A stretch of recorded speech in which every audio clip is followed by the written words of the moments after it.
I'm kind of nervous. This is something I've never done before. Behind the scenes with Royish good looks, studio diary.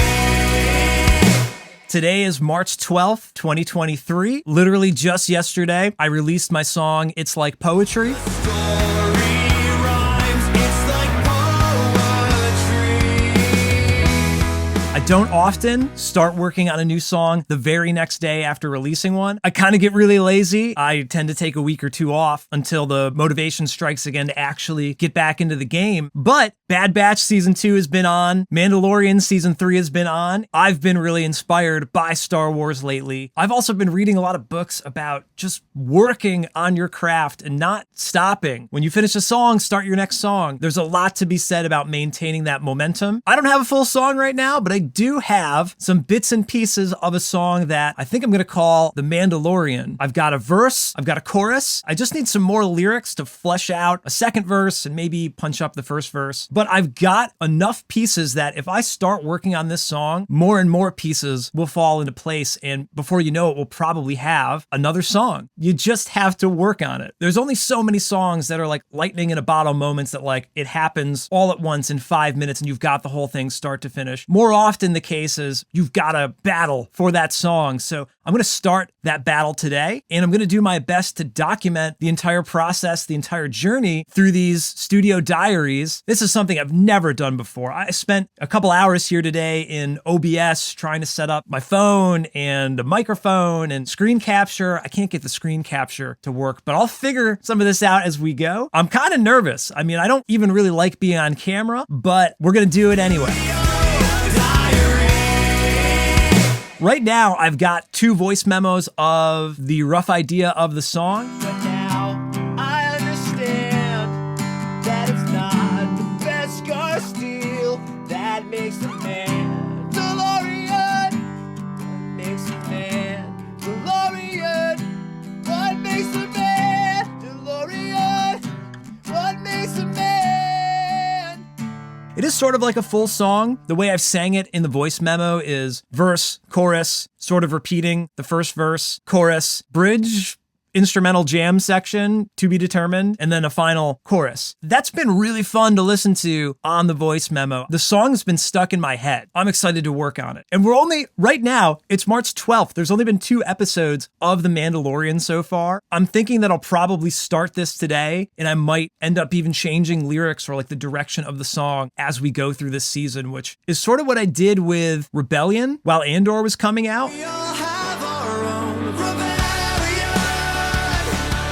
I wrote that song like after the first 3 or 4 episodes had aired. So some of those lyrics changed, and certainly the way that I edited the video changed. I waited until the entire season came out to finish that song. And I think I'll do similar with this Mandalorian song. This is the way, baby. I'm going to get into it. I'm looking at a blank Pro Tools session right now. Other than my 2 voice memos, we got nothing. So we're going to build this as we go. If you like where we're going so far, hit subscribe, hit like, drop a couple comments, and let me know what you're thinking. I would love to hear from you. Behind the scenes. All right, so now I've got my voice memo into Pro Tools and I've sort of mapped out the structure that was there on the voice memo. There's all sorts of things that we'll still have to figure out. At least now you have one bird's eye view of what you have so far. That makes it a lot easier to figure out where you're going. So now what's next is I'm going to drop in some scratch guitar and some scratch vocals. I think that's going to be my big focus right now, rather than like drums and bass and the fun arranging stuff. I'm going to save that until I at least have like the core song figured out. It looks like it's figured out here, but I don't have the lyrics. I don't know if we're going to figure them all out today, but I'm going to start on that at least. I also need to figure out the tempo. Pro Tools has this cool tap tempo feature where you just hit the T key and it will measure whatever tempo you're tapping. And this was around like 130 and the bridge sped up a lot. And then the third verse and kind of the outro sort of slowed down again. Somewhere 130 to 140-ish. That's always something that I end up changing if it feels like it needs to be faster or slower. A lot of times when you do like an acoustic version of it, you always do it a little bit slower and more mellow. But then when you put the drums in, it's like, oh, it's got to pick up the pace a little bit.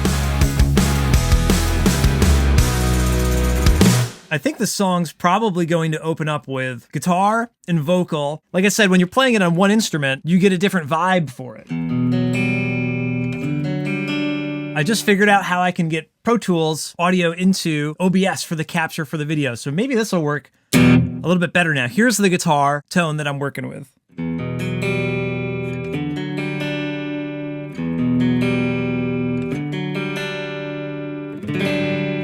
Right? Again, I haven't done any recording yet at all. It's 4:30. I've been goofing around for so much time today. We'll end up with something, I'm sure. Eventually, I guess I can just record the recording. Let's see how this goes.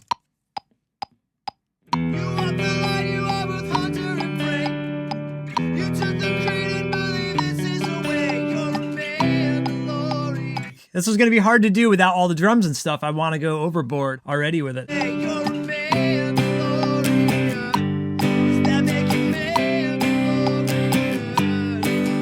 All right, so I've got some rhythm guitar in there. I've got a lead kind of solo in the bridge. It's enough to work with for vocals. Definitely lots of stuff is going to change, but at least I can now mute the voice memo and just start working on solely just the vocals. We're so early in the process right now that it might seem a little bit crazy. We're doing the puzzle though. We're doing the edges first and we're going to fill everything in. So we've got at least a bed of guitar to work with for the next step, which is the vocals. Studio Diary.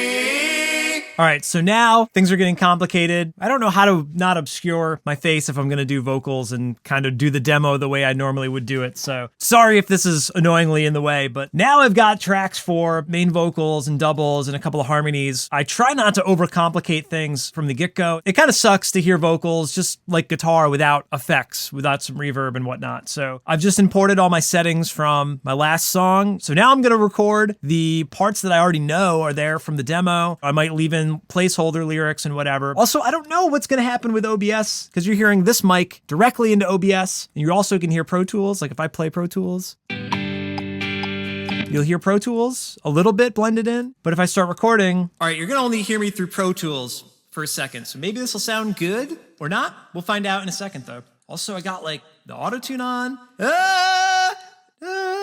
Oh, ha! Had the auto-tune set to E major instead of G major. That's a huge mistake there. All of your life, you said this is the way. You took the creed, you are both hunter and prey. You're a Mandalorian. Does that make a Mandalorian? You will grow up, never showing your face. You didn't ask why, it's just how you were raised. You're a Mandalorian. Does that make a Mandalorian?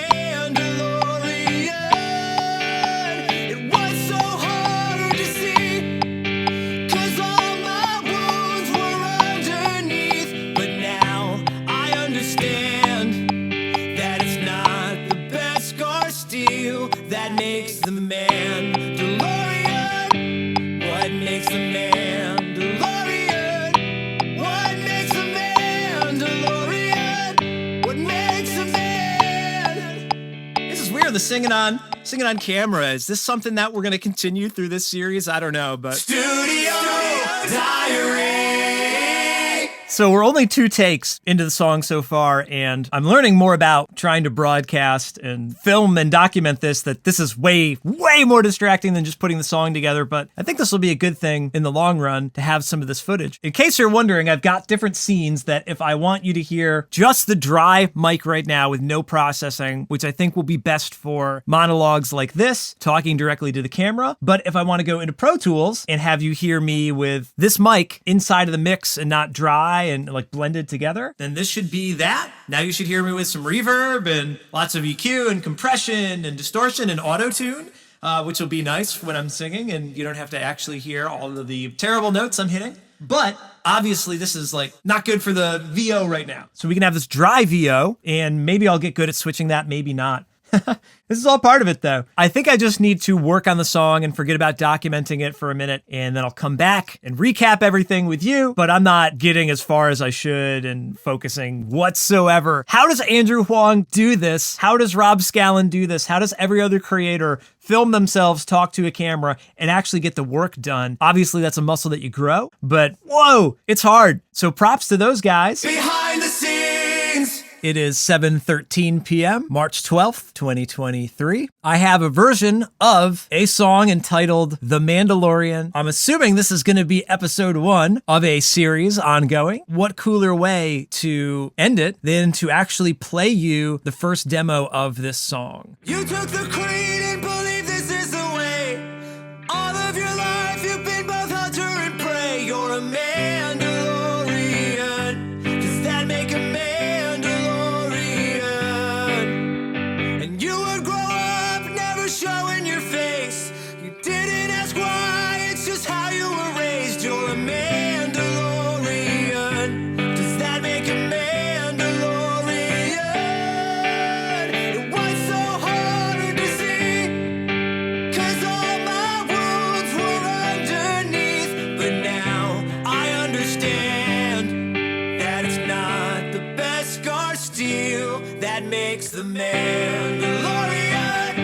What makes the Mandalorian? What makes the Mandalorian? What makes the man? Deep in the mines you would try to redeem everything that you are, or so it would seem. You're a Mandalorian. Does that make a Mandalorian? You didn't know there could be so much more, but when you learned you had to settle the score. You're a Mandalorian. Does that make a Mandalorian? It was so hard to see, 'cause all my wounds were underneath. But now I understand that it's not the best scar steel that makes the Mandalorian. What makes the Mandalorian? What makes the Mandalorian? What makes the man? What makes the man?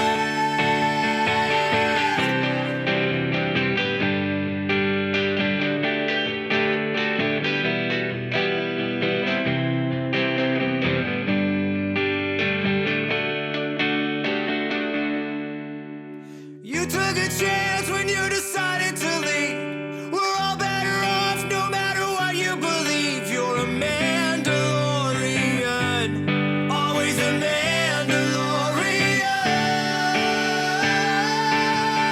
It was so hard to see, 'cause all my wounds were underneath. But now I understand that it's not the best scar steel that makes the Mandalorian. What makes the Mandalorian? What makes the Mandalorian? What makes the man?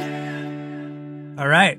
It's demo 1. It's demo 1. The song at this point that you're watching this, the song is presumably out, right? So that's the funniest thing about this video existing. Oh my gosh. Verse 2 lyrics are like, who knows? Who knows what's actually going to happen in the show? I have like 4 other alternate verses that I've kind of tried out just without more context from the show. I don't know where those lyrics are going to go. I don't have a bridge. Maybe it'll be a nice release to not necessarily like a solo, but a riff. This kind of reminds me a lot of the Bad Batch bridge / solo thing.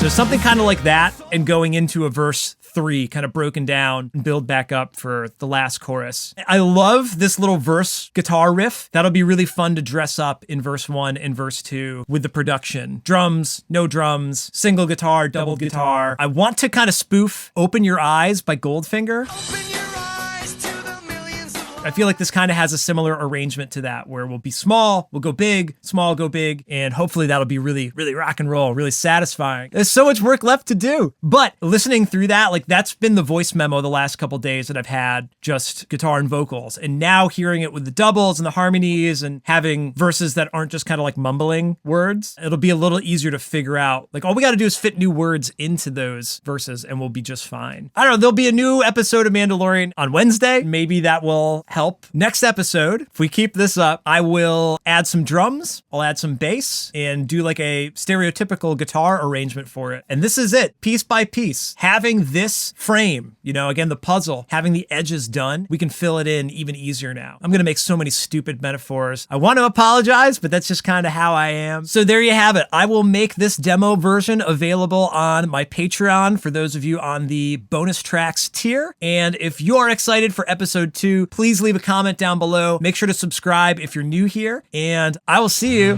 when I come back to this song. Behind the scenes with Royish good looks studio diary.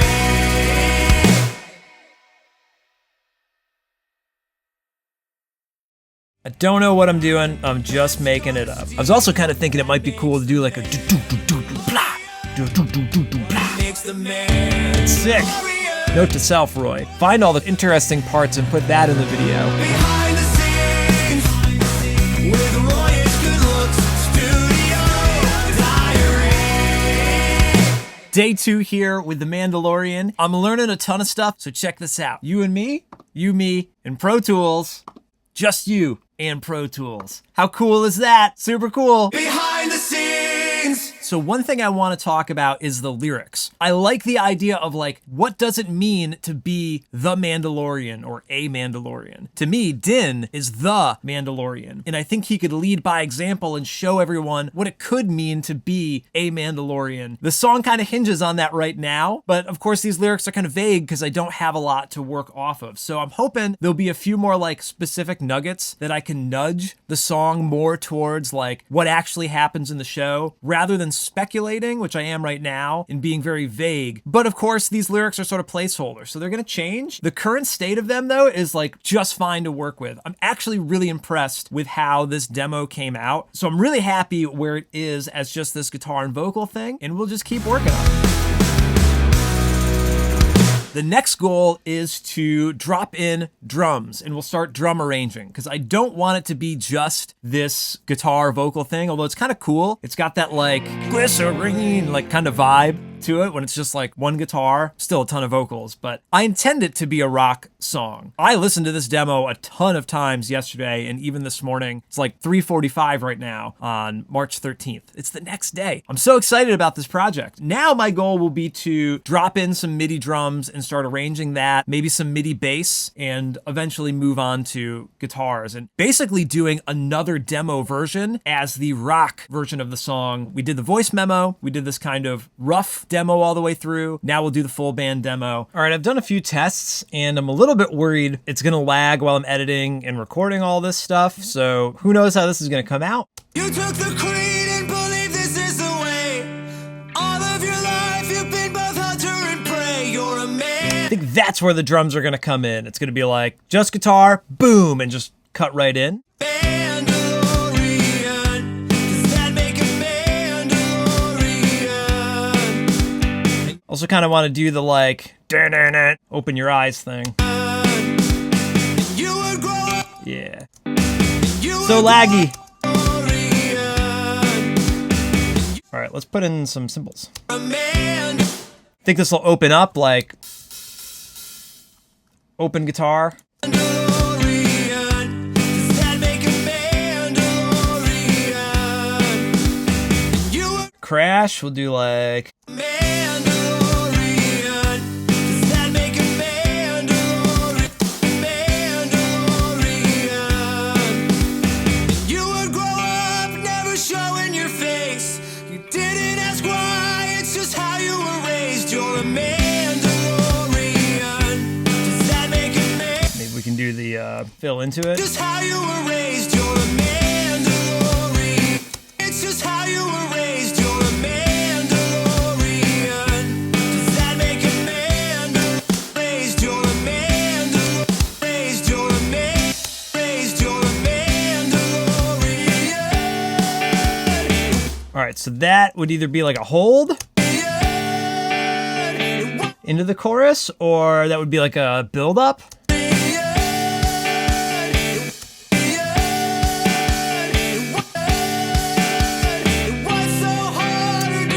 Yeah, so if we do maybe crash on this little like pre-chorus section and then ride, I want the chorus to be big and powerful. There's the chorus and the post-chorus, so they have to have some kind of contrast between the two. Maybe chorus is on the ride, and then post-chorus is on the crash, or vice versa. Or chorus is on the ride, and then post-chorus can kind of break down. I was also kind of thinking it might be cool to do like a do-do-do-do-do-blah, do-do-do-do-do-blah, tom-tom, flaming snare sort of thing for the post-chorus. Again, just like everything we're doing here, there is significant amount of trial and error.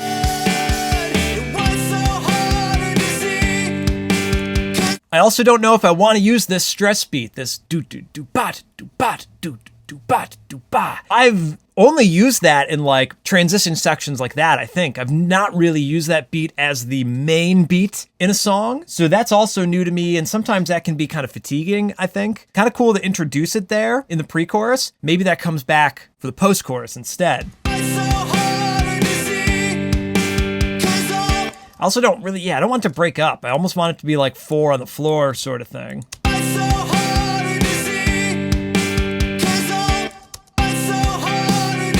If it's just straight halftime, that's going to be boring.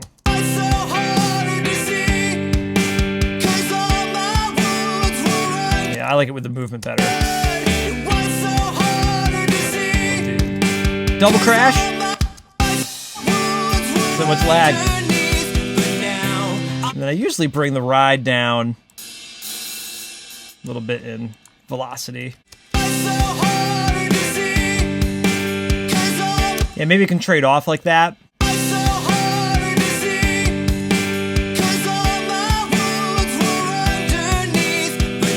Yeah, that's kind of cool.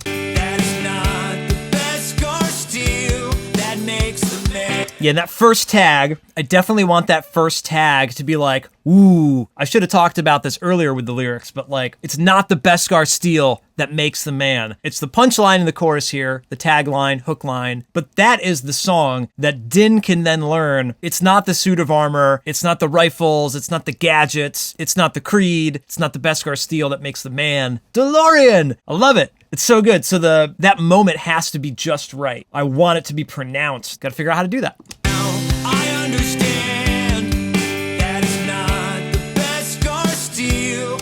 Maybe we can just do a simple little doom doom psh, tom tom fill. Not the Beskar steel that makes the man. DeLorean. This can either be our breakdown. If this is a really fat chorus, it'll break down, or maybe we can just continue with this beat for now.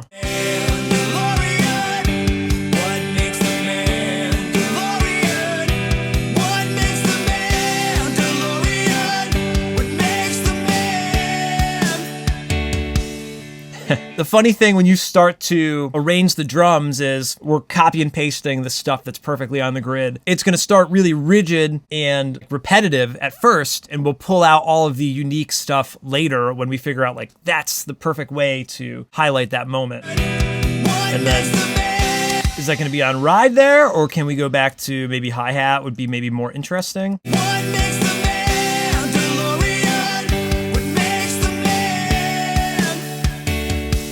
Maybe we'll just keep this beat rolling through. And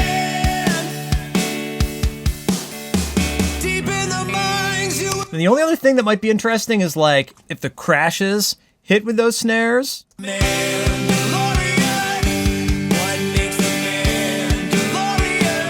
then would this keep going? I don't know. Too much stuff going on. Could have the snare on beat 1. Steel that makes the man. DeLorean. What makes the man? That's really annoying there. Okay, what about crashes on quarter notes? I don't know why I'm saying it like that.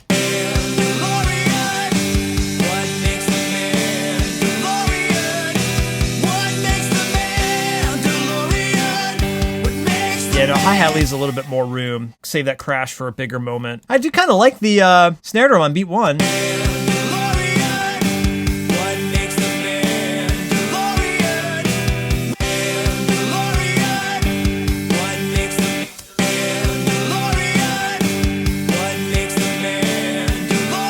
I've never used that before. We'll go with this for now.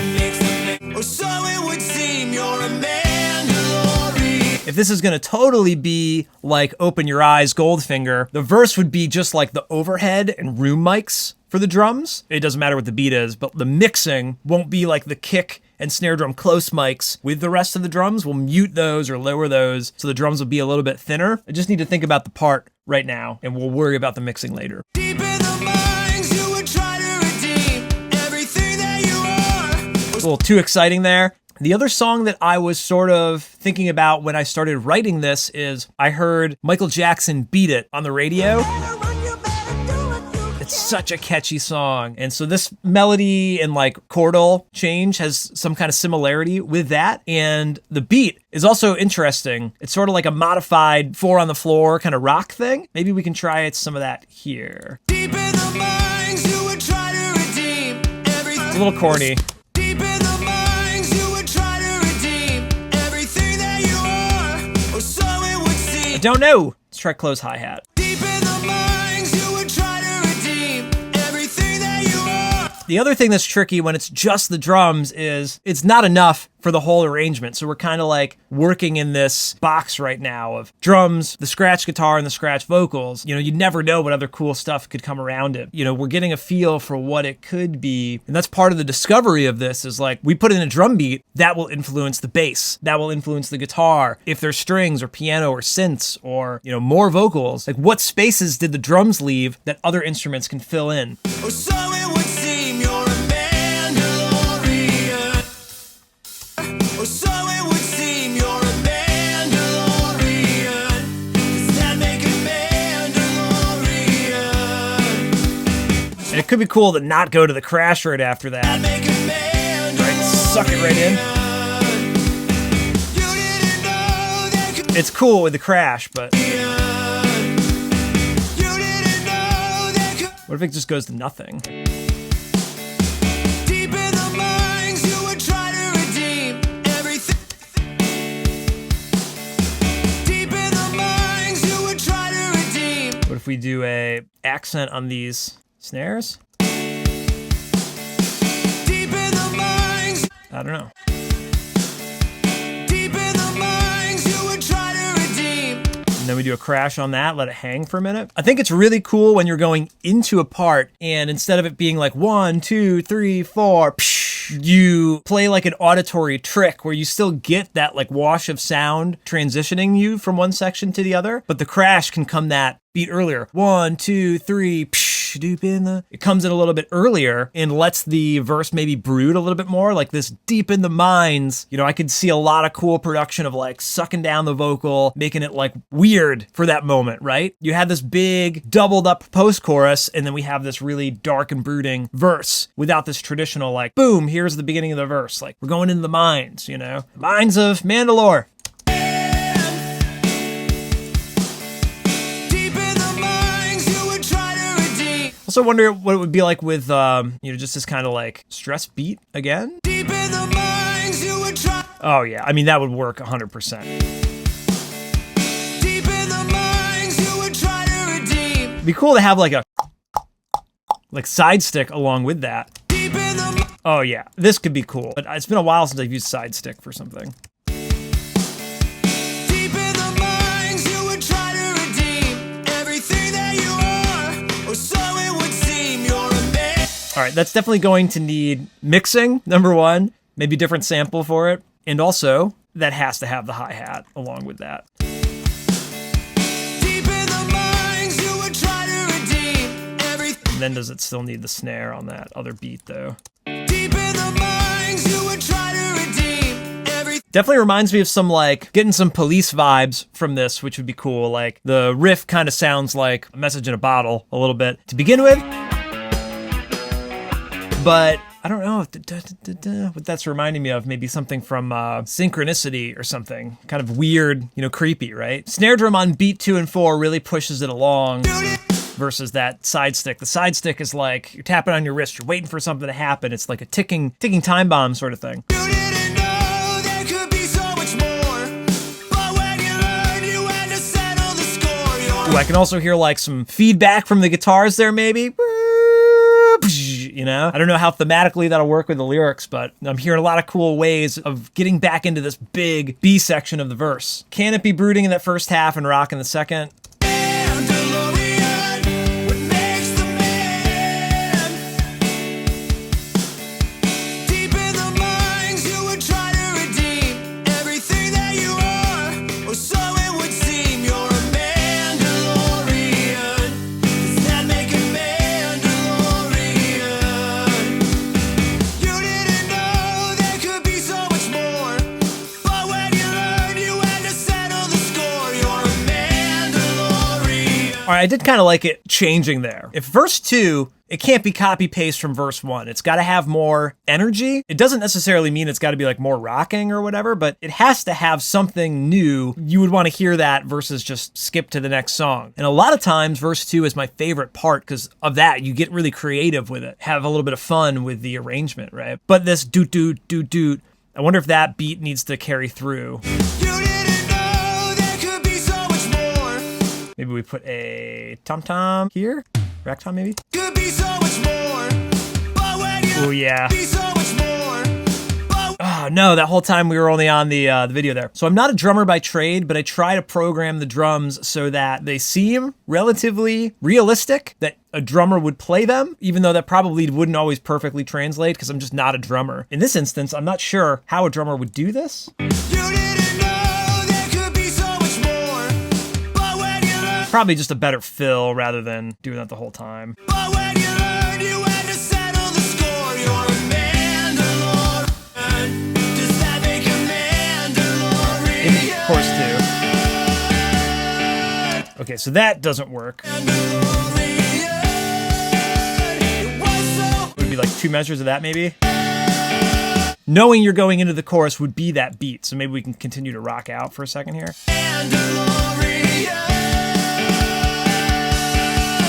It was so hard to see, 'cause all my wounds were underneath. But now I understand that it's not the best scar steel that makes the Mandalorian. And then I don't want to cut out here, so again, this should kind of roll through. We would maybe repeat. Understand that it's not the best scar steel that makes the Mandalorian.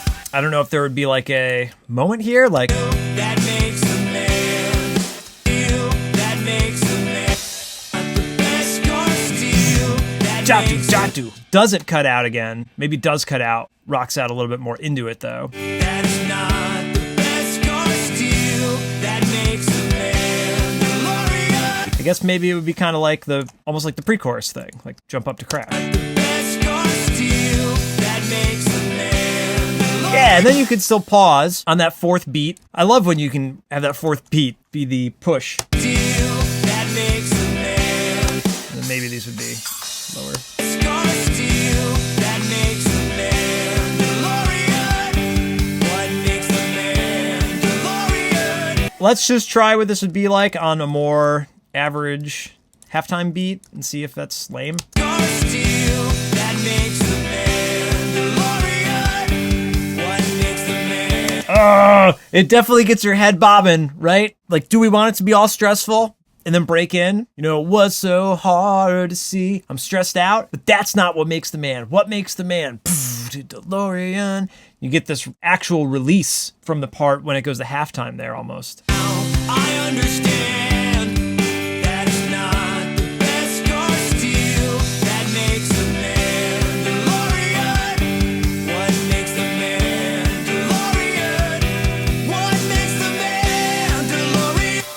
Yeah, I don't know if I want it to be that generic. I got a really nice comment on It's Like Poetry where someone said, like, Roy could sell out and be on the radio and write really generic pop songs, but he chooses to write songs about Star Wars. I thought that was a really nice comment. I don't want to be generic, and I love pop music. This, though, makes it's such a low-hanging fruit, but is that the most satisfying thing? We have to figure out what that perfect balance is. Mandalorian. What makes the Mandalorian? What makes the That's not the classic like country beat though. It would be a doom, do ba do doom, ba. That would be it, right? Do doom ba. This would be the beat. you would expect to hear on country radio. That makes a Mandalorian. What makes the Mandalorian? I mean, it lines up the Mandalorian. Mandalorian. It's perfect for that.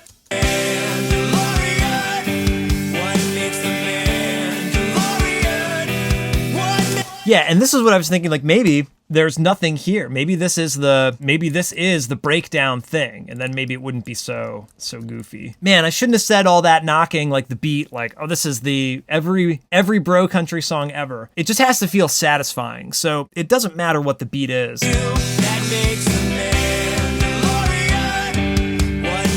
Yeah, if we take these snares, let's nudge them out of time by like 35 milliseconds. A little bit too much going on with the tom-toms. Doom, doom, doom. Maybe it's 1 and 2. Doom, doom, doom, doom. Doom, blah, doom, doom, doom. Doom, doom, doom, doom, doom. Doom, blah, doom. Dooku, dooku, plah. Doom, blooku. Is that a kick drum, Phil? See, this is kind of cool. So we were talking about like what beat is cliche to use. And here we started with a cliche beat, but now we're kind of like stripping it back to what might work better in this particular arrangement. That's the key, like what fits this song. It's not like just use this beat because that's the beat that you use. What's going to give you the emotion and the feeling that you want? And then we can do the Travis Barker Adam song sort of thing there. I can bring my splash cymbal sample in. Splash cymbal sample. Say that 3 times fast. Let's do it. I don't think I've ever done this in an RGL song.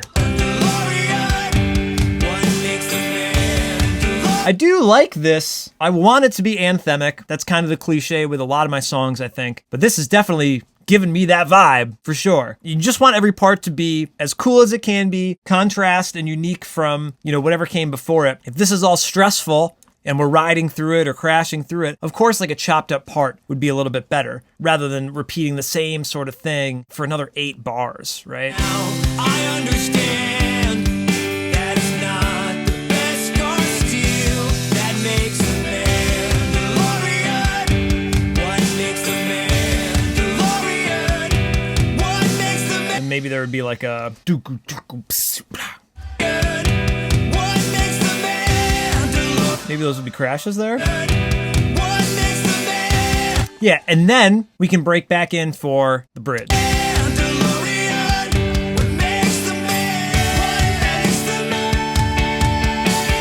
Da da da. Go back to the chorus beat, or this could be maybe generic halftime. I don't know.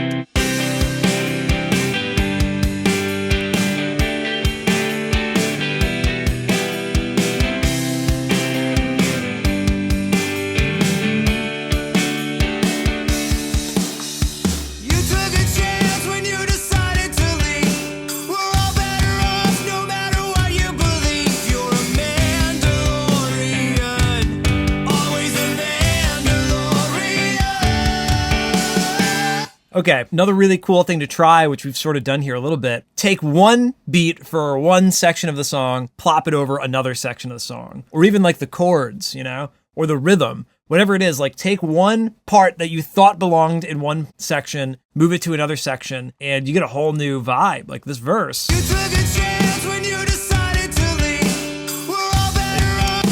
Now it's Adam's song, that it's the verse instead of the chorus part. But kind of cool though. You took a chance when you decided to leave. We're all Yeah, so on that note, let's go to the chorus and we'll do this beat.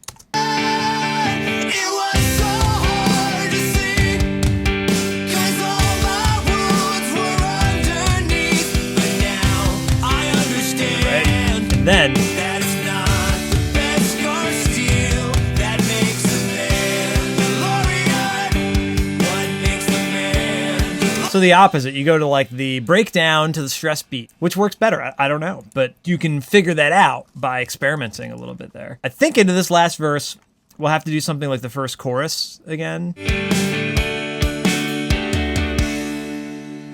You took a chance when you decided to leave. We didn't do a crash into the other verses, but we could do that here. I definitely want this to ride through because I want it to feel, I need to do something different with the guitars. They just drone out there. The lick has to go on a little bit longer. This whole section needs some retooling because let's see, it is a grand total of 14 seconds. So 14 seconds, no vocals is probably a record in a Royish Good Look song. I don't know what the Bad Batch solo is, but it's a lot of time. So I either will probably shorten this or maybe find something else to put there in the future. Obviously, we'll have these big vocal stacks and it's nice to get a rest. You know, I recently heard some audio podcast I was listening to. I wish I could remember, but they're talking about how Blink-182, you know, they don't always have a bridge with vocals. They just kind of like rock out for a little bit. And that sometimes that breath of fresh air is a welcomed change of pace. I worry that if I don't put vocals in the song, that people are going to get bored and click away for that moment, that the attention span isn't there. I can challenge myself to make an interesting part and challenge the audience as well to come along for that ride, right? As long as it's listenable, if it just feels good. If not, maybe we just go right to the third verse right after this post-chorus.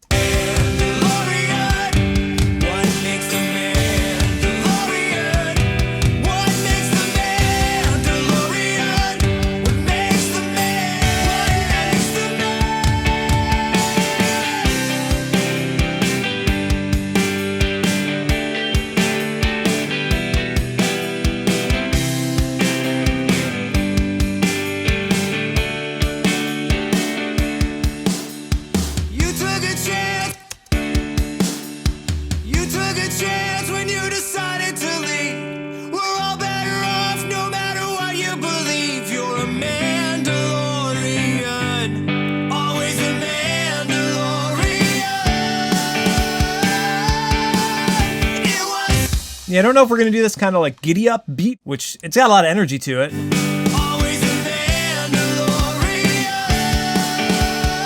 Well, since this is that last, it's got the same doubled section as the second verse. So we can do the kind of like double stress. Make people really want it. But leading into it, I think we have to do some kind of a build up. Now that's too slow, but I do hear like a doom, doom, doom, doom, doom, doom, doom.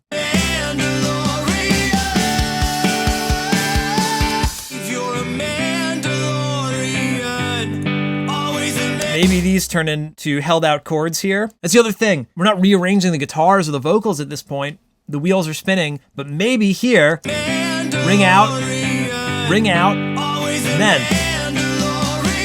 So to have the, guitar arrangement change will make the drum arrangement better. You don't have to worry about like, how does the drum fit with the guitar riffing right there? Well, it's a scratch track. So you got to consider that in the part of the process that we're in now.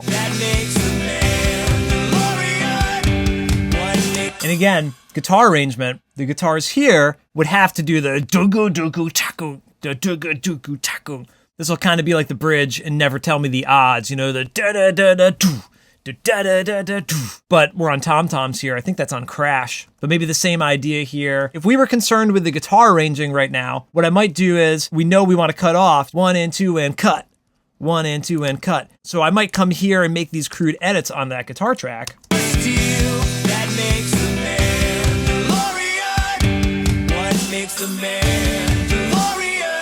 And now you got a whole different feel, right? Maybe you only cut that one beat.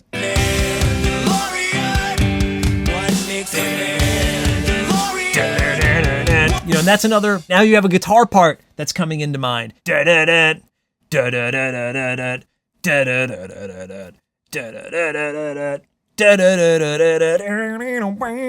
can move you into the bridge a little bit easier there too, maybe. I kind of like it when it just cuts, but that gives you some idea.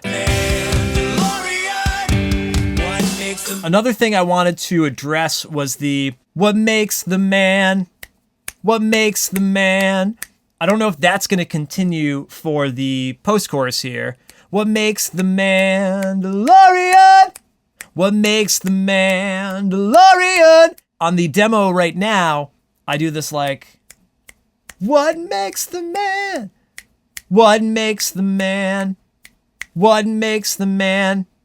What makes the man? That's like a subtle difference there. That's going to be something I'm going to have to feel out. As soon as I noticed it, that the tagline has a different rhythm than the post-chorus. It's so similar, but it's just one like 16th note off, and I might change that, but that's going to give everything a different feel. That might also give a different feel to this fill here.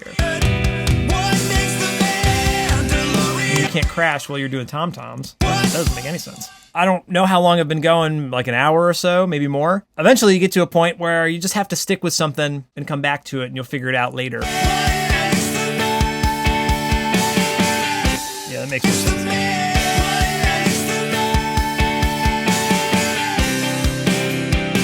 This post-chorus part now, with it rolling through on the ride or the hi-hat, felt more complete with this demo. Now with the broken up tom-toms, we have to make it a moment with really cool chugga-chugga guitars. I really love, in the demo, the delay on the vocals makes it so catchy. So leaving more room in the arrangement for that to speak through, I think will also be fun. The whole like, DeLorean, DeLorean. And DeLorean, what makes the man DeLorean? What makes the man DeLorean? What makes the man? That delay was kind of not an accident. I always have, a room sound, plate reverb, and a slap delay, eighth note delay, quarter note delay. So I always have a bunch of colors to play with the vocals for effects. That DeLorean repeating, or Mandalorian, it's satisfying and I love that. And to give it more space for this part makes sense rather than to just cover it up with hi-hats and, guitars chugging through that part. That'll make it even catchier. I also have no idea how the song's gonna end. If there's some sort of a reprise, if we just end on this one chord. It might be cool to do what makes the man. What makes the man. What makes the man? But that's like two endings. You get a kind of a false ending. We could leave it cutting there for now. Okay, I'm gonna take a quick break and then do bass, and maybe we'll call it a day, because done a lot on the drums here, and if we fill in the bass, that might give us some more ideas of how to come back to the drums rather than hammering the drums real hard. We'll continue stacking the bricks, or putting the puzzle pieces together, or whatever metaphor we're going with at this point. All right. I don't know how interesting this is going to be, but I'll program the bass on camera. Then we'll listen back and probably wrap up for the day because it's 7:17 and I'm told that dinner is ready and I'm hungry. So let's finish this up. So I think the bass will come in, with the drums. So this is going to be, C here.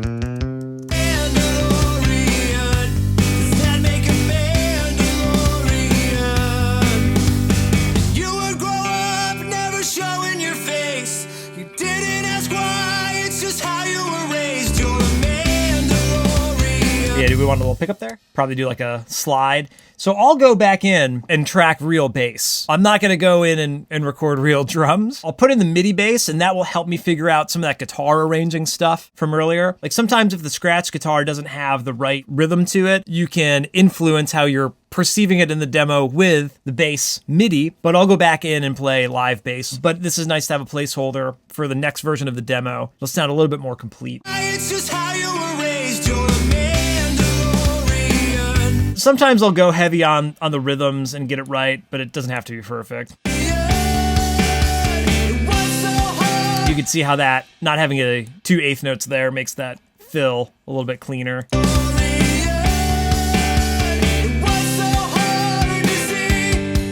That might be important for the chorus here too, to not just have it rolling through. Maybe the bass would roll through here though.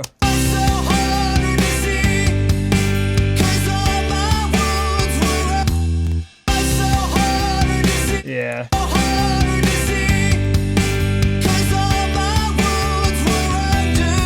It sounds a little bit more full there, at least without having like chords, power chords behind it.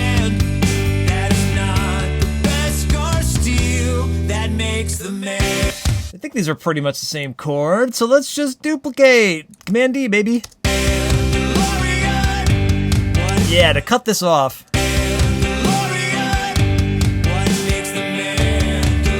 Maybe it can ring out. Da, da, da, da, da.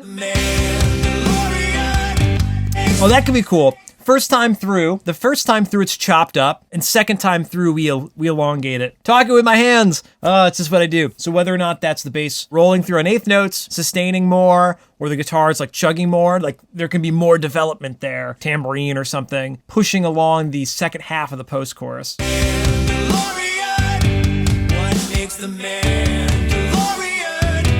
What makes the Mandalorian? What makes the man?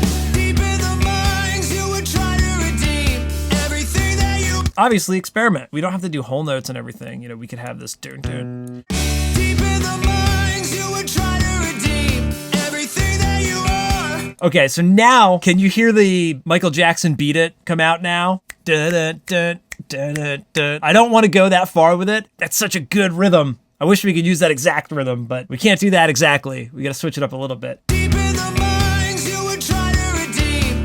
Kind of liked it better when it was sustaining. You didn't know there could be so much more.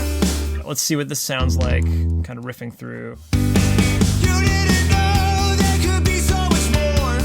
But when you learned, you had to settle the score. You're a Mandalorian. So that's another thing. So chorus 1, chorus 2, chorus 3, and the post-choruses, I don't really know how they differentiate yet, other than like the entrances into them. Let's do chorus 2 into post-chorus 2, bridge. Let's see So what hard to see, 'cause all my wounds were underneath. But now I understand that it's not the best scar or steel that makes the Mandalorian.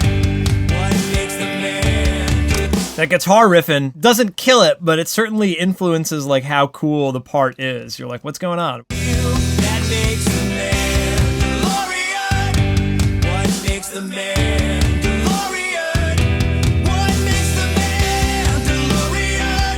What makes the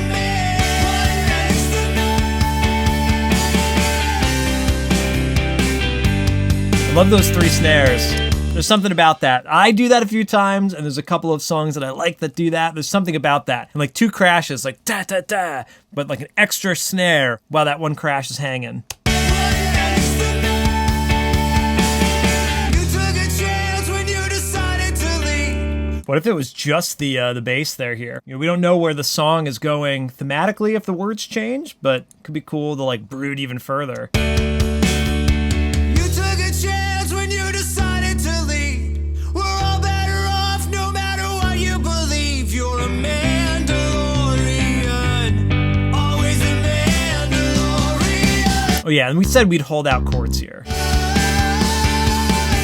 was so hard. Maybe that one does cut. It was so hard to see. It's for dramatic effect. It's going to be so cool to look back on this whole documentation. I don't know how it's going to turn out in a video edit. I almost feel like it's going to be a nightmare to try and make a coherent, interesting story rather than just like, hey, I'm watching Roy make the song. Cool. But is it going to be a fun watch all the way through? I'm probably going to have to cut a ton of stuff.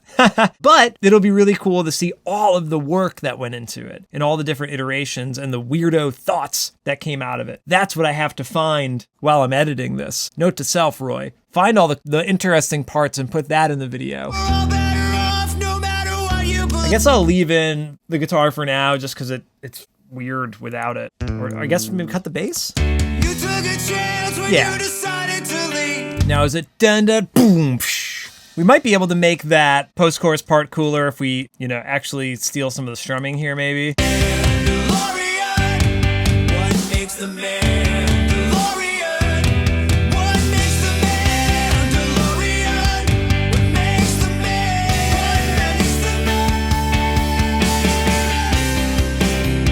Yeah, I've never really done a beat like that, but It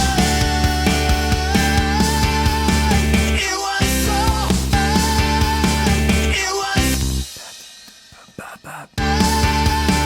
It was so hard. I don't know if that's impossible to play or not. It was so hard. Sounds good. to see. So on the outro, then maybe we could come back to the hi-hat. Mandalorian. Maybe we've played that out by now. Yeah, I think we'll bring the hi-hat back for this part. And the outro can be more of the... Mandalorian. Oh no, yeah. Okay, so again, let's try moving a weird part in. Let's go double time on the ending here. Who knows? That makes the Mandalorian. Let's go to the beat it beat. The beat it beat. So funny.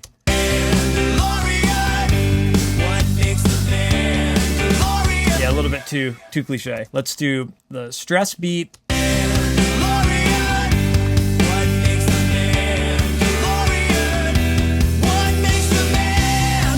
That's kind of cool to still keep that anticipation. It's very Travis Barker-y. Could we crash through?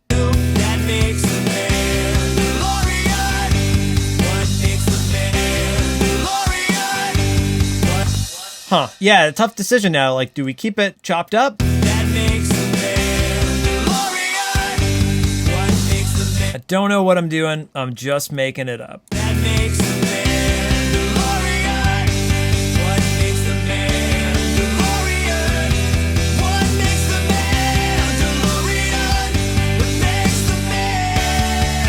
And then do we just end? What makes the man?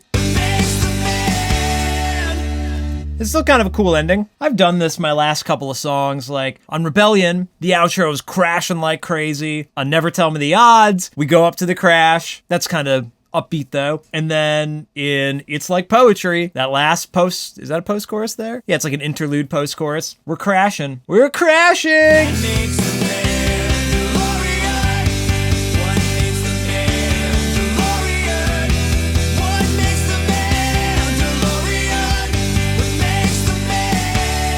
I think we'll go with that for now. So we'll listen back and we'll see if we need to do any major edits, and then we'll print it down and call it a day, because it's 7:55 and I was hungry a long time ago in the galaxy far, far away. You took the creed and believe this is the way. All of your life you've been both hunter and prey. You're a Mandalorian. Does that make a Mandalorian? You would Kind of want a different rhythm there on the beat. Maybe it's just because the bass is doing weird things. You know, without any strum patterns of the guitars or natural strum pattern of guitar and bass. Again, it can feel kind of weird.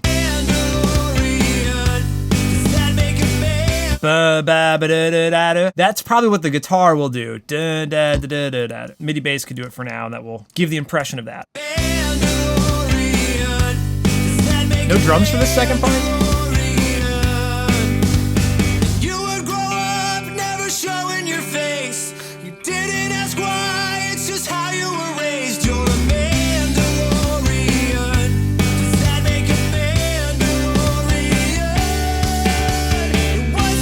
Ha! Ba.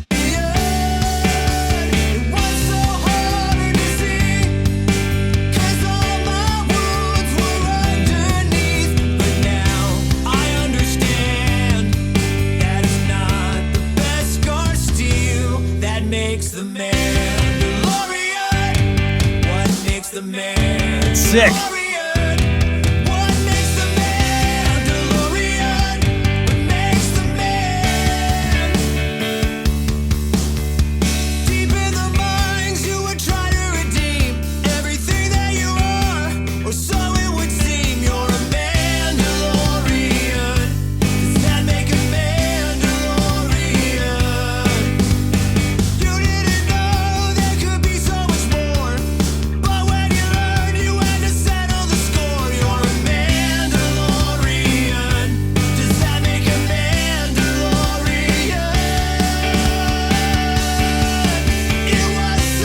Kind of weird transition here from the giddy up to the halftime thing, because I guess that should be just twice through.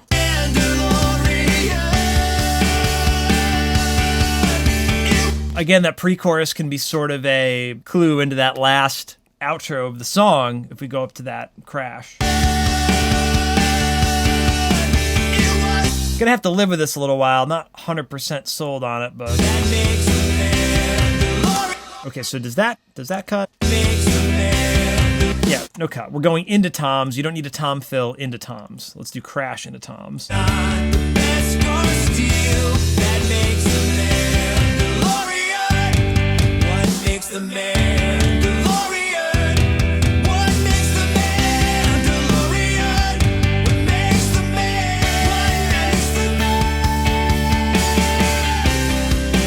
Yeah, so again, do we do the hat here?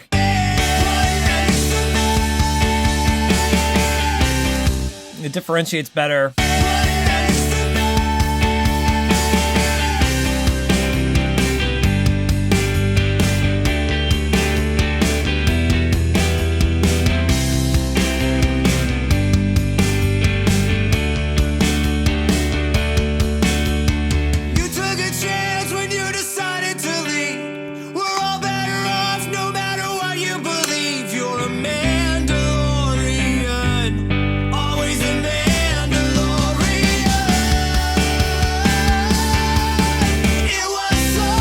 Okay, but the other verse did the crash thing, right? So we should do that here too.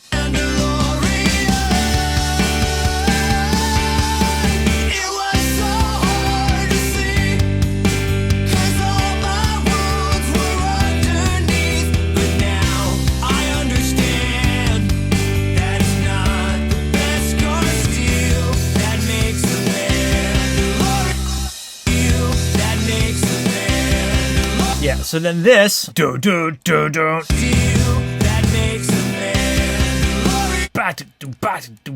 just needs something different there. Ba do do ba do do ba. That makes a man. Do do do do do do. Scar steel. That makes a scar steel. That makes a man. DeLorean. That makes a man. DeLorean. What makes the man? DeLorean. What makes the man? DeLorean. What makes the man? Cool. I'm actually digging that ending there of just cutting right off. Wow, so it's starting to shape up. Hopefully you could see that too. Again, it's so crazy that by the time you watch this, the song will already be out. We're doing it behind the scenes. Behind the scenes! So this will become what I'll call demo 2. I'll save a new bounce of the mix. I'll save a version of the session as is now. I've already got the other demo version saved. So if I ever need to revert to something from a previous version, I can always do it. If I need to reference that previous mix, I can always do that as well. I guess it would be cool to show this part of the process. Since I'm showing everything else, why would I just say, hey, bye, I'm going to do something really interesting without you. So here's demo 1 that I printed down yesterday. This is just the guitar and vocal demo. If I unmute it and we solo it. That's the version that I made yesterday, and I keep that in the session. I literally print it down. I've got a bus here, inputting into this audio track to print the mix, and that way I have access to every mix I've ever done inside of the session. Or if I want to do like an alternate mix real quick, I can A/B a little bit easier. And even just getting the visual of the mix can also help. You certainly don't want to mix with your eyes, but it can help to see the mix in Pro Tools and give you an idea of like what the dynamics are, the distortion and clipping and limiting and whatnot. And so what I'll do is I will make a duplicate playlist and I'll just rename it Demo 2. So I'll print down the same region. All of the music comes into this mix track, and then it comes out of that mix track onto this print track where I get the audio file. And that way I listen to everything in real time as I'm mixing it down or printing it, exporting it, bouncing it, whatever you want to call it. I hear it in real time. Kind of like what we were just doing, but I'm literally going to record enable the track, hit record. You took the creed and believe this is the way. We're hearing the mix, but it's also recording down onto this track. Super helpful. All right, so I just printed down Mandalorian Demo 2. And as you can see, if we like zoom in, you can see all the drums and like the transient spikes of the kick and the snare. This track is literally the same as the mix. There's nothing, new there, but it's cataloged. So when we come back and start editing other stuff or adding new stuff, we can always reference the old mix right here or any of them. So if we flip to the playlist view, now we'll see, okay, cool. Here's demo 1, we got demo 2. And even if we need to get back to that voice memo, I still keep that on another track. Very rare do I need to go back to the voice memo, but sometimes if there's a cool, inflection on the melody or a chord, it can help to find some inspiration from that, but I'm not going to use that in the actual mix. So that's usually inactive or hidden here. But very cool that we have the mixes in the session so you can see the progress as you go. So here, new version, and we can flip over to the old version. Right? What makes the man DeLorean? What makes the man DeLorean? What makes the man? I think that's just cool to be able to reference the other material, because sometimes you might do a new mix and be like, oh, the other mix sounded better, and then you can compare and contrast what changed about them. And it might even be like a fill, an arrangement element in the mix. I always keep a copy of all that in the session and up in Dropbox. So the next thing I'll do is I'll export this out of Pro Tools, upload it to Dropbox, and that way I can listen to it on my phone whenever I'm not in the studio. That concludes the session for today. It is now 8:23 p.m. and I've been informed it's no longer dinner time, that it's now moved on to ice cream time. And apparently there was also a Roy on Jeopardy tonight, and I missed that, and I'm kind of bummed, but I heard he didn't win, so it could have been me. Who knows? I may or may not get to the studio tomorrow. We're supposed to get a lot of snow in my area, so don't know if I'm going to be stuck inside or shoveling or what's the deal. The next step will be to come back and do any revisions of things that I hear while I'm outside of the studio and start on the guitar arranging. So we'll put in some rhythm guitars and lead guitars and try to really hone in the full musical arrangement of the song. We'll keep on working. All right, I'll see you then. Behind the scenes with Royish good looks studio diary.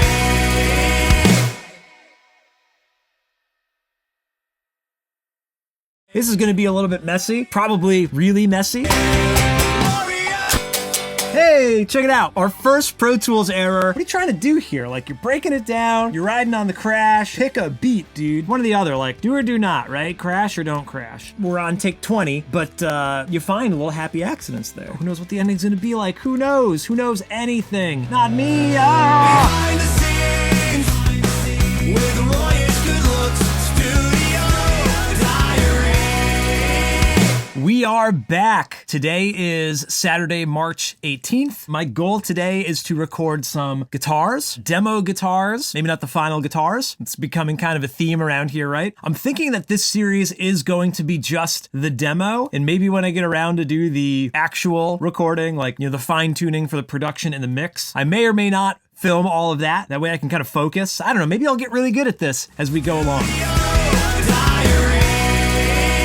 So Tuesday, March 14th, I didn't work in Pro Tools on the song, but I did take all of the footage from the first two sessions and dump that into Final Cut and start playing around with the editing, seeing how everything came out, how I could do some things differently. And that was a lot of fun to go back through and try to chop those two recording sessions up into episodes of their own. I'm still kind of rethinking like how to approach this whole project of, is this just a diary day by day, or if I'm going to have like one big documentary that all of this is a part of at the end of, the whole project. But I think it was really smart to take a day to just look back at the footage and get some ideas of where this might go in the future. And I was also hoping to buy some time because I ordered RAM for my Mac Mini, because it's like a little jittery when I'm in Pro Tools. So it doesn't really make for the best experience to be like filming, working in Pro Tools, me commentating is slowing it down, the computer being slow is slowing it down. So there's a lot of technical issues I've been trying to work out through this, but I want to make it better. Hopefully by the end of the entire series, the last episode will look really good.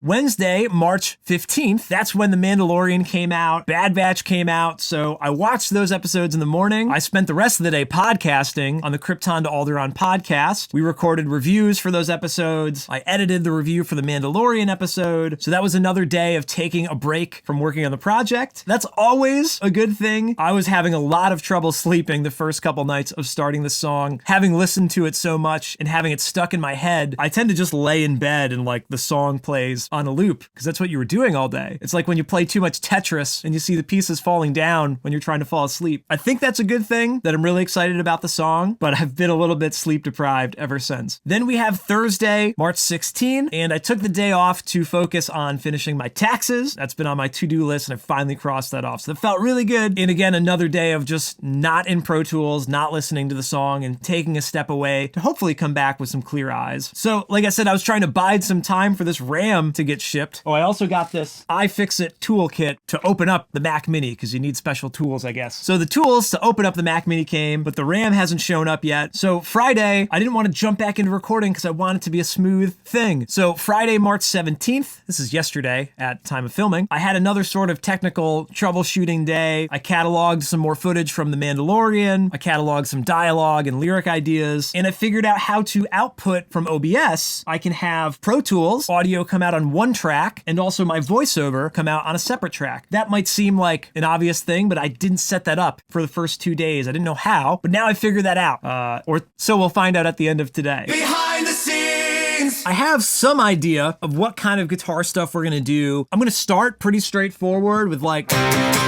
power chord, punk rock riffing, you know, my kind of wheelhouse. Just like we were talking with some of the drum arranging, I don't want it to be super cookie cutter, but we've got to start somewhere. So what I think will be helpful to do is just jump into Pro Tools and, you know, record sort of like a scratch take through, or at least like jam along to figure out what might sound cool in different parts, and then go back in and sort of fill in the blanks. This is going to be a little bit messy, probably really messy. So let's give it a shot. I'm just going to run it from the top and we'll do kind of a scratch take. Let's see what happens. You took the creed and believe this is the way. All of your life you've been both hunter and prey. You're a man.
All right.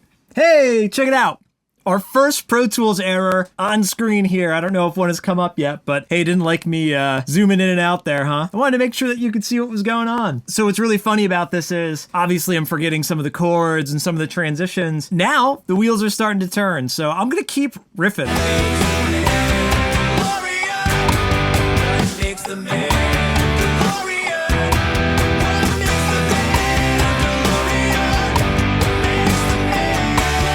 It's not recording, goofball.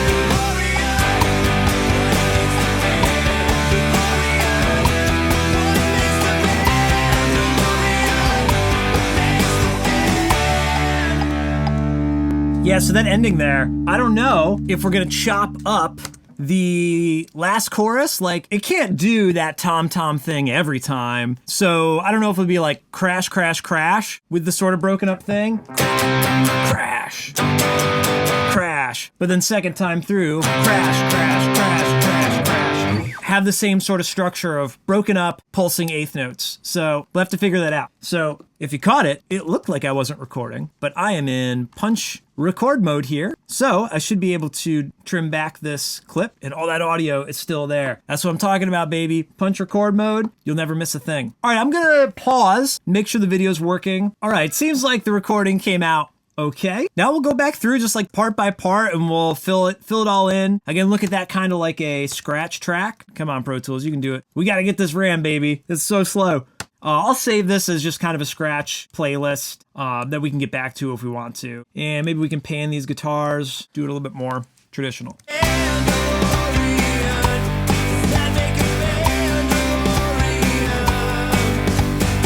I don't know if we're going to do this like following that giddy up drum pattern or just... That's kind of cool. It's got a little bit more of a like, yeah, I'm the Mandalorian. All right, so let's redo both of these here. All right, everybody wants a piece of me. Come on, baby. All right, so we had our first Pro Tools error, our first Pro Tools crash, and I'm mobile now. I'm standing. I'm not gonna sit.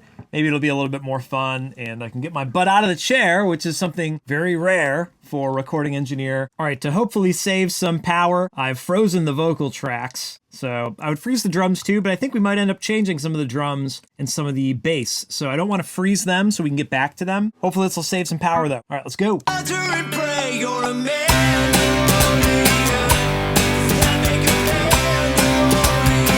Yeah, I don't like the giddy up rhythm there.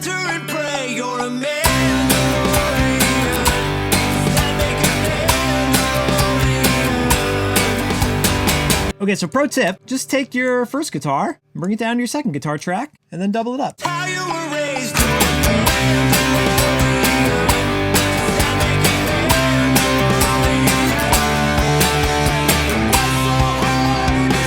And even if you're gonna punch in from one section to another, always play into it. So I'm doing the pre-chorus.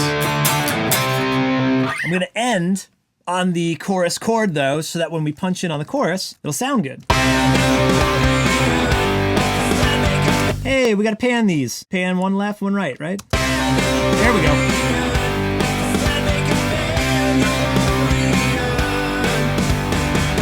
Yeah, I think here we might need something that's like... You would grow up, never showing your face. Didn't ask why, it's just how you were raised. And then everything comes in. That might be on like a third guitar track, but let's focus on these main rhythms for now.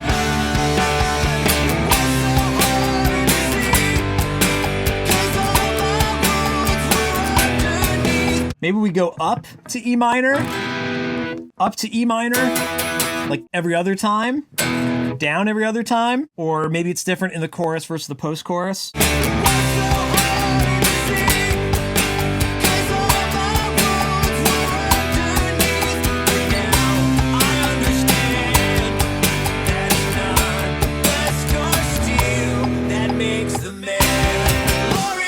Totally down the second time there, right? We can get a really evil, fourth going into that next section. The best scar steel that makes the man. Yeah, like that. So let's punch that little section in just for fun.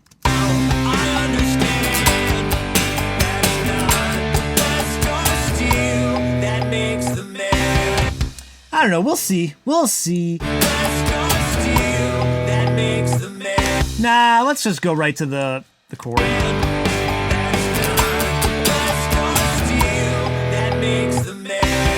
Cool. Punch it in.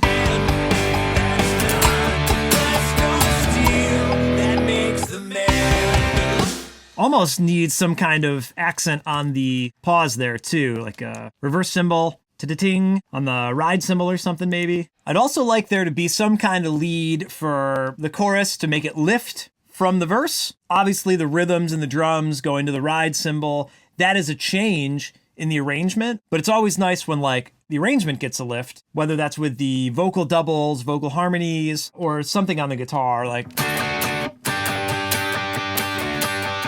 I love double stop rhythms like that, or some kind of octaves I think would be really cool for here. We'll see if the power chords are enough. All right, so let's punch in for the post-chorus here.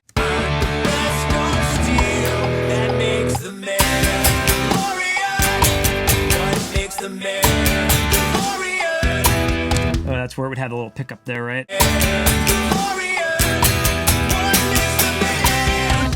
Drums definitely still up in the air of what the beat will be, but right now there's sort of a anticipated crash cymbal, so we'll follow along with that.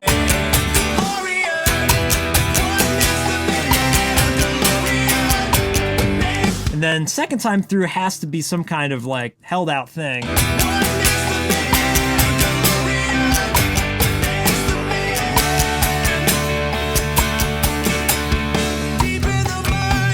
Yeah, I'm not sure that needs some movement there. That's a little boring. I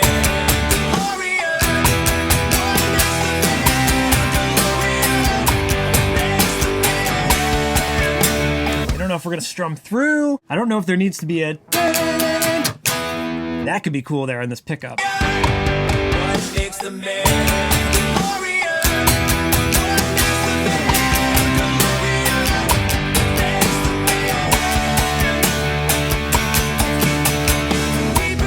Yeah, let's try doubling that. It'll sound a little cleaner.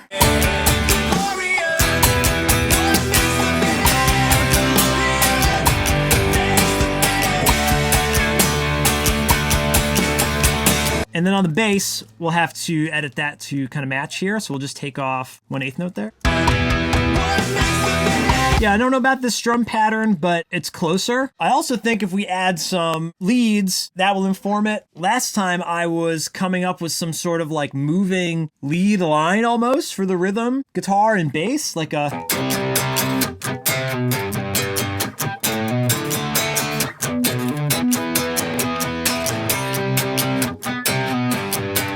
So I wonder if we can maybe even do like a... I think we talked about a single string thing at one point. Is that gonna fit in though? Maybe we punch in the fills.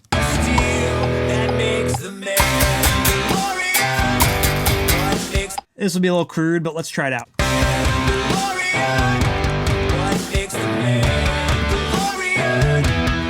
All right, I don't know if I like it. I'll save those on another playlist. Yeah. You gotta leave room for the Mandalorian chant thing. So let's go to this next verse.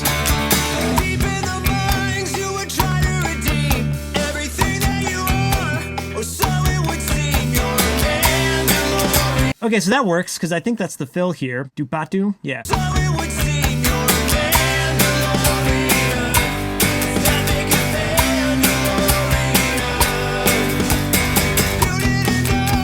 Let's just do those first two parts, because I think the second time through it might be cool to double the... on the distorted sound.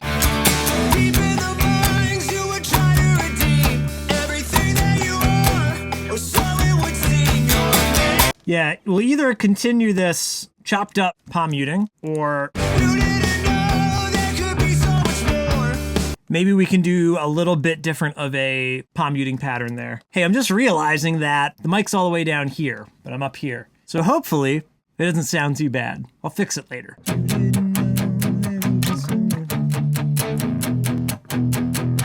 We can sort of have the rhythm push through like that.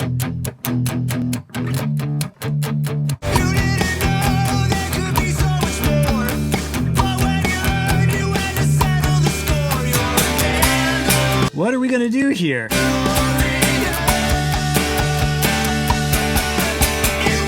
Maybe it's the first time through palm muted and second time through open?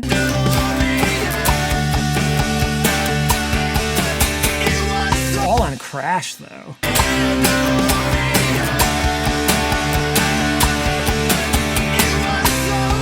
Yeah, I guess it's a little messy for now, but let's roll with that. Chorus, copy pasta, right? All right, some relief. So now we're into the bridge.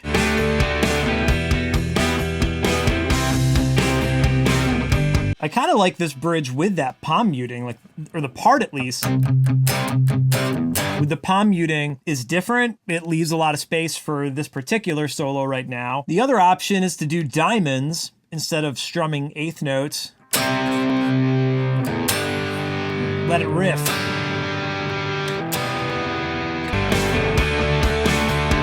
I think we'll keep it strumming for now. Punch in this last section though.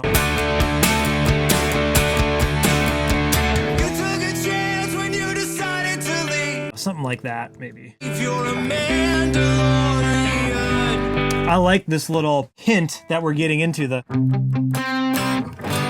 Like that little clue into the next part here. Mandalorian, always a Mandalorian. Let's see if we can double that up. If you're a Mandalorian, always Cool. Mandalorian. It was so Yeah, this first beat. Do we want a whole quarter note?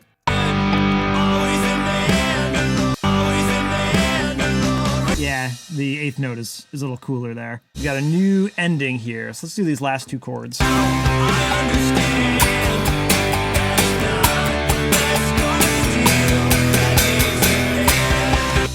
Yeah, get real heavy there.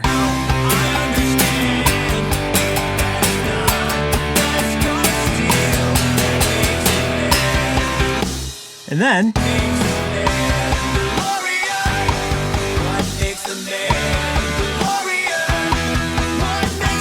definitely a different vibe on the crash. What if it just hangs, the one crash, right? Is that cool?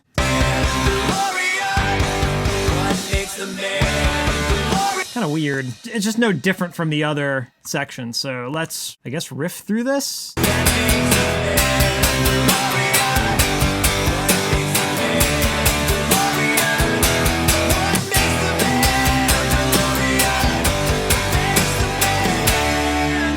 All right, there we have all of the rhythm guitars in, or at least one version of all the rhythm guitars in, which might not seem like a lot, and we've only been working for like an hour or so here. But now if I was to bounce even just this, at least it sounds like a normal sort of arrangement. That clean guitar is cool, but it's totally not the full picture and not what I intended. It just was the placeholder to do that first demo that we've been working with. So this is cool. I think the next thing would be to try and layer some leads in for the verse. If there's any other kind of like fills that might stick out. Again, even just the like sometimes that can really make the difference. That might actually be cooler in the verses then.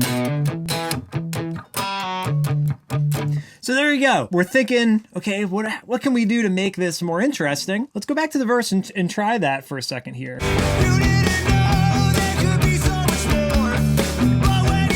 Yeah, maybe it would be like one ear is doing this, the other ear is doing the riffing.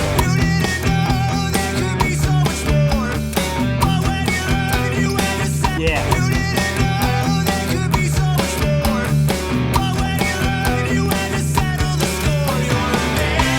Now we're having fun. Now it's starting to feel a little bit more like a Royish Good Looks tune.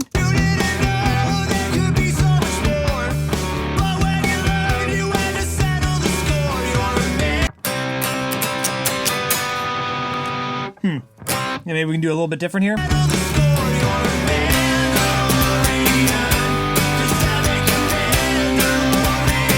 This is reminding me of How Liberty Dies, has sort of a similar like riffing on fourths and thirds for one guitar, power chords for the other. What about the first part though? Does that need it? Might be too much in that first part, right? Yeah, maybe it almost needs to do like a ringing out. Maybe we can do the same chords.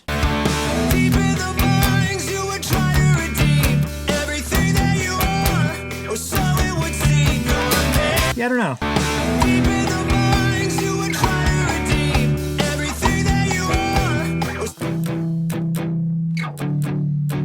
Rather than having it choke off completely.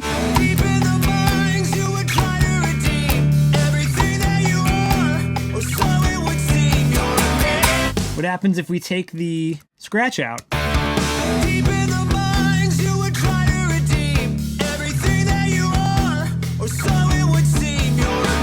It's interesting how brooding this is. I wanted to be brooding. I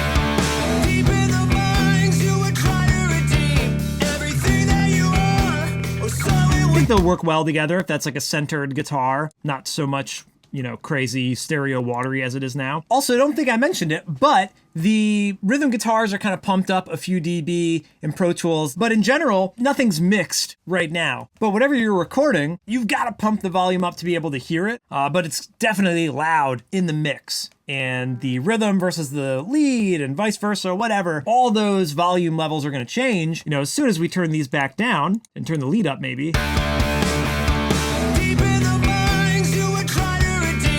Totally different, right?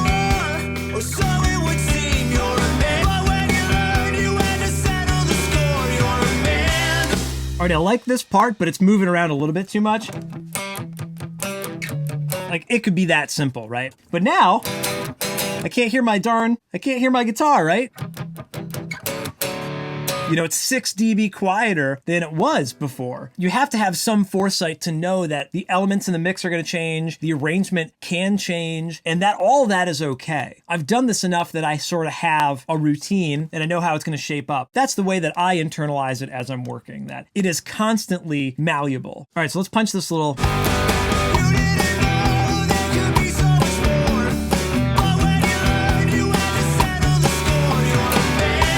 Need a good transition here between the two. Actually made it a little bit easier to play the part, so that's not bad. All right, but now, so first verse is way different than those. Would these be cooler with that third, fourth thing going on?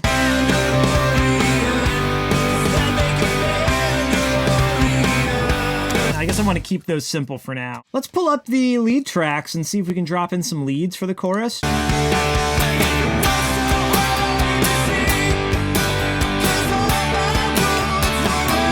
Gonna end up just playing the solo again.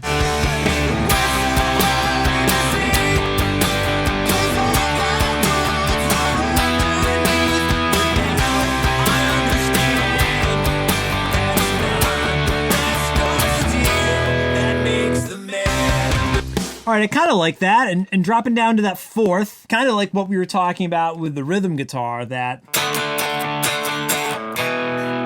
going down to the fourth, that sort of works here as well in the lead, but I think we hit the low E for the power chord. Well, we can do that for the lead instead, and we get the same sort of idea, right? So that's cool.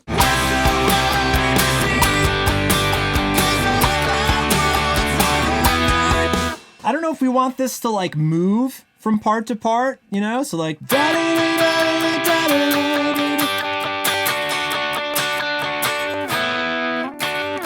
have all this movement could be cool. And I think what might help is a little bit of a fret wrap, groove gear fret wrap, to kind of mute noise in between the strings.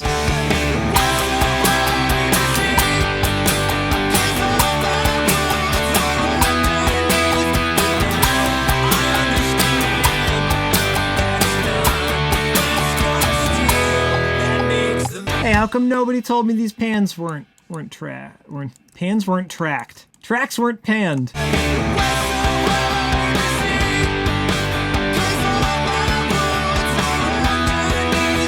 All right, it's interesting. And then for this next part, for my next trick, same parts, I guess. Although that first chord, I really like it on the minor third there because it's giving it a whole major chord. It was so hard to see, right? But in this part, I think it might be cooler to have the sus2. Mandalorian. What makes the Mandalorian? Yeah, that's too bright and happy with the third in the chord. Let's do it as the suspension. What makes the Mandalorian? Only fourths in this part? What makes the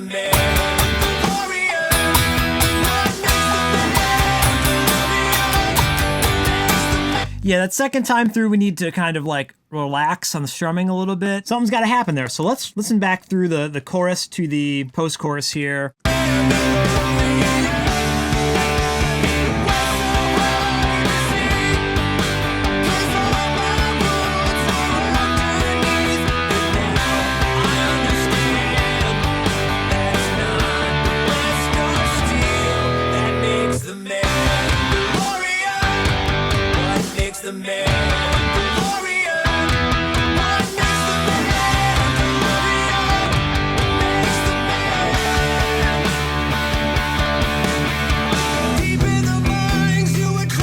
So it does go to hi-hat for that one moment there, and I kind of didn't mind it on the tom-toms for a lot of that, but it does go to the hi-hat just for the last couple beats. I wonder what that would be like a measure or two earlier, though.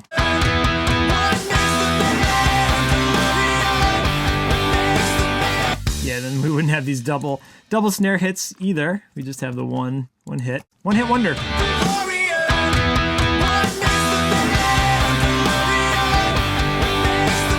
And maybe on the snares, we could do an accent crash.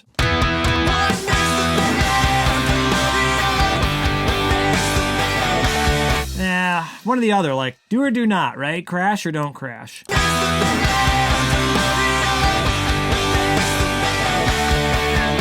Yeah, and then what do we do here? We can't have all these changing patterns. This is one of my biggest pet peeves when it's like, what are you trying to do here? Like you're breaking it down, you're riding on the crash, and then you're riding on the hi-hat. Like pick a beat, dude. I don't know if we need to like steal the ending there. If we steal this kind of like outro chord, and there's a more interesting transition between these parts rather than just riffing through them.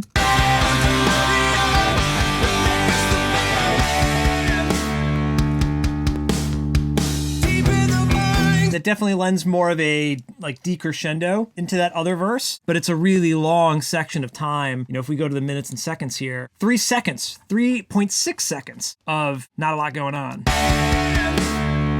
What makes the man? So maybe we do another vocal tag there. That could be kind of cool. Yeah, let's just ring these out, do some kind of cool fill and a vocal tag. All right, it's not perfect, but that's interesting. That will give it a chance to be different from the next post-chorus when we just riff right through it into the bridge. A lot of this is thinking about the grander, arrangement of the song start to finish. Those two measures there being a wrung out chord instead of riffing through solves the issue of having the next time this section repeats being a little bit more interesting, that you get something new before it's over, rather than like, oh, I've heard this before. And I think it's just super crucial that the part keeps your attention like that. Maybe we can bring back the double flamin' snares. So I know we talked about this crash earlier. Maybe we get rid of that and there's a... Maybe it just brings back the tom-tom riffing here.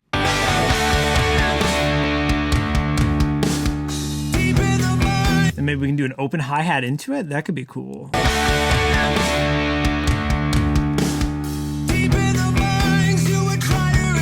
Oh, we can do a callback to the other episode. That's a perfect place for the Travis Barker fill to come in. Flat doom ting, right?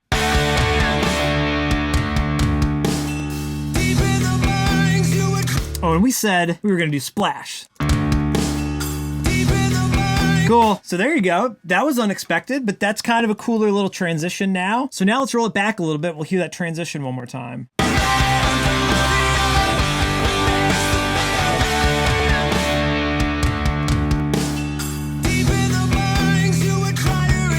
So I think that works. Another thing that would be cool is if the vocals were not deactivated to save memory. I've got the tracks frozen, but when I unfreeze them, yeah, I think we add another vocal there, I don't think we can have too many. So we'll roll through this section. What makes the man? What makes the man? Maybe there's just a reintroduction of the riff.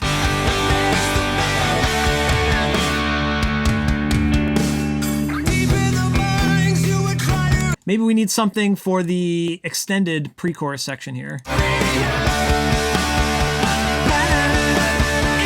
Something different for this pre-chorus section would be cool.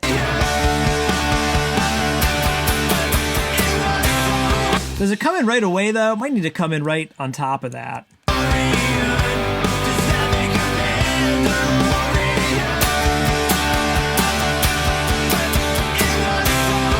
Sounds like a mess of guitars right now, but I also like the fact that we're playing on D. Mandalorian! But we can suspend it. Suspended 4. Kind of similar to the suspended 2. Same kind of, spacey sound. Gives you a little bit more color, just makes it more interesting. And I like the Mandalorian being the theme. Like, what makes the Mandalorian? You're this strong warrior people. That, of course, you would have a strong, very consonant sound rather than, that's Jar Jar Binks, right? Jar Jar Binks gets a major chord, right? Din Djarin gets the sus4, or potentially the sus2, right? Yeah, I can't even hear the vocals right now with our wall of guitars, but that's cool. Okay, and then we change the ending, right?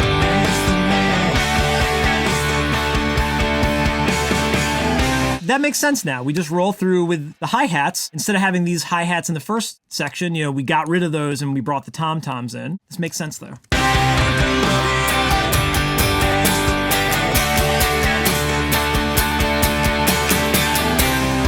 And then here, I don't know if we want to go to that suspension again, or if we just want to take the chorus verbatim. Actually, you know what? Since there's going to be the solo, we probably don't even want anything there. Or if we did, we'd roll it a little bit lower in the mix. Maybe we can do a little lower octave, just so there's something. So maybe we do the same sort of, right? Let's just feel it out.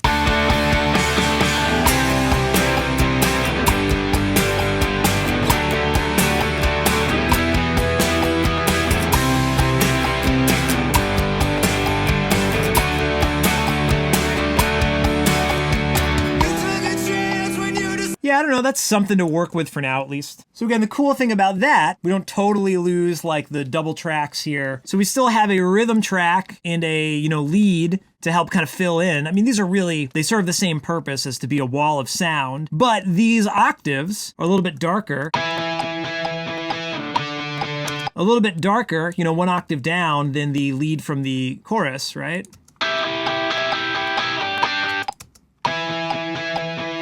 Obviously, the guitar tone and the EQ is a little different, but they're a little warmer, so that should make room for our solo riff, which we can put in a minute.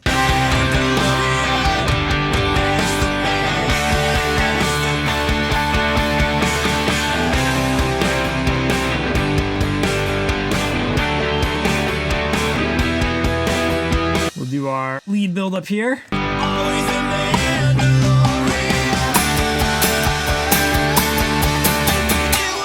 So maybe that would be a good opportunity to resolve it, right? Always a Mandalorian. Mandalorian, you know? What does it mean? What makes the Mandalorian? You know, we think it's this strong warrior way, but it doesn't have to be that way.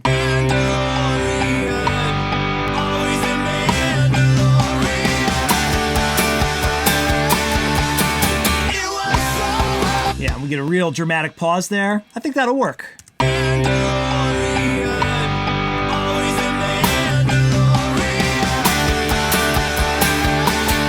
Goof that one up.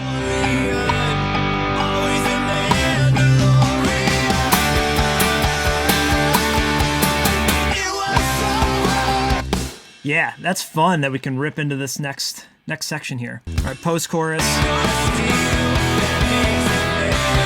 Then we did another cut here, right? Do we need this to cut on this last beat?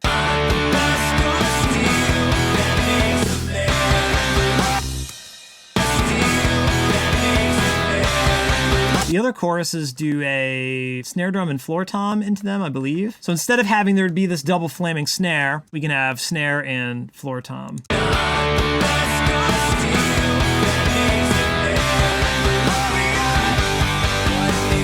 And we will rock out through this.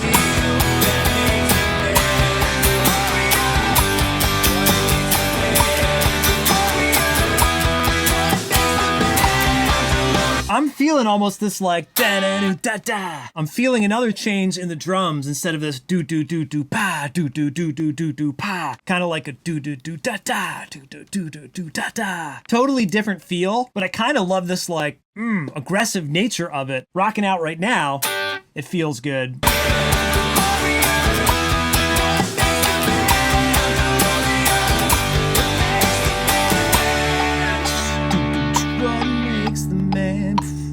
Yeah, if we're gonna do that one fill from post-chorus 1 to verse 1 with the what makes the man, that's what we do into the bridge, right? So we have to do that. Maybe we bring it back in the end, maybe not. I was kind of hearing a like bit crushed drum set. But then what do you end on? You know, you're still going to end up hanging on a chord at the end. Yeah, I don't know about that ending. And also, who knows how long the song's going to ring out? Who knows what the ending's going to be like? Who knows? Who knows anything? Not me! Ah! Okay, so let's listen to that.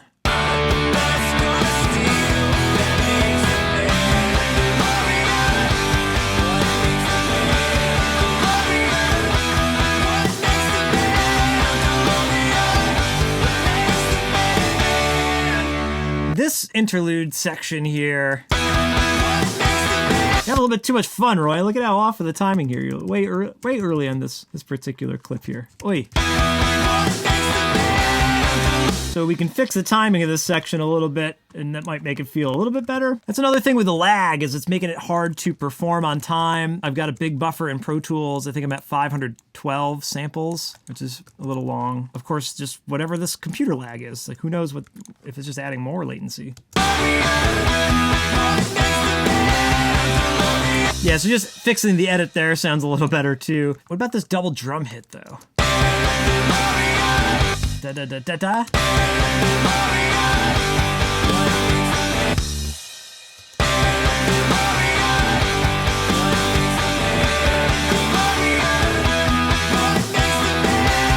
I kind of like it here, but not for these other ones. Hopefully my video didn't cover that up. So I think the only things left to do now are maybe add in the bridge solo. Studio Diary! All right, so I got a track set up here for the solo section. It's roughly the same settings from the Bad Batch solo. I think these are pretty similar parts, but I'm gonna add some sparkle on it, some echo and delay.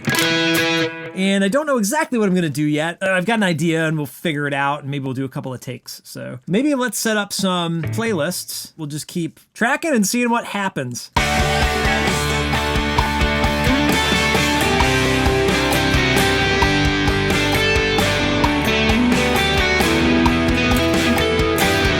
Nope, not gonna be that one. Some parts of that I liked. Not all of it though, not a lot of it. I like going down for that second part. Right? Something like that.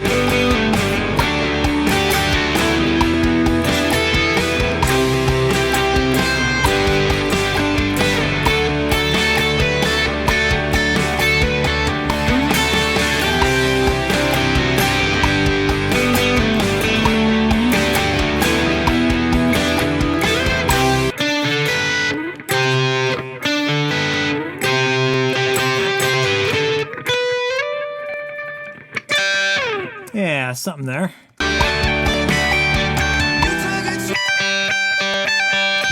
Today is the way, this is the way.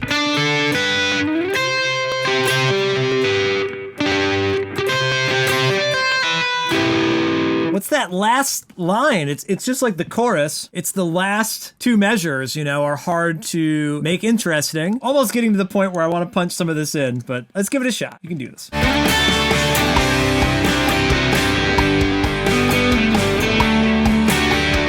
Ooh, I like that one. That's what that needs to be the second time through there. So that's the funny thing, you know, we're on take 20, but you find little happy accidents there.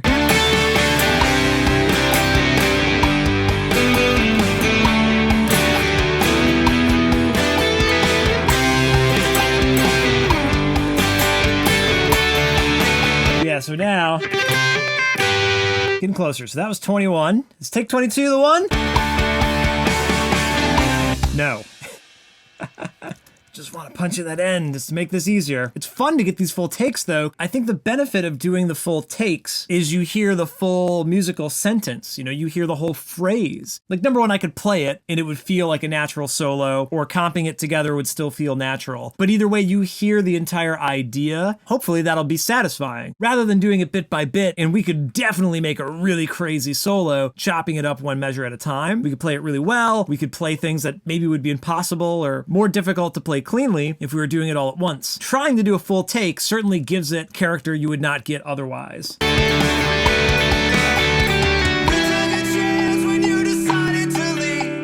It's also just a challenge to get to the end of the take, which is kind of funny. But you can see here, you know, we're starting to get to the end, which is nice. How does it start off? Man, I'm getting tired. Maybe we gotta stand for this? Let's stand up and rock out. What do you say, everybody? You all, everybody! You all, everybody! You never heard that song? You all, everybody! We gotta keep moving. Let's do this.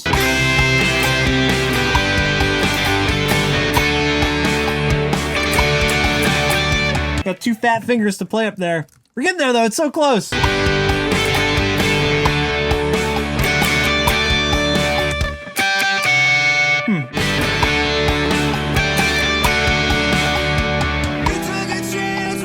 I think that's roughly the part. Let's just punch in the end. Why don't we? I think we got enough to work with. We're just goofing around now. That'd be cool. Put my slash on.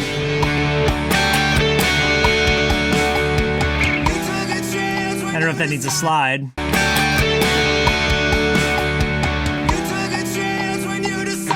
Yeah, it kind of naturally decays there. So that's cool. Now, we got all these other takes to play with. So, we'll come back down here. Sorry if the camera is moving a bunch, but you're gonna stand, you're gonna sit, you're gonna get up and jump around, right? Jump around! Let's comp this bad boy. A lot of takes here. Not normally maybe recommended, like we could have just wrote the part and practiced it. But we've got these takes, so everything that was there can be used, right? You gotta have the patience, as you'll see in a second here.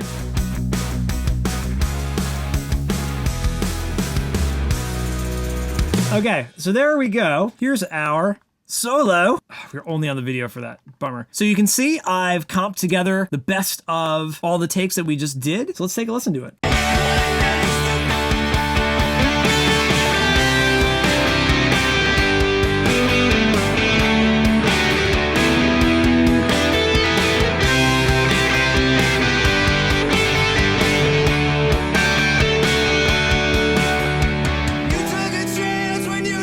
Well, it's not too bad. We're all better off no matter what you believe. You're a Mandalorian, always a man. This almost feels like that should be on a cleaner sound. Mandalorian, always a man.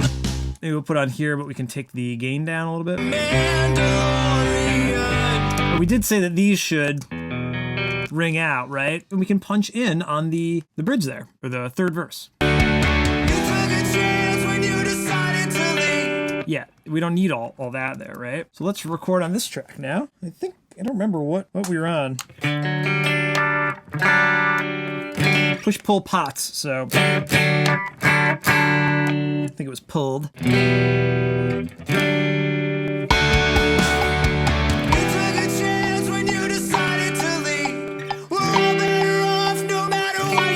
mean, yeah. You could do it a whole different way.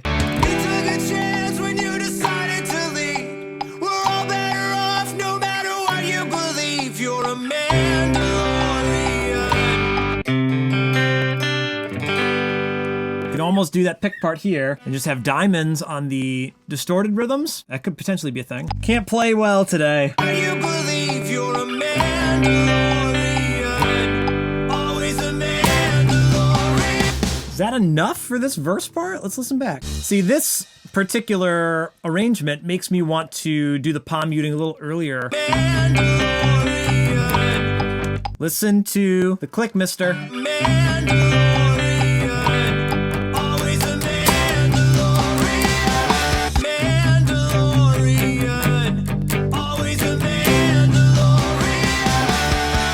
Yeah, I don't know. This is interesting here. You know, it's changing the whole vibe. You took a chance when you decided to leave. We're all better off no matter what you believe. You're a Mandalorian, always a Mandalorian. You know, obviously, if we have the build-up come in there as well, get a whole measure of build-up. Always a Mandalorian. Maybe it starts off with like quarter notes. Mandalorian, always a Mandalorian. A little bit more of a mixing thing. You're a Mandalorian, always a Mandalorian. You know, another thing, it is 6:48 right now. So I've been working for, 3.5 hours on this. I'm starting to get tired and the song sounds like I need to bump up the tempo, so I need to eat and take a little bit of a rest. It's not to be understated. After 3 hours, you don't know what you're hearing. And, just like all the other days of demoing, we'll get it to a point where we've made progress, so we'll print it down, we'll save the session, and, come back to fight another day. Studio Diary! So I'm getting ready to wrap up the guitar demo day. I'm still getting used to doing some of this on camera and not having that distract. There's a weird balance between the two that I still have to strike, but I've got a bunch of stuff in there, so this is good enough for today. I've even gone in and punched in that one vocal part, the what makes a man, that extra little tagline. I'm pretty much ready to make the mix down. So what I'll do is I'll make a duplicate playlist of my print track. We'll just call it Demo 3. So now I'm gonna print down the song and you can watch my reaction and maybe we'll chat about it afterwards. You took the creed and believe this is the way. All of your life you've been both hunter and prey. You're a Mandalorian. Does that make a Mandalorian? You would grow up never showing your face. You didn't ask why, it's just how you were raised. You're a Mandalorian. Does that make a Mandalorian? It was so hard to see, 'cause all my wounds were underneath. But now I understand that it's not the best scar steel that makes the Mandalorian. What makes the Mandalorian? What makes the Mandalorian? What makes the man? What makes the man? Deep in the mines you would try to redeem everything that you are, or so it would seem. You're a Mandalorian. Does that make a Mandalorian? You didn't know there could be so much more, but when you learned you had to settle the score. You're a Mandalorian. Does that make a Mandalorian? It was so hard to see, 'cause all my wounds were underneath. But now I understand that it's not the best scar steel that makes the Mandalorian. What makes the Mandalorian? What makes the Mandalorian? What makes the man? What makes the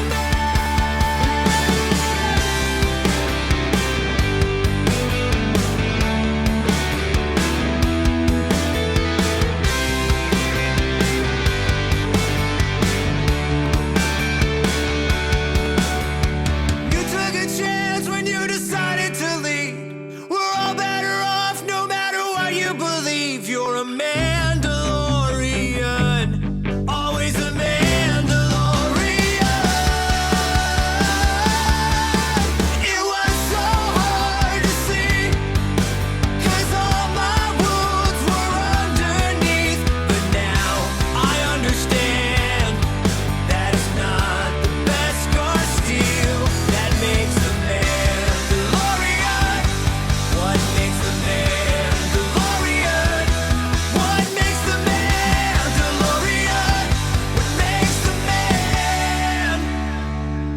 So that's the first time I've heard it all the way through with everything we've done so far today. The only other time I listened to it all the way through today was trying to get some ideas before even filming. I just listened to the whole song back. So it's close. I gotta say that like it doesn't really feel complete yet. And the funny thing is like we're labeling this demo 3, but this is all still like the demo. The numbering system kind of makes it seem like it should be more improved than it really is. So maybe I'm being a little bit hard on myself, but it still needs some tweaking. But now having this version, it will be very clear of what needs to be fixed for the next version. And I can take a listen back to it and, you know, forget about everything we did over the last 3 or 4 hours here. Take a listen with some fresh ears tomorrow, and we'll be able to figure out like, oh, okay, this part was cool, but it could be even cooler if we do this, that, or the other thing. The rough idea is there. The crazy thing is like, add up the time so far. You know, it's only been 3 sessions over 3 different days. Maybe this is like 1 whole day working on it. You know, if I had the energy to work 9 to 5, I would, but that's just not how I roll. The next time I come back, I think will be some kind of revision work on what we have so far. Had a lot of fun today, but now I'm looking forward to taking a break. It's Saturday night, so I should have a little bit of fun. Shouldn't be stuck in the studio all day. Behind the scenes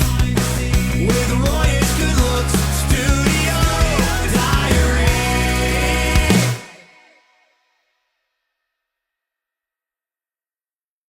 So today's episode is a little bit different. We're not going to be in Pro Tools. We're not going to be mixing or recording. It's all about my Mac Mini computer. So it's something different. I hope you enjoy. Behind the scenes with Royish good looks studio diary.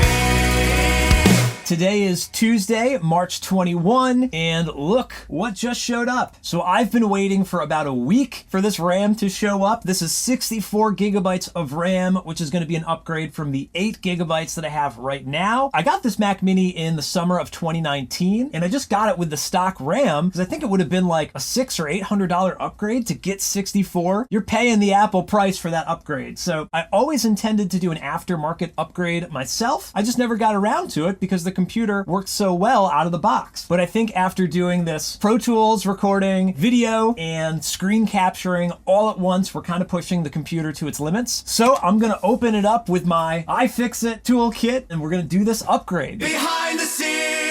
So it works. I got so excited, I spilled a drink all over my desk. I almost ruined a book in my mixer. And I was so excited to even do this upgrade that my microphone was like halfway across the room. So I just listened back to the audio to double check. And of course it sounds all wacky. So sorry about that, but I'm stoked here. So now we have 64 gigabytes of RAM. Hopefully this will make the whole experience that much more smooth. Like I said, I've been meaning to do this upgrade. I was supposed to do it in 2019 and I just dragged my feet on it. I think I saved a couple of bucks by doing that. I guess I didn't really need the RAM upgrade until now. This has been the first time that like it's really choked what I was doing and it was apparent that something had to change. This reminds me exactly of an experience I had in 2007 where I was recording a full-length album all in GarageBand. And I think this would have been like GarageBand, version like 3 or 4, very early GarageBand on one of those chunky iMacs with a big chin on the bottom. And those you could just unscrew the back and pop in whatever you needed. I think I went to like Staples or like Circuit City and I put a gigabyte of RAM into that computer. I think it only had like a quarter of a gigabyte or maybe like half a gigabyte. GarageBand was just choking with all the tracks that I had in it. Kind of similar to what we did in Pro Tools here where I froze the vocal track while we were working on the guitars. I would freeze all of these tracks in GarageBand, or Protect, they called it. There was a little lock on every track, but it would basically freeze that track in place so you couldn't edit it, but you could hear it back. I had to do that on like every track, and then if you need to edit it, you got to unfreeze it or unlock it. It's just funny to think I've been through this exact problem before so long ago.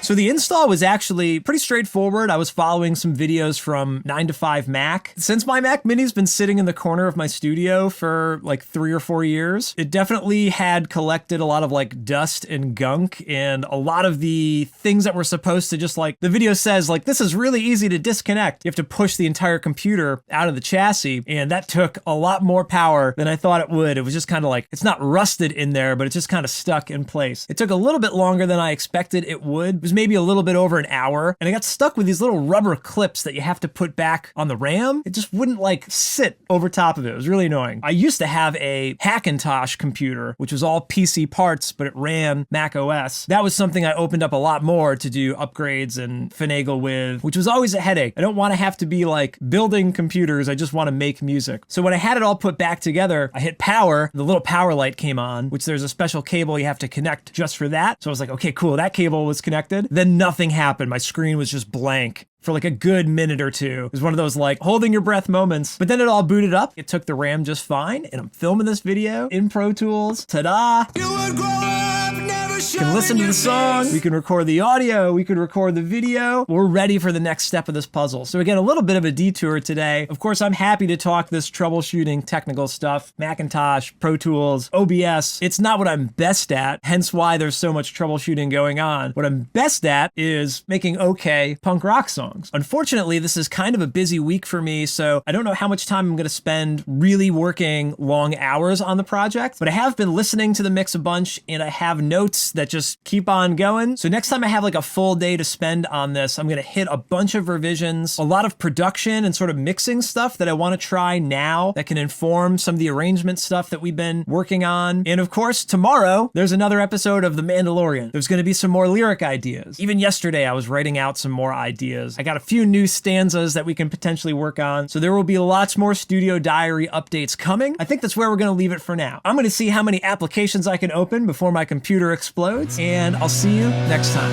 Behind the scenes with Royish good looks, Studio Diary.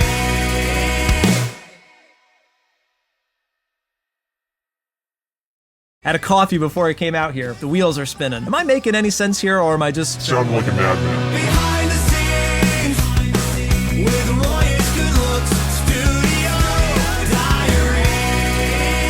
I guess this would be day 5, March 24th. I was just rewatching chapter 20, The Foundling, cataloging some footage. I have been trying to rework lyrics in the chorus section of the song. It was so hard to see, 'cause all my wounds were I'm starting to think that the chorus, I should start to treat it more as a pre-chorus proper. I've been referring to some other parts as the pre-chorus, sort of the end of the verse being the pre-chorus. I think I'm officially going to change the chorus to the pre-chorus and the post-chorus breakdown, the Mandalorian. We're gonna call that the chorus, because that's the catchy part, right? Sometimes in my head, I think that, whatever the tagline is when you're repeating the title of the song sort of thing, that's not really the chorus, that's just the post-chorus. You're reiterating the main theme. But in this case, I think it might work better as if we look at that Mandalorian breakdown section as the payoff. That's the best part of the song, that is the chorus. And we should support it even better with a true pre-chorus, that old chorus. Am I making any sense here, or am I just... Sound like a madman. So anyway, I have been jamming on the guitar. I do kind of wish that I put the camera on already as I was sort of riffing through it, but there's two things that I want to definitely address. Number one, I don't want it to be that stressful... I don't want it to have that stressful feeling anymore, but I think we're gonna change it to more of a maybe upbeat pop punky rhythm, or at the very least it's just gonna be a regular double time. Or if we go the pop punk anthem way, literally Good Charlotte, the anthem.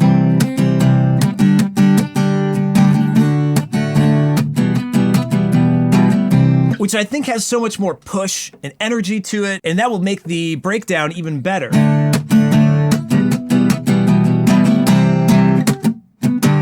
It's Good Charlotte, the anthem. This is the anthem, throw all your hands. But I think that might work. And on top of that, I'm buzzing. I had a coffee before I came out here. The wheels are spinning. So here's what I'm thinking for the melody and lyric change for the chorus at the moment. I've been going back and forth between whose point of view I think I'm gonna sing from in the song. And in the demo so far, I think we're on demo version 3 or 3A right now. I did a bounce when no one was looking where I changed a few things. But so far, the verses have been from a third person point of view. I'm talking about somebody else. And then in the chorus, it's talking about myself. So that's kind of unclear. And total side note, the new Bob Odenkirk show, Lucky Hank, just premiered a few days ago, and the character that Bob Odenkirk plays is an English professor, and he's berating one of his students for literally this, for switching the perspective of who's telling the story. That also kind of pushed me to think maybe I need to change how we're looking at this. But so I may change that perspective. And on top of that, I wanted to add more melody and rhythm and movement to this new pre-chorus section. So the old one is, it was so hard to see, 'cause all my wounds are underneath.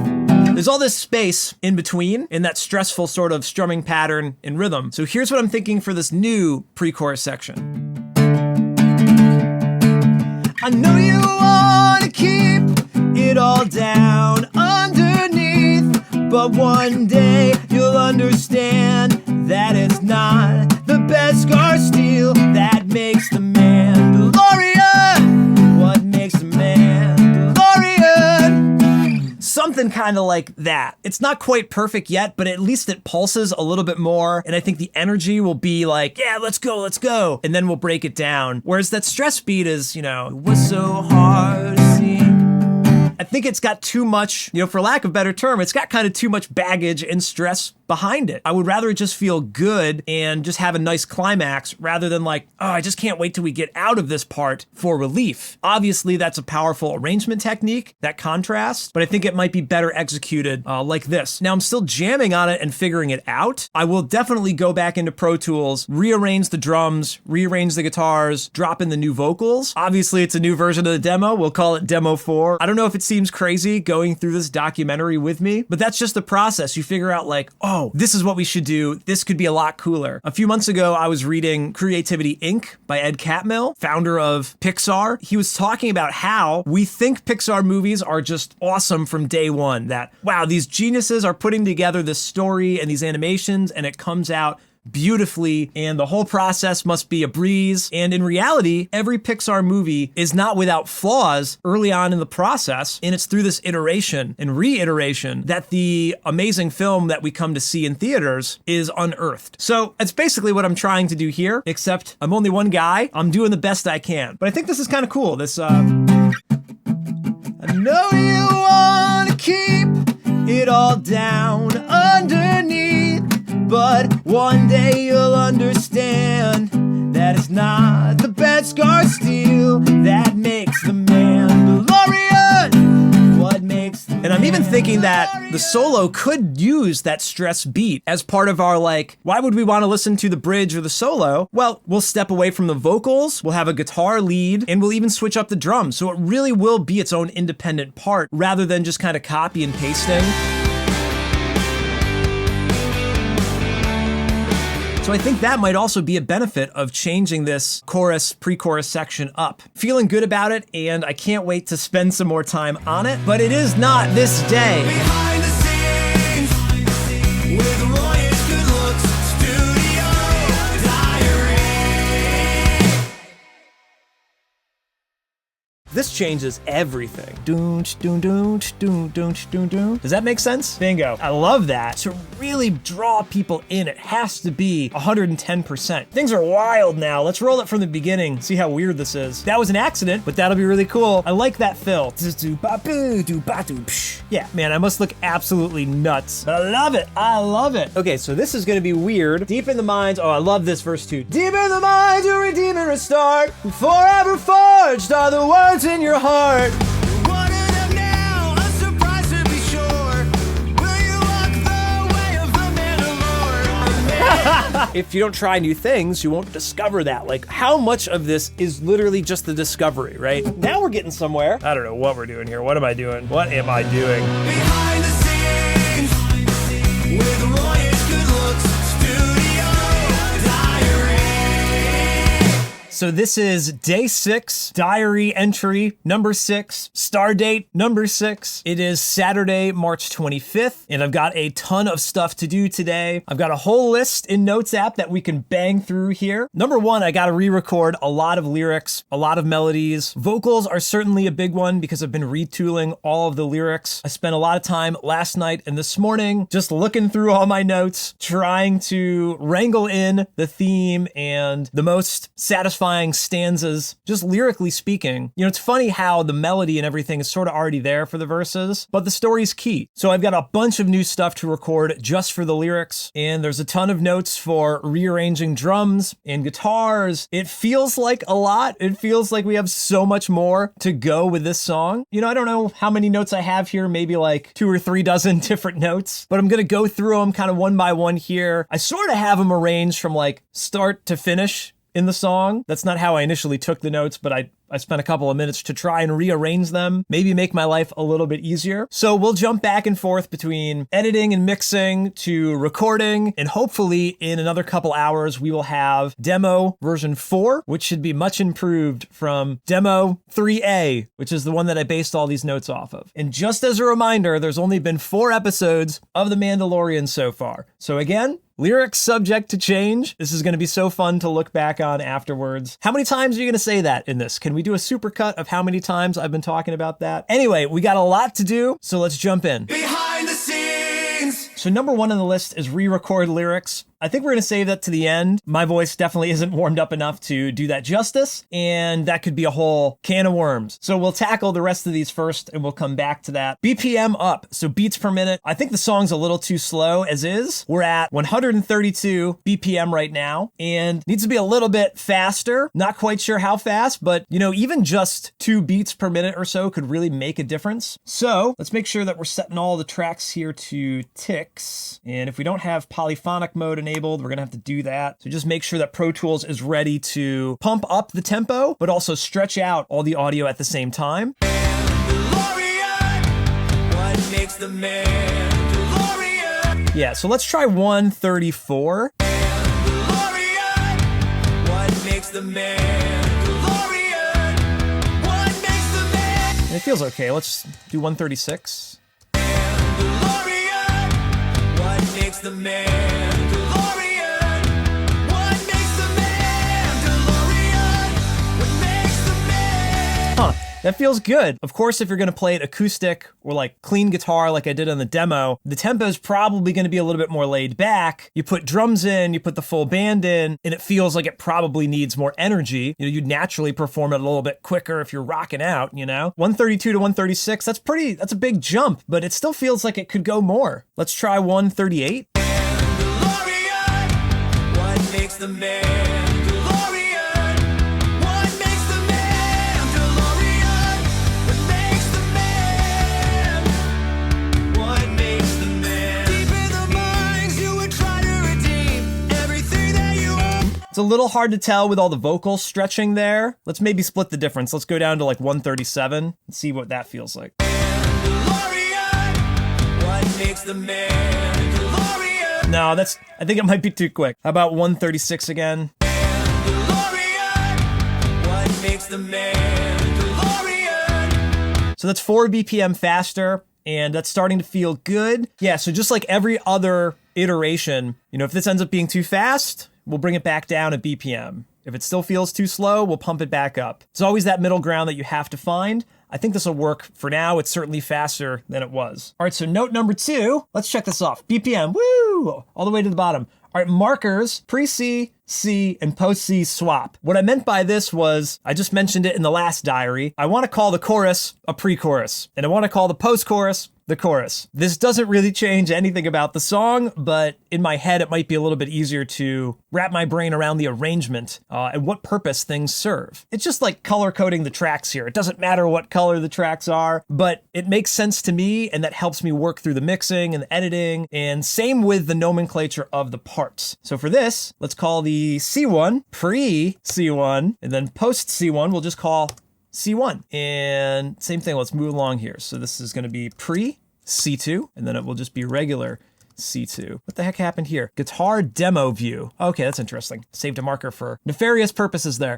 Bridge. I guess this is the solo. Let's just call it the solo, right? Solo, V3, pre-C3, and then C3. Again, kind of funny nomenclature. It doesn't really matter what we call everything here. I wasn't feeling like that old chorus was truly the chorus. Now let's dive back in. Let's see what we got here. Mix notes, markers. All done? Try the chorus at full speed. So this note is referring to that stress beat, the da da do da da do da. Let's flip flop that back to a more do do da da do do da da do do da. Snares on 2 and 4, and a little bit more straightforward. And also this is going to get confusing because this says chorus, but now that's the pre-chorus. Hopefully you're following along here.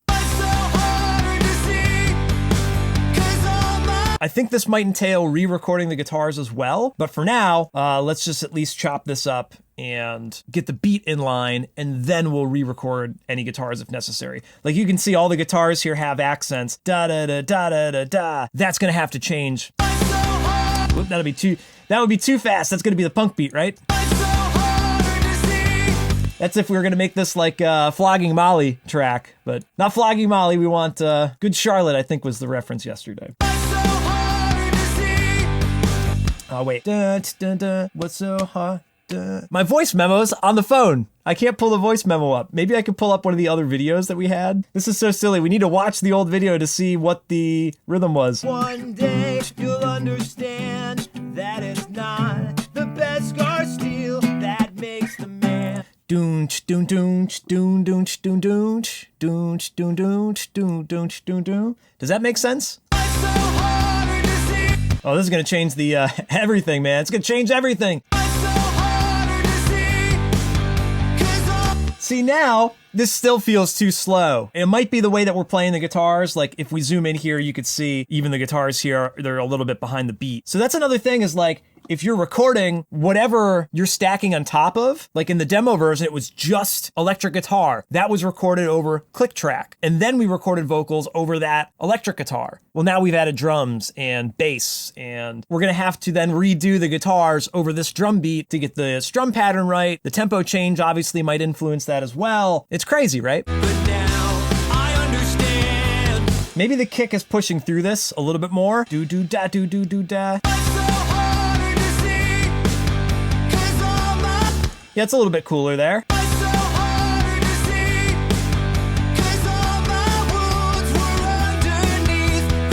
That gives it a push that it didn't originally have, right? We just got to make sure it transitions well into this next part. That is not best scar steel that makes the man.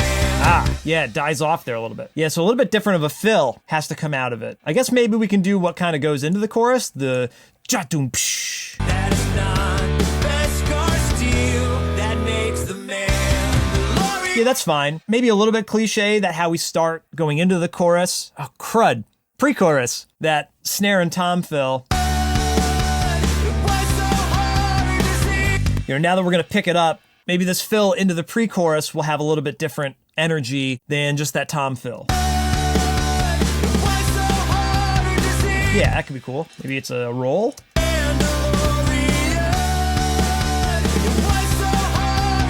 Maybe this whole thing, you know, doesn't do this halftime groove. Maybe that's more the second verse.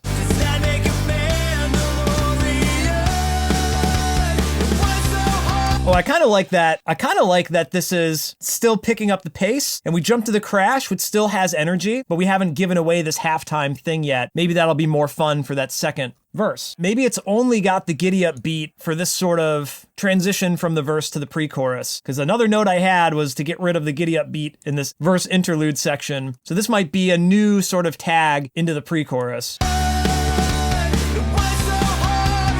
Man, it is kind of cool there though with the spacing. Do-ba-doom. You almost wanted to keep doing the giddy up thing. Man, this is so hard to figure out what the right arrangement is.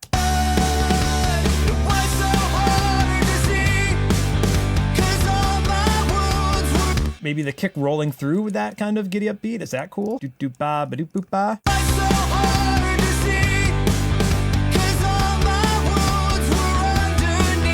Okay, now I'm also thinking maybe this is no longer ride there. Maybe this is the open hat. Maybe that doesn't need a fill here.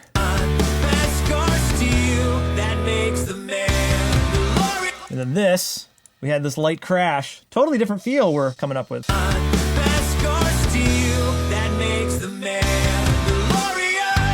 Yeah, I could definitely hear that cut right off there. The drums cut right out on that. We cut everything out in that last beat, but the vocals.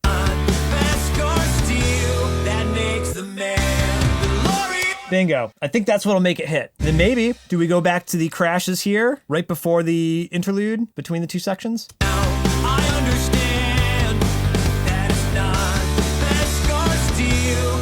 Yeah, it's not the best Gar Steel, right? Not the best Gar Steel. I'm telling you. We're jumping around the notes here. Let's jump back to the notes for a second. So the notes say, chorus at full speed. Well, we got one in there. We'll have to copy and paste it to the others. So let's leave that note up for now so we don't forget about it. Post-chorus, hi-hat instead of crash goes to hi-hat second time through. So I don't know if this will be crash here. We'll go back to this hi-hat maybe. Let's see how this sounds.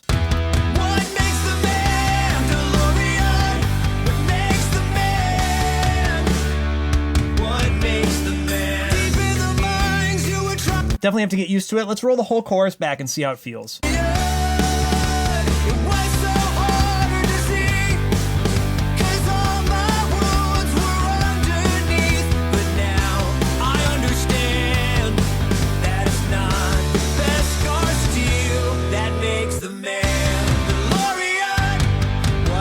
The Mandalorian. What makes the Mandalorian? What makes the man? What makes the man?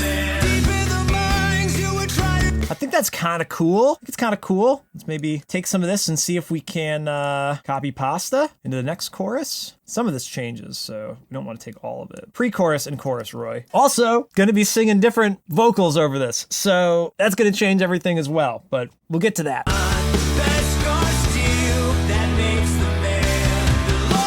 All right, so that, we'll have to roll back maybe some of the original stuff here. So, in Pro Tools, I think if we do Option Command V, yeah, that'll paste right into that section. That is not the best cause deal that makes the man the Lord. All right, so that last beat we hang, so as long as we don't goof up that last beat. The best cause deal that makes the man the Lord. And then, I don't know, does that have hi-hat? Like, we changed that in the first chorus, but That is not the best cause deal that makes the man the Lord. I love that. Now I understand.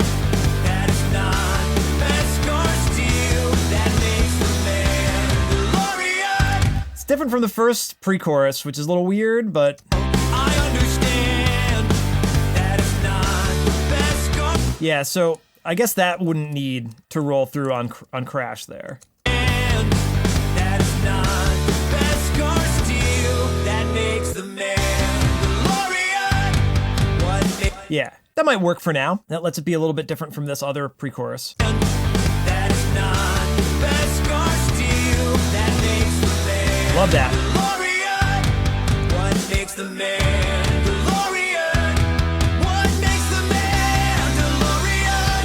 What makes the man? Okay, so that would have to go to hi-hat, but let's paste this other pre-chorus first. Same thing here, the ending changes a little bit. Best cause deal that makes the man. Oh, that's cool with that stressful beat there. I understand. That is not the best cause deal that makes the man DeLorean. I don't know, so many options. So is that the transition for the other section too then? This, That makes the man.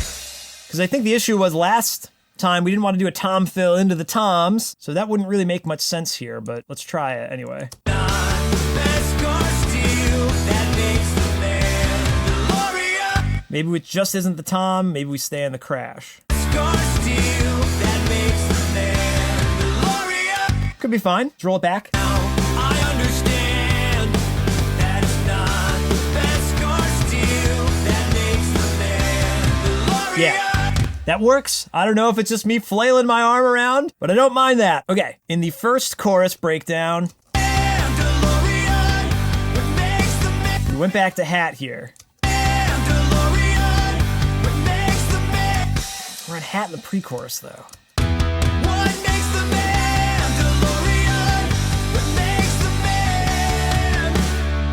Let's keep it on the Crash. It has to differentiate from the verses in that pre-chorus section. Best cause deal that makes the man. Yeah, we go to this high Crash for the transition section, low Crash out of the verses, high Crash out of the pre-chorus, and then low Crash riding through the regular chorus. And I wanted to change this fill at the end here. What makes the Da-da-da. It's rocking, but DeLorean? What makes the man? it just needs to be the same beat again. It doesn't need a fill. Okay, I think we can check off a few of our friends here. So, chorus, tried at full speed. We did that. Still needs some work, but we're there. Post C, hi-hat second time. We tried that, didn't sound good. C3 to post 3, drum fill different. I mean, we sort of did just go through this a little bit. There's not really fills yet, though. Okay, all right, I just got a text message, so I got to take a break because I'm filming on my phone. How do I check my texts? Okay. We got the phone on Do Not Disturb. Let's jump back into it. So verses, clean guitar needs to be tinier, and rattier. Dry clean guitar in the verse, dry vocals with narrow radio EQ, maybe distortion. Add Linkin Park drum FX, add guitar palm mute push, add one snare accent. I don't know what I meant by this, hence the 3 question marks. Try running leads to match the vocals, and no giddy up snare, more kick in the end part. Okay, so a little bit of work to do in the verses here, a little bit of production, a little bit of re-recording, but let's see what we can do to wrangle it in. You took the creed and believe this is the way. Even just there when I pause, You took the creed. you get that little wash of sound from the vocals. It sounds great, but I think in terms of the arrangement of the song, we're going to want to cut some of this off. So halfway through here, I think we could kick on the effects, but here, right in the intro, we've got to have a little less of that slappiness, if any slappiness, and maybe not even any reverb here. So maybe just this room sound. You took the creed and believe this is the way. All the Little scary without the vocal plate. You took the creed. You took the creed and believe this is the way. Take down a couple dB maybe. You took the creed and believe this is the way. All of your life you've been both hunter and prey. You're a man. I don't know if it'll be cool with or without the slap. You took the creed and believe this is the way. All of your life. The slap is a little bit cleaner than, the reverb. Maybe we took the reverb down to like 5. Keep the slap though. You took the creed and believe this is the way. All of your life you've been both hunter and prey. You're a man. You took the creed and believe this is the way. That's kind of cool. Kind of the opposite of having dry vocal effects, but it's a little bit more of a concise effect rather than like long reverb and eighth note delay. You took the creed and believe this is the way. This is a mixing thing, Roy. You took the creed and believe this is the way. You took the creed. Yeah, no, you want it tinier. Let's bring this down. You took the creed and believe this is the way. All of your. Okay, and then we'll probably want a different track for this. So I'll duplicate my main vocal. We'll call it V1 FX. And I probably won't record onto this track, but we will be able to use it for production as we work. So temporarily, I'll move some of those scratch vocals over, and we can do a little bit of, radio EQing on this. You took the creed and believe this is the way. All of your life you've been both hunter and prey. Yeah, this air distortion plugin in Pro Tools, I feel like it's a little underrated. I always use a preset here that I made called Vocal Fattener to make the vocals a little bit more gooey and exciting, but you can still almost get that radio effect here. I wish there was one more EQ band to really, you can take the high end out and you can sort of shape the bright and darkness of the effect, but you can't really lop off the low end like you might want to in a traditional radio effect sound. You took the creed and believe this is the way. All of your life you've been both hunter and prey. Without those, You took the creed and believe this is the way. you get this full fidelity vocal. You took the creed and believe this is the way. All of your life you've been both hunter and prey. You're a man. And then You're a Mandalorian, I guess on the Mandalorian line, that's where it would come in. Hunter and prey. You're a Mandalorian. Does that make a Mandalorian? You would grow up never showing. Ooh, that's cool if the vocal effects come in there. So this will be cool. Second time through, we can go back to the radio effect, but we'll bring in maybe some of the ambient effects, the delay and the reverb. Didn't ask why, it's just how you were raised. You're a man. You got the delay? You would grow up never showing your face. I guess that's the fun part. It's the delay. You would grow up never showing. Yeah. Take it down though so it's not so obvious. You would grow up never showing your face. You didn't ask why. Yeah, so the intro, these are like a little too loud. You took the creed and believe this is the way. Let's put a little trim at the end of it. We'll bring it down, maybe like 2 dB. You took the creed and believe this is the way. All of your life you've been both hunter and prey. You're a man. Has to feel small and then get big. So I'm spending a lot of time here working on production, sort of mixing stuff, but this is a huge part of it. If we get the production right, there's all these steps to it. You've got to write the song, record it, and arrange it. The mixing is kind of that same process all over again. How do you take what was there and present it even cooler than it was? The arrangement already contrasts from being just these 2 instruments to the full band, but we need to kind of push it even further in that direction to really draw people in. It has to be 110%. You took the creed and believe this is the way. All of your life you've been both hunter and prey. You're a Mandalorian. Does that make a Mandalorian? So let's skip ahead now. I like that. So verse guitar, tinnier, rattier, dry clean guitar, dry vocals with narrow radio EQ. So now this verse 1B, let's not get there yet. Let's try this interlude section. Hey, you're a Mandalorian. I think this is too loose. I think this has to be like similar to the chorus section that we just added in, but without the giddy up here. I think that makes it a little too corny. Mandalorian. Mandalorian. Does that make a Yeah, these holding notes makes it a little too much, a little too silly, which is funny because I know we spent a lot of time on it. This is the game we play, though. Mandalorian, does that make a Mandalorian? Ba-da-da-da-da-da. What's so hard to see? 'Cause all my Okay, let's roll it back. pray you're a Mandalorian. We have to like let the double sort of speak there a little bit louder to bring us in. You're a Mandalorian. Alter and pray you're a Mandalorian. Like that's a funky edit. There's a really funky edit to make there, but we can fix that in the final mix and master. You would grow up never showing your face. So this part, again, more production. If you listen to Goldfinger Open Your Eyes, it starts with this like dong dong dong dong dong dong dong dong, really weird cymbal pulsing rhythm, and we need something like that here. Gonna be hard to set up on the MIDI drums that we have now because we're not gonna want to hear them in full fidelity. Maybe we can do this with just like a duplicate track for now that comes in and out. You would grow up never showing your face. You didn't ask why. It's Even that's kind of cool. But let's go down to the drums here. We do like just a duplicate drum bus for a second. And we'll take it out for this fill. We'll only bring this up for this like drum verse effects. And again, we could change this later. We're just having fun. And same thing, let's take our distortion. you would grow up never showing your face. You would grow up never showing your face. Didn't ask why. It's just how you were raised. You would grow up never showing your face. Didn't ask why. It's just how you were raised. You would grow up never showing your face. Didn't ask why. All right, so let's post EQ that a little bit. You would grow up never. And I guess we would take out a little bit of the lows. You would grow up never showing your face. Didn't ask why. A lot of like mid-range. You would grow up never showing your face.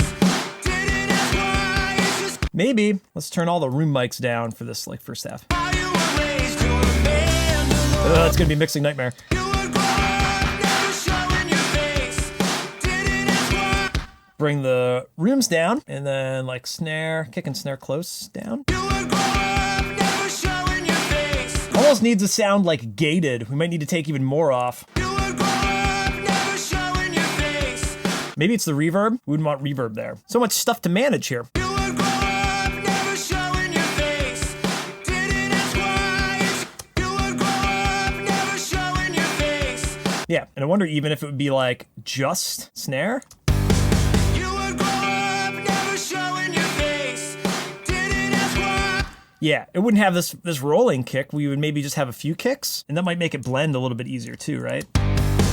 You would grow up never show. We could bring back MJ. Boom, ba, boom, ba, boom, ba, boom, ba. You would grow up never showing your face. Didn't. That's so funny. Oh man, I don't know if we can keep that, but it's a really interesting wink and a nod. Definitely like, hey, remember that? Especially now that I'm telling everybody. You would grow up never showing your face. Didn't ask why. It's just how you were raised. You're a man. Yeah, that works great for the other fill there. Don't really love the drum effect tone at the moment, but it's interesting, right? You would grow up never showing your face. Didn't ask why. It's just how you were raised. I almost feel like, again, with Open Your Eyes, it's only in like one ear, right? You would grow up never showing your face. Kind of weird. You would grow up never showing your face. Didn't ask why. It's just how you. All right, and then in one ear, we would have to have like the the palm muting going on. I wonder if this could work, right? Maybe we need to flip-flop those ears. I don't know. You would grow up never showing your face. Didn't ask why. Pan the drums over to the other side. You would grow up never showing your face. Didn't ask why. It's just how you were raised. Rhythm 1 FX. You would grow up never showing your face. Didn't ask why. It's just how you. All right, things are wild now. Let's roll it from the beginning. See how weird this is. You took the creed and believe this is the way. All of your life you've been both hunter and prey. You're a Mandalorian. Does that make a Mandalorian? You would grow up never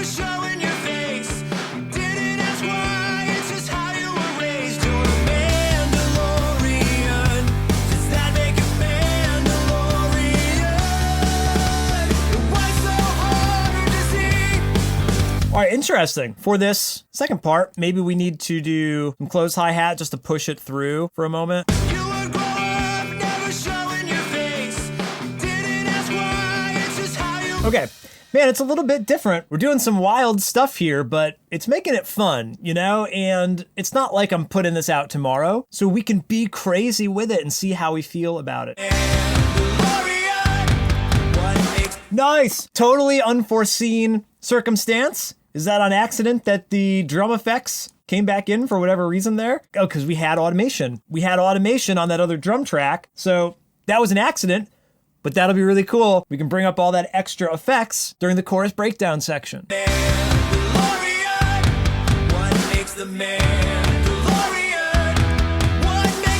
Really interesting accident there. So let's check that off or delete it. No giddy up, snare, more kick. Yep, we did that. Let's see what else is going on. Okay, yeah, so the running leads, that's what we wanted to talk about. So in this sort of interlude here, I was hearing a... Ooh,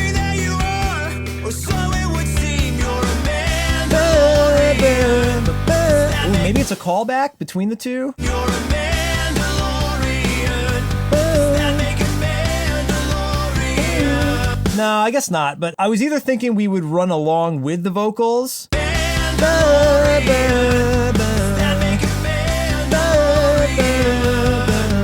Might be too much. It's one of those things like every now and then when I'm listening back to, you know, the demo or a rough mix or whatever, if I hear something, it's like it almost belongs. I don't know if you've ever found yourself singing along to a song, but a part that's not there, like whether it's a harmony or making your own kind of callback or ad lib. If you're doing that and you're writing music, that's a great opportunity to say, hey, that should be in there, you know? And that's all I'm doing is like I'm listening to this song and finding more stuff to put in it, finding those moments. And sometimes that's me just like humming along, you know, or air drumming and realizing like, here's how I want to accent a beat, whatever it is. Those improvisational moments seem really silly in the moment, but that's how you unearth the gold in your production.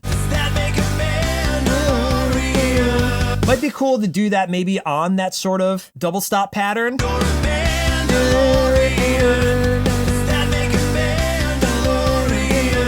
Maybe give it a little bit more movement there. So I think we can still try that when we pick up guitar later. Chorus vocals need a slap delay or something more distinct. So we're referring to the new pre-chorus section here. Let's roll back the first one.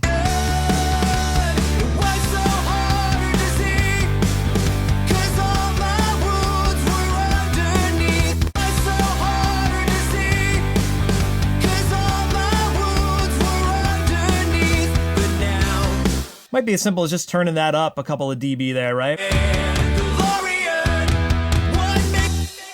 And how loud do we want this puppy? -7 right now.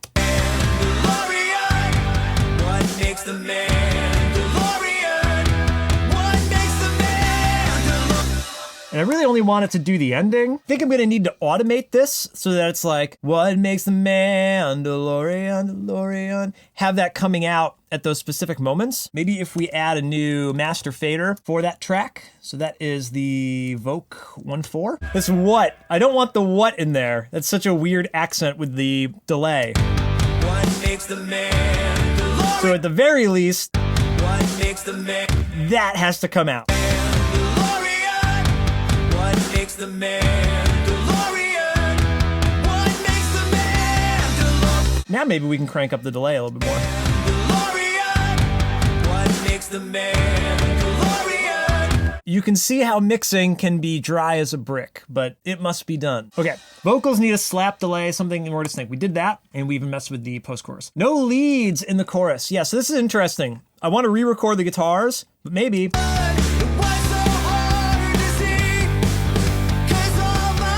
I think all this can change. We could do a totally different riff here.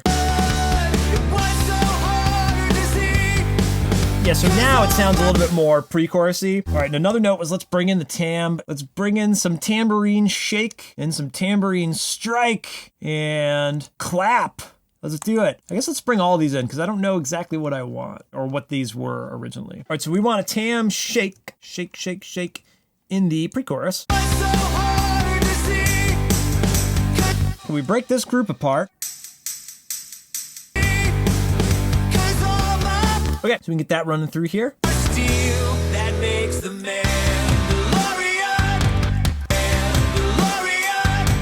What makes the Mandalorian? So in this instance, we probably wouldn't want those accents on this part here. What makes the Mandalorian? Kind of sounds pretty lame right now. Makes the Mandalorian. What makes the I think we'll save that for when it kicks in. Mandalorian? What makes the man? What makes the man? Deep in the mines you were trying to Copy pasta that for the other chorus here. Solo. Nice. All right, Tam Strike. I don't know where we're gonna need it, but What makes the Mandalorian? What makes the Mandalorian? all right, so now we can have a little bit of tambourine shake and a little tambourine strike. We'll get the best of both worlds here. I understand that it's not the best scar steel that makes the Mandalorian. What makes the Maybe we'll put the tam there. you would try to redeem everything that And then on our kind of double hit here, ta ta ta. Same thing. Let's do a ta ta. I'm also glad that we've changed the end of the pre-chorus into the chorus now because we can feature this doom doom psh fill again without having that be copy and paste. So we fixed a lot of issues here through some of the arranging today. you took a chance when you decided to leave. Always a Mandalorian. It was so hard to see. Wow, that's gonna pick it right back up. I'm definitely interested in exploring the fill from verse 3 into pre-chorus 3. It's already got kind of a cool moment to it, but I think there's something else we can do there. Not sure what yet.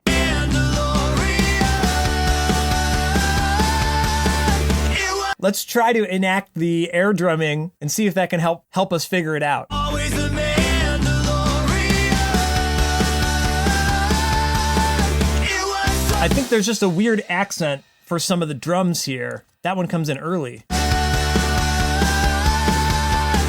was so So that would be a little different, but I think that's what I just air drummed. always a Mandalorian.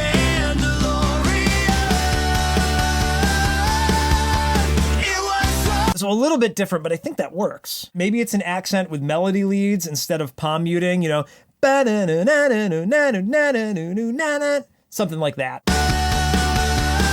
This palm muted take will at least remind me to do something different there. Okay, and I wanted to put in the clap. Clap new. Where is it? Let's do this. Let's take this clap. Where's clap old? I know I have a clap old. We should blend them both. I'm gonna want to put that in the breakdown, chorus breakdown. what makes the Now we're talking. Mandalorian. What makes the Mandalorian? Now that part is starting to sound a little bit more like a stadium rock and roll thing. If we listen to the demo, Mandalorian. What makes the Mandalorian? a little weak. Mandalorian. What makes the Mandalorian? What makes the Mandalorian? Don't know if we need the tam strikes. Maybe that last one. What makes the Mandalorian? What makes the Mandalorian? What makes the man? What makes the man? Deep in the mind. And maybe the tam strikes at the end, but not the clap. What makes the man? Deep in the minds you would try to redeem. It's interesting. Everything I think this chorus is at least a little bit more figured out. makes the Mandalorian. Okay, so the ending here, way different with all this percussion. Mandalorian. What makes the man? Definitely have a tam on all these. What makes the Mandalorian? And then shake all the way through. That makes the Mandalorian. What makes the Mandalorian? What makes the Mandalorian? What makes the man? Cool. I'm digging some of that. Let's check the notes. We got to change this. So tam strike, add claps, add tam strike, confirm vocal rhythm. So a lot of things to do with vocals. Post C1 tag, use the BGV bus, background vocal bus. So that first chorus coming out of it What makes the man? here. What makes the man? Deep in the minds Okay, Okay, so might still have a version of this on, the main vocal tracks, but I think this will be cooler with a little bit more like ambiance to it. I think I wrote brooding, echoey brooding. Sure. I think we do want to hear this repeat.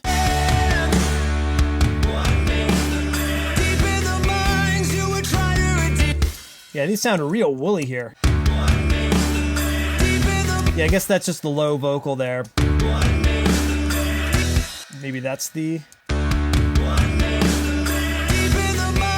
And we could just EQ these goofy little guys here. Get the lows out of those. Get the lows out of those! What makes the man? Pump up their gain. They might sound a little cooler with the compression. What makes the man?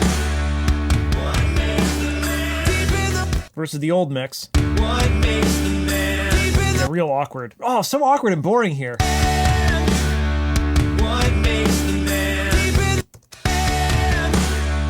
What makes the man? So now we also have that background vocal bus in there. If we want to add any other ad-libs or things that need to be background vocals, I literally have a special track to push them in the background so we can add in whatever extra stuff we want whenever we feel like it. I don't quite have a lot of ideas for that yet. That one little repeat section seemed like a perfect opportunity for it. That those didn't need to be like main vocals. They just needed to be like a thought sort of milling around in your head. Like, imagine you're Din Djarin or Bo-Katan. You're wondering where your place is in this Mandalorian world, If they're the people that are singing in the chorus, this, what makes a Mandalorian? What makes the man? And then they're thinking to themselves, what makes the man? It's a thought sort of just echoing and milling around. What else do we got? Verse 2, guitar is too busy, remove, clean, simplify. Lead is too much specifically. So let's go to verse 2 and listen through.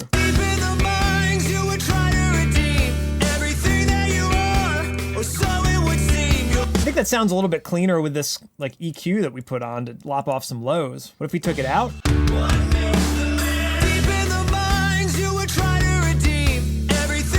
Without it, we lost. Like that's part of the song. We need that. Versus the demo 3.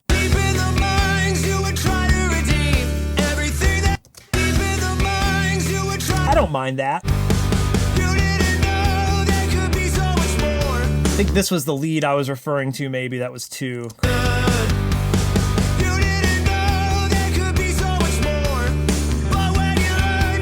I might need to do a little bit more of a cliche. More cliche Royish good looks riff there rather than this moving around a little bit too much with that type of arrangement. Yeah, if we even just took out like the second beat here, that might sound a little bit better. But this would be a little goofy.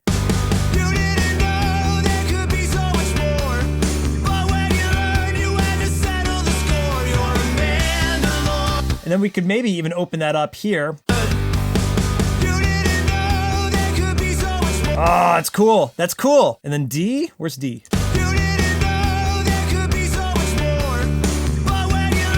Maybe this one could still have the funny little edit. Should I have zoomed this in so everyone could see a little bit better?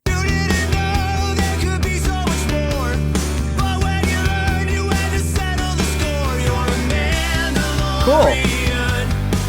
All right, so we made that one lead a little less busy. That was the note. Can we re-listen back?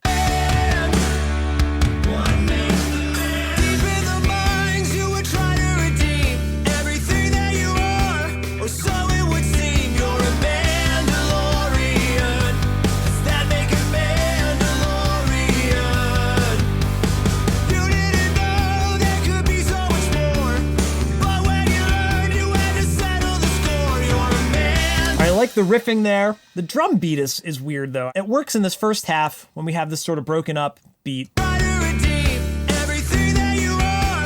That's cool. The hi-hat here though doesn't really seem as interesting. Yeah, we could even take this out. Does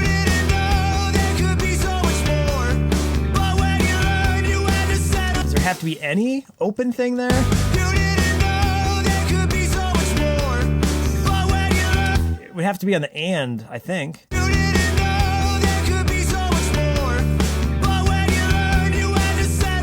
Yeah, kind of go back and forth between like a slightly opened and a much more opened.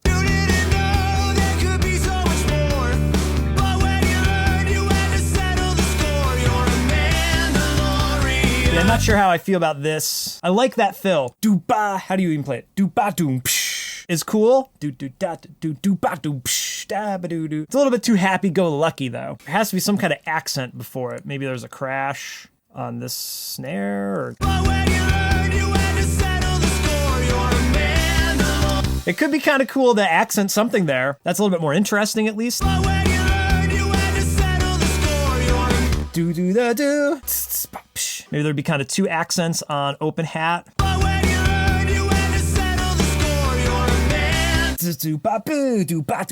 Yeah. Man, I must look absolutely nuts on screen. What else is on the list for now? Solo adds snare ruffs and less delay, and then solo to V3 drums around the horn. Well, we might not have to do that now, because that drum fill doesn't change. That would be dat-doon-doon or blat-doon-doon. All right, so add snare ruffs. So this would be like that snare roll track. Let's jump to the solo. Yeah, to really truly do this sort of stress beat, doon do da do da doon doon do ba doon. You'd want to drag some extra notes and accents out on the snare drum, so we could do that on this snare roll track. I think there's actually yeah. So there's the actual roughing.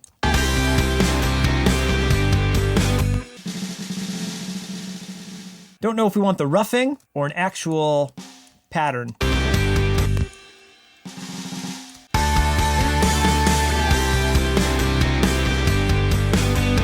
Probably just as simple as that for now. I guess maybe there would be one on this kind of second beat too. And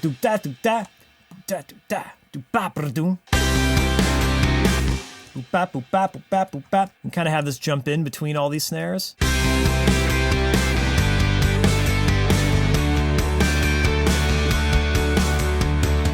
Yeah, so the difference here.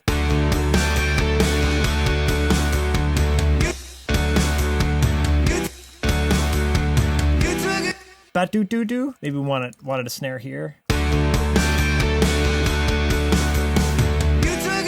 Yeah, I don't like that as much as this kind of subtle, like, ending.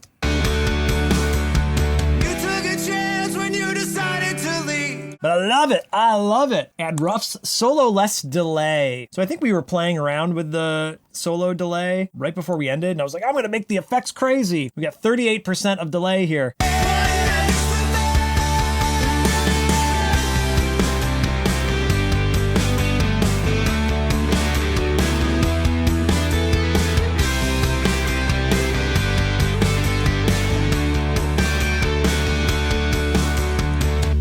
Yeah, hard to hear on speakers so much, but on headphones, that was really drowning me out. 10% less delay there, at least for now. And then solo to V3 around the horn. Nope, we did that. V3 to C3 drums, different cutoff fill. Oh, I think we checked this. So we're changing the groove there. The guitars have to follow that if we change that. Yeah, that's the problem. On this beat, there'd be a snare drum that would come in there.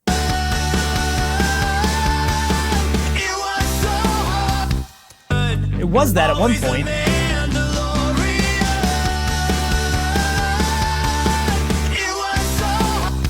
And then is that just all tom-tom? Yeah, I guess, I don't know if we need the tom-toms there. Da, da, da. What happens if the beat just goes through? Is the extra time in between the cool part?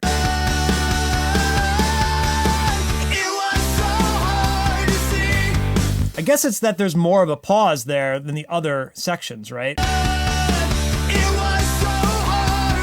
There's no pause there than the other pre-chorus.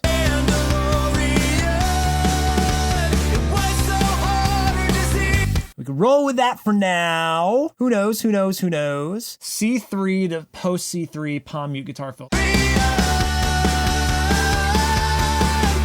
right, so I'm not sure about this palm muted fill. So this would be pre-chorus into the chorus. I guess let's re-notate that. So pre-C into C. All right, C3 ending crash is the wrong one, but it can't be the big one. C3 ending crash. I think that's what we were referring to. So it could be that, or it could be this.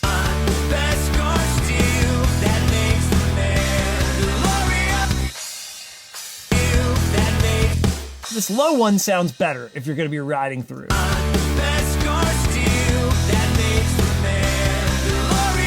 think that's fine. And then post C, C3 to post C3, drums different fill. So I guess that would be this part here. The only thing I could hear different is if it was jet doot, jet doot.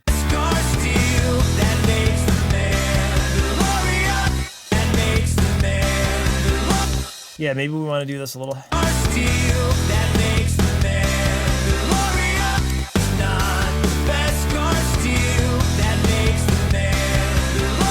Ba-da-da. We'll hold this out as like a, I guess it's already held out there.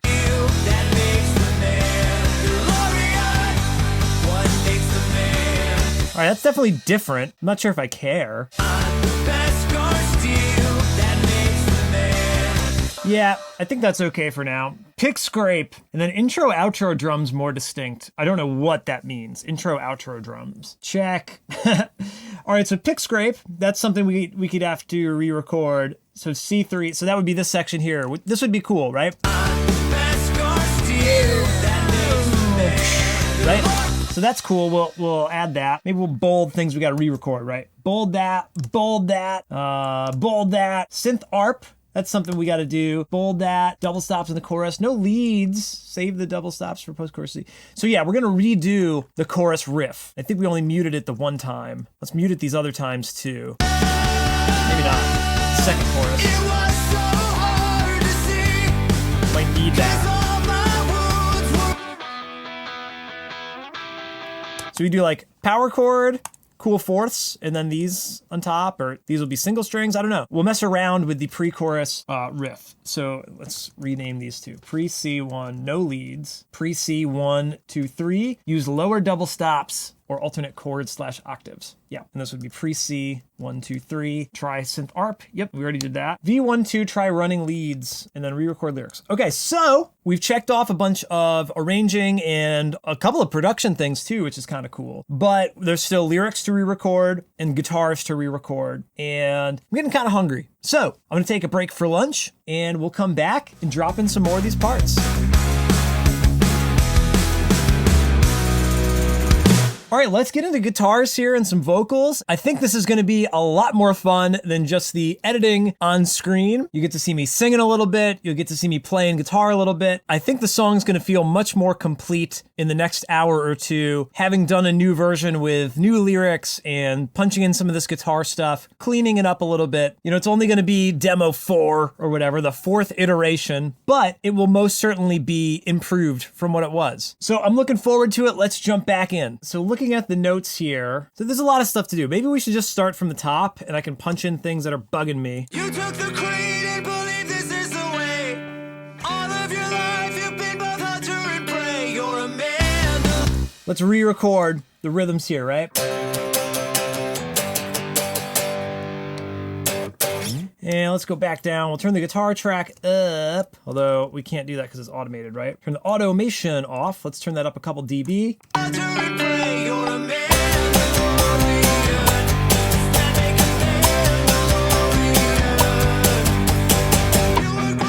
Same thing, second track. Hunter and prey. You're a man.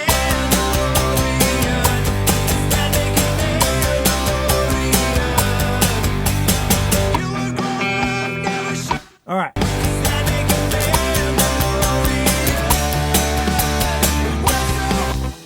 Yeah, as we're strumming, I'm feeling different about that transition. I only tried out the double time chorus alone on acoustic guitar, and it sort of felt good, this bouncy rhythm, the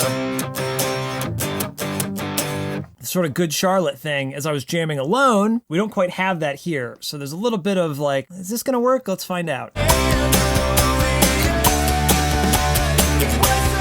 For now, that's a lot better than it was. And it feels good to have this like drum thing in the middle. This is fun. Never really done something like that, but it's kind of cool. I don't know if this should be the rhythm here or that's a little different of a thing. Let's try to record something there.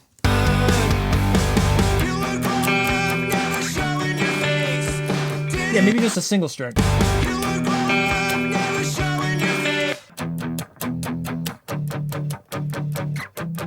maybe alluding to that second verse.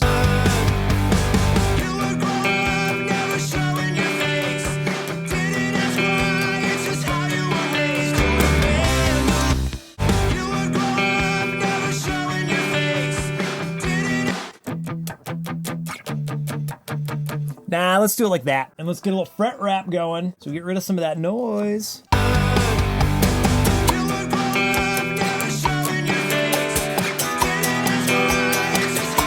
Might be cool to strum through it, maybe.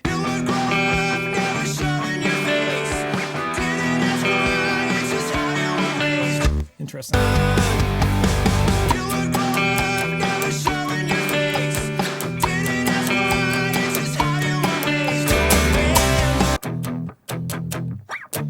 I want to try to avoid this kind of choppy cutting. That's nice sometimes, but I think I want to avoid it here. A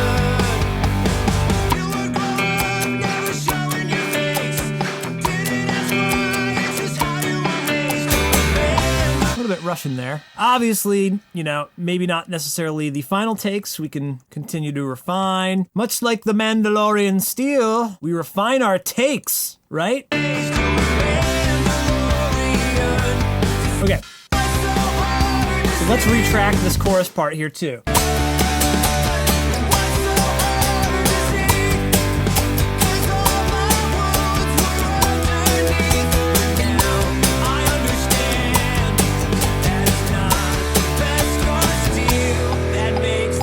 Punch in again on that end. We had trouble here last time too.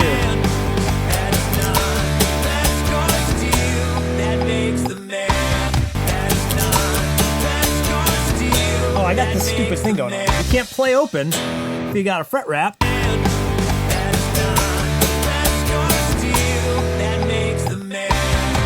Alright, then this second guitar track.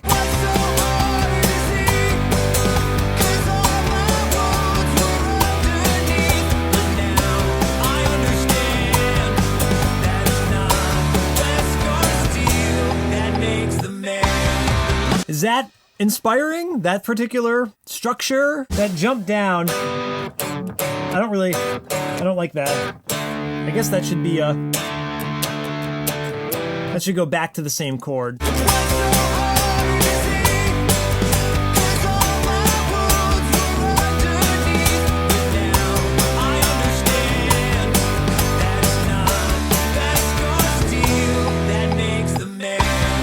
Yeah, this last chord maybe should be different. I don't like the ha. Don't know if we necessarily have to punch this in.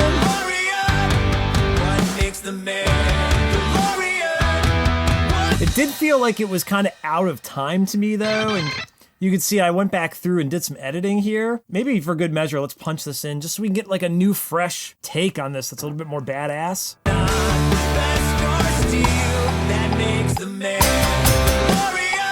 Gotta crank up the volume a little bit. Hopefully it doesn't bleed too much in the mic.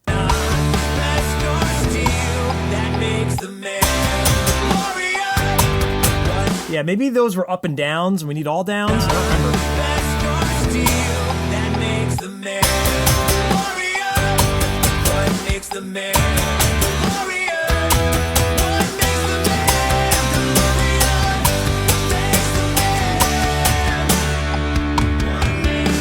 One more take.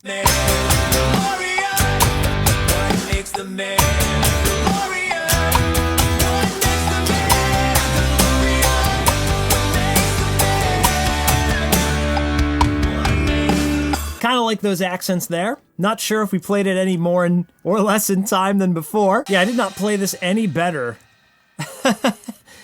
It almost needs, you know, like an eighth note hi-hat or something going through there to really keep the time really well. Maybe I'm listening to the vocals. Again, the vocals not being recorded to the drums.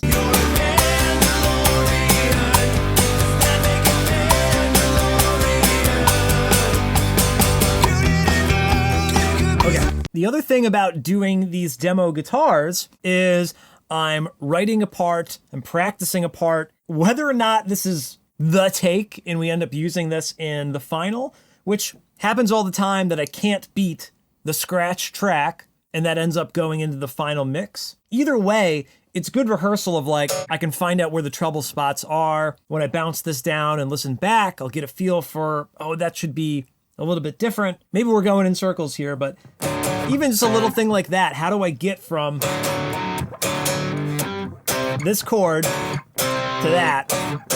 Funny kind of fingering. How do I do that cleanly without, punching it in really abruptly? Well, it's a matter of trial and error and a little bit of rehearsal as well. Definitely got to punch in. Cool riff, simplified. Let's clean it up though.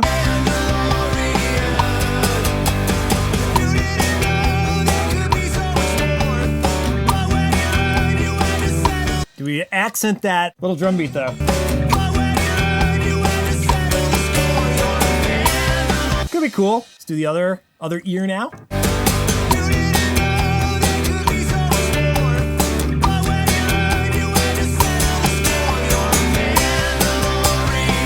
That's fun. Gotta somehow open up into that part. Maybe that's with the hi-hat in general. I think all songs truly give me this much trouble. It's just I've never had to film it and talk about it at the same time, which right now I'm reading Ego is the Enemy by Ryan Holiday. There's a chapter called, Talk, Talk, Talk, or Talk is Cheap, or something to that effect. He mentions anytime that you have to explain what you're doing, you'll do it not quite as well as you would have if you just weren't talking and you were focused. I know that the documenting side of this is slowing down the process a little bit and distracting a little bit, but truly every song goes through the same sort of whirlwind of like, try this, try that, change this, change that, come back to it tomorrow, undo what you did. You thought this was the way, but now you're doing this, and then you flippity flop. So it's chaotic, and it feels even more chaotic to document it and have to know that I'm documenting it, have to watch it back and edit it and be brave enough to share it with all of you. But hopefully the song is awesome in the end. It's already out by this point. You've already heard it. So hopefully it's a hit, right?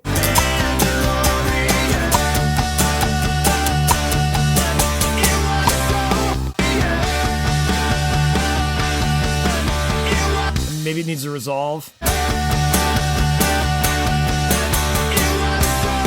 Maybe instead of riffing on the double stop, it'll be a kind of a lead like that, more of a ping-ponging melody.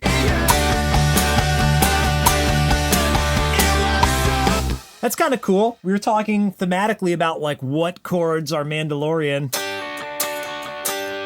We're going back and forth between the,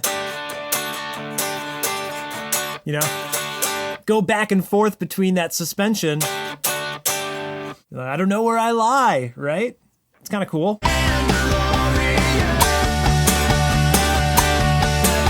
I forgot how I did it. Kind of cool.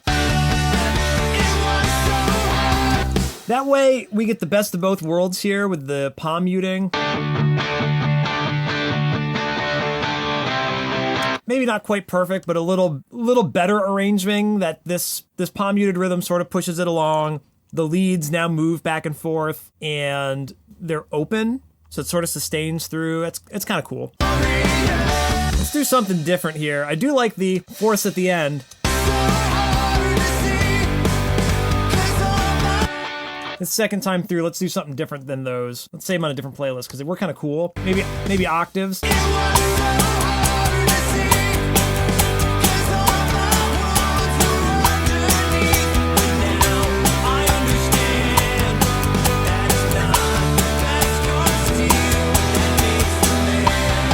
Yeah, it seems a little bit more like, all right, we're just building the base of the chords, right? And I guess these are octaves. Let's put them on a different track.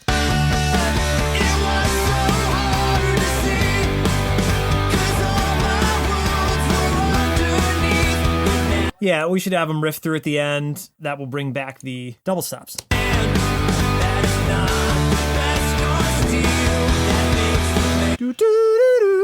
I love the solo, and I'm loving that it's going to have its own little part. I got my podcast fade on still. I got to turn that off. Okay, so we got some leads that will fade out through the chorus.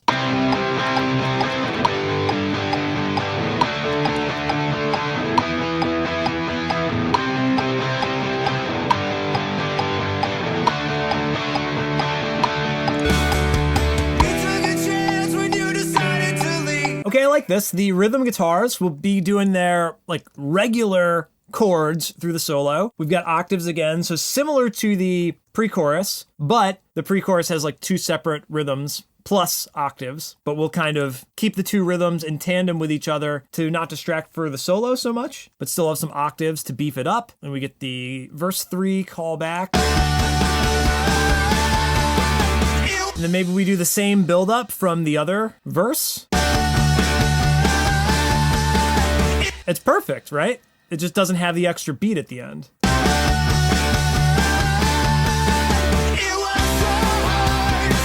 Yeah, I think maybe we strum through instead.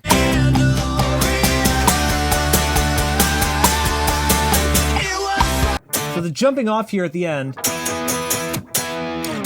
maybe we'll just hold.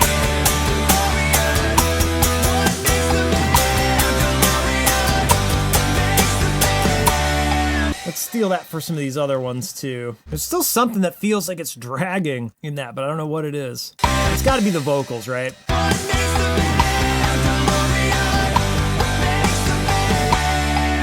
The vocals must just be a couple of milliseconds behind.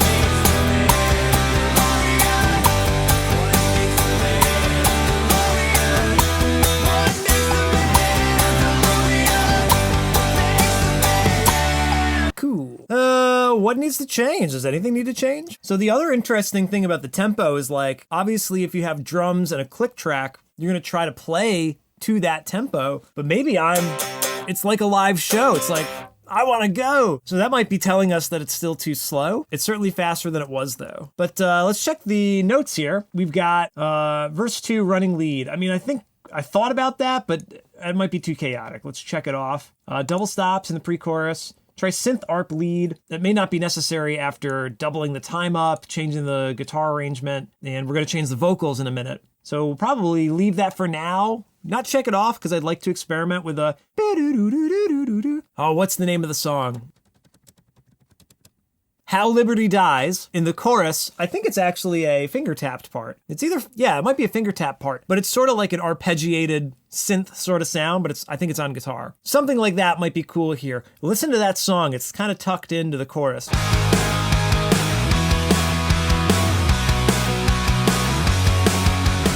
That's kind of what I was thinking here. It would just fit in perfectly, but we'll try that later. And confirm vocal rhythm, that's a vocal thing. Palm mute riff in between the pre-chorus. So we tried that, and we did that for one. Oh, pick scrape into post-chorus 3. Really not that great at pick scrapes, but we can give it a shot here. Sounds so lame already.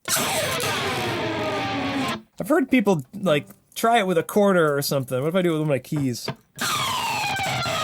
That's pretty gnarly. Can't get really good grip of that.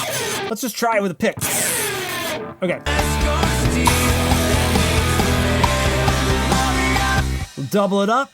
I do have one tip for pick scrapes. When I was recording with my band in high school, our producer said, well, I actually asked him, I said, what do you recommend? And he said, make it hurt.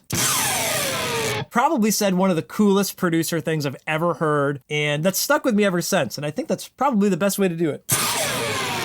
You know, take no prisoners with your pick scrape. That sounds cool. Why weren't we recording that? There's a couple of weird things though. One, you gotta like come in early because the beginning is always kind of weird with the attack. It's pretty cool. Kind of weak. So let's keep that, the one we just did, where we actually made it hurt.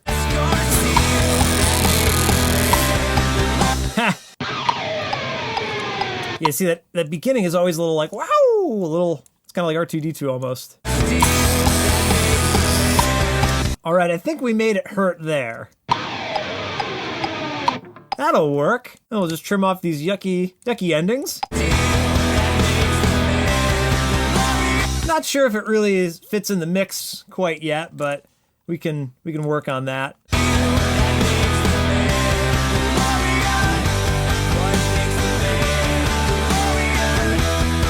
It's so weird that feels out of time. It's still bugging me, but it's a lot closer than it was. Okay, so pick scrape, check that off. So I think that we can officially be on to vocals now. Man, could you see me playing any of that guitar? Couldn't see me strumming it, but oh well. So I think we can move on to vocals now. Maybe I'll take a little break and get some water going because I haven't really been hydrating very much, but doesn't matter if these are the best vocal takes ever. Sometimes that does lead to cool vocal takes when you're just kind of throwing them away. But I'm gonna take a break, I'll hydrate, and then we'll record some vocals. Studio Diary.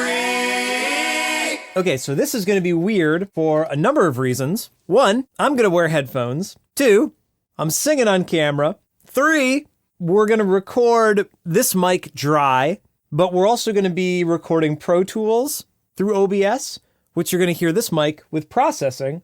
So you're going to hear it with distortion and reverb and delay. I think we've done this example before, but later on, this may or may not wind up being a pain in the butt to edit. So I'll find out. This is all trial and error. Hopefully a brief vocal session today. But anyway, let's look at the lyrics here. You took the creed, you believe this is the way. All of your life, you're both hunter and prey. So that one's already in there. And I'm thinking of changing the second half of that verse. Honor and strength, it's how you were raised. Armor keeps you from ever showing your face. That's not quite what I want. Tradition, armor. I liked how armor and honor rhymed. Honor and strength, it's how you were raised. Tradition keeps you from showing your face. I like that. A little bit different of a rhythm, but that's cool. The chorus is going to be way different. I know you want to keep holding on to your beliefs. Something like that. You don't fully understand. No, it's not the best scar steel. The what steel? The blank steel. The Baker steel. The best scar steel. That makes the Mandalorian. That part will be the same. We might need to tighten up some of the rhythm, but the same part. All right, verse 2. Deep in the mines, you redeem and restart. And forever forged are the words in your heart. You're a Mandalorian. Also, maybe we could do octaves there. I'm just trying to not go crazy singing right now, but we might be able to do octaves for that part. And then second half, you're one of them now, a surprise to be sure. Will you walk the way of the Mandalore? Lore? Shore? A surprise to be sure. Will you walk the way of the Mandalore?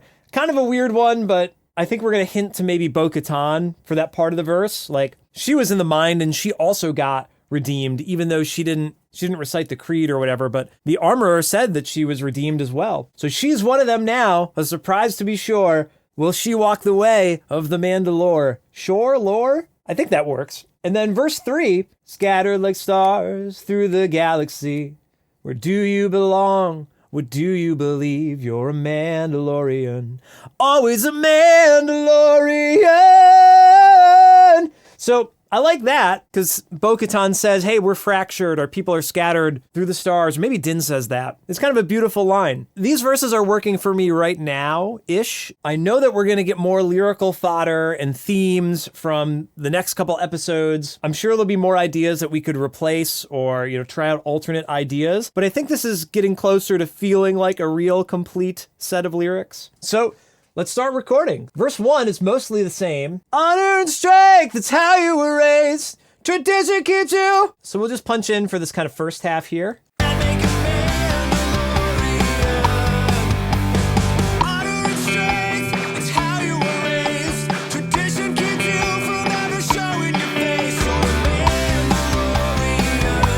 Sorry if I'm shouting now. I'm going to shout because I got headphones on, right? Let's turn down the guitars. We could even turn back the automation on there. And now let's turn up the vocals a little bit so I can hear me. Me.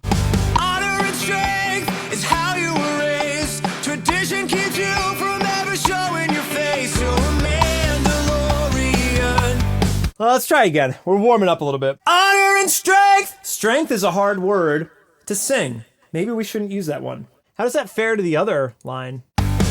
You would grow up never showing your face. You didn't ask why, it's just how you were raised. I don't think that strength is the right word. Honor and strength. Honor always! So that's an interesting note there where honor and strength sounds like a great lyric, but strength is a really funny word to sing. Why don't we just pull up the old dictionary? Strength. Thesaurus. Enormous physical strength. Power. Honor and power is how you were raised. Honor and muscle. Honor and muscle. Honor and force. Needs to be a one-syllable thing, though. Strength, health, fitness. Physical strength, pride. Honor the land is how you were raised. Never showing your face. Tradition keeps you from always honoring your ways. You will grow up never showing your face. Honor and strength. All of you. Honor and strength, it's how you were raised. Tradition keeps you from ever I love the how you were raised, never showing your face. I don't know the words that tie those together, though. Originally, I had it's not your fault the way you were raised. Confusing way, this is how you were raised. All of your clan, how you were raised. As a foundling and how you were raised. You're a foundling and how you were raised. I guess we're going to have to come back to this verse because I don't like that. I don't mind the ending of tradition keeps you from ever showing your face. That part's okay, but you would grow up as a foundling.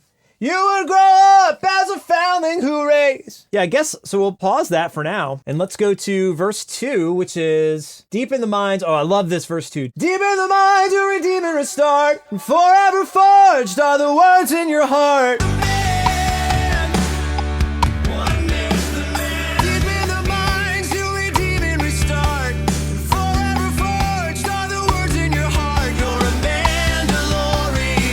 Not bad.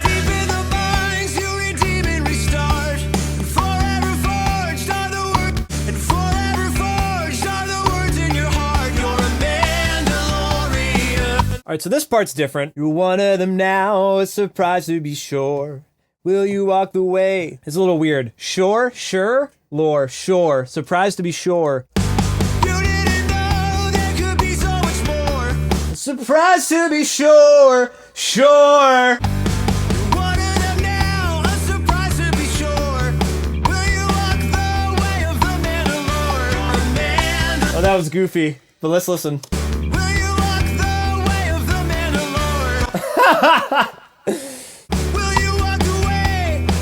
Mandalorian? All right. For one, my voice is blown out already, you could tell. Didn't warm up today, didn't get great sleep, have not been hydrating. This is just comical. Another thing I don't know if I ever mentioned is the song is in G. G is a high key. What is that? That's a G right there. So the top of my range tends to be like A or B, but that's never really a great tonality. So, it's not the top, but I'm not warmed up. So it's right below the top. And you can hear I sound like crud. Will you walk the way of the Mandalorian? You're a Mandalorian. Yeah, even though I don't sound great, sometimes I get really cool takes this way because it has like a little bit of grit. As long as I'm not pushing it too far and like actually yelling, it's an interesting tone. It's different than if I'm warmed up. Yeah, like that doesn't sound that bad on recording, but I feel kind of terrible, and I feel like my speaking voice sounds weird, but on recording, that's not really that bad. You're one of them now, a surprise to be sure. Will you walk the way of the Mandalorian? You're a Mandalorian. Will you keep walking the way? You keep walking the way. This will you walk the way? There's a little bit too much of the upbeats. You're one of them now, a surprise to be sure. Will you walk the way? Will you walk the way? Will you walk the way? Will you walk the way?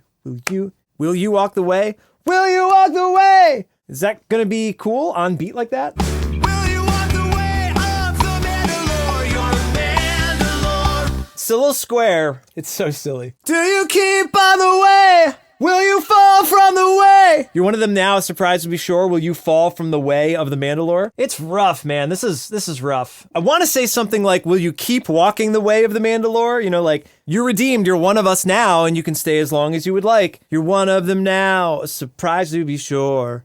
Will you keep on the way? Will you keep on the path of the Mandalore? Will you walk the way of the Mandalore? Will you keep walking the way of the Mandalore? Will you keep walking the way of the Mandalore? Da, da, da, da, da, da, da. Will you keep walking the way? We cannot walk the way. Will you fall from the way? Sure. Will you fall from the way of the Mandalore? Will you fall the way? Will you keep walking the way of the Mandalore? Will you keep walking the way? Be sure. Will you keep walking the way of the Mandalore? You're a Mandalore. Will you keep walking the way of the Mandalore? Will you keep walking the way of the Mandalore? You're a Mandalorian. I like how I said Mandalore there, but not much else. Of the Mandalore, you're a Mandalore. I said man. The man was great. Mandalore. Will you keep walking the way of the Mandalore? You're a Mandalore. But will you keep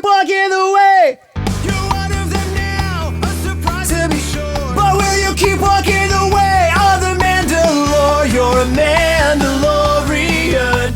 Right now you're a Mandalorian. But will you keep walking the way of the Mandalorian? All right, let's do one more. I guess I'm getting used to hearing this line, so I'm hating it less. Be sure. Will you keep walking the way of the Mandalorian? You're a Mandalorian. I like that other man, though. Okay, what's the next lyric we need to change? I guess verse 3, and then we can try the chorus. You took a chance when you decided to leave. Scatter like stars through the galaxy. The rhythm here is weird, too. Through the galaxy, throughout the galaxy. Scatter like stars throughout the galaxy. Where do you belong? What do you believe? Scatter like stars through the galaxy. You belong. Where do you believe? You're a Mandalorian. Always a man. Scatter like stars through the galaxy. You belong. Scatter like stars through the galaxy. Scatter like stars through the galaxy. Where do you belong? Where do you believe? You're a Mandalorian. Always a Right now, I do not have the clarity to sing this part, not like a goofball. Not good rhythm. Not good clarity. Scatter like stars through the galaxy. Scatter like stars through the galaxy. Where do you belong? Where do you believe? You're a Mandalorian. Scatter like stars. They want more of a Stars. Scatter like stars through the galaxy. but I don't like that. We're just changing the structure. Da da da da da da da da da. Scatter like stars, the galaxy. Scatter like stars through the galaxy. Scatter like stars through the galaxy. Where do you belong? Where do you believe? You're a Mandalorian. Scattered like stars through the galaxy. Where do you belong? Where do you believe? You're a Mandalorian. Where do you belong? What do you believe? You're a Mandalorian. It's fun to sing. Scattered like stars through the galaxy.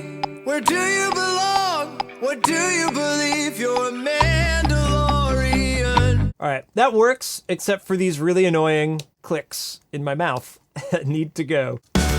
Scattered like stars through the galaxy. Where do you belong? Scattered, right? Scattered like stars. Scattered like stars. Okay, so now we can mess around with this chorus part, I guess. I know you want to keep holding on to your beliefs. Yeah, I don't know if I want this to be holding on to your beliefs or holding it deep down underneath, like you're hiding everything under the Beskar steel sort of thing, or if it's like, you gotta stop, like, carrying this baggage with you, your beliefs, like all the ancient tradition. It's not this Beskar steel, it's not this creed, like we can all get along without having to succumb to being in a cult. Why so hard to see?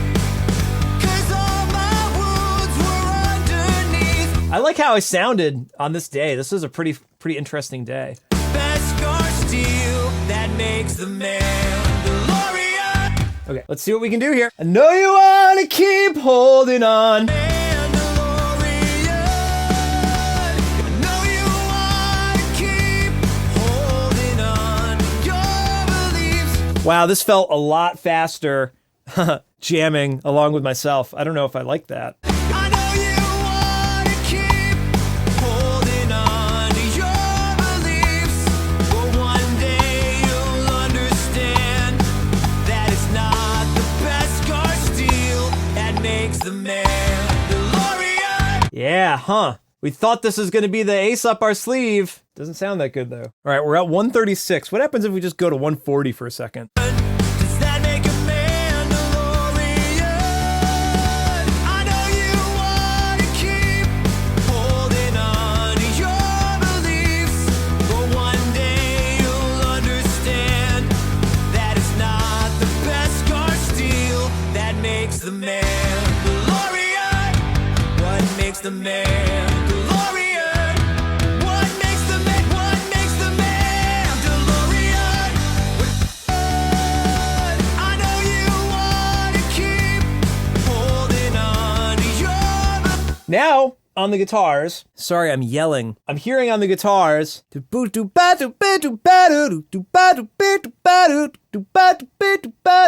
know you wanna keep. I'm hearing it really push in a different way, which we knew this was going to happen, that we'd change the drums, we'd change the guitars, change the vocals, and how does any of that fit together? So this is okay. I've sped it up 1 BPM further for posterity.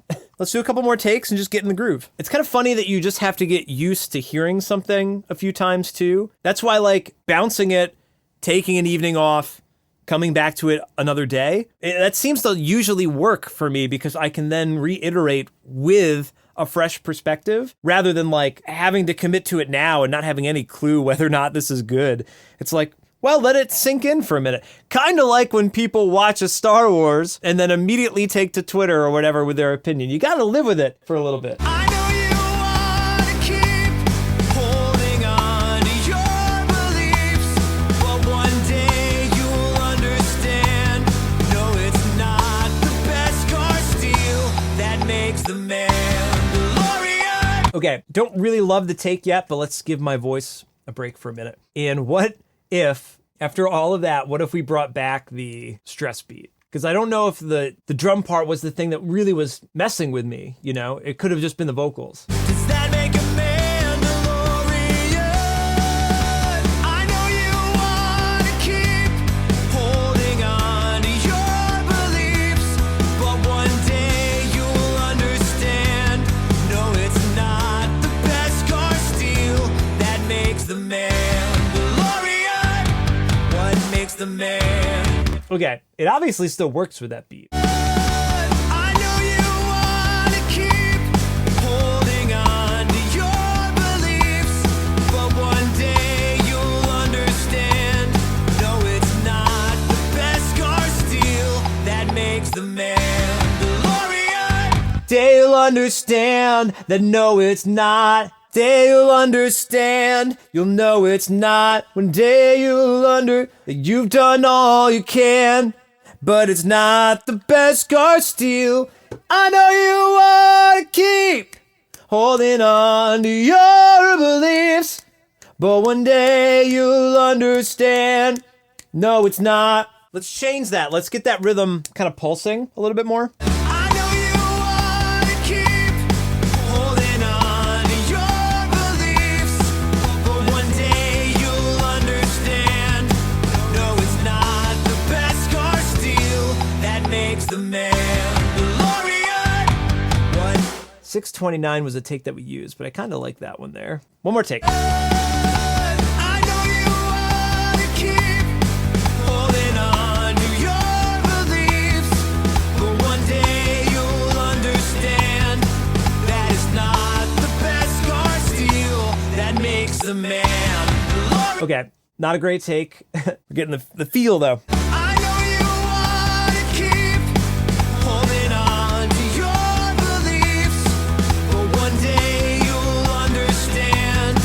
No, it's not the best car steel that makes the Mandalorian. What? Okay, lots of things here that are changing around. The good thing is it's making more wheels turn. I don't want to just stagnate and be like, yeah, that's the song. I want it to be as good as possible. If you don't try new things, you won't discover that. Like, how much of this is literally just the discovery, right? I feel like I even need to stop saying it to the camera. I know you wanna keep holding on to your beliefs, but one day you'll understand. No, it's not the best car steel that makes the Mandalorian. One thing I'm wondering is like, the thing that I love most about this pre-chorus section is maybe one day you'll understand that it's not just Beskar Steel that makes the man. And maybe that could be like an even shorter pre-chorus section now that I'm thinking about it. Like this is going to be a wildly different demo version of the song with this new pre-chorus section. But I wonder if there's a way to shrink that because the song is a little bit longer than the average Royish Good Look song. It is 2 minutes and 55 seconds. That's not necessarily like too long. It's kind of like the length of a real song. This has a solo and 3 verses, so that's just a lot of material. So it's making it a longer song. But the pre-chorus like isn't a really awesome part. Like the stress beat thing went on too long. This now has more energy, but it's still kind of long. So I wonder if it could just be like half the way through in a more concise line of, so we're coming out of the verse. Does that make a Mandalorian? So one day you will understand it's not the best scar steel that makes the man. I wonder if that is a repeating line. I wonder if the best scar steel makes the man. It's not the best scar steel that makes the man. You're a Mandalorian. I didn't clay. I didn't claim. Understand. But it's not the best scar steel. No, it's not the best scar steel that makes the man. Well, where's my guitar? Maybe we could just rough this out. Let's just jam for a minute. Mandalorian. Always a Mandalorian. I never know the clay. Understand. But it's not the best scar steel that makes the man. Makes the Mandalorian. So it's only 2 times through those chords. Can we make that shorter though? You're a Mandalorian. Does that make a Mandalorian? You don't fully understand. Not the best scar steel that makes the man. Mandalorian. Does make a Mandalorian. Oh yeah, Mandalorian. I know you want to keep. I know you fully understand. It's not the best scar steel that makes a Mandalorian. That totally changes it. Mandalorian.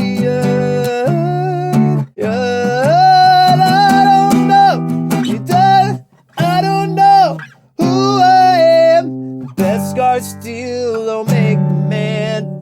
You wanna keep it all down underneath. I gotta take the headphones off for a second because I can only hear myself in Pro Tools. I know you think you understand. I know you think you understand. No, it's not the best scar steel that makes the man. I know you think you understand. It's not the best scars, but it's not the best scar steel that makes the man. Mandalorian. So what's a better pre-chorus riff to go along with that? Do you think you understand? It's not the best scar steel that makes the man. Do you think you understand? It's not the best scar steel. Maybe if the pre-chorus isn't going to be this like drawn out thing, then we could have it be broken down again, but it doesn't go on forever. Mandalorian, does that make a Mandalorian? I know you want to keep.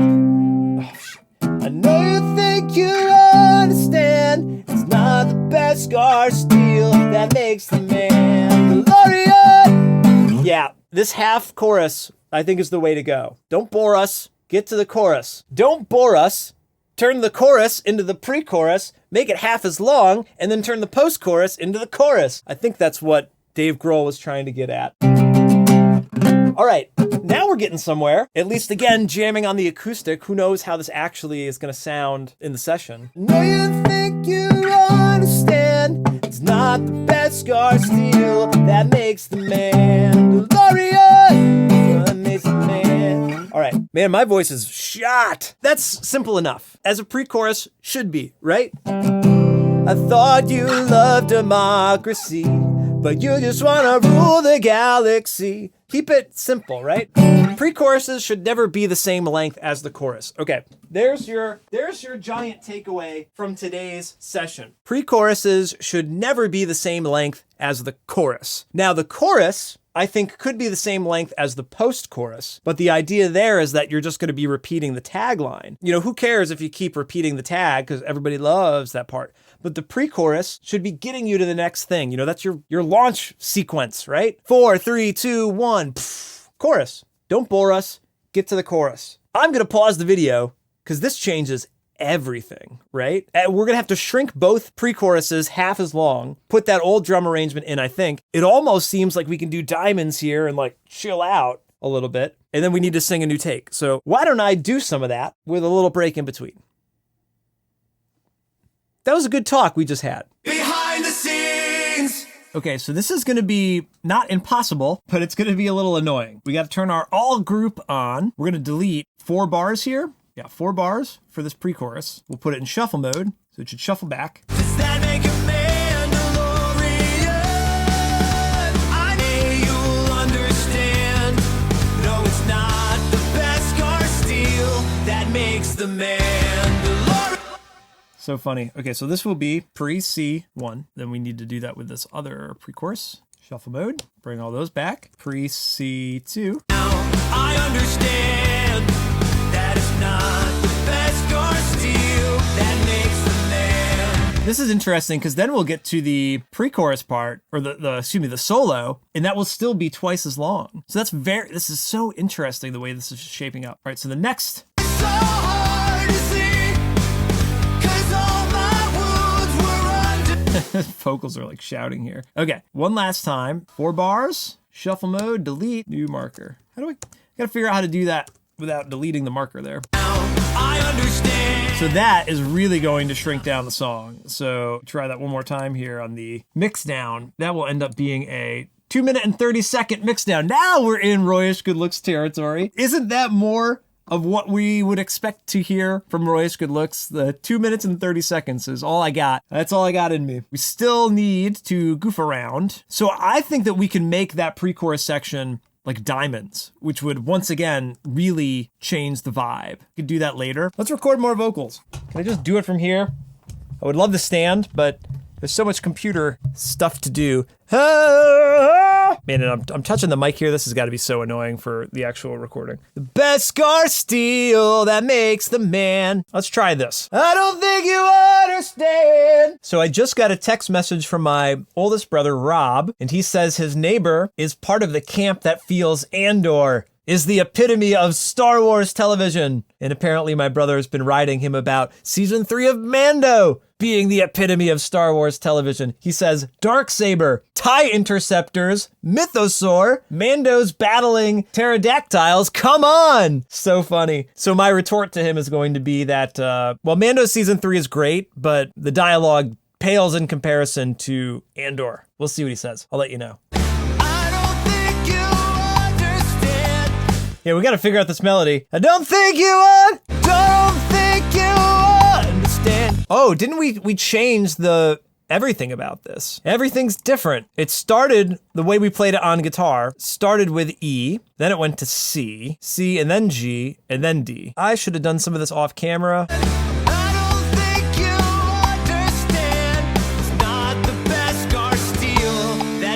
The Mandalorian. All right. Now we're in the ballpark that we have different chords. Hallelujah. Different chords, shorter section, different melody. Let's take a listen. I don't think you understand. It's not the Beskar steel that makes the man. But I don't think you understand. Does that make a Mandalorian? Well, I don't think you understand. I don't think you understand.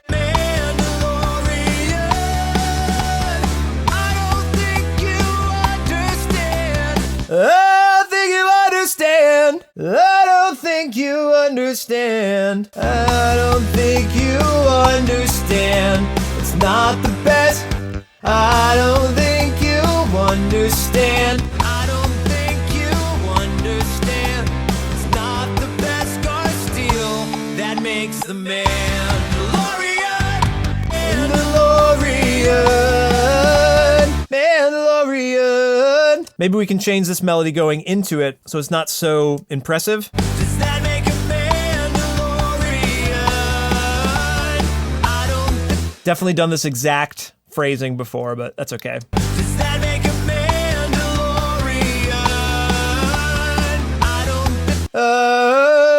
I don't think you understand. And then we could stay on these chords for another measure or two. We'd go back to the G briefly. So much for retracking all these guitars, right? I don't think you understand. There's more than Beskar steel that makes the Mandalorian. All right, we just need to sing it better, and I'm losing my voice. This is unfortunate that we found something cool that I can't really perform right now. It's kind of a bummer. I don't think you understand.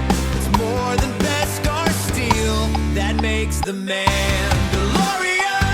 I'm digging it. I'm digging it. I don't like how my voice sounds, but I'm digging what we did with the song. So let's copy pasta these guitars. I don't know what we're doing here. What am I doing? What am I doing? We are exactly refining this, just like the Armorer said. Through trial and adversity, we shape ourselves. Wow, now that's way different. Yeah, now that we don't have a space there, it leaves room for either a cooler fill or something else. I don't think Everything's gonna be different now without a vocal pickup. Mandalorian. I don't think you.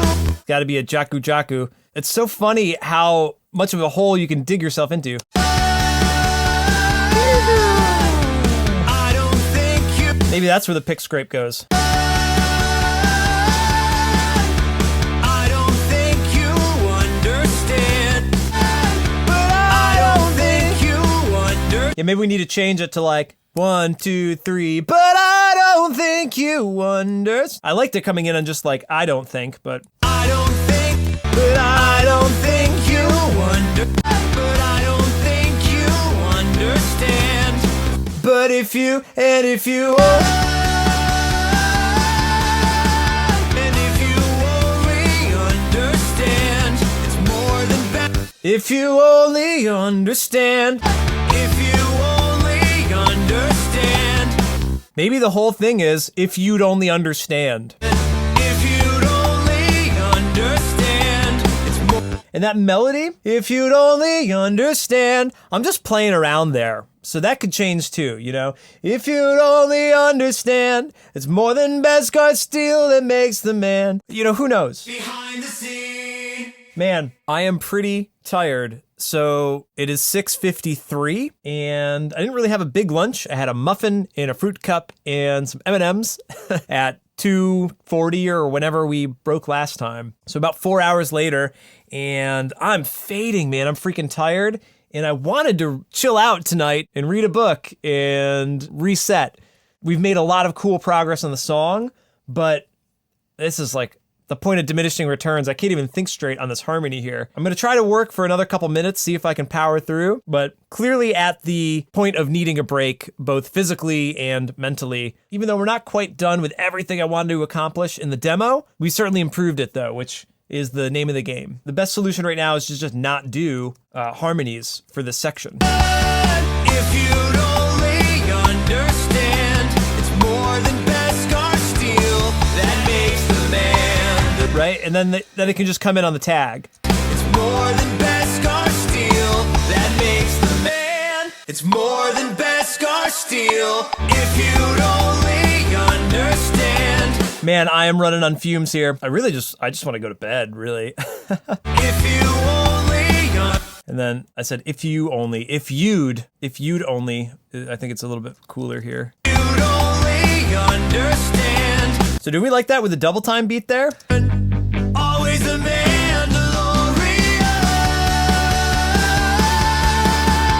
If you'd only understand. It's more. Not with the giddy up, but I don't quite mind the double time thing. If you'd only understand. And then this could be kind of a chatu chatu chatu. If you'd only understand. It's more than Beskar steel that makes the man. Yeah, okay. Nothing else was in notes that we had to accomplish. So I'm pretty beat. Let us mix this down. Let's try to mix this down as demo 4 and see what happens. Dude, I'm starving. I'm so hungry. I'm a starving artist, literally. Can you tell that I'm losing steam here? So we got to turn down the vocals 2 dB since we were tracking. All right, reprinting. You took the creed and believe this is the way. All of your life you've been both hunter and prey. You're a Mandalorian. Does that make a Mandalorian? You would grow up never showing your face. Didn't ask why, it's just how you were raised. You're a Mandalorian. Does that make a Mandalorian? Odd vocal edit, just want it to sound better. Mandalorian. And then here, I'm just so nasally. Does that make a Mandalorian? Yeah. Not great, but it's what it is. Didn't ask why, it's I love these drums here, man. Let's roll this V1B back. Mandalorian. You would grow up never showing your face. Didn't ask why, it's just how you were raised. You're a Mandalorian. Does that make a Mandalorian? If you'd only understand, it's more than Beskar steel that makes the Mandalorian. What makes the Mandalorian? What makes the Mandalorian? What makes the man? What makes the man? Deep in the minds you redeem and restart, and forever forged are the words in your heart. You're a I think we can have the snare in between all of those, and then only the tambourine on special ones, maybe on the first and the third. man. What makes the man? Deep in the minds you redeem and restart, and forever forged are the words in your heart. You're a Mandalorian. Does that make a Mandalorian? You're one of them now, a surprise to be sure. Will you keep walking away? And this, same thing. You're one of them now, a surprise to be sure. Will you keep walking away on the Mandalore? You're a Mandalorian. That's so fun. Man, I love verse 2. We're gonna roll the whole verse 2 back. What makes the man? Deep in the minds you redeem and restart, and forever forged are the words in your heart. You're a Mandalorian. Does that make a Mandalorian? You're one of them now, a surprise to be sure. Will you keep walking away on the Mandalore? You're a Mandalorian. All right, something is a little weird with the hi-hat there. Sure. Will you keep walking away? I'm trying to put this crash cymbal on a track it does not belong on. Sure. Will you keep walking away on? Maybe we'll flip-flop these. Maybe that one goes here, and this one goes there. This one goes here, that one goes there. No, no, no. This one goes there. That one goes there. Right? Sure. Will you keep walking away on the Mandalore? You're a Mandalorian. So good. Mandalorian. You're one of them now, a surprise to be sure. Will you keep walking away on the Mandalore? You're a Mandalorian. Does that make a Mandalorian? If you'd only understand. Okay, another weird thing. This pre-chorus section now, we don't need to double up the part in the verse here. That could just be the one time through again. Like, why do you want to build more anticipation into a pre-chorus? That's what the pre-chorus's job is. If anything, it's more than Beskar steel that makes the man. If anything, we drag that part out. If anything, maybe we could do that in the very last chorus. I guess I'll leave it like this for now because I'm freaking tired, but it's definitely goofy. Does that make a Mandalorian?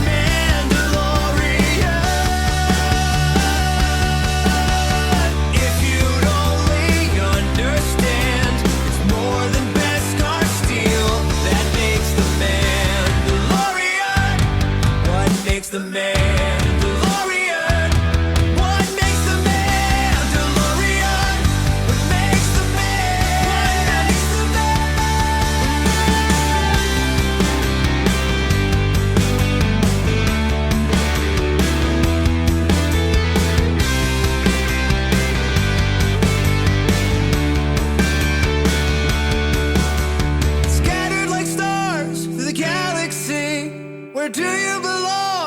What do you believe you're a man? Timing is a little funky on these. I don't know if it's the chords here or editing. Let's edit it and make it better in time because you played it out of time.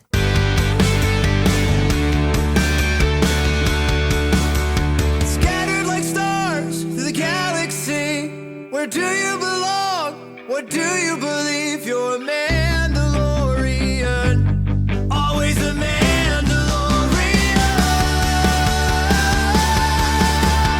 If you'd only understand, it's more than Beskar steel that makes the Mandalorian.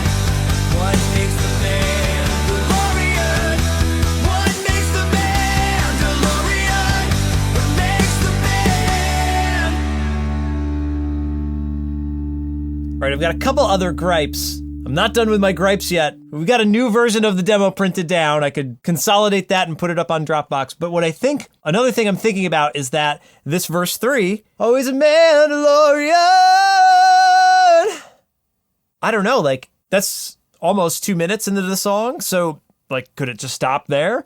I love this, like, if you'd only understand it's more than Beskar steel, it makes the man. But these do not mesh together anymore. The intensity coming out of this verse does not match this pre-chorus at the moment. But I don't want to figure it out right now because I got to take a break. And unfortunately, that's just being a human being, right? You can't run yourself into the ground. Man, we have changed so much here. Still a couple of lyrical tweaks and still a lot of arranging for this pre-chorus and now verse into the pre-chorus. You know, that's changed significantly. So we'll see how we feel about this in our next session. Oh my gosh. You guys must think I'm crazy. But anyway, I still hope you're enjoying the ride and we're getting there. We're getting there. Hold on. Hear me, baby. Hold together. Behind the scenes with Royish good looks, studio diary. That's cool. So cool. That's cool. Or do we want to have a cooler fill in that one section? I think that'll be cooler. Probably. That already sounds cooler, right? It's just not quite as cool. I think it'll be cooler for the second verse. That could be cool too. Yeah, that's cooler. That's a cooler melody. Yeah, that's cool. I've never done something like that. It's kind of cool. Yeah, this could be cool. That's cool. Yep, something cool like that. This will be a little bit of an experiment, but it should be pretty cool. Cool. Behind the scenes with Royish good looks, studio diary.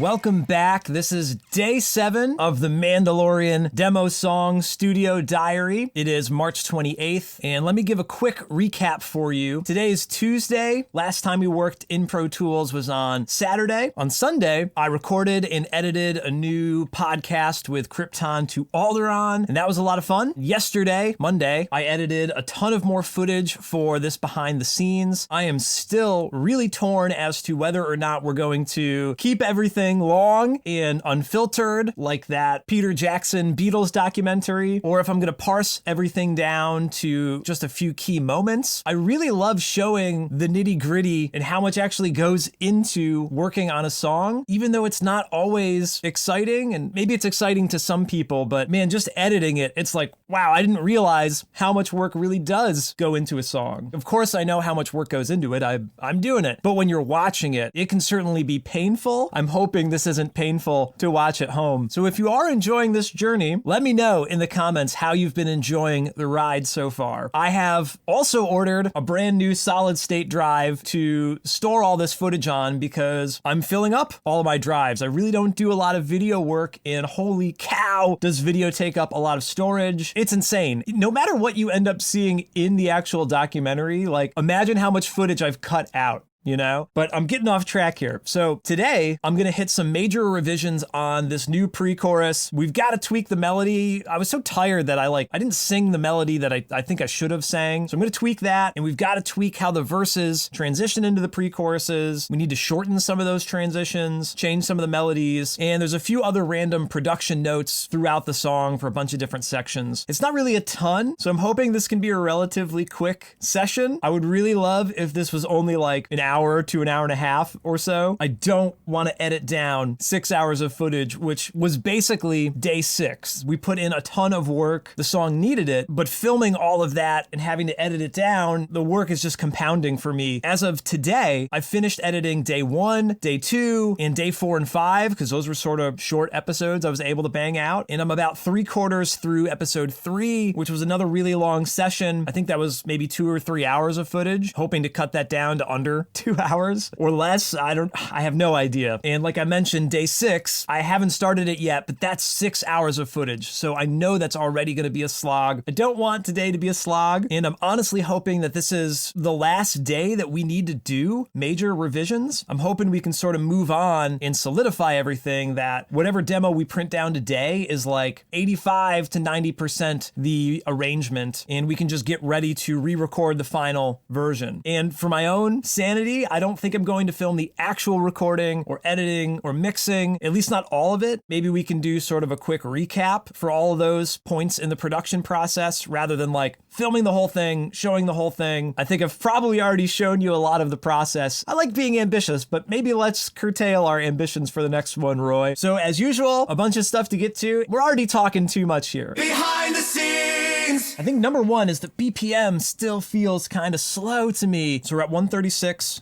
Let's go to 138. Didn't ask why, it's just how you were raised. You're a Mandalorian. I still don't know if that's perfect, but I'm gonna roll with that. Let's just trust the note and check our next ones off. I've reorganized the way I've done this. I don't usually make my notes this way. I normally have all of my notes in sort of a random order, just as I've added them to the list, but breaking it up to section of song, I think will really help for the future. Okay, so verse 2 and 3, no extended measures. So we were using like the end of verse 2 and 3 as like a pseudo pre-chorus, and we need to shuffle that back now.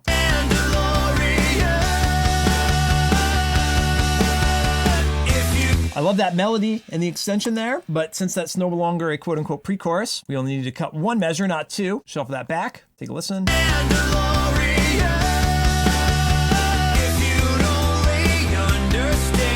And obviously the vocals are a little bit weird, so maybe we can shuffle even these back.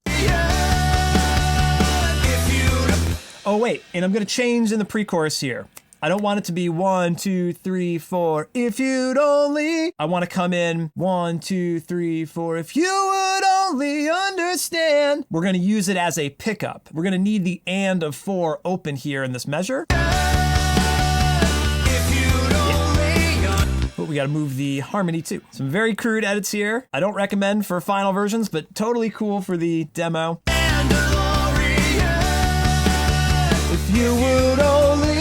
Yeah, that'll give a little bit of a pause here to get a breath in. Yeah, if you would only. So that was 1 pre-chorus solved. So let's go to the 3rd verse. This had a really cool build-up, and I think we'll still have some of a cool build-up, but we need to remove the extra space.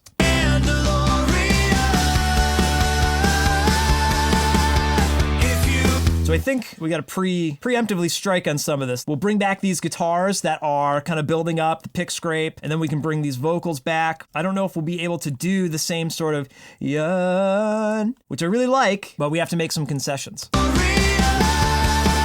Mandalorian. That's what we could do, I guess.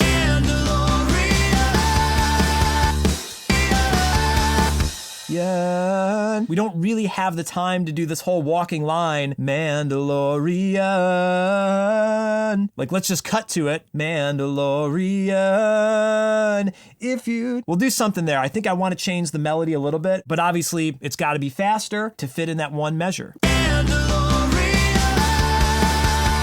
You would only Cool. So now let's turn our all tracks on. We'll shuffle this section back. Delete.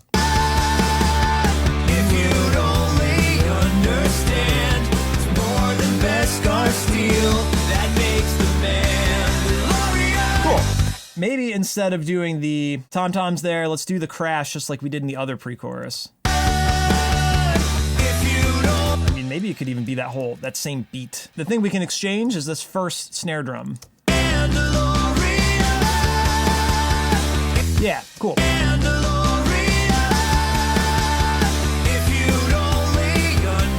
we're riffing through this. Still don't know if that could be faster. Could be. All right, let's check our notes here. V2 and V3 extend. Extend pre-C3 into C3. C3PO. So let's do this pre-chorus here. I want it to be, it's not the best guy still. That makes the Mandalorian. Instead of having those two verses with extended sections, we'll do this last pre-chorus with an extended section into the chorus. More than best car steel, that makes the Mandalorian. So, more than best guard steel. That makes the man. All right, insert time. We're going to put in 1 bar of time, and hopefully this should shuffle a bunch of time here. So now, more than best guard steel. Is it 2 beats or 4 beats? More than best guard steel. That makes the man. We might be able to do 2 beats, but let's start with 4, and then it'll still be easy to shrink down. Steel, that makes the man. And we need to maybe exchange this section here so that the transition isn't so weird. Steel, that makes the man. Move these vocals over. More than best guard steel, that makes the man. And then so instead of this rocking out here, let's do 1 fake measure of this kind of tribal beat. Let's put that in this 3rd pre-chorus. More than best guard steel, that makes the man. Maybe 1 more crash here. That makes the man. Back at Duku Bakum. That makes the man. Now if it was 2 beats, More than best guard steel, that makes the man. okay, I think it should only be 2 beats. So we'll take out these 2 beats here and shuffle that back instead of a whole measure. More than best guard steel, that makes the Mandalorian. Okay. And then we need to show our meter because we need a bar of 2/4 here, right? So this bar will be 2/4. We're getting real nerdy here, right? Bar of 2/4, and then we'll be back to 4/4. I do this in a couple of songs, if you've noticed. In Bad Batch, the first verse into the pre-chorus has an extra 2 beats, and the second doesn't. And I got yours. They say good soldiers. Every now and then, I've used this trick of extending a section by an extra 2 beats or potentially an entire measure. If it's only 2 beats, you got to make sure to change your meter ruler in your DAW, or else it's going to be a weird kind of setup there. All right, let's listen to that back and see what that sounds like. More than best guard steel, that makes the man.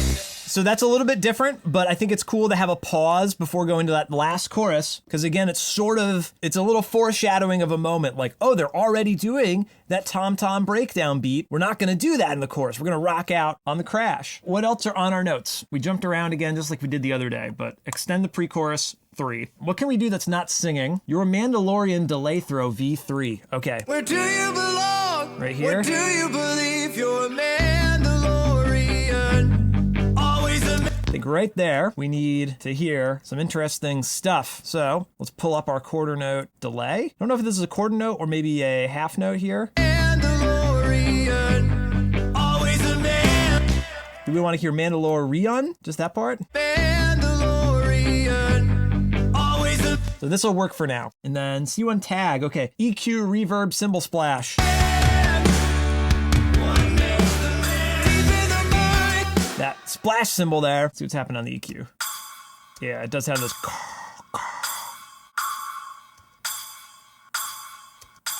See, this is that boring mixing stuff that nobody probably wants to hear, right? Yeah, just need a little less weird mid-range, a little bit more presence. It also says reverb, so.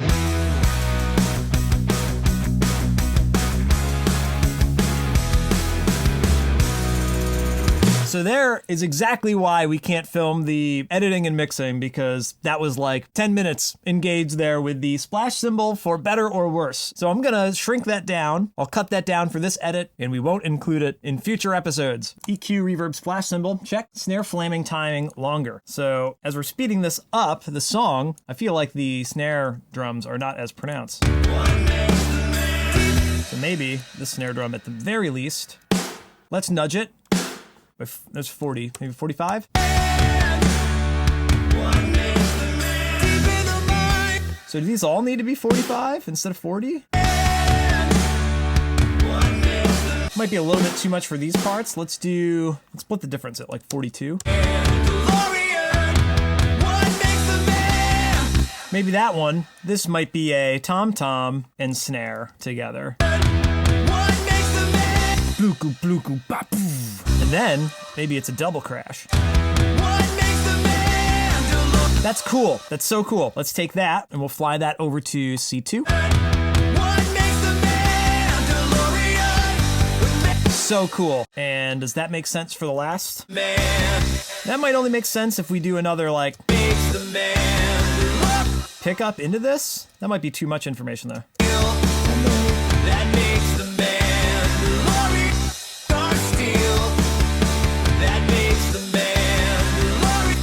Or maybe that is the fill.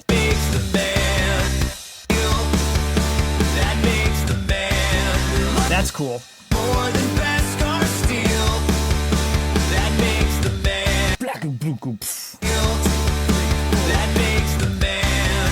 I don't know what I like more there. Do we want to have a big cut here, or do we want to have a cooler fill in that one section? That makes the man.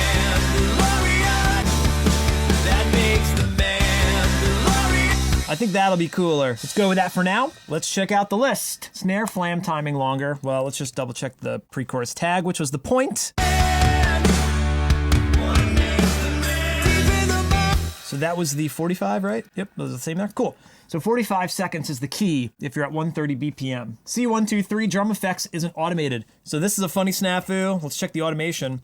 We did that drum effects bus at the beginning, which still needs some mixing work. That's up in the first verse. It was accidentally on in the first chorus, which is kind of cool. Without it, kind of a subtle change there. It almost just feels like reverb. That would be a great part for the drum hall track to be engaged as well. Let's turn this down, but then we can bring it up for this part. Scar steel that makes the man DeLorean. What makes the man DeLorean? We'll put that in every chorus for now. That'll give us something new to chew on. And what we're also going to need is the drum effects. We'll mix those in to the other choruses as well. C1, C2. What makes the man that makes the man DeLorean? What makes the man Doesn't really need it while it's rocking out. It needs it on the fill more than anything. that makes the man If that comes up, that makes the man let's give it an extra 2 or 3 dB there. that makes the man That could be okay for now. We'll bring the drum hall there as well. Again, mixing stuff. that makes the man DeLorean. Okay, what's next? Guitars are just 2 quarters or not 4/8 notes. So that's referring to the chorus section here. When I've been jamming this on the acoustic, I play it as da-da, chick, da-da-da, chick. That's a lot easier to play and sing, that rhythm. So I don't know if it needs to be da-da, chick, or da-da-da-da, da-da-da-da. What makes the man I think it'll be too slow with just the quarter notes, but maybe that's just the way I can perform it if I'm playing on the acoustic guitar. I don't think we need to worry about that one. Let's just delete it. C123 tom's bigger. Let's listen to the tom track here. What makes the We just need to be louder. What makes the man Probably. That already sounds cooler, right? Wonder if there's a EQ range. Wonder if there's an EQ range we can just pump up. makes the man DeLorean? What makes the man DeLorean? It almost just seems like they need to be a little bit more subby than they are. So maybe let's just do a low shelf on top of all this, and we can pump up some of that goodness. Makes the man DeLorean? What makes the man DeLorean? What makes the man So we'll take them up about roughly 2 dB plus a little EQ. that makes the man DeLorean? What makes the man DeLorean? Versus the rough track. DeLorean? What makes the man DeLorean? What Maybe they just need the EQ period. Okay, let's leave it at that for now. It's good enough. Toms are bigger. I've got a note that says the chorus needs to be freaking huge, which I think that's a mixing thing. We don't need to check that off now. C2 into solo, use hi-hat instead of crash. We've already tested this out once. It's kind of funny that we're like, let's test this out one more time, even though we've done this before. It's just not quite as cool on the crash. So confirming there that that's kind of the right thing to do. But then in C2,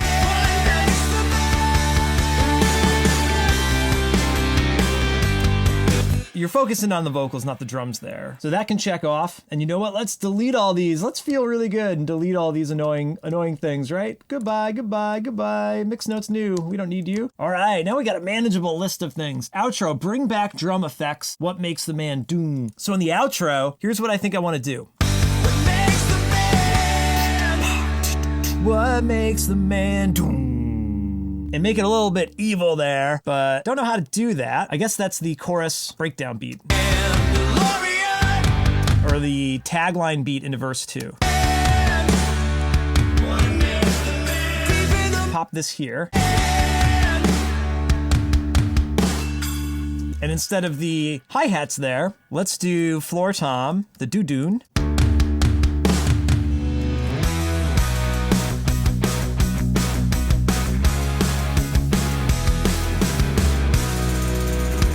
All right, I'm playing around with the drum edit here, and I don't really like how it's going. In my head, I heard something. It's not quite coming out in the edit here, and I don't want to waste the camera time on it, so I'm probably just going to chop that out. What makes a man? What makes a man? Or would it just cut right out on that beat? We don't even let these fade out. What makes the man? That could be cool too. And then that last beat, we hear a huge, reverb come in. Where's that hall?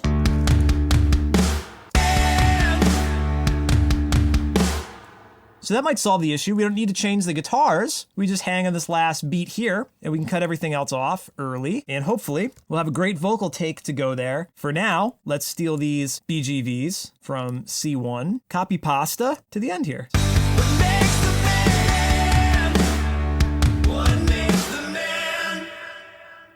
That could work for now. So the next few things to do are to really zone in on the pre-chorus vocal and guitar arrangements. Maybe the vocals were the thing that needed to change the most. The chords already changed from the last version, but I also didn't know if I wanted to do diamonds. So I'm gonna take a quick break, grab a snack. Maybe I'll try to actually do some vocal warm-ups so it doesn't sound like garbage when we try to fix some of these parts up. Studio Diary.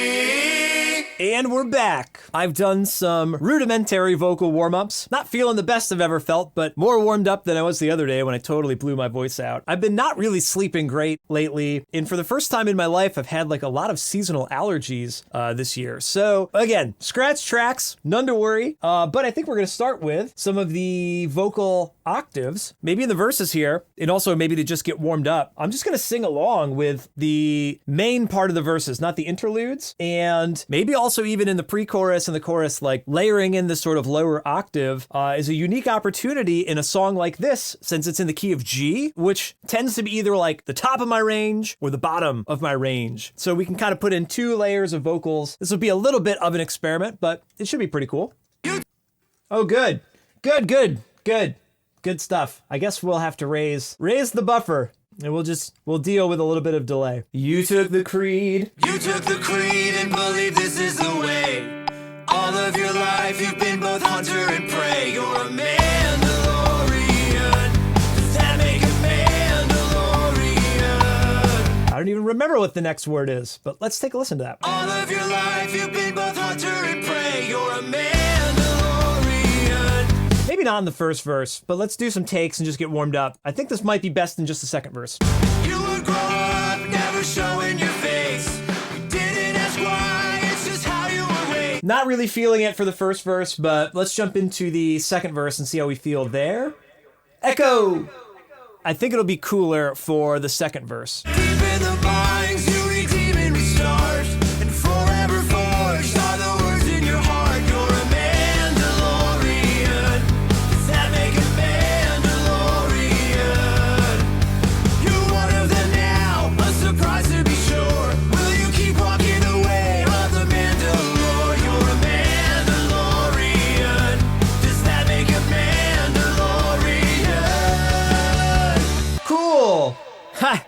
So once again, lyrics still subject to change. I'm thinking about maybe like, are you gonna tame the mighty mythosaur? Something like that. Mythosaur, Mandalore, they fit well together. Forever forged are the words in your heart. You're a Mandalorian. Not the keeper takes yet, but try to get ones that don't sound totally terrible. Totally Terrible is a great name for a band. Or album, YouTube channel, podcast. The Totally Terrible Podcast, right? It sells itself. Forever forged are the words in your heart. You're a Mandalorian. It's hard because you have to follow along with the other melody. If you're trying to double it or harmonize it, you need the same inflections. You're one of them now, a surprise to be sure. Will you keep walking away on the Mandalore? You're a Mandalore. It's hard to get these two to line up. Will you keep walking away on the Mandalore? You're a Mandalorian. And a lot of times, these really minute, will you, or will you keep walking the way? I have to figure those out, because I'm going to re-record this, and I'm probably going to end up singing it at some point, and it's like, what is the melody? Those are really small, subtle things, but I try to be intentional with those. Will you keep walking away on the Mandalore? You're a Mandalorian.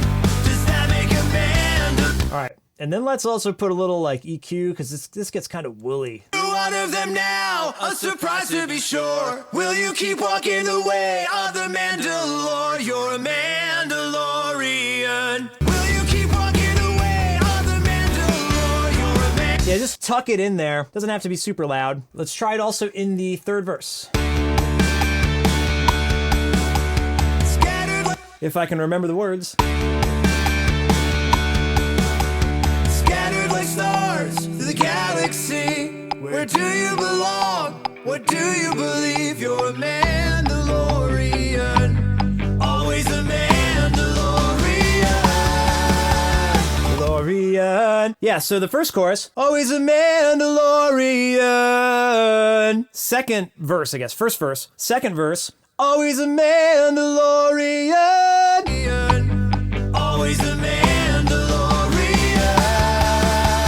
So that's interesting that might end up being the highest note in the song going into the pre-chorus here. So there might need to be some kind of a difference between this end of verse 3 and the end of post-chorus 3, which we're going to work on next, now that hopefully I'm warmed up a little bit. Okay, so let's go to the first pre-chorus and let's work on the melody here. So it starts a little bit too low, and I'd like it to start higher. Look at this. We've been working on this pre-chorus a bunch. If you'd only Always a Mandalorian. If you'd only understand. If you'd only understand. If you'd only understand. I don't know if we want to give away that G. If you only would understand. Let's try on the G. you would only understand, it's not the best scar steel that makes the Mandalorian. Yeah, because then you go back to the G there. I guess it sounds better when it moves. If you would only understand. Like, if you would only understand. That makes a little bit more sense with the movement. If you would only understand, it's not the best scar steel that makes the Mandalorian. Oh, it's more than Beskar Steel? What did we do on the demo? It's more than Beskar Steel. It's more. Yeah, I think saying it's more is better than it's not. Like, we're not only singing about Beskar Steel. If you would only understand, it's more than best scar steel that makes the Mandalorian. If you would only. Hard to sing these words in this note. G. If you would only understand, it's more than best scar steel that makes the Mandalorian. It's also really weird. I know I've already mentioned this, but it's really weird to sing on camera. I'm not really thinking about how I look or whatever, but it's distracting to some degree. I don't know how to explain it. It's like, it's not stopping me from doing it, but there's like a subconscious tick somewhere along the lines. If you would only understand, it's more than best scar steel that makes the Mandalorian. What makes Like, you kind of want every take to be a perfect take, I feel like, on camera, which is never the look at the screen here. That's not the case. Okay, so I think that might suffice for the moment. So this pre-chorus, let's fly it over to the second one.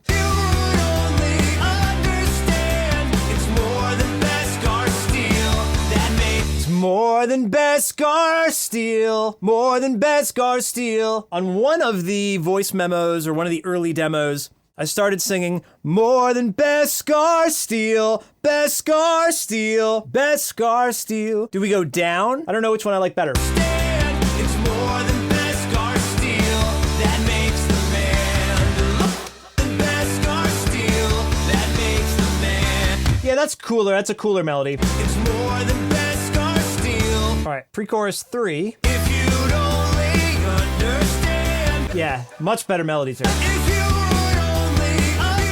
only understand. So we'll change this. Understand, understand. It's more than Beskar Steel.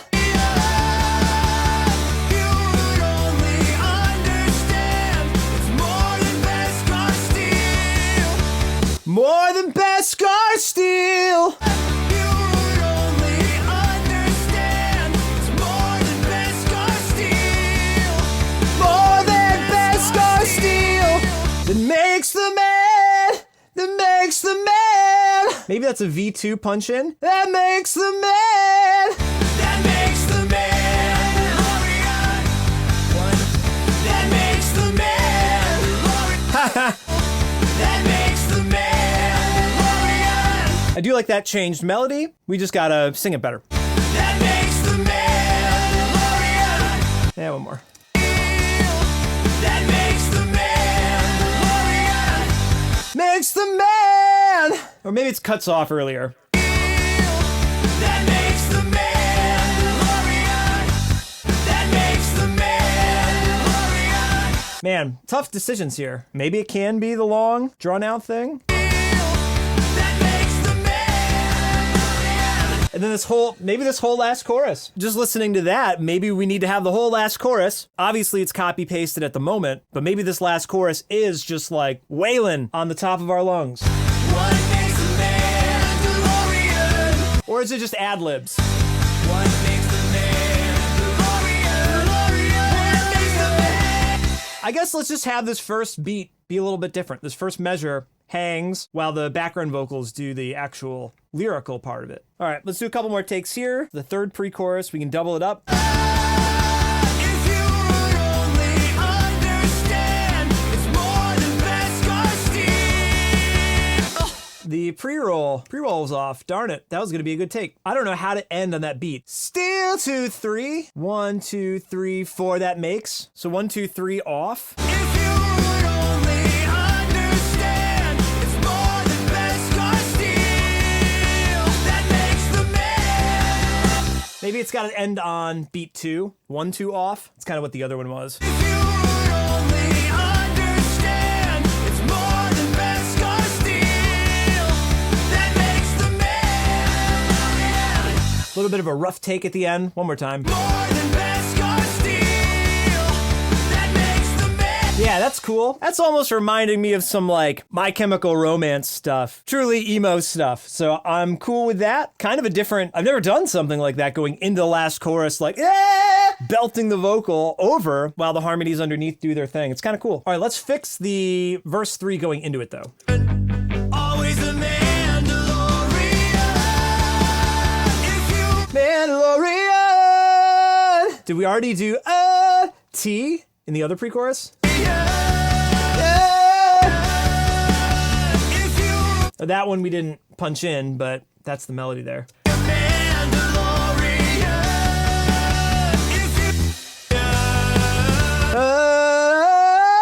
The last one's got to be the next harmony, right? Mandalorian! If we go to T, Mandalorian! You're not there yet. Always a Mandalorian! I want to get back to Do. If you would only understand, Beskar Steel, that makes the man. Because that's Ray. Man, that will still be the highest note in the song. Beskar Steel. So Ray, one moment on Beskar Steel. I think maybe this needs to be T again. Always a Mandalorian. If you would only. The harmony here could certainly go up to the other note, but not the main melody. Always a Mandalorian. If you would only. The timing here is off because we didn't sing this other take to drums. So let's fix the harmonies in this section and in the pre-choruses. Always a Mandalorian. That one's cool, but then this one's got to change, I think. Mandalorian.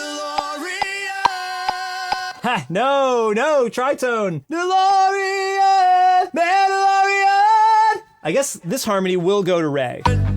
Always a Mandalorian. If you. And then you get a nice little rise of Skywalker. Always a Mandalorian.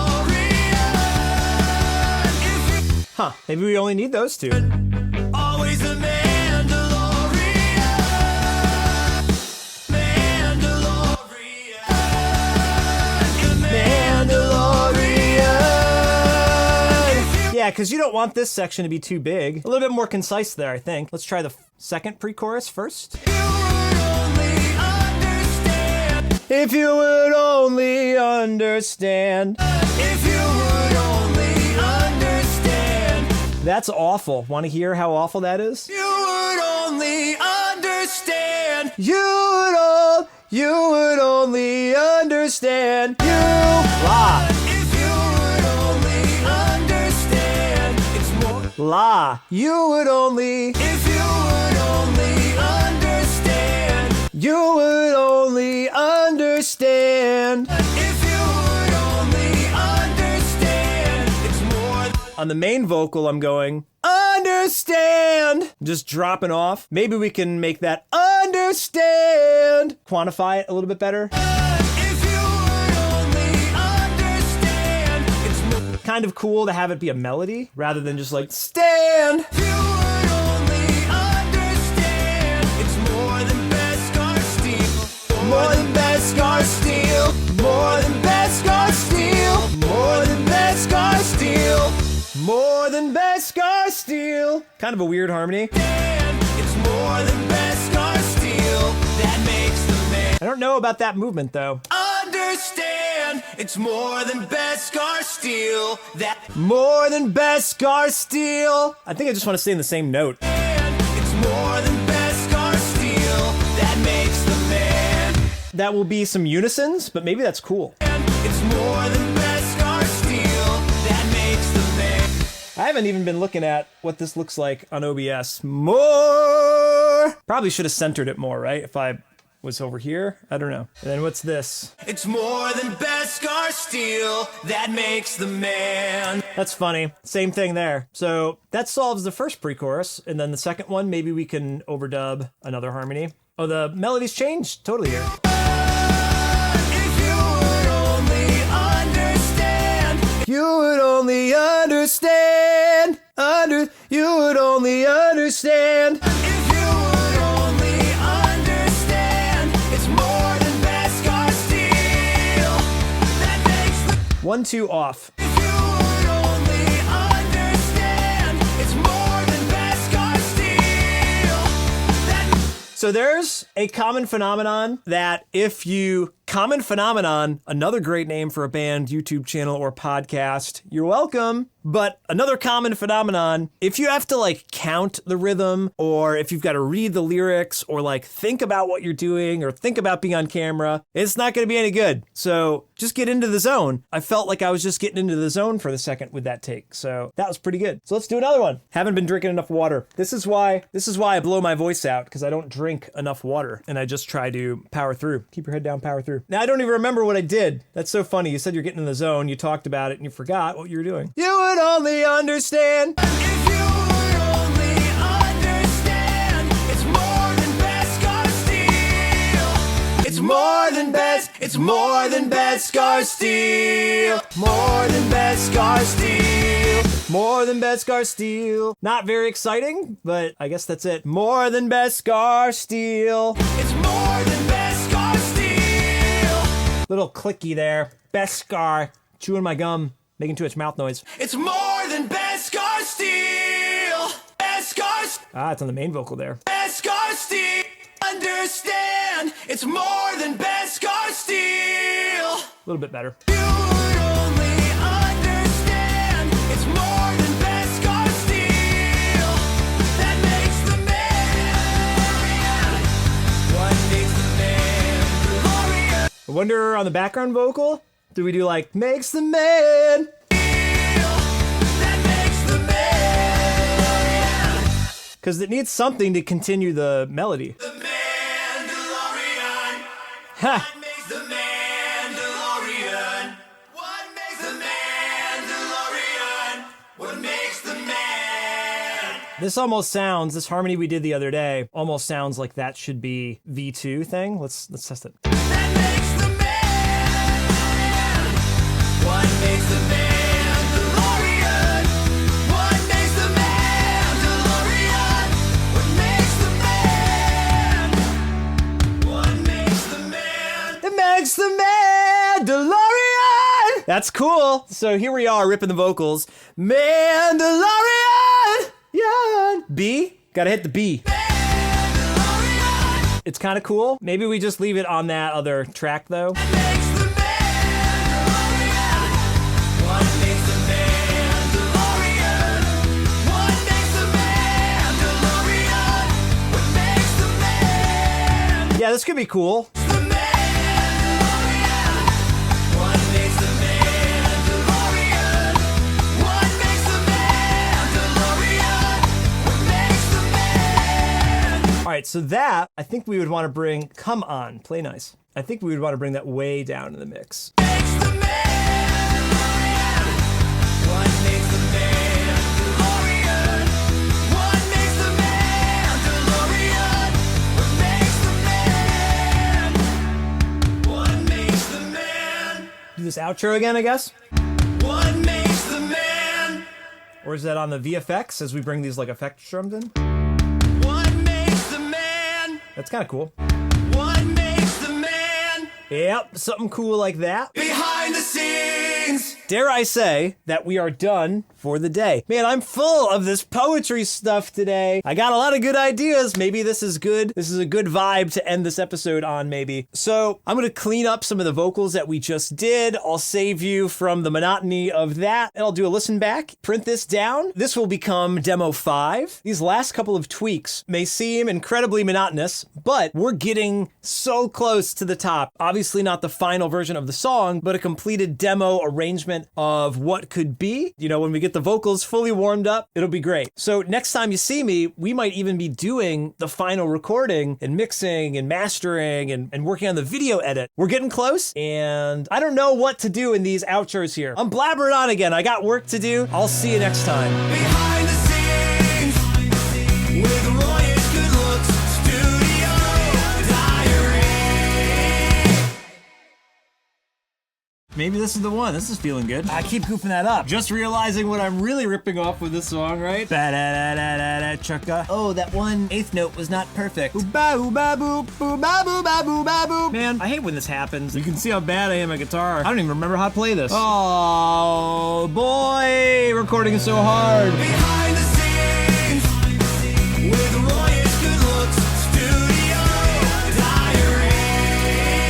All right, it's day 8 here on the Mandalorian song. It's Friday, April 7th, so it's crazy to think that it's been about a month already of living with this track. Haven't really made much progress in the last week or so. A little bit distracted with other projects. A brand new that I've been working on. Don't know if that's out yet, if I need to bleep this part. And this past week, Bo-Katan finally got the Darksaber back from Din. She's now the leader of the Mandalorian mercenaries. She's in good graces with the Armorer and the Children of the Watch, and who knows what's gonna happen for the final 2 episodes that are coming up. But I think the lyrics for our song are intact. Today, we will be doing bass guitar on the song, figure out what the actual arrangement is, playing it on an actual bass rather than just the MIDI. That's the kind of last step in the puzzle of seeing the whole picture of the demo and then finally going back in and re-recording everything. So this should be a relatively short session. I do have some mix notes and some production notes that I'll hit as well, but the big to-do today is the bass. That'll be a lot of fun because I love playing bass. In fact, this bass guitar, believe it or not, this was my first electric guitar. It didn't used to be hot pink here. It used to be red. Maybe I'll throw up a photo here. I've had this guitar for quite a while. I had it repainted by a buddy of mine, Harry. I've rewired some of the electronics to be more of the Mark Hoppus style, although this is a Squier P bass. It's not really the best guitar ever, which is kind of the story of my life. I just kind of stick with what I have and make do with it. But like I said, this is my first guitar. The first recordings I ever made on a 4-track cassette recorder were with this. It gets the job done. Studio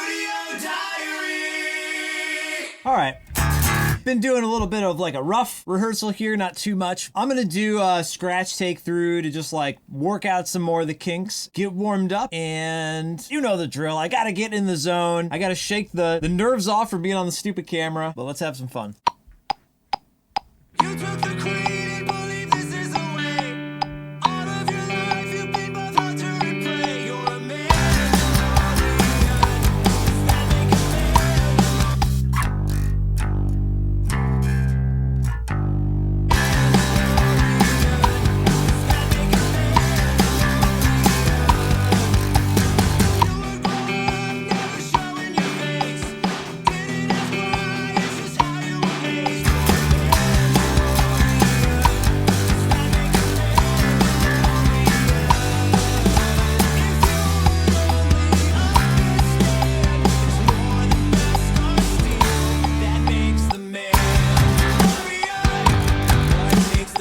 Little pickup note there. I don't know, maybe this isn't a scratch. Maybe this is the one. This is feeling good.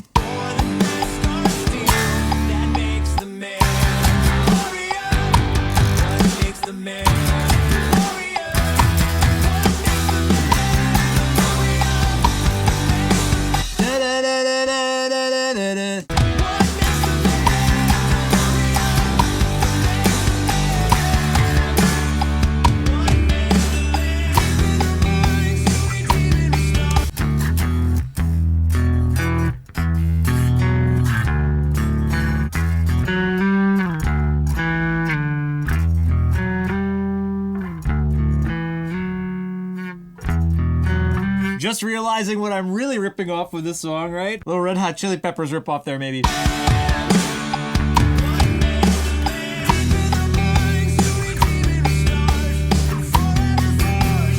Maybe I need to strum along with that.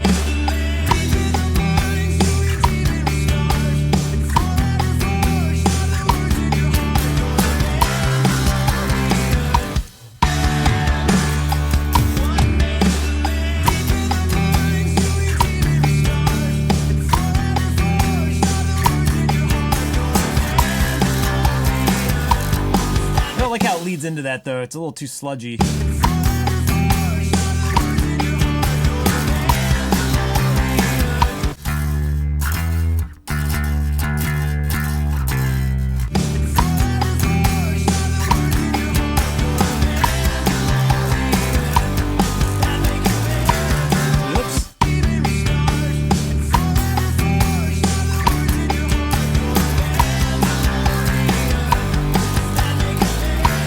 Keep goofing that up. I don't know if we need to go up.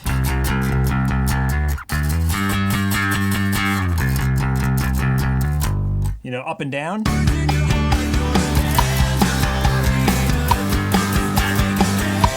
Because this time the guitars are doing different stuff left and right.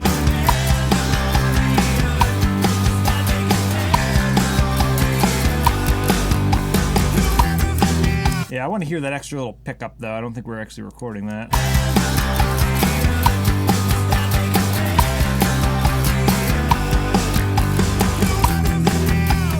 Palm mute this next part.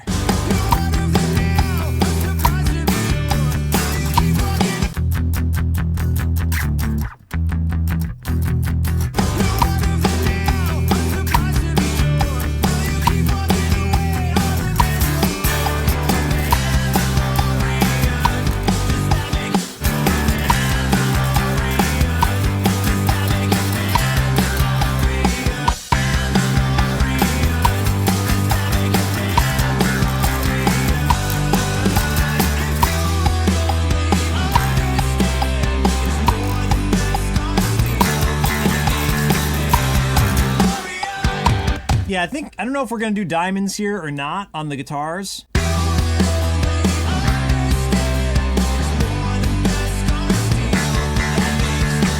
But it will certainly break it up.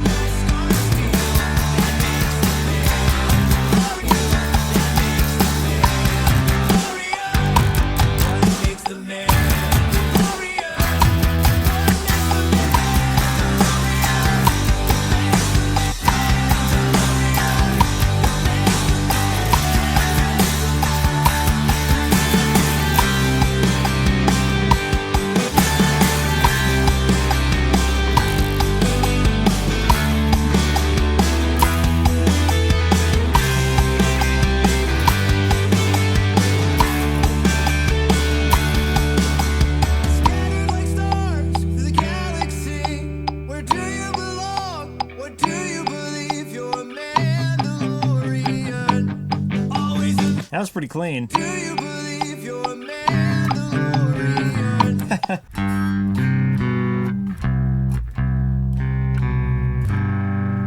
You're a Mandalorian.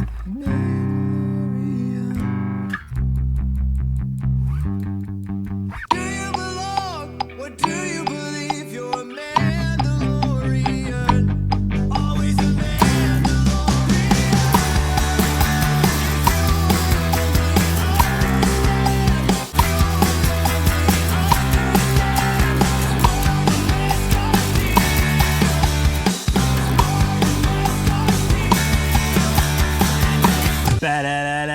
Chugga.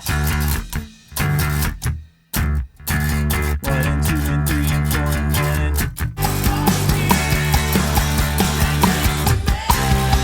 1. Pretty sick. Maybe we will keep these scratch tracks. Normally I will do a scratch track of bass, of guitar, of everything, and redo it, of course. But it is kind of fun to just like jam and have fun and not like solo the track and listen to like, oh, that one eighth note was not perfect. If there's like a dead fret or something, or something bent or something minute that when you solo the track, you realize, oh, that's off and I should maybe make it perfect and fix it. Jamming here, it's like, feels good. Sometimes it should just feel good rather than be technically perfect, but that's always a really fine line to walk. It's like everything. We'll bounce this down and we'll listen to it, and we could always redo it if we want, but maybe I will try to swallow that pill a little bit and keep it like that.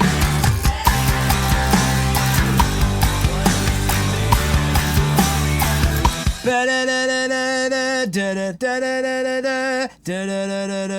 don't know if we need to follow exactly the kick pattern or not.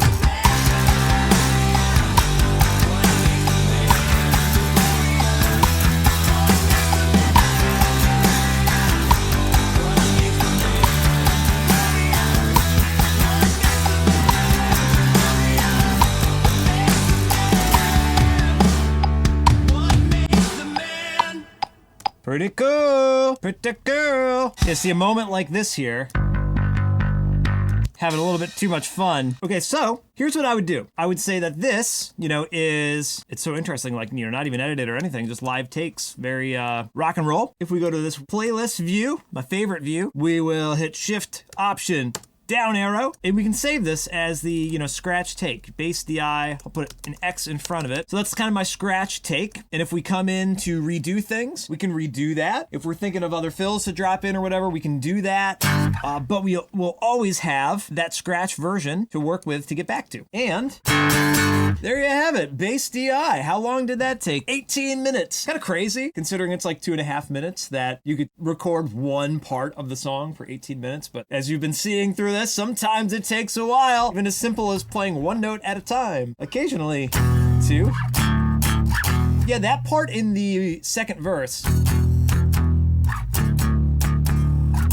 I don't know if that needs to be accented or just.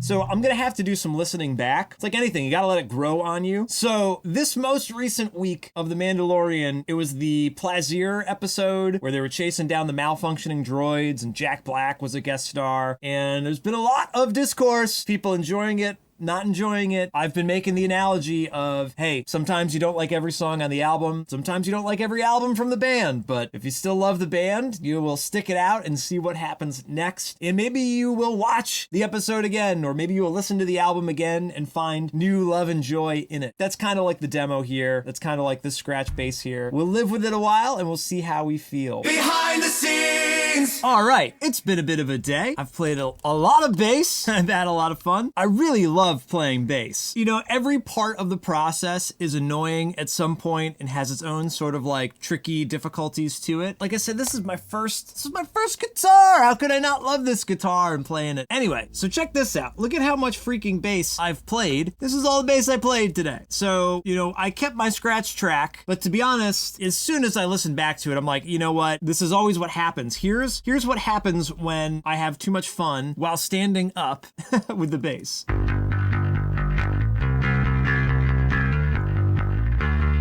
The notes are correct, the rhythm is okay, but you can hear there's these like blah blah blah blah blah blah, kind of like overly blown out notes every now and then, which is kind of cool. That's, you know, normally what happens when you're having fun playing. You're like overdoing it. That's rock and roll. But here's some more tastefully played parts, sitting down, trying to be a little bit more clean. You can even see it in the waveforms here, really.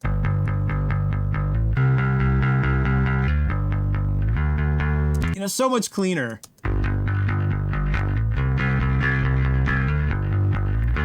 I don't know, minute differences there. To me, I probably want it cleaner than blown out like that. It's hard to commit to that chaos sometimes. I don't know if today was the day for it, but you have to do a scratch track to feel out what you're gonna do. And having gone back through and then take by takes, I definitely wrangled it in a bunch more. And nothing too crazy in this song. I put in one little fill going into the third verse out of the solo.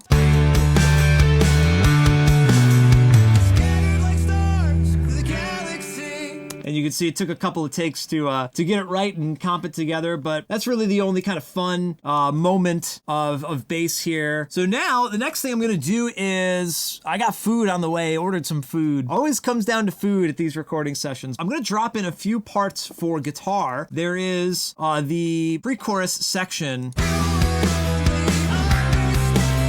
I think I'm gonna try to drop in some diamonds real quick on that just to see what that fares like. I'll probably call it a day after that. You guys must think I'm super lazy, only doing these like couple hour sessions every couple of days. Let's do it on camera. Why not? I don't even remember how to play this. That guitar is in E flat, so it was capoed. Let's see what happens. Whoop, pre-roll maybe.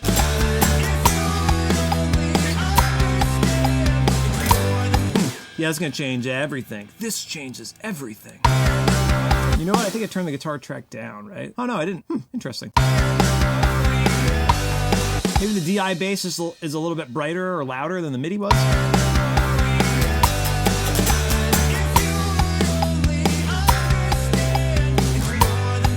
Almost seems really empty now.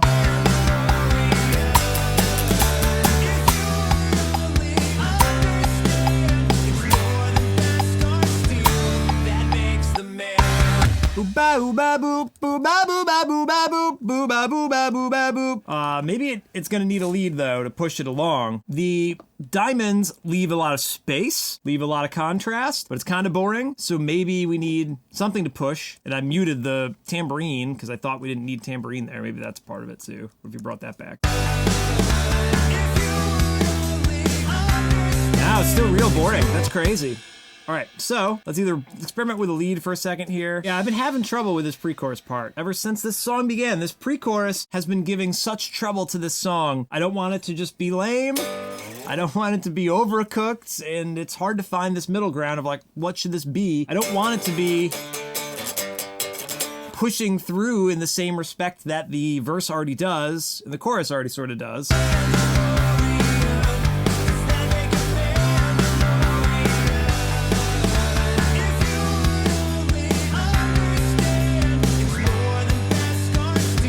Let's do it.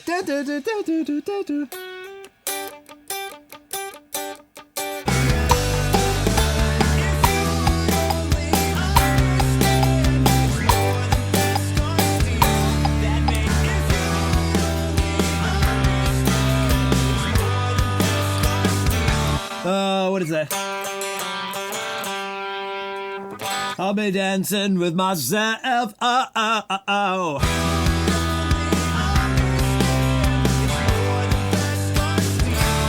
Makes me just want to bring all the strumming back in and not change any of this. Man, I hate when this happens, that you're like, let me try something different, and then you just revert to what you had before. We're gonna re-record this. We're gonna try it one more time.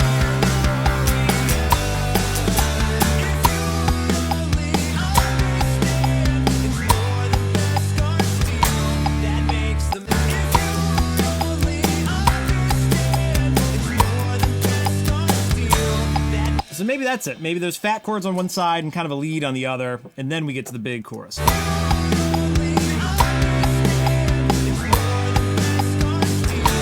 The end here, let's punch in. Oh, is that the track we recorded on the whole time there? And then, how about...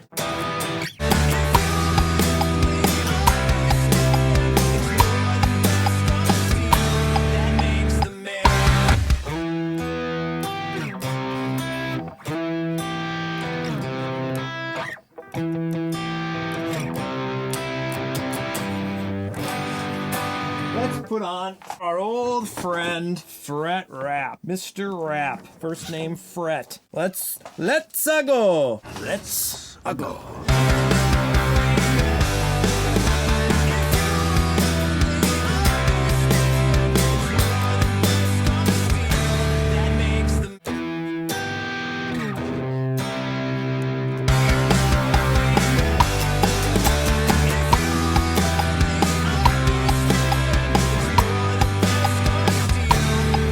You can see how bad I am at guitar.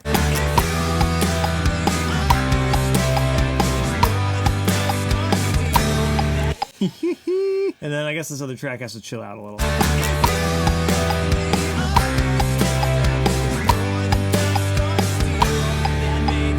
It's sounding too ambitious. So here we are trying to figure out arrangement stuff, and it's not working, and I'm tired and hungry.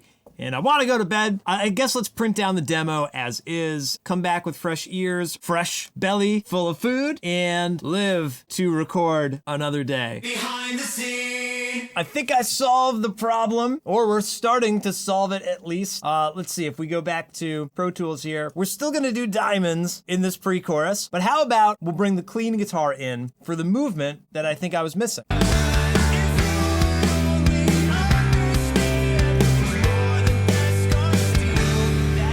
Right, well, and we can put that in one ear, and then let's put in beautiful acoustic in the other ear. I think that might actually, I mean, it's certainly something different. Another thing I did was lower the ride cymbal velocity for that one little part to kind of bring down the dynamic, and I even automated the snare drum top and bottom close mics down a little bit to make this part less like rock and roll, and I think that actually made a pretty big difference. So I'm just gonna scratch this out because who knows how we're gonna feel about this being dramatically different, but we should tune the guitar. So let's do everyone's favorite activity, tuning a guitar on camera. Here we go. Let's do it. This will be fun.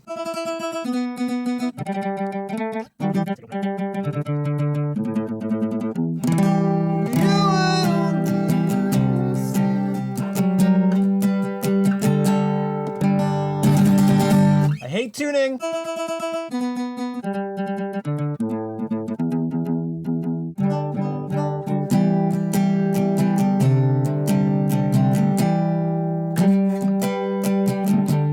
Now that sounds good.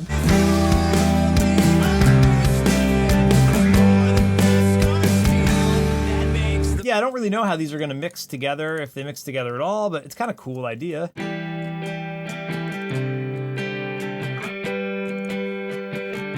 Maybe that'll double up with the other clean parts at some point, maybe. Who knows?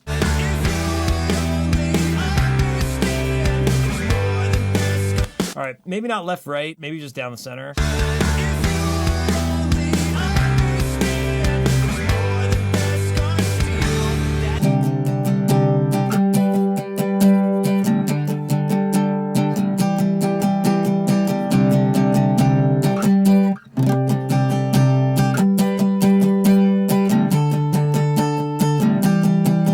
And it's fascinating if that's in the back there.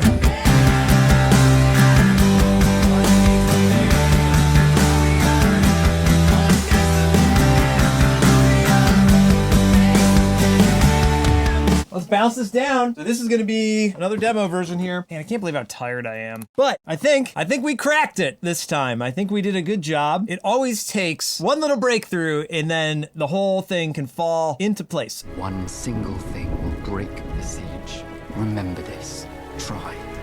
So let's see here. This will be demo 5, no, demo 6. And we sped it up a little bit. I didn't mention that, but I sped it up a little bit. So You took the creed and believe this is the way. All of your life you've been both hunter and prey. You're a Mandalorian. Does that make a Mandalorian? You would grow up never showing your face. Didn't ask why, it's just how you were raised. You're a Mandalorian. Does that make a Mandalorian? If you would only understand, it's more than Beskar steel that makes the Mandalorian. What makes the Mandalorian? What makes the Mandalorian? What makes the man? What makes the man? Deep in the minds you redeem and restart, and forever forged are the words in your heart. You're a Mandalorian. Does that make a Mandalorian? You're one of them now, unsurprised to be sure. Will you keep walking the way of the Mandalore? You're a Mandalorian. Does that make a Mandalorian? If you would only understand, it's more than Beskar steel that makes the Mandalorian. What makes the Mandalorian? What makes the Mandalorian? What makes the man? What makes the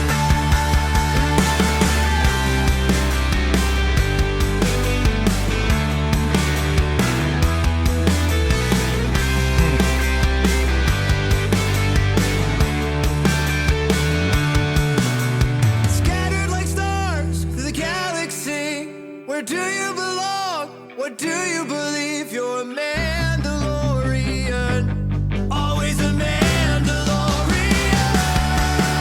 If you would only understand, it's more than Beskar steel that makes the man.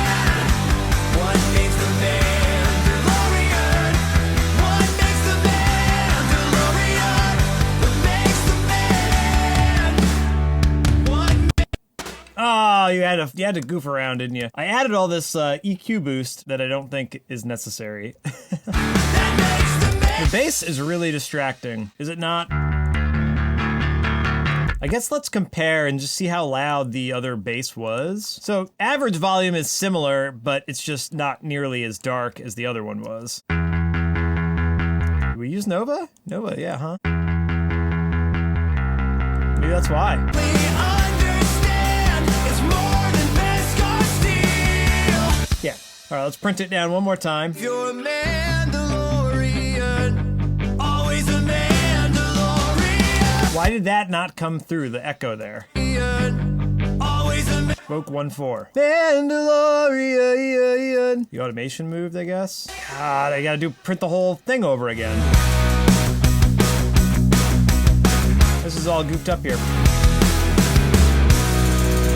Yeah, this is still messy, but this is cleaned up from what it was. Isn't this great footage of this stuff? One final goodbye for today's session. Bass guitar is tracked. I'm intending to use that as the final guitar. Next, probably even maybe tomorrow or Sunday, I'm gonna record electric guitars, redo that, get that sounding nice, and maybe even like Monday, Tuesday. Vocals, guitars over the weekend, vocals early next week. That would be awesome. That would be awesome. If any of that doesn't work out or I need a break in between, I'm gonna start cutting the video because there is plenty of Mandalorian footage. That episode, The Pirate, with the Mandalorians coming back to Navarro, that footage is ripe for this song. Oh man, I will see you next time. behind the scenes with Royish Good Looks Studio Diary. We're moving into the end game. Everything's just kind of wonky. Because that's the other thing. We need to set a timeline for this. I think maybe I probably need a day of vocal rest. We'll see if we hit that target. Interested to put a little prediction on camera here. Behind the scenes with Royish good looks studio diary. Today is day 9, Saturday, April 8th at 12:44 p.m. Talking with my hands as per usual. And today the goal is to re-record all of the electric guitars, maybe that one or two acoustic guitar spots that we dubbed in yesterday. We're moving into the end game. Now we're gonna really record the song. I still feel like I want to turn the tempo down a half BPM. It went up 1 BPM yesterday. It's like at that point where it's like maybe too fast, maybe too slow, somewhere in the middle. But through filming this and having to talk to the darn camera a little bit, I've mentioned on and off how distracting it can be, but it is really forcing me to take a look at what the heck my process is actually like. I think I know what it's like, but this is day 9 now. Like, does it really take 9 days to get the demo to a point where you're ready to re-record? I don't know. But today we're gonna do guitars. We'll see how that winds up. It's gonna start feeling more like a real song, I think, because we sped up the BPM so much from when we did the first guitar session, certainly from when we did the first vocal session. So everything's just kind of wonky. Like the song and the arrangement is there, but everything's been stretched and mangled and edited, and nothing's really fluid except for maybe the bass that we recorded yesterday. So guitars today, I'm hoping that you can hear my voice is a little bit strained. I've done a lot of talking this week. I think maybe I probably need a day of like vocal rest and just hydration. And then hopefully Monday or Tuesday, maybe I'll record the real vocals if I'm sounding okay. Then that will still give us, you know, a 1-2 week buffer to the end of the season. And hopefully I can finish editing and mixing and chopping a video together to have this ready a little bit after the season finale of Mandalorian. Not right after, because who knows, there might be some awesome footage that I'll want to use from that. But that would be great if, you know, let me look at a calendar here and see real quick. Because that's the other thing, we need to set a timeline for this. So it's going to end on the 19th, April 19. Today's the 8th, so I guess that's only 11 days, but really 11 days? Yeah, I guess so. So if we can plan to like have the recording done mid this coming week and, you know, editing and putting the video together over the weekend 15 and 16, season finale on the 19th, maybe this could be ready. Well, no, because there'll be new footage on the 19th. So I think I'll aim to try and wrap up the whole project by the 22nd and the 23rd, and maybe releasing by the last weekend in April. It's either going to be the last weekend in April or the first weekend in May. I think that's pretty realistic, and we'll see if we hit that target. Interested to put a little prediction on camera here. At some point, you do have to put a timeline on it. So there you go. There you have that. Let's get on with the session. And maybe I should reiterate that I'm not going to film the entire recording process for guitars and vocals. I think we got enough footage. Maybe I'll capture a few moments here and there just for posterity, but it's going to be a lot of the same that you've already seen. You know, going through part by part, playing it as best as I can. I don't know how much of that is going to be interesting to just watch on a loop. I would be interested in it, but it's like the Peter Jackson Beatles thing. It's going to be monotonous at some point. So there's going to be some stuff that's not perfectly documented. Hopefully that's not too much of a bummer. I will try to recap anything that is worthwhile at the very least though. Behind the scenes. We did it! We did it! We recorded all the guitars. Well, all the electric guitars. Electric bass, electric guitar. There's like one acoustic part that maybe I'll do another day, but it's 6:25. So believe it or not, yeah, it takes 5 hours or so to actually punch everything in. I did take a break for lunch, and oh man, I'm feeling good. I'm feeling good that we can now cross this off the list. Check this out. Check all this out. Look at all these guitars. Look at these guitars. Look at all this. Nice clean takes for everything. Woo! I think I'm gonna keep the original solo. Came out pretty good. I did some like fine tuning of like the timing and whatnot, but I like the solo and pretty much redid everything else except this one acoustic guitar thing. We'll do acoustic guitar another day. What's cool here? Nothing really crazy. Yeah, I don't really think I have anything really that like, oh, you're not gonna believe this one part. Pretty standard stuff, but it's done. We're ready to move on to vocals whenever I feel good, whenever I'm finally hydrated. I'm promising myself that I'm gonna drink, I think I'm on my 3rd bottle of water today. So I promised myself I'm gonna drink a lot of water this weekend and get in shape for Monday or Tuesday to do vocals. Here we go, man. We're getting there. And Bob's your uncle. I'm just realizing that this is demo number 7. Lucky number 7. Also, it is kind of funny to label it demo when these are the real guitars, it's the real drums, real bass. I still consider it like a demo version until everything is recorded in there. Like, or don't consider it a demo version, but my nomenclature, I will call it a demo until I've edited everything and I can formally think about just like mixing rather than tracking and editing. And that there's kind of a short window after that. Once the tracking and the editing is done, it's like a 1 or 2 hour session of revisions, a day off. A 1 or 2 hour session of revisions, a day off. It's not really like a heavy mixing process for me. I'm sure I'll talk about it more on another day. We don't have to get into it now. But demo number 7 coming up on Dropbox. Behind the scenes with Royish good looks studio diary. This is gonna be weird. I'm gonna try to pretend the camera's not there, and we'll see how this goes. Whoa! Is any of this interesting? Oh man, that sounds terrible. Don't like that. I don't think people realize how difficult it is to put this stuff together. Behind the scenes with Royish good looks studio diary. So this is gonna be studio day 10, diary day 10, whatever we're calling this. At this point, session number 10 for the Mandalorian song. Today, I'm gonna try to do some vocals. I need to warm up first. So that is the first order of business. So I'm here at my piano in frame. Hard to get a good angle for all this. I like to sit down at my piano and do my vocal warm-ups. If you've listened to, I forget which number it is, but there's one podcast episode I did all about my vocal warm-ups. So I'm gonna go through that now. On vocal recording day, I like to do a warm-up sort of in like the middle of the day. Right now it's about 1:30. I probably won't record until maybe 3 or 4, but I like to do like an early warm-up, screw my head on, hit the studio for late afternoon into the evening, and that's normally my go-to. I don't know if there's a better way. I wish I could sing at like 10 a.m. and get it done early, but you have to wait for the voice to get fully, warmed up and in the zone. For me, that sweet spot is like mid-afternoon when I finally feel like singing. So forgive me a little bit because I'm gonna be chewing gum, I'm gonna be drinking a lot of water, and this is gonna be weird. I'm gonna try to pretend the camera's not there, just do my thing, and we'll see how this goes.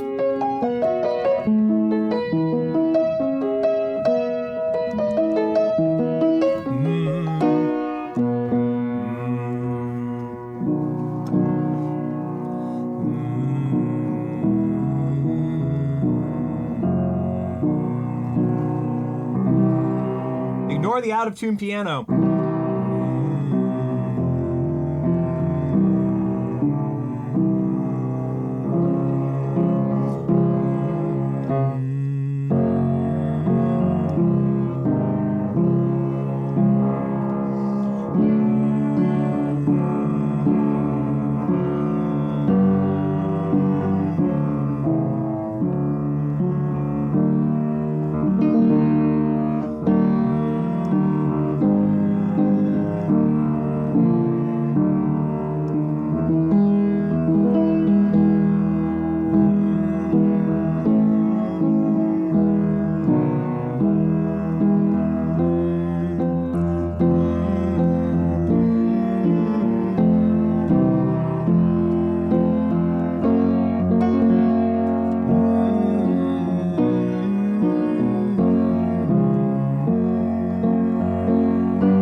Is any of this interesting?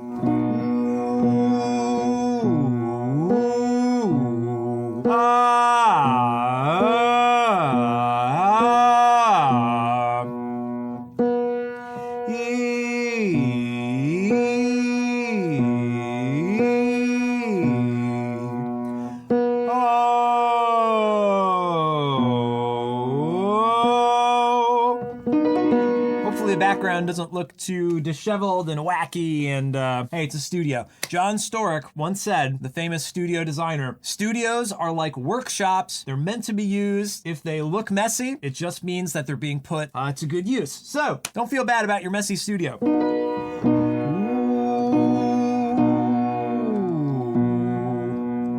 Let's go back down an octave, do vowels. Ooh, ah, ee, oh, oh, ah, ee, oh, ah,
ee, oh,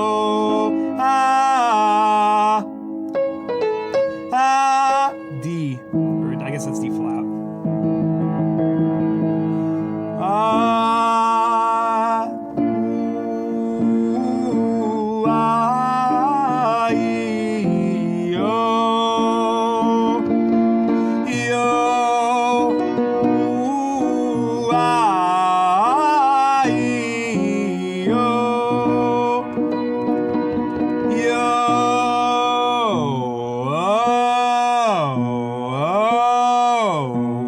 Some of this is like a little bit superstition becoming ritual. I have to do a warm-up to feel like the vocals are going to be like the real thing. You've seen me do on the demos, I just jump into recording, and sometimes there's magic in those hastily prepared sessions. Sometimes the kind of tone that you can record is more unique than this warmed up tone, but I normally blow my voice out really quickly. If I warm up, I tend to have more longevity. There's always a trade-off with whatever you're doing, but I like to do that first octave on ms or ooh or oh, something really easy, redo that octave with vowels, take a little bit of a break like I'm kind of doing now, and then try to move up to like higher range and falsetto, and eventually like, hopefully, this song is in G.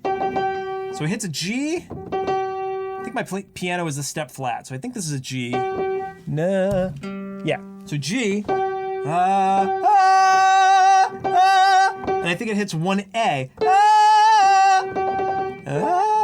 So I think that'll be in the range today once we get warmed up, but almost every single phrase in the song, you took the creed and believe this is the way, right? So the verses are all up on that G, and then Mandalorian, Mandalorian. So G, it's funny, G is like not so high up there. A is where I feel like I start to strain and I can't hold that very long. So hopefully G will be a little bit easier. And then, what does the pre-chorus do? If you would only understand. Yeah, so every single part of the song starts on G. So it's gonna be an important note. We need to make sure we can at least get there. Or if you're playing my out-of-tune piano, A flat. Ooh, ooh. Oh man, that sounds terrible. Ooh, ah, ee, oh, ooh, ah, ee, oh, yo, yo, ooh, ah, ee. Where are we? Yo.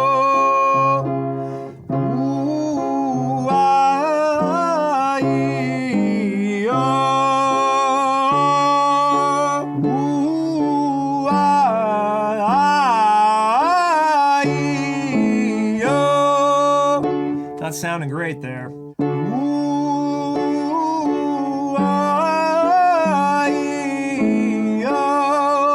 Kind of holding back though, in sort of this fake, like, oh, I can sing really high, but I'm really not in my full tone.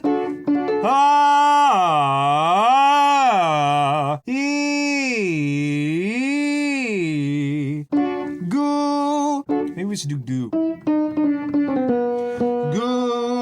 goo, goo, goo, ga, ga, ga, ga, gee, gee, gee, gee, go. What are you doing? Gee, gee, gee, gee, go. I heard on a YouTube video somewhere that like G, G, G, G, something about that actually like strengthens your vocal cords. I don't know if it's true. I do that every now and then, and it does help sort of like lift. Ga, ga, ga, ga, ga. Sort of lift like your palate up a little bit. I don't know anything about what I'm saying, but if you're straining, maybe that's a good trick. I'm gonna try that today. Ga, ga, ga, ga, goo, goo, goo, goo, ga, ga, gee, gee, go. Ga, goo, goo, goo, goo, ga, ga, ga, ga, gee, gee, gee, gee, go. It's kind of more like saying a regular word. Maybe that's part of it. Goo, goo, goo, goo, ga, ga, ga, ga, gee, gee, gee, gee, go.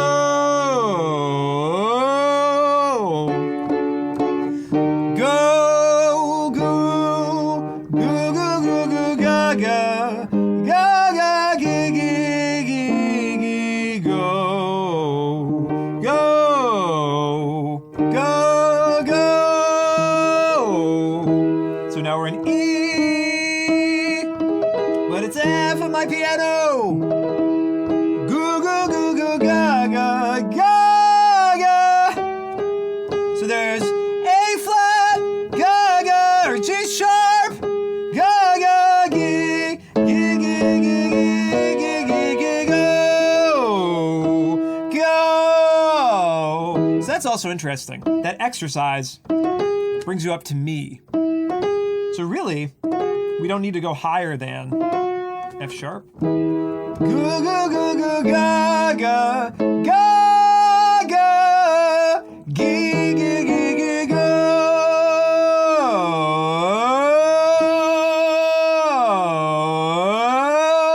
go. Ee, ah. I was just reading about this in Stillness is the Key. I forgot who it was actually referring to, but it was like a star athlete that would only train to like 80%. When it came time for, the game, for like the recording day, that's when he would give, 110% to have some in reserve, but not train too far. So that's also interesting to like not blow yourself out on the warm up.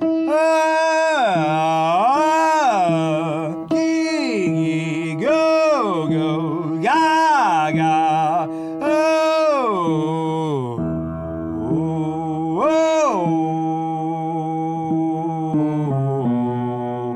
oh, ah, ooh, ooh. Maybe we can go to falsetto. Ooh, ah, ee, oh, yo.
Sirens, really fun warm up, but you have to be able to do it without that hiccup in between. That like, ah, George of the Jungle. You have to get it smooth up and down. Ah. Ooh. Nice and smooth in and out of that falsetto. Oh. A little bit of hiccup there. Oh.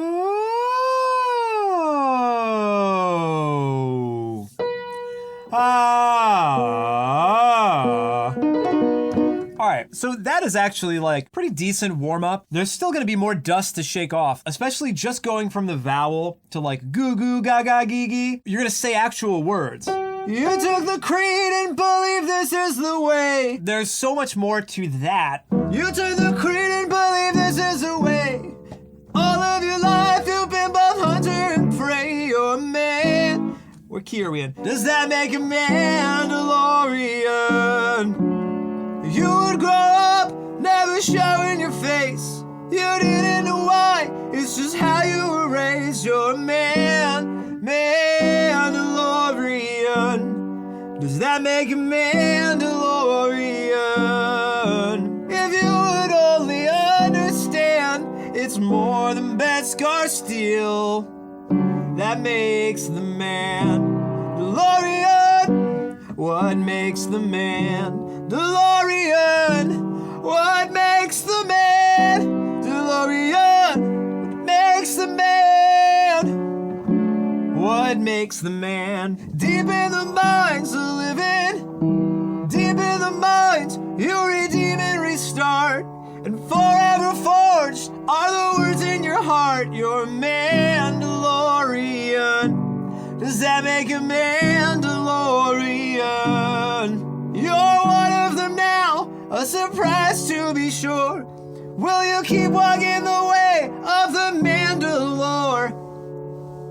Of the Mandalore, you're Mandalorian. Does that make a Mandalorian? If you would only understand, it's more than Beskar steel that makes the Mandalorian. What makes the Mandalorian? What makes the Mandalorian?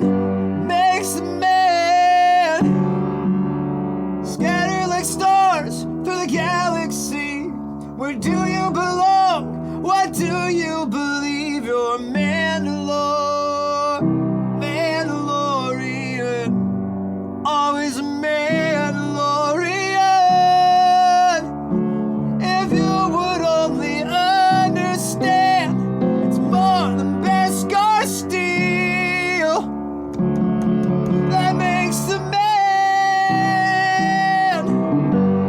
What makes the Mandalorian? What makes the Mandalorian? Makes the man. What makes the man? All right. I mean, that's all you can really do. Do some warm-ups, run through the song. Probably should have played it on guitar rather than piano, but we're right here. Okay, so, I'm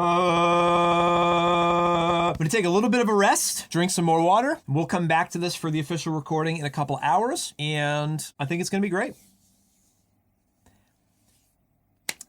Truth be told, I'm always super worried about like, is my voice gonna be able to do it? Is it gonna sound good? Is the tone gonna be there? There's still lyrics I kind of want to change. Like, who knows? So the only thing I can do is my ritual of warming up, trying to record it, and seeing what happens. Man, this whole project, I don't know if it's therapeutic to be doing this or not. It certainly will be to look back on it and have the record. I think like that's the biggest win here is that, hey dude, no matter how the song comes out, like, you did this. You wrote the song, you demoed the song, you recorded it, you documented the whole process, dude. So don't worry about it. And that's the thing is like, this is just one, it's just one project. There's gonna be more projects. So enough blabbering on. See you in a couple hours and we'll do some real vocals. I gotta go over here to turn it off though. Behind the scenes.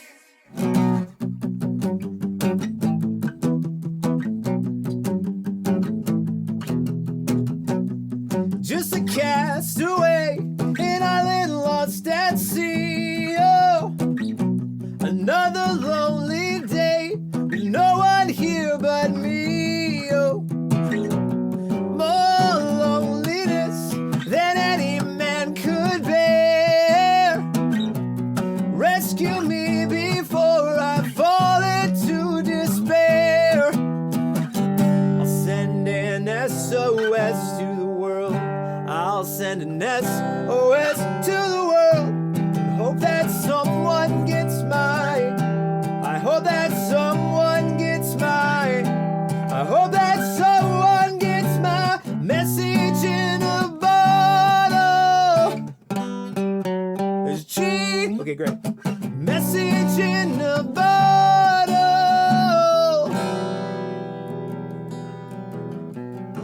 A year has passed since I wrote my note. I should have known this right from the start. Only hope can keep me together.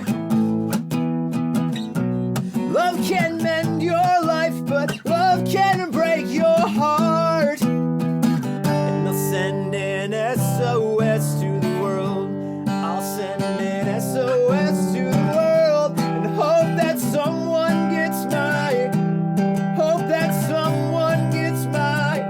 I hope that someone gets my message in a bottle. My message in a bottle.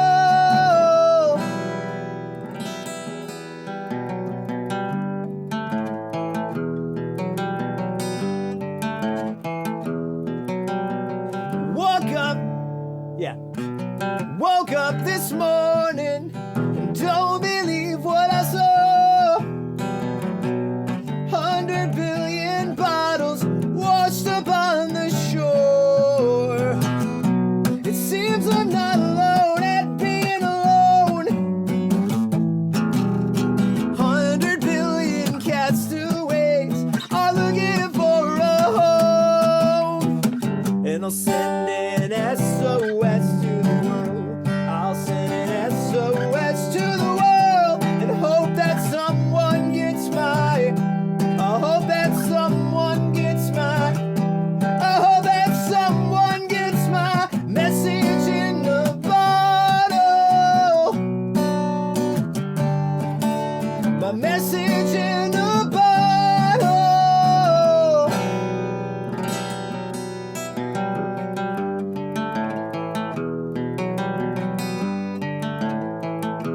I'm sending out an SOS. I'm sending out an SOS. I'm sending out an SOS. I'm sending out an SOS to the world.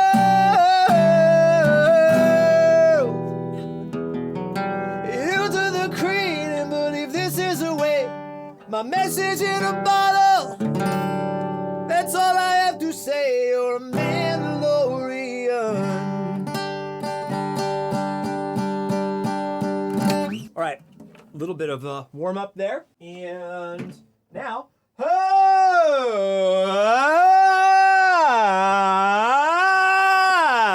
this is funny to do on camera. Camera.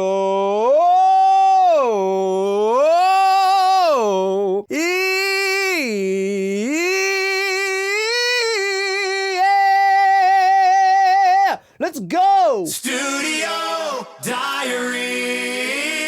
All right, back in the studio for real vocals. I'll probably film some of it, but not everything. But one thing I did wanted to show is here in Pro Tools, one thing I really like to do is turn down the, bass and guitar a little bit and turn up the vocals a little bit. So that way, when I'm recording, I can hear the drums, you get the rhythm, you get some of the music, but I want to hear more of me. So you either have to turn up the vocals or turn down the music, one or the other. So I try to do like a different sort of headphone mix per se, temporarily. quickly while I do the recording. And that's something I have to feel out because every day, every recording session is a little different. It depends. So I'm setting up the session here, and I might also, since we did a lot of recording really, like if we look at this main vocal track, I think there's already, like look at how many, this one pre-chorus, like we went crazy on that. So I think we need to call this like the scratch, like vocal track, and maybe just make another vocal here. Can duplicate this without any of the playlists, make a new main vocal, which, of course we can probably still reference from the scratch. Let's start fresh so that my playlist can look a little bit clean, and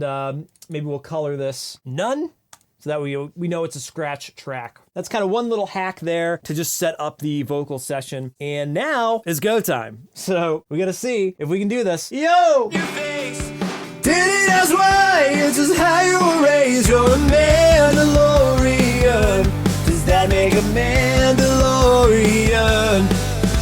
If you would only understand.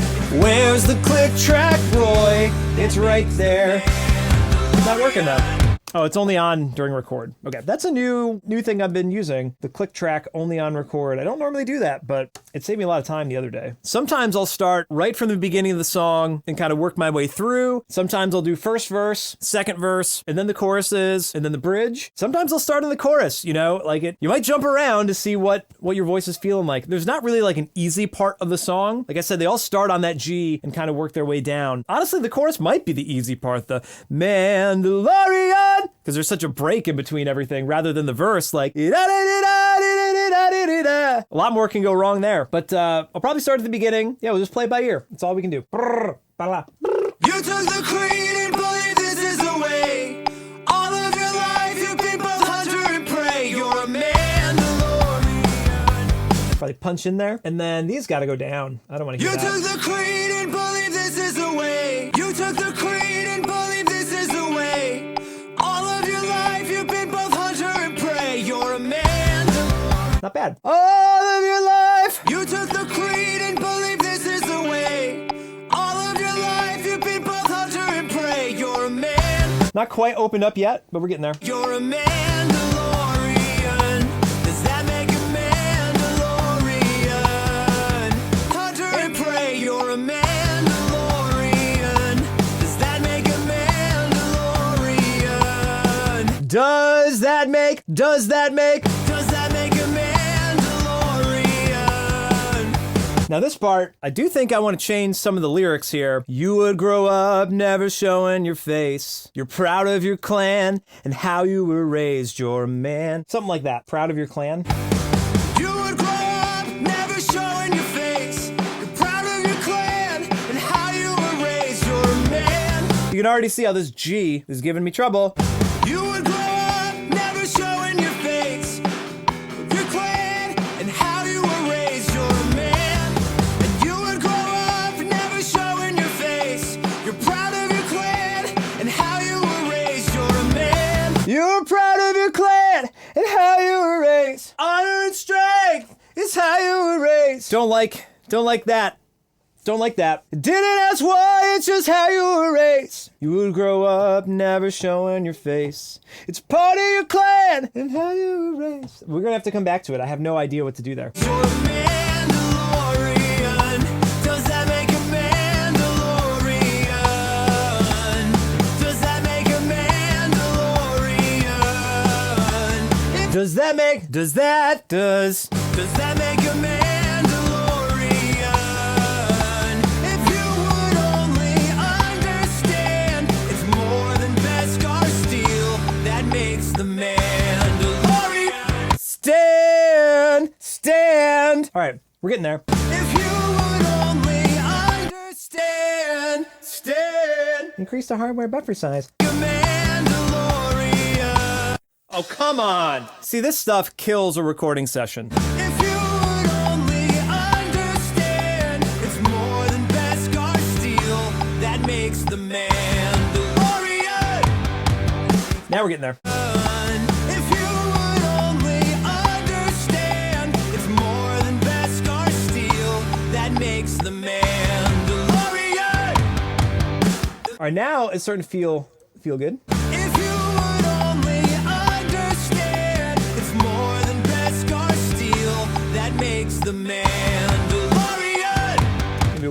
If you would only understand, it's more than Beskar steel that makes the Mandalorian.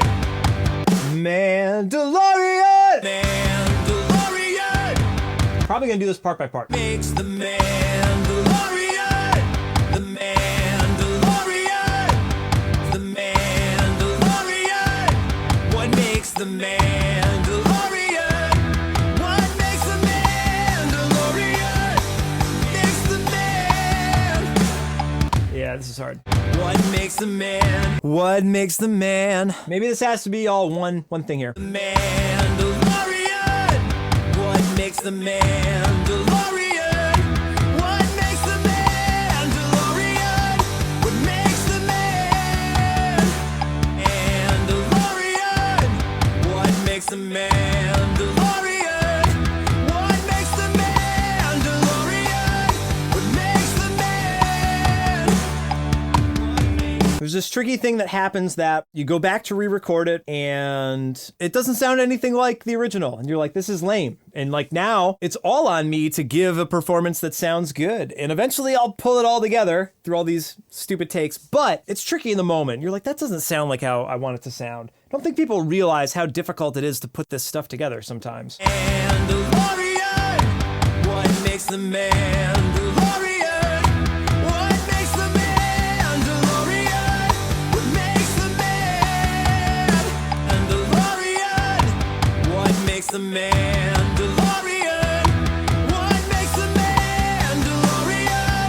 What makes the man?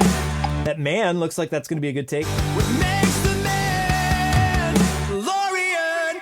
What makes the Mandalorian?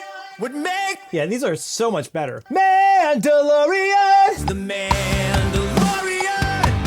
What makes the Mandalorian? What makes the Mandalorian? What makes the man?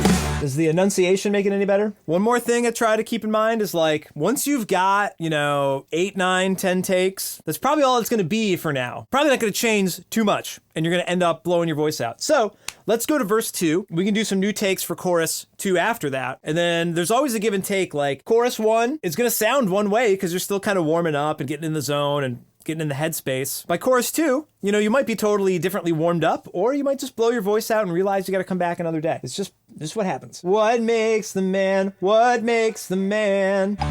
What makes the man? There's all these low vocals that are gonna be kind of hard. What makes the man? What makes the man? What makes the man? What makes the man? What makes the man? What makes the man? What makes the man? What makes the man? Go, go, go, go, go. What makes the man? Kind of cool. Deep in the mines, you redeem and restart, and forever forged are the words in your heart. You're a man. Deep in the mines, you redeem and restart, and forever forged are the words in your heart. You're a man. I also do this thing where I can over sing. Like you turn up the headphones too much, you try to go too hard, but you're trying to make it sound powerful. So it's a tricky balance of like, I want to sing loudly, but you don't want to push so far that now you're like straining. I think that's something I did well on Goodbye Old Friend. Not really like yelling, but it's hard not to yell. Deep in the mines, you redeem and restart, and forever forged are the words in your heart. You're a man. Maybe that's more contained. Deep in the mines, you redeem and restart, and forever forged are the words in your heart. You're a Mandalorian. Maybe one more. Heart, Are the words in your heart. you're a man, heart. And forever forged are the words in your heart. You're a Mandalorian. Words in your heart. You're the words in your heart. You're the words in your heart. You're the words in your heart. You're the words in your heart. You're the words in your heart. You're the words in your heart. You're the words in your heart. You're the words in your heart. You're a man. Okay, see what I mean? I just listened back through 1, 2, 3, 4, 5, 6, 7, 8, 9, 10 takes, and they don't sound identical, but heart, Forever forged are the words in your heart. Words in your heart. Words in your heart. I couldn't figure out which one was the right one. Words in your heart, you're a Heart, heart. and forever forged are the words in your heart, you're a Mandalorian. Maybe that was the one. I don't know. That's another thing that, like, you live with it, come back later. Probably don't want to see me comping this on video. Hey, look at the pronunciation here. Forged are the words in your heart. Man, just bad mood today. You're one of them now, a surprise to be sure. Will you? This is gonna have to be separate takes. You're one of them now, a surprise to be sure. Will you? You're one of them now, a surprise to be sure. Will you keep walking the way? Good, you're one of them now. Now, you're one of them now. You're one of them now. You're one of them now. Like a Mandalorian. You're one of them now, a surprise to be sure.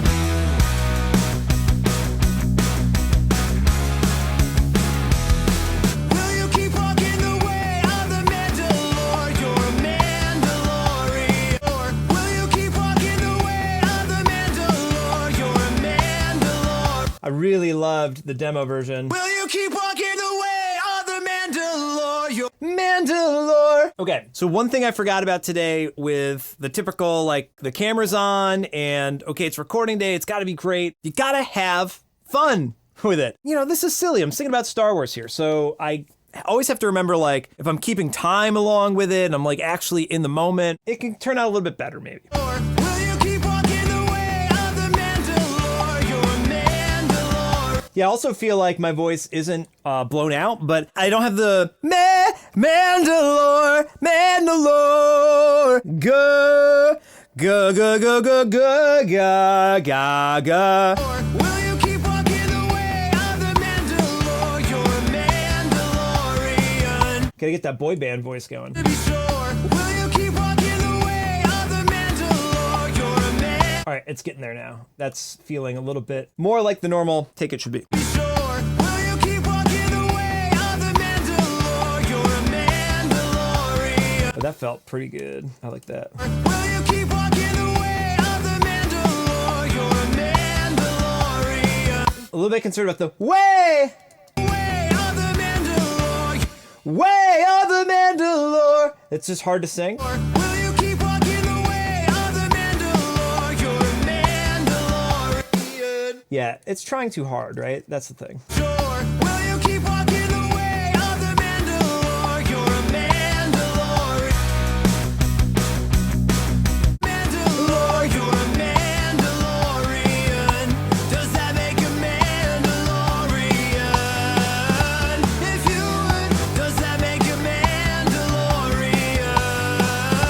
If you would only understand, it's more than Beskar steel that makes the Mandalorian. If you would only understand. If you would only understand, it's more than Beskar steel that makes the Mandalorian. If you would only understand, it's more than Beskar steel that makes the Mandalorian. This melody I used in the third pre-chorus. You would only understand more than Beskar steel. So, like, every time it'll be a little bit different. Maybe that'll be cool. If you would only understand, it's more than Beskar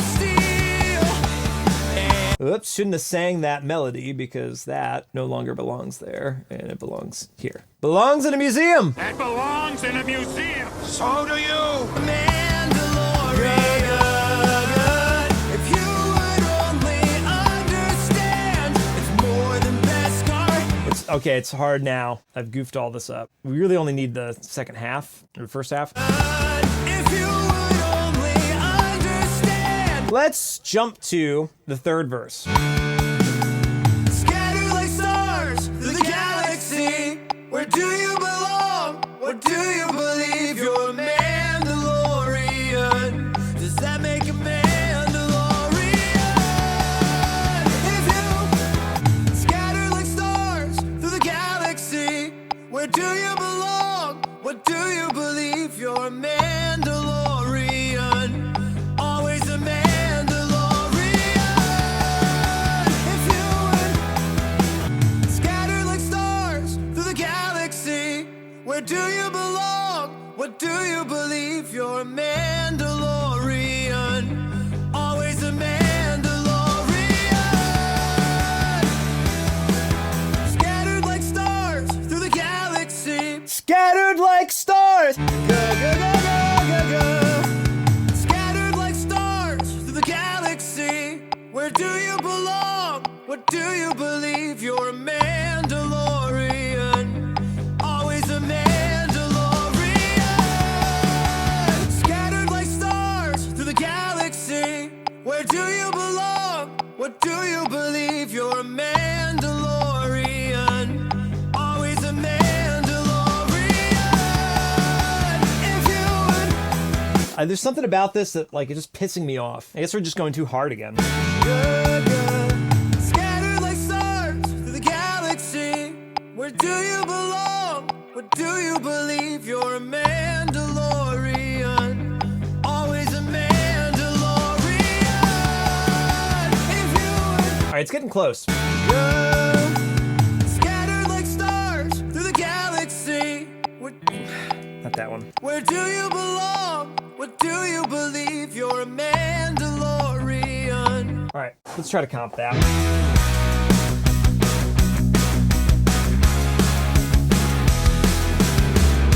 Okay, so a little bit of a change of plans. You can hear my voice has been going. I recorded all of the main vocals, I think, or at least I have main vocals for everything. I didn't end up doing a second chorus. I mean, you can hear now this is not optimal singing, so I've kind of reached the breaking point for today. So I think that's going to be the session today, and we're going to have to come back, and I think I'll start maybe with the chorus, then maybe patch in some of the other tricky spots that I knew were maybe giving me some trouble. But I think there's a lot of good stuff in there. This is, again, part of the process of it's 6 o'clock now. So I spent maybe 2 hours singing, couple little breaks in between. I think I came in a little too hot today, a little bit too up in my head about what the performance should be, rather than just sing the song. So we'll try to get warmed up another day and we'll come back to it and we'll drop in some more vocals. This is the way. Behind the scenes with Royish good looks studio diary. I always run into this problem. It's frustrating, but I want to learn from this for my next project. Behind the scenes with Royish good looks studio diary. Guess who's back? So this is going to be day 11 now? It's Tuesday, April 11th. I am half warmed up. I think that I kind of overdid it yesterday, but I'm going to see if I can drop in the chorus today and maybe dabble in a little bit of the verses. If that goes well, maybe I can do some harmonies. I'm realizing that I should probably approach the way that I record vocals through a project a little bit differently. Instead of on day 9, 10, 11, trying to squeeze in all of the vocals so you can finish the song, I should probably splice them in, here and there. If I did the verses one day, the chorus another day, the bridge another day, it might be kind of annoying, but I need to figure out a different strategy for this because this literally happens every single time I do a song. I wait until I've done all this work, arrange the song, you record the bass, you record the guitars, you've got a good demo going, and the scratch tracks sound great because we didn't overthink them. I always run into this problem, but I want to learn from this for my next project. Note to self for the future, let's do some vocals earlier on. This was a tricky one because I kept changing the tempo of things. But anyway, here I am. I'm going to track some more vocals and I'll check in with you. Behind the scenes. All right.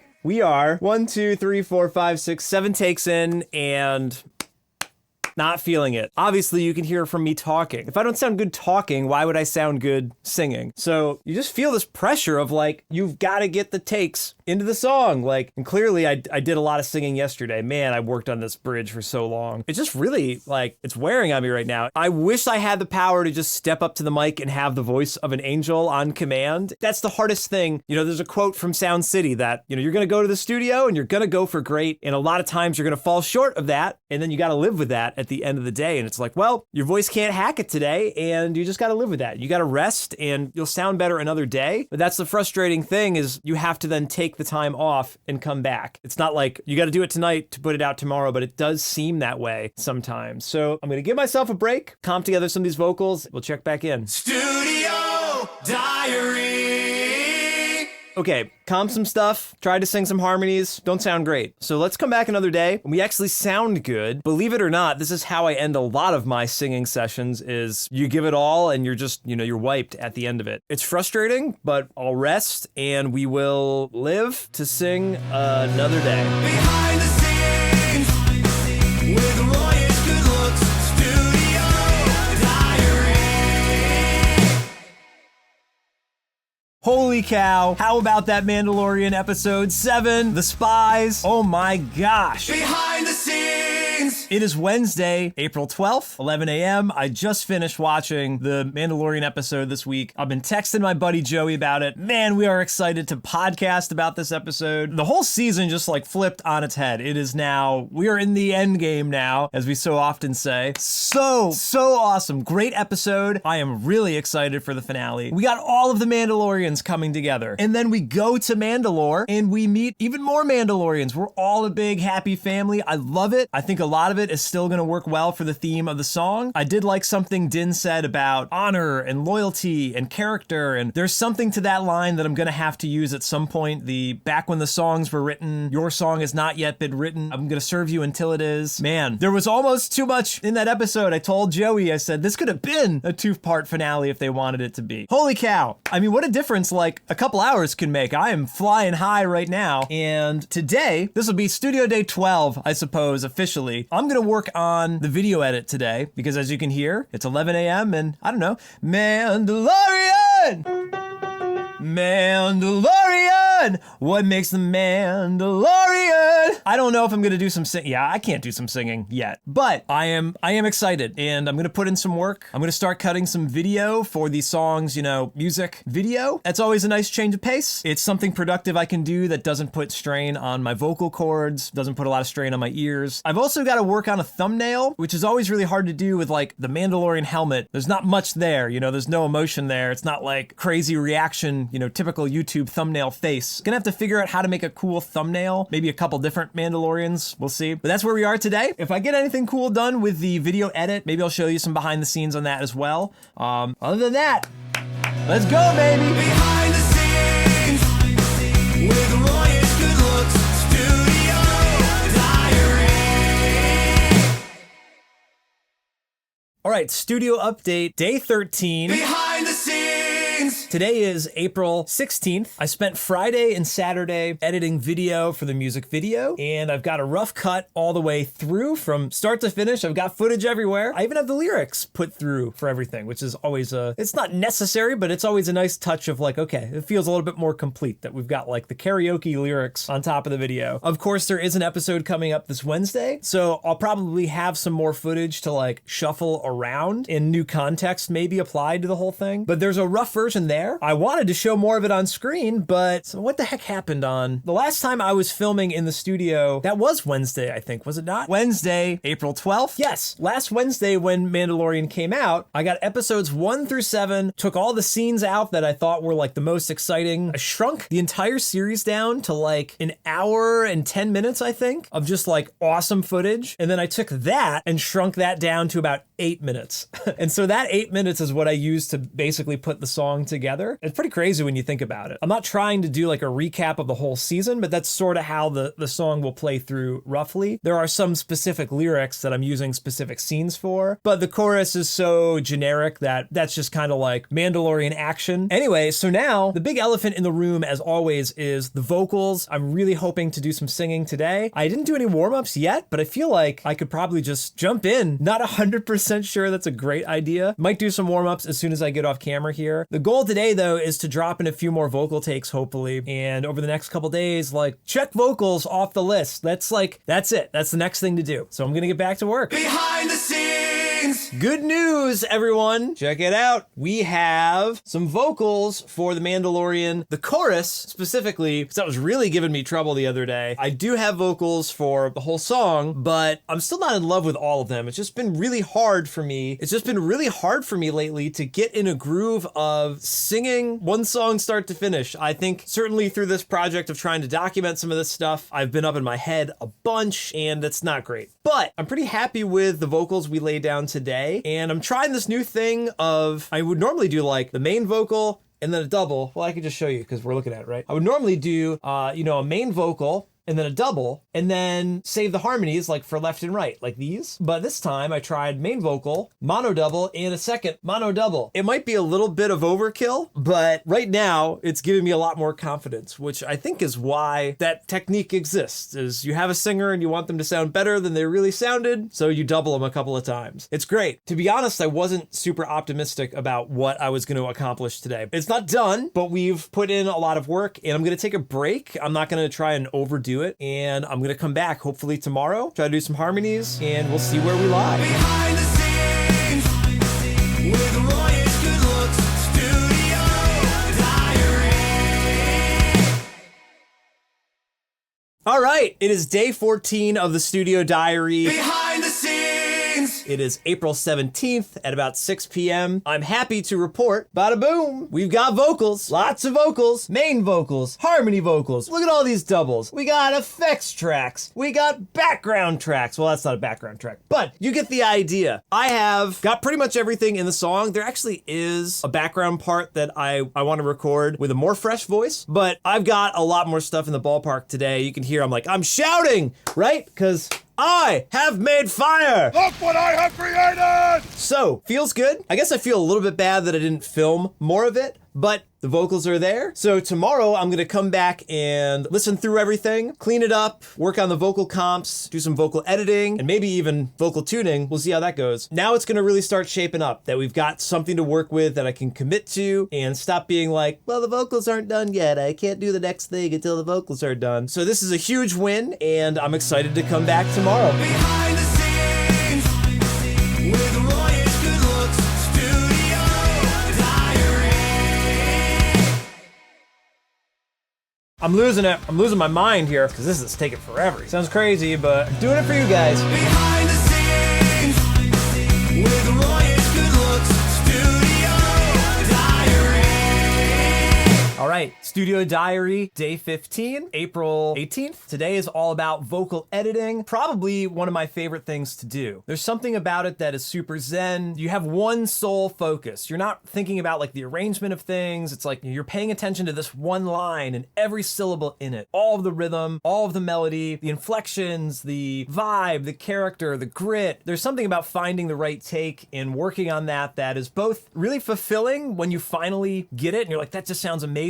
But working up to that, I always describe mixing and editing and, remixing like a puzzle. And it's almost like, playing Tetris. You're putting together all these pieces, and it's satisfying when they start to come together, even while it's, in flux. Like, it's just fun to work on it. So I love vocal editing days. It normally takes me about 1 to 2 hours to comp the vocals for a whole song. I'm just realizing the microphone is way up here. So hopefully it sounds okay. Does it sound okay? We'll find out. So it takes me about 1 to 2 hours to maybe comp the vocals for a song, but I've already done a lot of the comping. There's a couple of lines I don't really love. I listened to it a few times last night and this morning, so I'm gonna have to find some new comps for some particular spots, or maybe even record some additional takes. That's just one part of it, is like finding the right takes, and then you gotta clean that up and make sure, the timing of all the takes fits together. If you've got doubles and whatnot, you want everything to like mesh perfectly. So there's always a little bit of tightening up to do there, and then to consolidate, all those rough edits into one singular file. And then on top of that, any final tuning or timing that you want to do kind of on the macro level of things. There's a couple different steps to the vocal edit is what I'm saying here. And overall, it probably will take me like 4 to 5, 6 hours, like total. A lot of that has to do with how many vocals I've put into the song. If there was just 3 takes start to finish, I could finish the vocal in,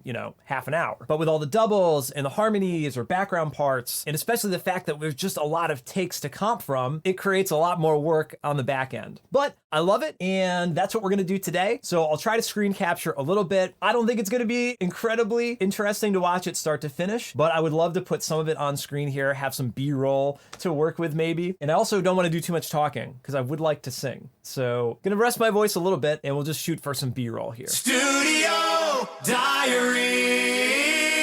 You took the creed and believe this is the way. You took the creed and believe this is the way. All of your life you've been both hunter and prey. You're a man. You took the creed and believe this is the way. All of your life you've been both hunter and prey. This is the way. This is the way. It's a hard line. This is the way. This is the way. This is the way. Creed and believe this is the way. All of your life you've been both. A little too dirty. All of your life. All of your life. Both hunter and prey. Both hunter and prey. Both hunter and prey. Hunter and prey. Both hunter and prey. Both hunter and prey. Hunter and prey. Both hunter and prey. You've been both hunter and prey. I guess. Let's see if we can pop some vocals in. Hunter and prey. Turn the air purifier off. Hunter and prey. Haven't warmed up, so this is, well, let's see what happens here. Both. All of your life you've been both hunter and prey. You're a Mandalorian. Hunter. Hunter is hard. You've been both hunter and prey. You're a Mandalorian. Hunter and prey. Life you've been both hunter and prey. You're a Mandalorian. Not too bad. All of your life you've been both hunter and prey. You've been both hunter and prey. All of your life you've been both hunter and prey. Not quite the way I would normally want to do things like, okay, we're gonna edit vocals today, and we're 2 lines in and we're retracking the vocals. Also, sorry that I'm up here and I'm singing, so you can't even see me doing the vocals, but All of your life you've been both hunter and prey. You're a Mandalorian. Does that make a Mandalorian.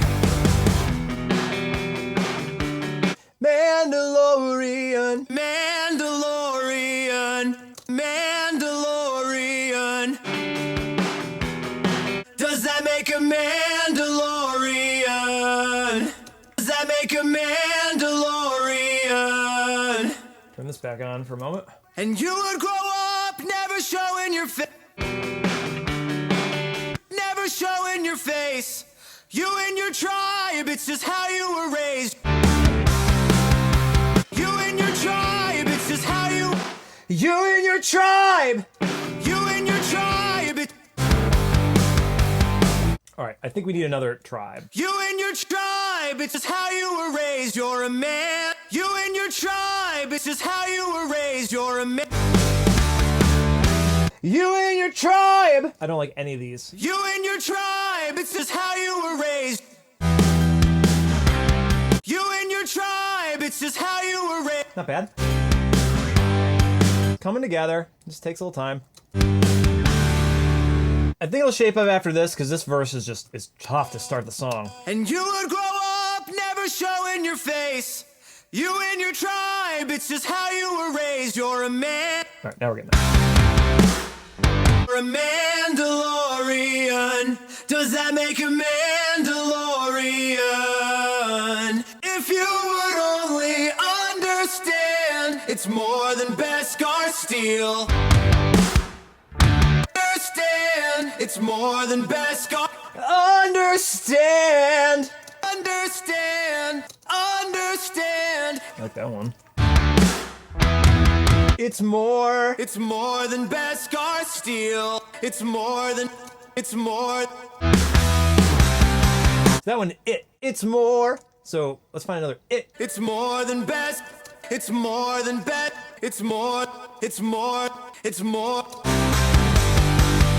It's more than Beskar steel. Man, this is kicking our butt so far, but the chorus is already kind of done, so. that makes the Mandalorian? What makes the Mandalorian?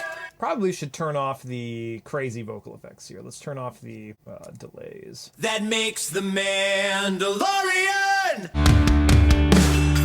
Okay, let's hear that with the... It's the Mandalorian. What makes the Mandalorian? Mandalorian. What makes the Mandalorian? What makes the Mandalorian? What makes the What makes the man? What makes the Mandalorian? Let's punch that in. What makes the Mandalorian? What makes the Mandalorian? All right, let's see if these are good. What makes the man? What makes the man? What makes the man? What makes the man? I guess we need a couple more. What makes the man? Editing, baby. What makes the Mandalorian? What makes the man? What makes the Mandalorian? What makes the man? What makes the man? Deep in the minds you redeem and restart, and forever forged are the words in your heart. Okay, so let's fly that over. Man, so we're an hour in. No one said it would be easy. All right, same thing here, I guess. What makes the man? What makes the man? What makes the man? What makes the man? What makes the man? What makes the Mandalorian? What makes the Mandalorian? What makes the Mandalorian? What makes the man? What? What makes the Mandalorian? What makes the Mandalorian? What makes the Mandalorian? What makes the man? Dark steel that makes the Mandalorian. What makes the Mandalorian? What makes the Mandalorian? What makes the man? What makes the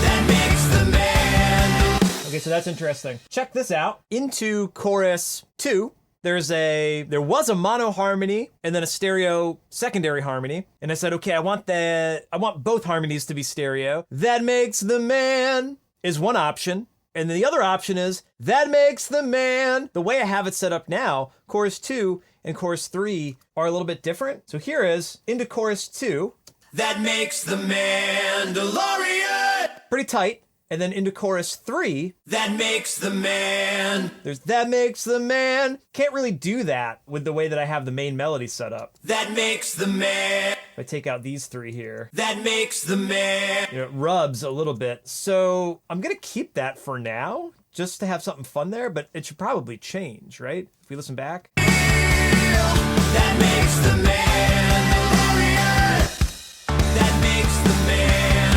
Mandalorian. That makes the man. That makes the man. I don't know. That's gonna be kind of a tough decision there. Like I said, I think I'll leave both and we'll figure that out later. But anyway, we gotta keep comping vocals because this is taking forever here. Behind the scenes. All right, I think it's time to go to verse 2. Skipped over that. Deep in the minds you redeem and restart. Don't like the start, the S on start. Deep in the minds you redeem and restart. Demon restart. Demon restart. Demon restart. Demon restart. Demon restart. Demon restart. Demon restart. Deep in the minds you redeem and restart. And forever forged are the words in your heart. You're a Mandalorian. Does that make a Mandalorian? I guess all of these, none of these should have the trims on. These should all be off so we can hear everything equally. Forged are the words in your heart. You're a Mandalorian. Does that make a Mandalorian? You're one of them now. A surprise to be sure. Will you keep walking the way? A surprise to be sure. Be sure. B is a little sharp. Be sure. Be sure. One of them now. A surprise to be sure. A surprise to be sure. Or will you keep walking the Will you keep? Or will you keep walking? Or will you keep walking? Will you keep walking the way of the? Will you keep walking the? yeah, man. I'm losing it. I'm losing my mind here. Will you keep walking the way of the Keep walking the way of the Mandalore. You're a Sounds crazy, but I'm doing it for you guys. Mandalore. You're a Ooh, that sounds great. Will you keep walking the way of the Mandalore? You're a Mandalore. Wow, super smooth. Yeah, I'm pretty tired. Beskar steel, more than Beskar steel. Steel. More than Beskar steel. Steel. It's more than Beskar steel. Understand, it's more than Beskar steel that makes the Mandalorian. Beskar. Scar. It's more than Beskar steel. Understand, it's more than Beskar steel that makes the Beskar steel. Beskar. It's more than Beskar steel that makes the Mandalorian. What makes the Mandalorian? What makes the Mandalorian? What makes the man?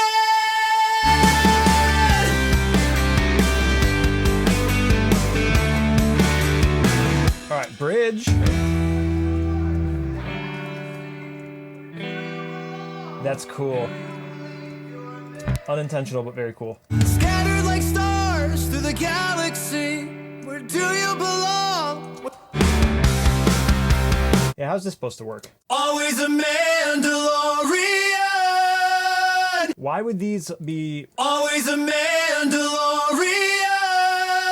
I don't get that. I don't understand what my arranging idea was here. Always a Mandalorian. Mandalorian! All right. I'm tired. I'm going to employ the take a break attitude. The computer seems to be slowing down. I'm slowing down. And we're like almost like to the next point of the puzzle. So we're almost to the end of the comping stage. We'll do a quick cleanup, edit, consolidate, and then come back to tune. But I need a little break. So I'll be right back. Studio Diary. Deep in the mines, you redeem and restart. Deep in the mines, you redeem and restart.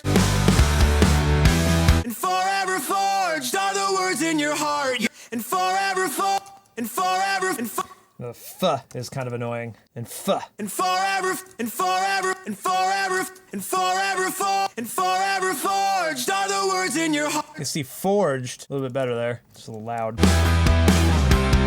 Forever forged are the words in your heart. You're a Mandalorian.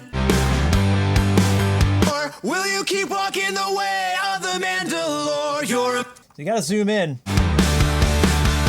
You're a Mandalorian. Does that make a man? Listen to all that gross noise. Take out that gross noise. Yuck. Does that make a Mandalorian? Does that make a Mandalorian? Good. Okay, good. That makes the Mandalorian.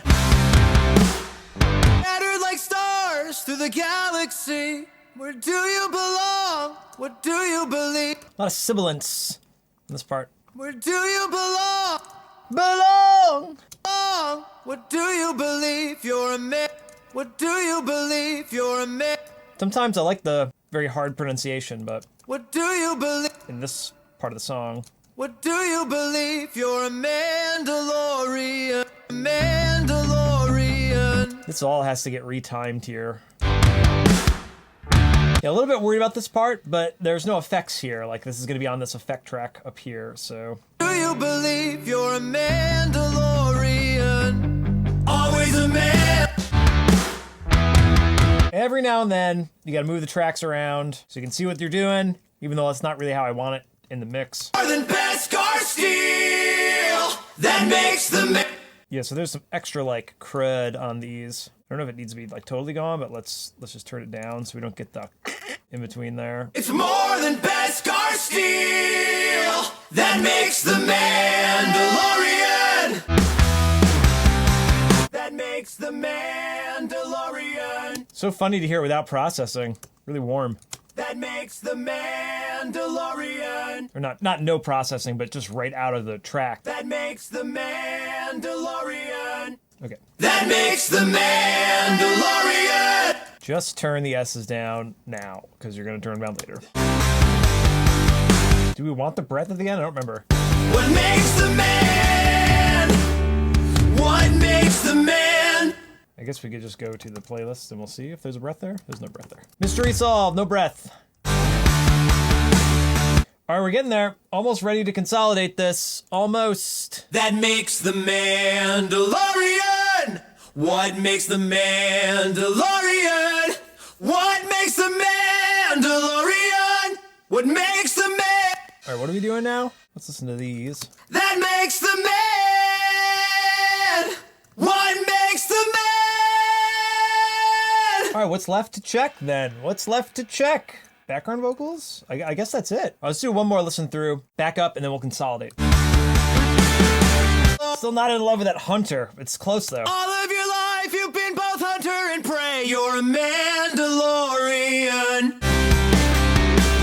Cool. Behind the scene. There you go. All the vocals comped, except for that mysterious background vocal stuff. Maybe we don't even really need that. You know, let's find out. There was something I wanted to punch in on guitar in the last chorus that might also give that epic last chorus sort of thing. Who knows? So the next step is we're going to consolidate these files right after backing them up, which I kind of already backed them up, but now we'll go through kind of one by one here. And I'm just going to copy the main playlist over of each track. So that way, when I goof something up in the future, whoops, as I'm doing right now. Basically, I'm gonna go through every single track and take that comped vocal, back it up on a playlist so that even after I commit, you know, to one solid waveform, if I wanna go back and like fine tune and edit, I always have that edit to get back to. I always have the option to like fix something and massage it later if need be. I'm big on having all of those iterations. As you can see, I like tweaking stuff. So to give yourself that safety net of like, make some kind of backup first, it always helps. And the way I set it up for this session is a pain in the butt. We should just do this top to bottom because this is gonna take all day otherwise.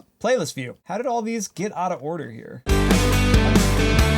I like having it to be this first playlist so that way I can see it really easily. Next step is, let's highlight these and we're gonna add fades just in case. And I'm going to save and I'm gonna make a duplicate of the session file here as well. Roy backups. We'll call this Mandalorian Demo 9 Vocal Edit Pre-Commit. And then ideally you wanna consolidate things to like bar markers or, you know, big beat divisions. That way it's easy to keep things intact, or like things that match each other, like do the same division for them. That makes the Mandalorian. Yeah, some of these entrances are a little bit different, so I'm just gonna consolidate them all together and we'll sort it out later. Like the chorus here, this is copy pasta. Okay, so huge issue I have is none of these clips are colored properly. Oh, we got one more thing to consolidate. Okay, none of these clips have the right color. So we're gonna select all, and I'm gonna go to my color deck. Default, boo, nice. Okay, now, one more thing. We will back all those up as well. So I will have the consolidated track to get back to if need be. That's also super handy. And Bob's your uncle. All right, so we got vocals comped. We got vocals edited. We've got them consolidated. Now that we've got these files here that look neat and tidy, a lot easier to deal with, we can move on to the next step, which is tuning the vocals and fine tuning the mix. The vocals are just such a huge hill. Like you gotta track them, you gotta comp them, you gotta edit them, yada, yada, yada. Once this is done, then it's like, okay, let's start just like nudging things around, making the mix perfect, finishing the video, and everything will come into place. And I'm talking to myself, and I'll probably edit all this stuff out. You're gonna edit this out. I know you will, Roy. Behind the scenes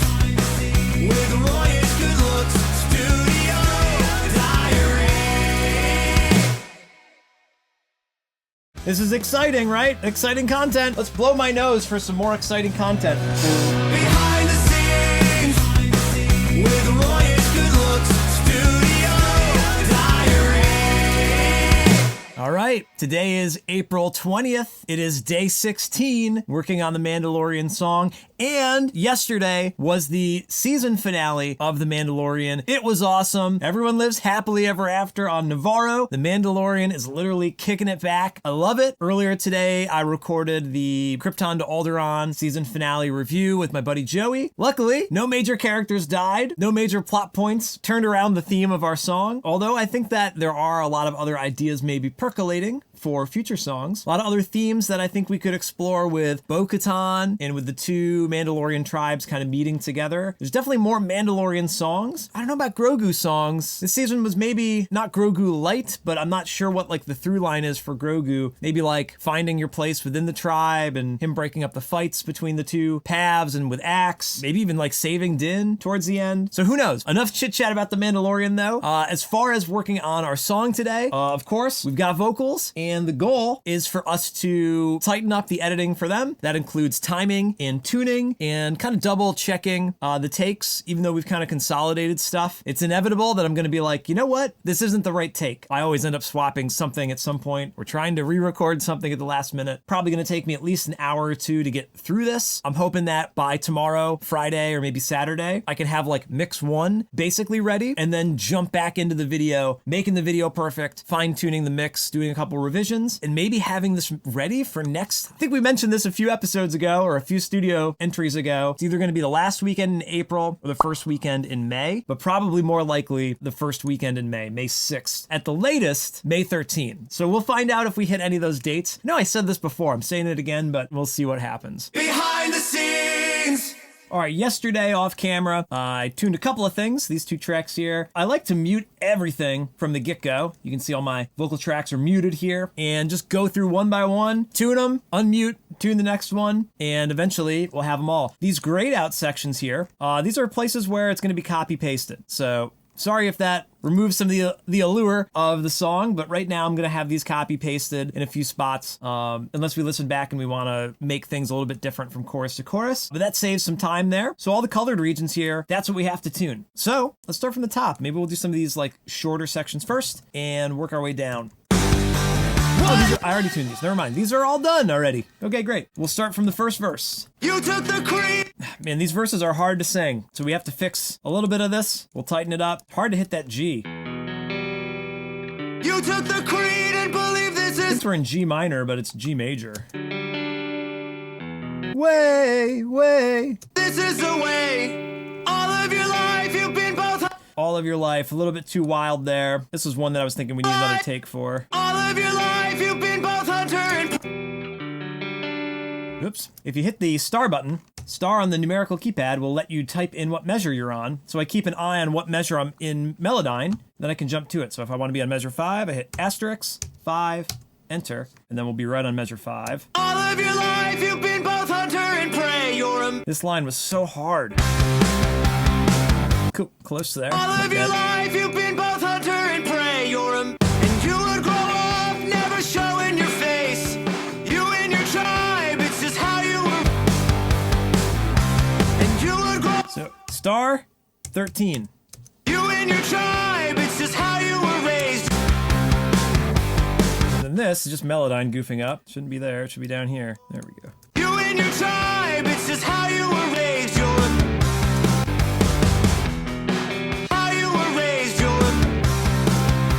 Okay. What makes the man? Ooh, I like that. What makes the man? Let's do the bridge. We'll keep kind of working down here. Scattered like stars through the galaxy. Where do you belong? What do you Where do you belong? What do you believe? You're a Mandalorian. All right, now this part, we got to tighten the timing a little bit on. You're a Mandalorian. This Delore sounds like it just comes in a little quick. Mandalore. Do you believe you're a Mandalorian? That's gonna be a new take. It's too jarring there. The DeLorean. What do you believe you're a Mandalorian? That time it didn't bug me. Do you belong? What do you believe you're a Mandalorian? That time it bugged me though. That's hard to make this sound natural. Mandalorian. All right, when you're not looking at it, it's not quite annoying. Next. All of your life you've been both hunter and prey. You're a Mandalorian. Oh, that's the double. Let's tune the main first. Does that make a Mandalorian? If you would only understand, it's more than Beskar steel.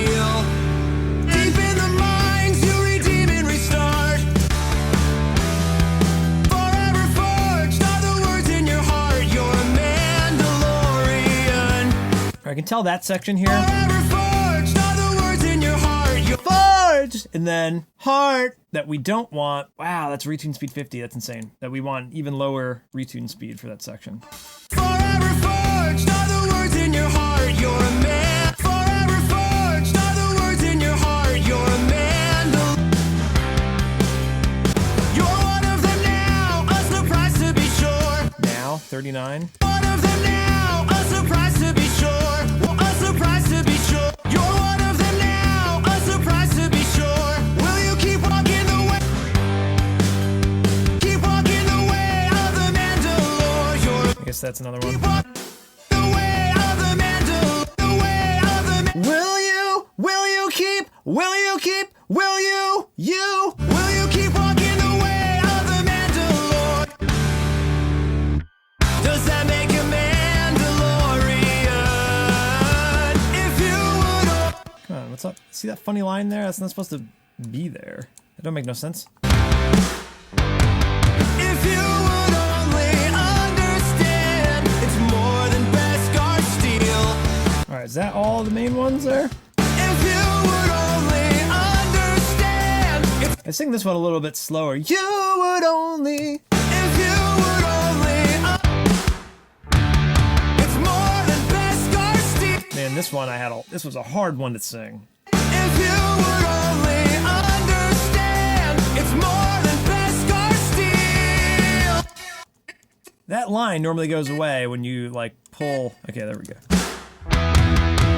More than Beskar steel that makes the man. All right, now we can work on doubles. If you would only feel that makes the man. So a little bit after, it's like halfway through that division. That makes the man. All right, let's go to the top. Pray you're a Mandalorian. This is exciting, right?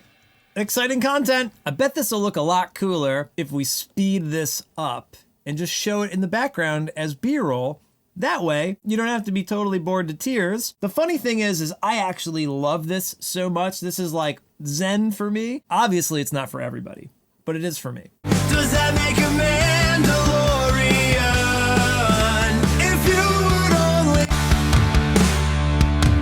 you would only understand, it's more than Beskar steel. If you would only Interesting.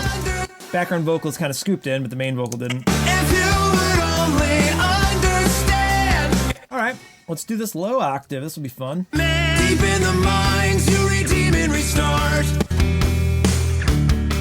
Does that make a Mandalorian? You're one of them now, a surprise to be. Doesn't sound great when it's like pumped up, but it'll be a cool texture. Does that make a Mandalorian? If you would only. All right, getting there. All right, so we got the verses and the pre-choruses, main vocals tuned. Next, we'll go to the choruses, and as you can see, the choruses, it's like this big stack, right? Main vocal, double one, double two, harmonies left, right. These are all the same part, but doubled up. Two on the left side, two on the right side, and then same thing here. Two on the left, two on the right. That's the big chorus stack. So that's coming up. Studio Diary. Don't bore us, get to the chorus. That makes the Mandalorian. Funny thing is I called this V1B, vocal 1B, as in like, I didn't want to confuse it with V1, even though, this could still fit on the V1 track if we zoomed in. There's no reason it needs to be on a new track. I'm not trying to mix it any differently, but I used a new track because I was having so much freaking trouble singing and recording the vocal that I'd made dozens of playlists. It was just too hard to manage and fit on screen here. If we go to the playlist view for vocal 1 playlists, there's so many playlists, so it's impossible to keep track of it all. And I didn't really like the day when I was recording there, so I just made myself a new track. And maybe you ran into the same problem anyway. Let's see how many playlists we did that time. Still did a ton of playlists. Jeez Louise. Tons of playlists. This song, most songs give me trouble at some point or another. There's never been a song that's like the whole thing was just like, oh, perfect, lickety split. Like maybe Hello from the Dark Side, because there was absolutely zero pressure on that production. But now, you know, I'm going for greatness. I always want it to be awesome. I wanted Hello from the Dark Side to be awesome too, but there was no preconceived pressure on top of it. So that's the origin story of vocal V1B for you. That makes the Mandalorian. What makes the Mandalorian? That makes the Mandalorian. What makes the Mandalorian? What makes the Mandalorian? What makes the man? What makes the man? Always a Mandalorian. If you Okay, let's tackle some doubles. What makes the man deep in the minds? What makes, I gotta get the in there. What makes the man deep in the mind? What makes the man deep in the mind? That makes the Mandalorian. What makes the Mandalorian? What makes the man? What makes the man? What makes the Mandalorian? What makes the Mandalorian? It's funny. It's really funny that something can sound off, like the track just in solo or just that one track, but then knowing when it comes down to it, like you're gonna have the two doubles, the harmonies, even so the vocals are like 3 dB louder right now in the mix. So your perception of that one track is like not the true perception of the track in the final production. These little imperfections are then kind of masked in the greater production. It's not that that imperfection is going to ruin it, but you're not even gonna notice it. You know, it's like me scratching my nose right now. It's not really a big deal in the grand scheme of things. Same thing with some of the tuning here. You would never know. And once we add all these other tracks in, it's just gonna sound great in the overall production. I'm not even worried about this note, which here, you know, I didn't think this one sounded good. What makes the Mandalorian? What? Totally fine now, having this other double track, evening out that infrequency a little bit. What makes the Mandalorian? What makes the Mandalorian? Always a Mandalorian. If you would only understand, it's more. All right, next double. This is where it'll really tie together, right? That double really ties the room together. What makes the man deep in the minds? What makes the man? Yeah, so one, flatlined, right? A little bit of vibrato, and then kind of funny vibrato, right? So they all have a different sort of look to them and sound as well. And they culminate together, they sound great. What makes the Mandalorian? What makes the Mandalorian? Yeah, this last double doesn't do the man, doesn't drop off. What makes the Mandalorian? Just synthesize it a little bit. What makes the Mandalorian? All right, that's all the main vocals, and now I'll move on to the harmonies, and this is where everything comes back to life, because we're listening to everything, one lone vocal. Okay, the double. Okay, another double. Awesome. Harmonies, gonna be the cherry on top, baby. Behind the scene, So, let's do it. forever forged are the words in your heart. You're a Mandalorian. Does that make a Mandalorian? Mandalorian. La! Mandalorian. Mandalorian. You're Had a little bit too much fun with the vibrato. La! Mandalore, you're a Mandalorian. That one's nice. Mandalore, you're a Mandalorian. Does that make a Mandalorian? La! La is a really easy one. La! More than Beskar steel. More than Beskar steel. More than Beskar steel. More than Beskar steel. That makes more than Beskar steel. That makes the man. It's more than Beskar steel! I think there's a 3-part over that anyway. I just wanted to experiment there a little. Okay. The Mandalorian.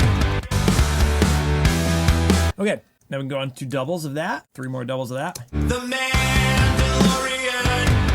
All right, so now we're entering the world of stereo doubles. So mono doubles, they like mesh together really well, like those main vocals did. But the stereo doubles, well, technically there's going to be 2 left and 2 right. So there will sort of be like a mono meshing of each speaker. But when you have 1 left and 1 right, then you can like discern the differences between them a little bit more. The doubling will help a little bit, but you do want consistency as well, because it can be weird if they like flam in and out of time, or even if the pitch is like a little weird. So different experience to hear it with 2 speakers or 2 headphones, and that informs how you may or may not want to edit them, and it can drive you nuts, just like everything else here.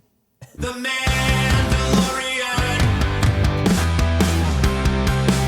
that makes the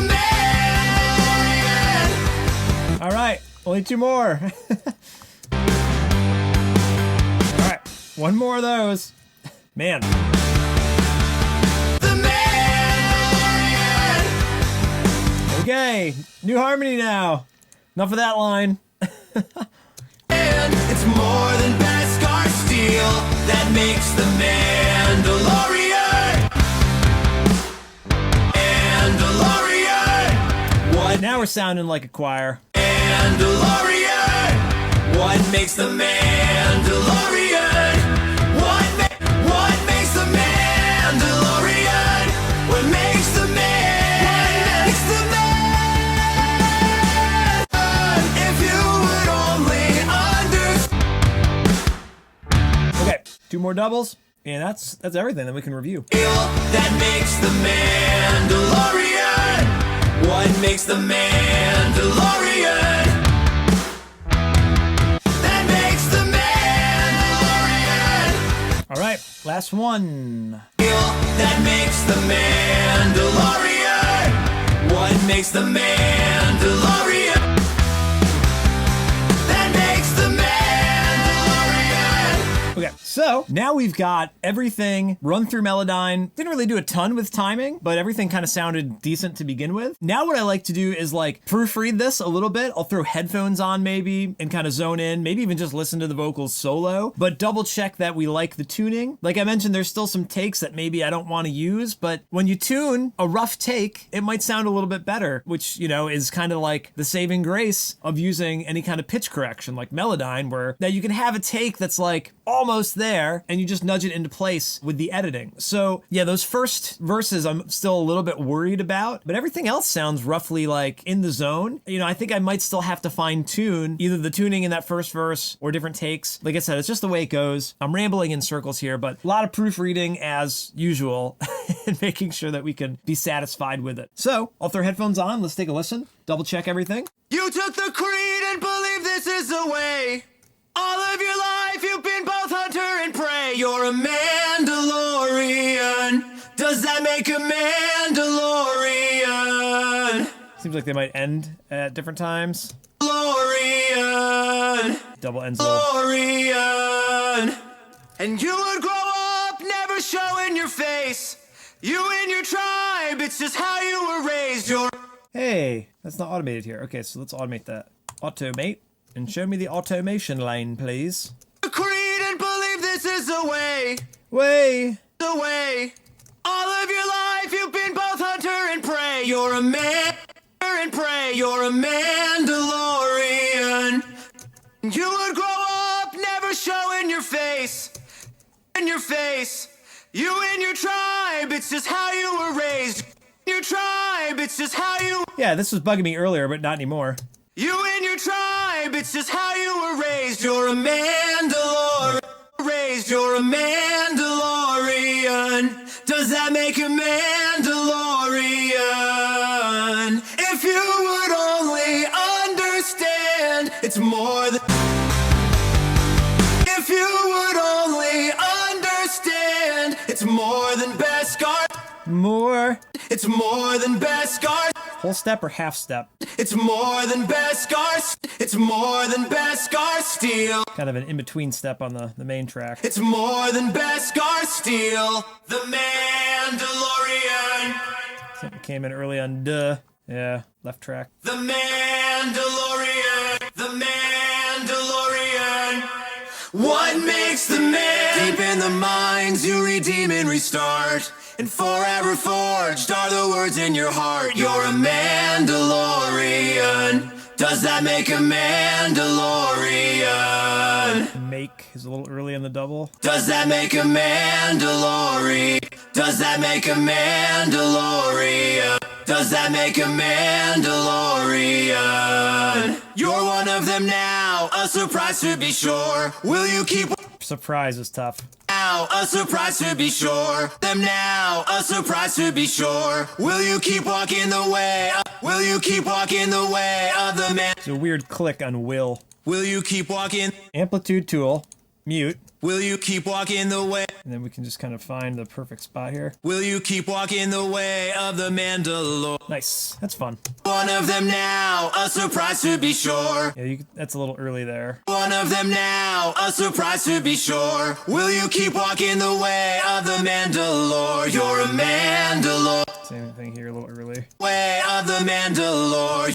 Way of the Mandalore. You're a Mandalorian. Does that make a Mandalorian? Harmonies end a little earlier than the mains. It's interesting. Does that make a Mandalorian? If you would only understand. If you would only understand. It's more than Beskar steel that makes the man. Would have been better off not editing this part. Mandalorian. Mandalorian. What makes the man? What makes the man? It's more than Beskar steel. Scattered like stars through the galaxy. Stars through the galaxy. Where do you belong? What do you belong? What do you believe? You're a Mandalorian. Always a Mandalorian. If you always a Mandalorian. If you would only understand, it's more than Beskar steel that makes the man understand. Only understand. More than Beskar steel that makes the Mandalorian. Sick. Behind the scenes. All right, I pretty much double checked everything. It sounds good enough for now. You know, we've been working for maybe 2 hours or so, which is on par. The next thing to do is we will commit what we have so that it'll be a little easier to work with. You can see on the first insert here of all these tracks, that's where my Melodyne plugins are. So I'm going to commit all these tracks, except for this one, since there's nothing on it. Then we'll fill in all these gaps for the copy paste. So first thing to do is turn everything off, except for Melodyne. Then shift an option to do to all selected tracks. Right click, commit. Let's see what happens. Come on, baby. Hear me, baby, hold together. I mean, it's still pretty cool. 7 times faster than it could do this in real time. Okay. Ah, man, that's annoying when the tracks pop up like this. Oh, well. We can deactivate Melodyne on all those tracks. We'll save some processing power, turn on the other effects again. All right, this is good. So we can drag this right up. There you have it. So that took a minute or two, but now it's funny. We're back to square one now that we have vocals in the whole song, but the copy pasted parts have been flown around. Now we're ready to print down a new version and call it a day because it's 5:30 and I'm tired and it's dinner time. I need a break. Is that not the age-old question here in the studio? Is when's dinner time? Let's blow my nose for some more exciting content. Okay. Pretty successful day today. New podcast with Krypton to Alderaan. Great. Mandalorian Season 3 finale. Great. Cleaned up vocals in our Mandalorian song. Great. Tomorrow, I'm going to hit the studio a lot earlier than today. Well, I hit the studio early today, but I was podcasting, not music casting. So I'm going to hit the studio early tomorrow, hit a lot of my mix revisions. We'll do some more chit chat on the camera. And hopefully tomorrow we can end the day with this is the version of the song that we can then continue to change. Oh my gosh. So we'll be back tomorrow. I'll see you then. Behind the scenes with Royish Good Looks Studio Diary. Oh, I'm getting pumped. I was loving that. You're killing me. You're killing me, Smalls. Behind the scenes with Royish Good Looks Studio Diary. Hello. Today is Friday, April 21st. This is the 17th studio session for The Mandalorian. Today is going to be, I guess what we'll call like mix revisions day one. I've got a whole set of notes here in Notes app. You know, we've kind of done some work like this before. A few things that I want to record. The background vocals for the last chorus, not really a revision, but a thing I've been kind of putting off. Side note, anytime that I've ever worked with an artist or a band, we always save like percussion, tambourine, shaker, and gang vocals for like the last day in the studio. It's always a really fun kind of like end cap to a project. And gang vocals, it's just me. There's no gang here today. Royish Good Looks is not a whole band. It's just me. So that's going to be me doing a couple different takes, maybe putting on a couple different voices. At the very least, I'm going to go hard and just have some fun singing along with like the mostly finished song. So I've been saving that, and I want to do this octave riff in the very last chorus. So a couple of recording things that I'm probably going to save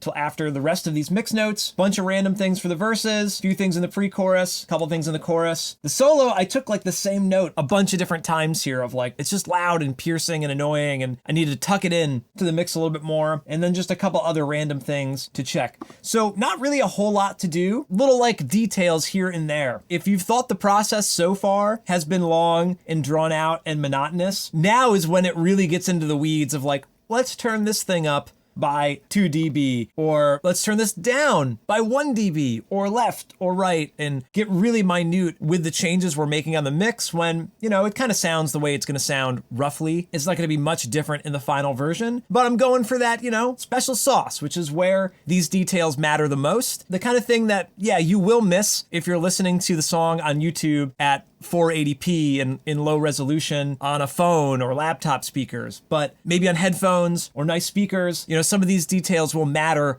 a little bit more, you know, which is the way I listen to music, on headphones, on speakers in a room, really intently. So I'm kind of designing it for me and for those people that really care about that level of detail in a production. So hopefully that's you as well, and maybe that's why you enjoy some of my music. But in any case, I've got this list of things to do, so we will go through these one by one, tweak everything as we go. By the end of the day, this is actually technically going to be mix number 12, or I guess I would probably call this mix 1 at this point. Once you finally got a version that's like, hey, I don't really have anything planned left to do until I discover some kind of spelling error that I need to, you know, fix. If we can get a solid version by the end of today, I think that puts us in good shape to, you know, switch to working on the video, come back for revisions on this, and maybe have this ready by next week, if not the week after. So I think we're right on track. I'm in a pretty good headspace, and let's jump in to some of these notes. Behind the scenes. V1 punch up. I just want to make verse 1 more interesting. V1 effects part 2 turn up. So the second sort of tagline of the vocals will turn up. You took the creed and believe this is the way. All of your life you've been both hunter and prey. You're a Mandalorian. Does that make you Mandalorian? And you would grow up never showing your face. Cool. Just 0.7 dB there. Bring that up a little bit. Slap delay and or vibe effects for vibed for effects parts. I think I did this off screen the other day already. If we listen to this part, let's turn the guitar off. You took the creed and believe this is the way. Yeah, already brought in this slap delay. Voke slap and voke eighth note. You took the creed and We turn them off. You took the creed and believe this. You took the creed and believe this is. Just a little bit of space, maybe a little bit more reverb there. You took the creed and believe this is the way. Bring that up maybe like a dB. You took the creed and believe this is the way. And since we have the two mixes, we can compare and contrast with the original mix. So here's the original. You took the creed and believe this is the way. Here's the new mix. You took the creed and believe this is the way. You took the creed and you took the creed and believe this. Okay, subtle thing on speakers here, but I think on headphones, that's where I made that note from. Totally different aside here. We're mentioning hearing the details on headphones or speakers. When you're on headphones, you don't hear, you know, the room around you. So things like reverb and delay, the spatial effects in the mix become really apparent. And when you're just on speakers in a room, you naturally hear the ambiance around you, and your speakers technically reverberate in the room as well. So a very dry vocal sounds natural coming out of speakers, but on headphones might be a little bit uncomfortable. So that's a easy fix there, just to add a little bit more reverb than you think you might need to. So we'll check that off. V1 effects, even smaller, less distortion. This is something I think I played with already. I'm gonna check that off for now. I like the level of the distortion. All right, V2 tom accent up. So let's jump over to verse 2. That boom right there. Come on, Pro Tools, you can do it, baby. Toms, automate the level here. Just one beat. Let's just turn it up. We could turn the whole drum bus up, maybe even. That would be cool. It's another thing that's hard to hear on speakers in a room if you're not in the sweet spot. Right? Like, it's hard for me to hear all that low end. I'm sure it sounds funny on headphones. Let's listen on headphones, get a better idea. Yeah, that's definitely too much there. A couple dB.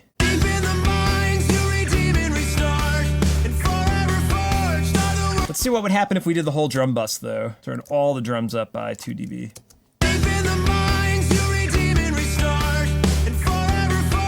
Nah, just the tom-tom is the important part there. Just a little bit of boom. Maybe we can make it sustain a little bit. You can handle it, come on. Actually, you know what? I turned on a couple of extra effects. Maybe we can turn them off temporarily.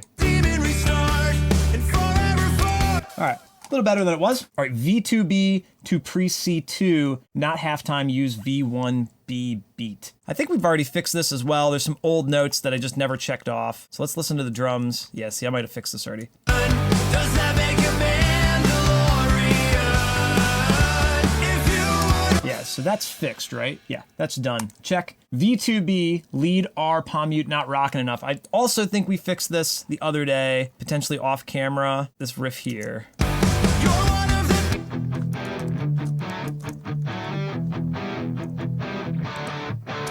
Yeah, I just wanted some more grit on this little part here. So this is the DI in the waveform that we're looking at. If we turn off the amp simulators, right, it's just the dry guitar. So when we turn this waveform up, it feeds the amplifier more signal, distorts a little bit more, sounds a little bit more rock and roll. Hear it in the mix.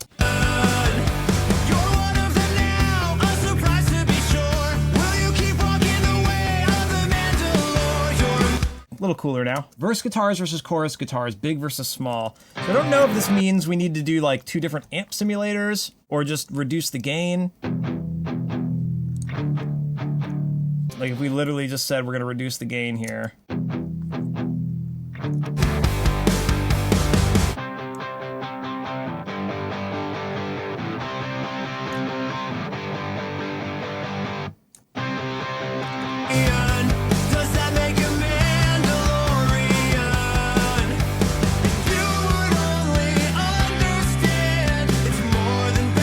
Okay, cool. So this is actually going to solve a couple of problems for me, because I thought that like the first pre-chorus was a little bit too like full and it needed to like lay back more to let the chorus open up more and feel more powerful. So part of that is like the actual musical arrangement. Part of that is the dynamic arrangement. So here, the guitar is like distorted the same amount the whole time. So let's distort it less in the verse, a little bit more in the pre-chorus, and even more in the chorus sort of thing. So I think this will help.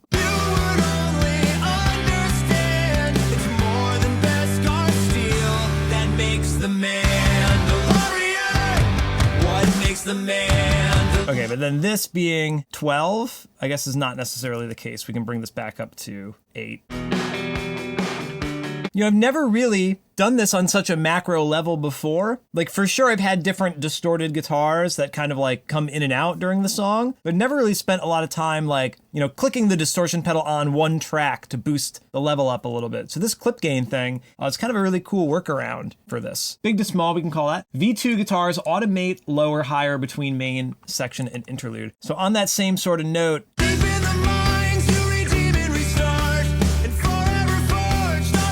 I think I already did this.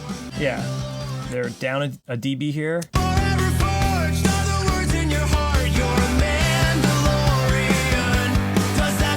Let's review this with the other mix.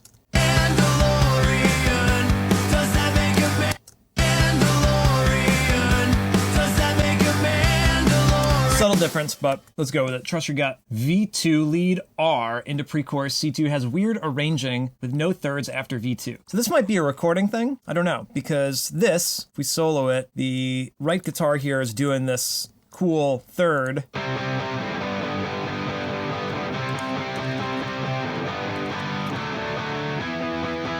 Yeah, that part there. Ba-na-na-na-na-na. And then it doesn't go to anything interesting after. Could also just be the timing. Could be fixed to sound more natural, I guess. Yeah. Does that make a Mandalorian? If you would only understand. Maybe having turned up the octave there helped. All right, let's go with that for now, because that really isn't a big deal, and I don't want to change the whole guitar arrangement. V3, vocal effects, 2 to 3K. I think I fixed that the other day as well. So V3, gotta get better at checking off the notes. Scattered like stars through the galaxy. Yeah. Where do you belong? What do you believe? Too much radio EQ. Scattered like stars through the galaxy. Where do you belong? What do you believe? You're a Mandalorian. This needs to be dipped down in like the verb a little bit more though. Let's see, so that's checked off, that's fine. VFX more defined though, so that is, I think that's what I mean. Needs a little bit more of that effect. Do we have to send more? Or just turn up one of the returns? Through the galaxy. Where do you belong? Oh, there's no reverb. Maybe that's part of the problem. Scattered like stars through the galaxy. Where do you belong? What The same thing, that's why. There's just no space around it, right? Scattered like stars through the galaxy. Where do you belong? What do you believe? You're Yeah, I don't know if this is gonna help. It's funny, I removed all these effects so that it would sound more dramatic, but it also made it really dry, just like we were talking about earlier. scattered like stars through the galaxy. Where do you belong? Subtle, but Galaxy. maybe that'll help. Where do you belong? V3 tom buildup needs automation. Always a Mandalorian. If you Maybe it's the guitars? Mandalorian. Always a Mandalorian. Seems like the drums almost might be too loud, and then guitars need to be louder.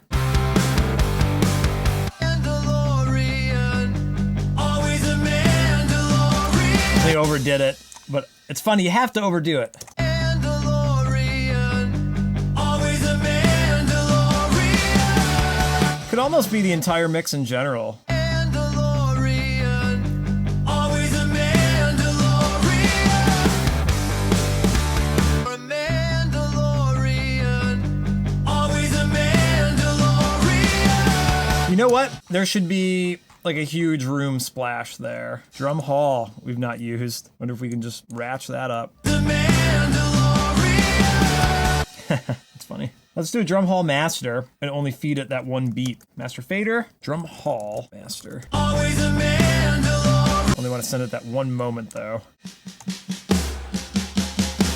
That's so cool. Wonder if we can do that on the that verse part. Where's the do do do boom? That's so cool. We got all these. This is our new trick.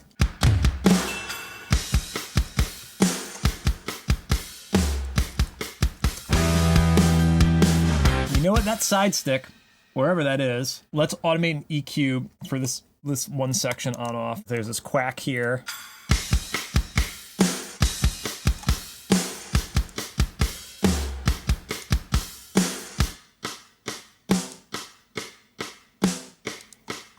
And the other thing that maybe we want to do is SPL.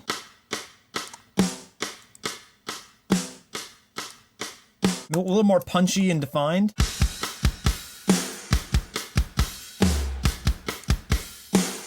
Yeah, a little bit more defined. All right, so that was a little tirade there, but that's the kind of stuff that you reveal through these mix revisions of like, close, but no cigar quite yet. V2 palm mutes glitch, I fixed the other day. I know I did. V1 needs less distortion into pre-C1. Oh, maybe that was just in general the guitars?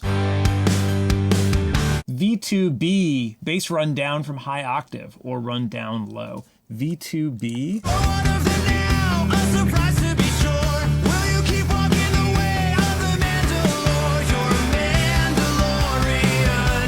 Does that make a Mandalorian?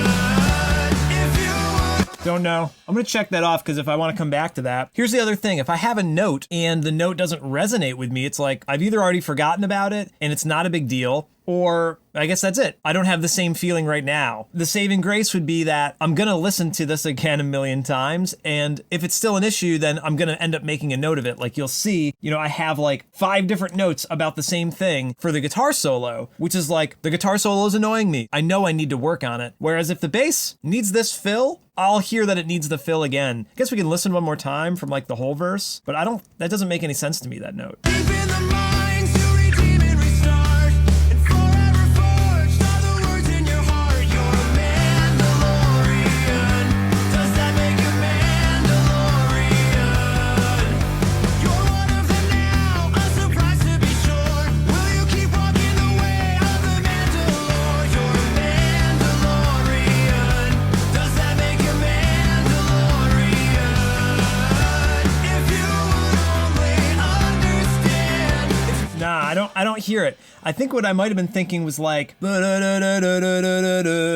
we go up an octave into the pre-chorus too. So I think that note is a mute point. Mute point? Yeah. Okay, let's take all this out and then V1 punch up. I guess let's just listen to verse 1 and see how we feel about it, because that is like the most important part of the song. You took the creed and believe this is the way. All of your life you've been both hunter and prey. You know what it could use? Maybe we can bring in some of the V throw, like at a really low level. You took the creed and believe this is the way. Kind of allude to the third verse. You took the creed and believe this is the way. All of your life you've been both hunter. This kind of reminds me of like the beginning of More Machine Now Than Man. This young boy is gonna leave the sands of Tatooine. I come in pretty strong, kind of similar to this. It's like drenched in reverb, and then the rock and roll kicks in. So kind of same idea. You took the creed. Although I did want this to be like dramatic, dry, and then boom, hit you real hard. I guess that More Machine Now does that as well. Again, there's this trade-off of like how lonely and exposed are you comfortable leaving a track? And right now, I'm super uncomfortable with this first verse. I'm kind of getting used to it. I didn't even tell you, but I ended up re-recording a bunch of it yesterday. Right before I mixed everything down, I did, another 24 takes of it. So, moral of the story is I am so worried about this first verse because I didn't sing it as good as I wanted to sing it, even though I tried to on 3 different occasions. Now I'm using effects to sort of counteract that insecurity. That's exactly what it is. So maybe we'll have a little bit of this reverb and that will help. You took the creed and believe this is the way. All of your life you've been both hunter and prey. You're a Mandalorian. Does that make you Mandalorian? And you would grow up never showing your face. You and your tribe, it's just how you were raised. You're a Mandalorian. Does that make you Mandalorian? If you would only understand. All right, I think that's better than it was with a lot of different effects mixing there. The only other thing I'm worried about is like the transition between the affected vocal and the not affected vocal. Been both hunter and prey. You're a Mandalorian. Like this comes in unaffected, which is a little weird. All of your life you've been both hunter and prey. You're a Mandalorian. Does that make you man? And maybe this needs to come down just a little bit. It's either this, maybe it's the main vocal too loud. I don't know. Hunter and prey. You're a Mandalorian. It's also a little bit different timing here. And prey. You're a Mandalorian. All right, that's kind of cool. Does that make you Mandalorian? And you would grow up never showing your face. You and your tribe, it's just how you were raised. You're a Mandal. Your tribe, it's just how. Tribe! Your tribe, it's just how you were.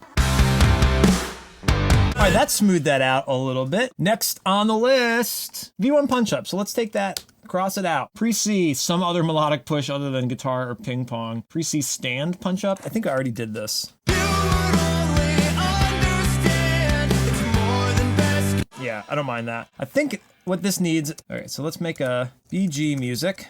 Actually, no, should that be all capitals? BG music. And then we'll add, I don't know, let's just try piano. This is maybe a little bit outside of the mixing thing. This is more on the production recording side, but let's add mini grand. You would only Plink, plink, plink. I was gonna use acoustic guitar for this, but I really hate recording acoustic guitar. Even just kind of whole notes could be cool there.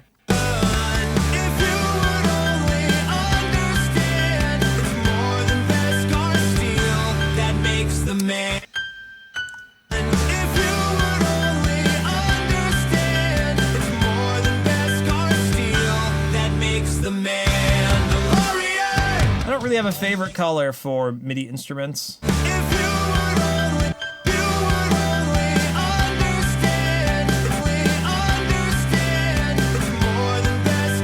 And then let's play around with this. So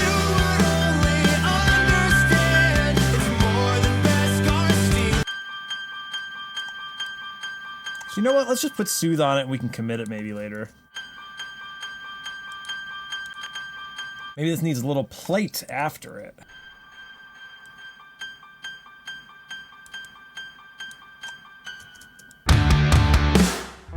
And then kind of hard to mix in the level on this thing because it doesn't really give you a good readout. It reads it out down here, so that's stupid. Let's use trim.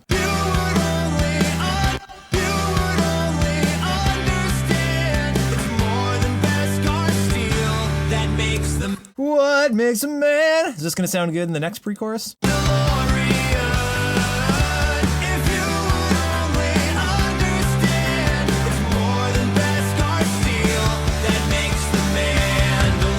Well, let's go up. Okay, pre-chorus 3. That might go through the last chorus too. I do think here.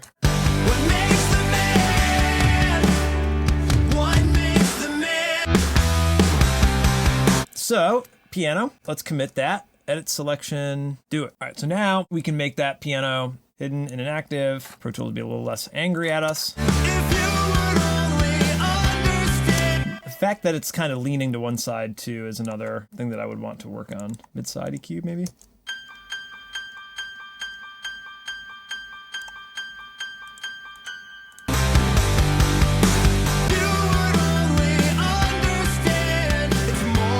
Cool.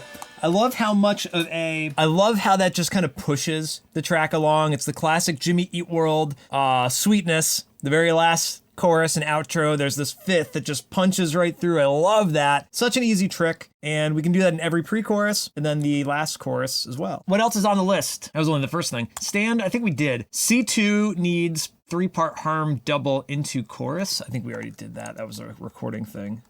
Yeah, and then the next one, harms into chorus more accented. So we recorded them and they need to be even more accented. That's an interesting note. It's more than Beskar steel that makes the Mandalorian. I guess we'll just turn up the harmonies for that. More than Beskar steel that makes the Mandalorian. What makes the Mandalorian? And I think there is a note in the chorus that says, so we turn those up, chorus harmonies up. Period. More than Beskar steel. I think that's simply just like we have the main ones down 2 and then the background's down 4. So like let's just have one of them down 2 and the other at the same volume. Understand, it's more than Beskar steel that makes the Mandalorian. It's more than Beskar steel that makes the Mandalorian. It's more than Beskar steel that makes the Mandalorian. More than Beskar steel that makes the man. That makes the man. That makes the man. that. That makes the man. There's no that on that high note. That makes the man. That makes the man. Beskar steel that makes the man. Is that part of it? More than Beskar steel that makes the man. That makes the man. Well, those are all unison. So this is gonna be annoying, but I guess we need to punch that in. That makes the man. Gonna have to do some recording. Let's punch in some vocals. What do you say? That makes the Mandalorian. The Mandalorian. Beskar steel. That makes the Mandalorian. Beskar steel that makes the Mandalorian. Let's see how we're doing with OBS. Bring us back down. Bring it back down. Bring it back down tonight. That makes the Mandalorian. Now the question is that tight enough or do we need to tune it a little bit? That makes the Mandalorian. I guess let's tune this part, because, yeah, you want that to be good, right? 1, 2, 3, 4. Everybody get on the dance floor. Okay, what is next? Beskar, pre-C is lame. It's more than Beskar steel. Beskar! Find a better take for Beskar. It's more than Beskar steel. Didn't sound terrible, but maybe we can find a better one. Than Beskar steel. Than Beskar steel. Than Beskar steel. I don't mind that one. 326? Is that, did we use that on any of these? Looks like that might almost be the double. 326 was the double. Okay, so that's a good one. So maybe you could trade it for the double. Let's see what it's like if we swap them. It's more than Beskar steel. It's more than Beskar steel. That makes the... Someone is mowing while running a very low motor. All I hear is bop, bop, bop, bop, bop, bop, bop, bop, bop, bop, bop, bop, bop. Sounds like Paz Vizsla is next door blowing away some pirates on Navarro. Or Sebulba. Winning a pod race. What's next on the list? Betskar's lame. So hopefully that fixed it. Pre-C3 to C3 double time. So this is a weird one. Understand, it's more than Beskar steel. That makes the man. So in the other pre-choruses, they're halftime, I think, into the choruses. That makes the... Yeah, they all do that. I guess I was thinking like we would do this like really punched up thing. It's more than Beskar steel. That makes the man. Yeah, see that's too poppy. You would only understand. It's more than Beskar steel. That makes the man. It's kind of cool though. I guess I gotta get used to it. Mandalorian, always a Mandalorian. If you would only understand. Pick's great. This could be up another couple dB. Let's bring it up 3. Let's really go hog wild. Mandalorian, always a Mandalorian. If you would All right, too much. How about 4.5? steal. The double time version is fun. You would only understand. It's more than Beskar steel. That makes the Mandalorian. All right. Pretty big decision to make here between keeping that halftime or double time. I feel like halftime, or it's not even halftime, it's the stress beat thing. The stress beat thing is mature, but the double time, it's just like, yeah, and then doo doo da doo doo. Maybe a better contrast. Let's play it again. Do you believe you're a Mandalorian? Always a Mandalorian. If you would only understand, it's more than Beskar steel. That makes the Mandalorian. What makes the...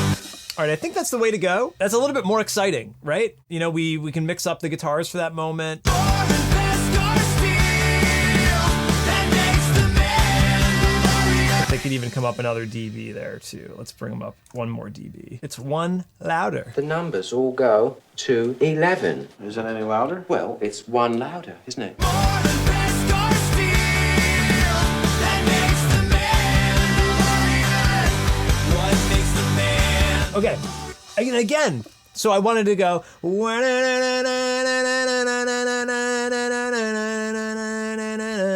an octave, because I don't think that's what these leads are doing.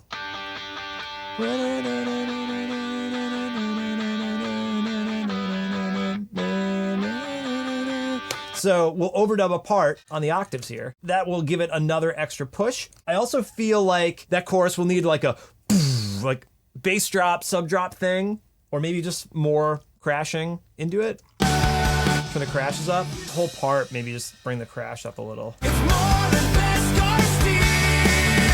That makes the Mandalorian. That makes the Mandalorian. What makes the I love that. That's super fun. And then V3 to pre-C3, draw crescendos. So the third verse into the pre-chorus. Did we already do that? Third verse into the pre-chorus. Yeah, we did a ton of that. So these are all good to go. Harm on the what makes the man. What makes the man? We did that yesterday. Gang vocals we'll get to. That's up top. C3 low octave. Mandalorian. What makes the man? Okay, so let's put that up on the to record list. We can take a break for lunch or something. We'll do that. Low octave. Pentatonic fills. I think this is like a bass guitar thing I wanted to do.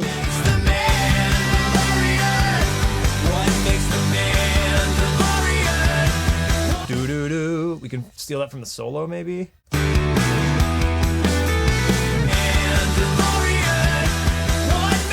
That's cool.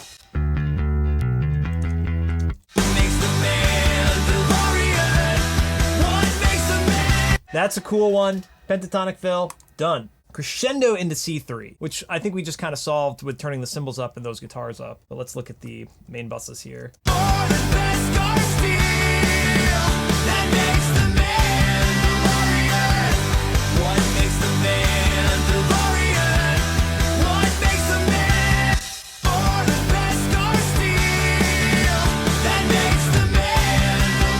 So where would that go from? That would go from 0.8 to 1.3, half a dB up.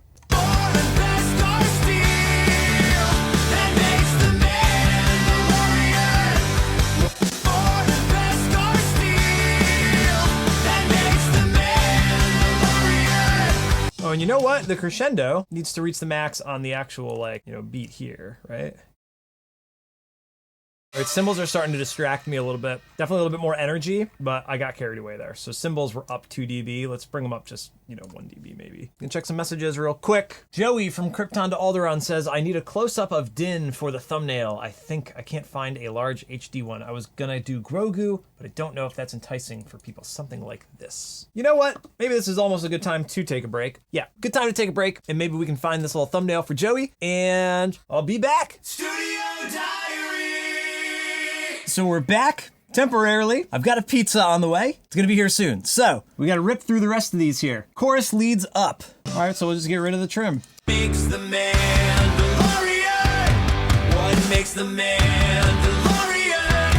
What? Maybe we'll pump them up 1 dB. Mandalorian. What makes the Mandalorian? What? Let's do a little comparison. Mandalorian. What makes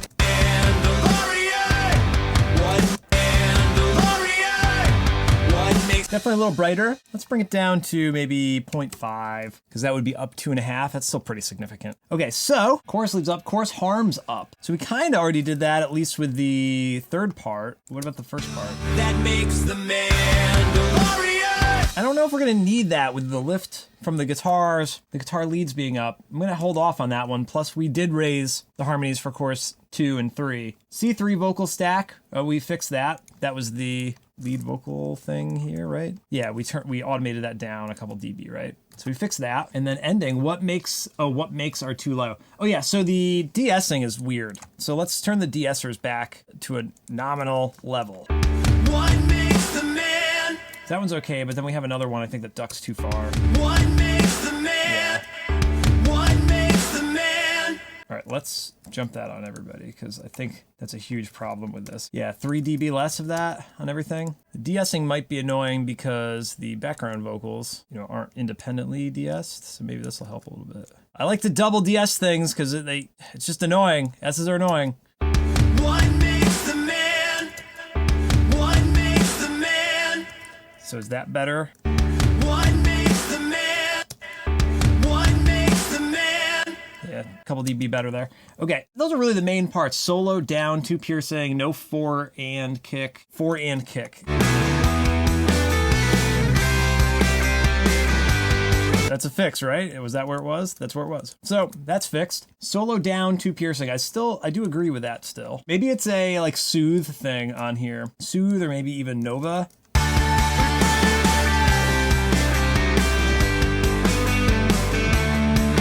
We're not listening to this mix. Ha, ha, ha, ha, ha, ha. We were not. Yeah, man, that is annoying.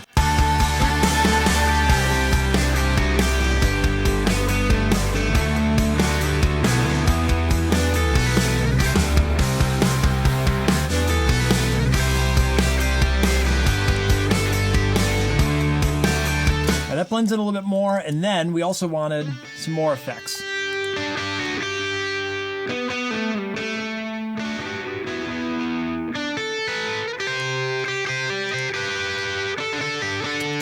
Scattered like stars through the galaxy.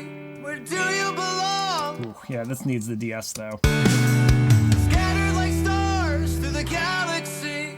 Where do you belong? What do you believe you're? Yeah, I want the main part to be down, but I want all these to be up. Honestly, these can all be like pre-fader. All of them pre-fader. Why not? So it'll get a lot of effect, but we can then... Where do you belong? What do you believe? You're a Mandalorian. Scattered like stars through the galaxy. It's more than Beskar steel that makes the Mandalorian. That's gonna need some EQ maybe. Almost too bright. Steel that makes the man. How did we not notice how loud that was earlier?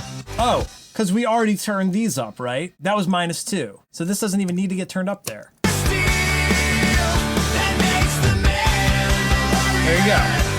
What makes Problem solved. All right, so as you can hear, my alarm is going off, which means pizza is ready. So the funny thing is that was almost everything, except for a couple of random things. Too much. How do I turn this off while this is going? Okay, so the only things left to do, splash cymbal up, harms, wide, and airy. So I guess we do need to make the harmonies a little bit more special. I said double check if the pitch shifting micro shift plugin's on, which it is. Outro tamb on drum accent. So a couple production things, a couple of the singing things, which maybe after pizza will do. Might not be great on the vocal cords, the spaghetti sauce, but that's how it's gonna have to be. And I will catch up with you when we take care of that either later tonight or maybe even tomorrow. You know, we can take an evening off again. All right, I'll see you then. behind the scene? Guess who's back? Back again. Me. Royish Good Looks is back. I've had some pizza. Hopefully I don't have the itis. We've only got a couple more notes to go, so let's see if we can rifle through them, and maybe we can break in time for Jeopardy around 7 o'clock. That would be great, wouldn't it? So what's left to do under other, and also recording here, but under other, snare somehow make bigger. Paramore question mark? This is kind of an overarching theme that I just want the song to be a banger, and I haven't really done any new mixing to the drums. It's pretty much my usual drum mix, but I think I want to make the snare drum a little bit bigger than I normally would, so there's some work to be done there. I don't want to do that right now though. Too much de-essing, maybe. We already took care of that, so we can just get rid of that. Splash up. What makes the man deep in the mind? Want to hear that splash? The man deep in the Oh, that works there. mind. What makes the man deep in the That's cool. Easy peasy. Splash up. That was literally for that one spot. I don't even know if it plays anywhere else. Harms up, wide, and airy. This is another like overarching kind of tonal thing. Not quite as easy to figure out how to manage this, but this might be a headphone thing. Wide and airy. that makes the Mandalorian? What makes the Mandalorian? Yeah, how do you make them pristine? Like they're already kind of thinned out. What makes the Mandalorian? What makes the Mandalorian? That makes the Mandalorian. All right, I don't know about this top shelf boost, but I do like it clearing up quite a bit of the cloudy mid-range. That makes the man. That makes the Mandalorian. What makes the Mandalorian? What makes the Mandalorian? Like that doesn't sound pristine to me. There's maybe, I don't normally use it, but let's see if we can do the mix rack. There's the air. That makes the Mandalorian. It's just a little hissy. It's not really what I want to hear. That makes the Mandalorian. What makes the Mandalorian? What makes the Mandalorian? None of these sound as smooth as I want them to sound. That makes the Mandalorian. What makes the Mandalorian? What makes the Mandalorian? What about, there's the Is it lift? Is that what I want to try? That makes the Mandalorian.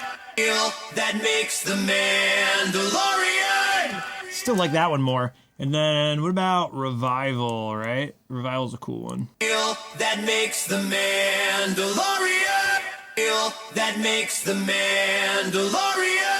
Definitely making it bright. All right, and then, I don't know, just for fun, can we try like a distortion?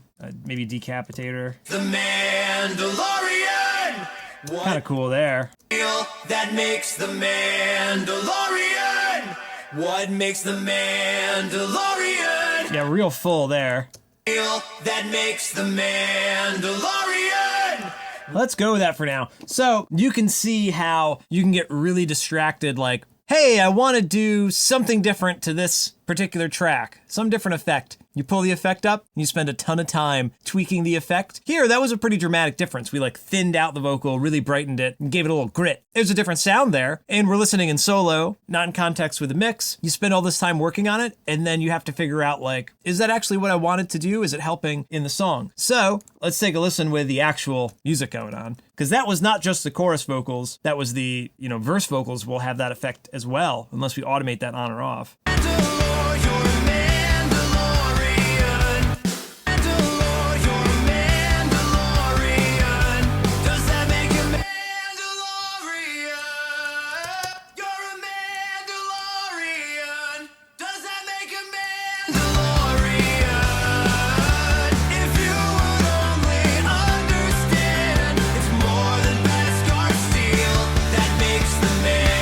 Too bright now. Too bright.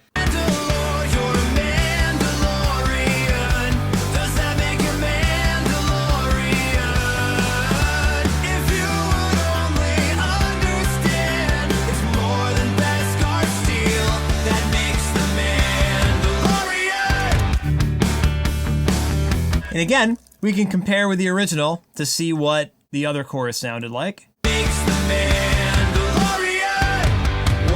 The Mandalorian, the Mandalorian. Yeah, you could barely even hear the harmonies. Makes the Mandalorian, makes the Mandalorian. Let's check that off. Harmonies wide and airy. They're not wider, but they're less cloudy, at least, and louder than they were before. Micro shift on, so I think it is on. Makes the Mandalorian. What makes the Mandalorian? Yeah, this could be interesting for the verses. You took the creed and believe this is the way. All of your life you've been both hunter and prey. Minus 12.5. You took the creed and believe this is the way. All of your life you've been both hunter and prey. You're a Mandalorian. Let's pump it up for the, You took the creed and believe this is the way. All of your life you've been both hunter and prey. You're a man. Well, we can check that note off at least. What are we doing? And then outro tam drum accent. This is the last kind of big, not big to do, but last to do. So, do we want tambourine on that very last hit? What makes the man? What makes the man? Nah, it might be distracting. So that was maybe more of a test. Don't need it. Snare drum bigger like Paramore. I don't know about that one. The Mandalorian. What makes the Mandalorian? What makes the man? Wow, that doesn't really sound great. It doesn't sound nearly as cool as I would think that would sound. Deverb. What makes the man? What makes the Mandalorian? What makes the Mandalorian? Yeah, simply just turning it up does sound kind of cool, doesn't it? What makes the Mandalorian? What makes the man? I like the volume. Maybe it's the room mic stuff.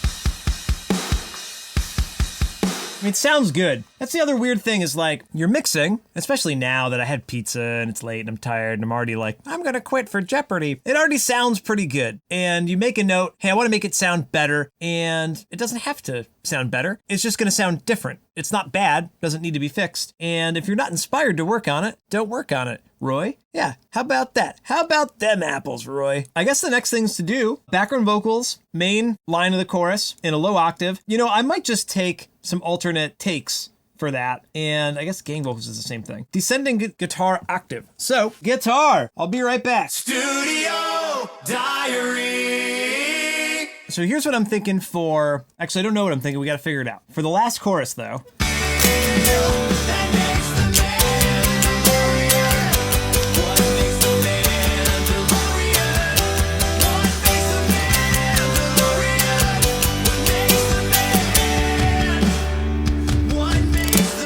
Okay, so we'll do some kind of descending riff. Let's have some fun.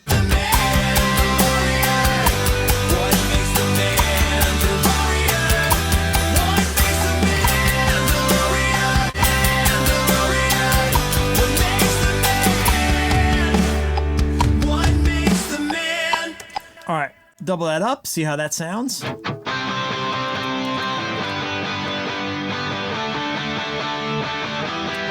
Oh, of course Pro Tools is gonna quit on us. Come on, man. Be right back. So unfortunately there, we lost the last take, which is just what happens occasionally, but just the one take.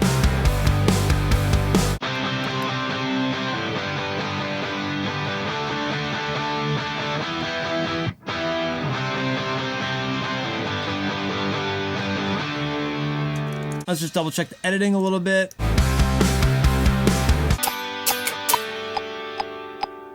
That's pretty cool. And that sounds really beautiful here in solo. I rather like that sound. And that'll be just a little lift for that last chorus. So let's take those two takes, save on a different playlist. Yeah, you'll notice here that my guitar edits, and bass especially, guitar and bass, you know, I don't clean them up like I clean the vocals up. I get kind of lazy with that, to be honest. Like, I guess I care more about the vocals than the guitars. Like, there's so much distortion on the guitars, and I guess maybe I just play guitar better than I sing, or it's easier to be more accurate with the guitar than vocals anyway. And I used to be much better about, like, consolidating the files for guitars, you know, cleaning up all this and turning this into one big clip rather than all the edits, but not so much lately. I will eventually freeze all of the amp simulators, you know, and I had them frozen before, and that suffices kind of for making one little clip. But anyway, it doesn't really make an impact on the final product. It's just a workflow thing. So I think that's mostly the guitar stuff. It's funny, there's acoustic in this ending here.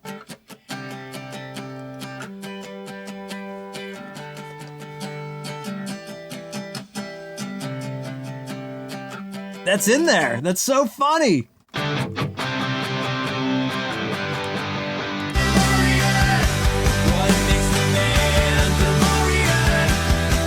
I guess we're keeping that in there unless we add some more.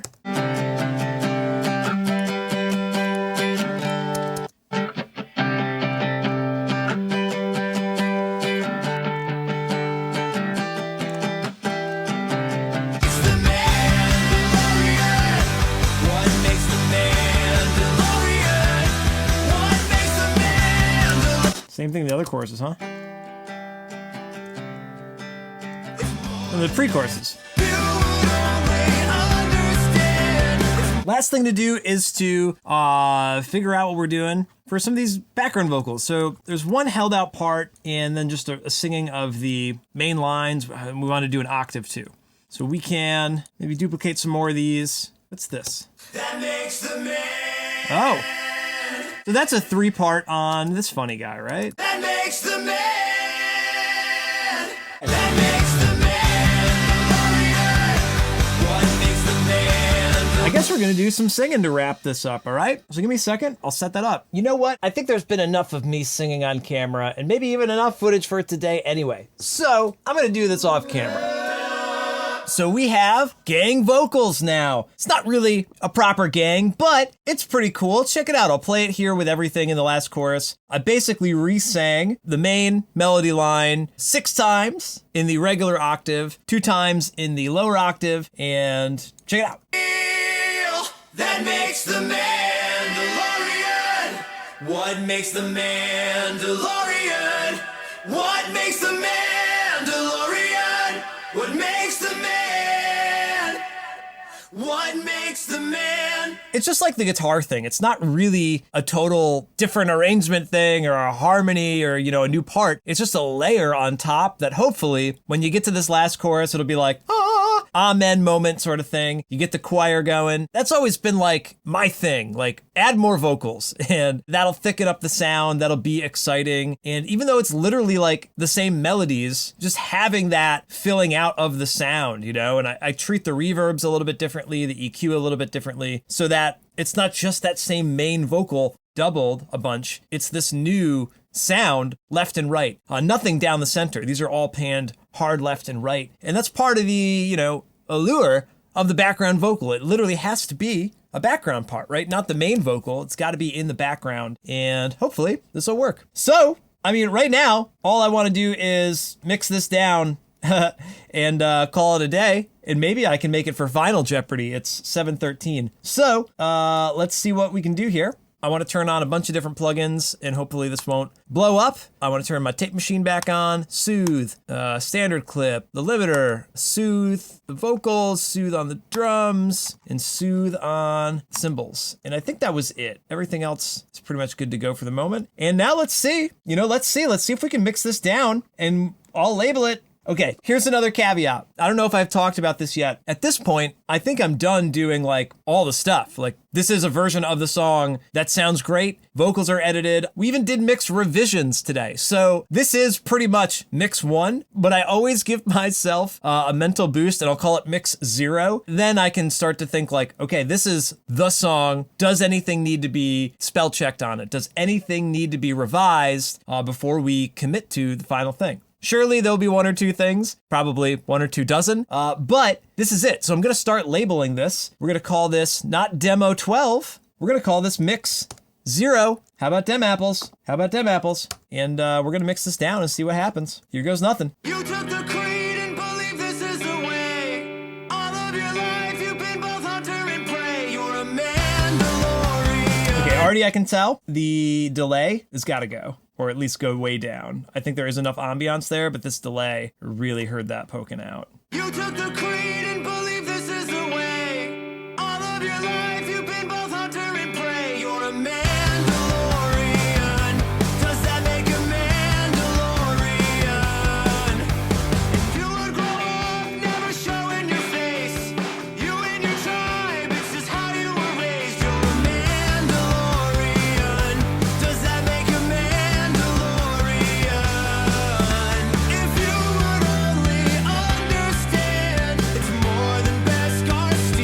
Okay, piano, too loud for sure, at least in that spot. So let's just take it down. Do we want to automate it down? Because we don't know how the other ones are. Let's automate this down, 2.5 dB. And these vocals, something about the way that they enter too. I still want this to kind of like fade in somehow.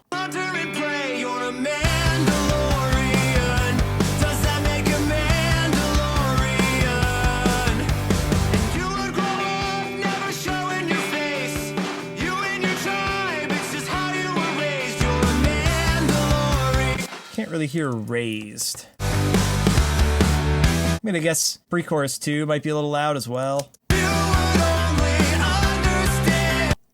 Yeah, 2.5.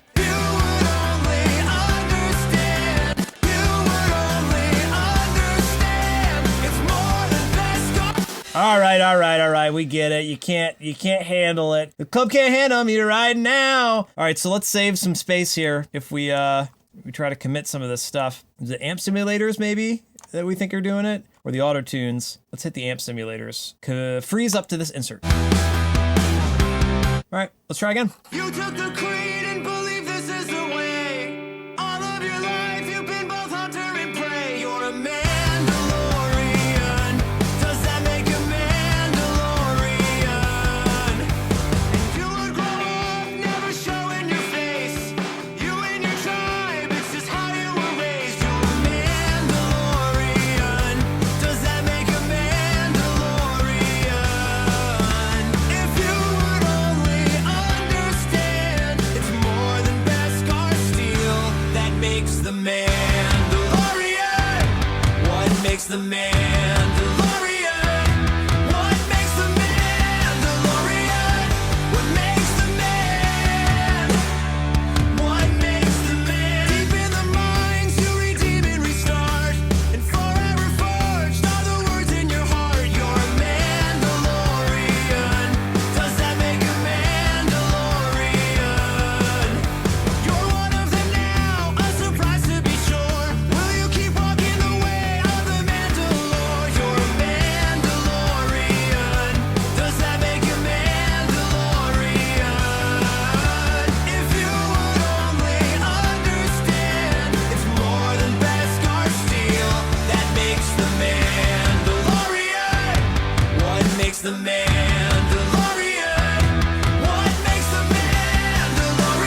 Whoops, I'm on plus 2.2. We got to get that up just a little bit. We got to bump that up.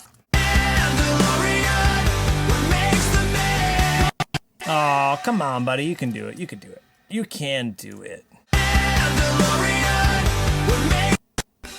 You can do it. I know you can.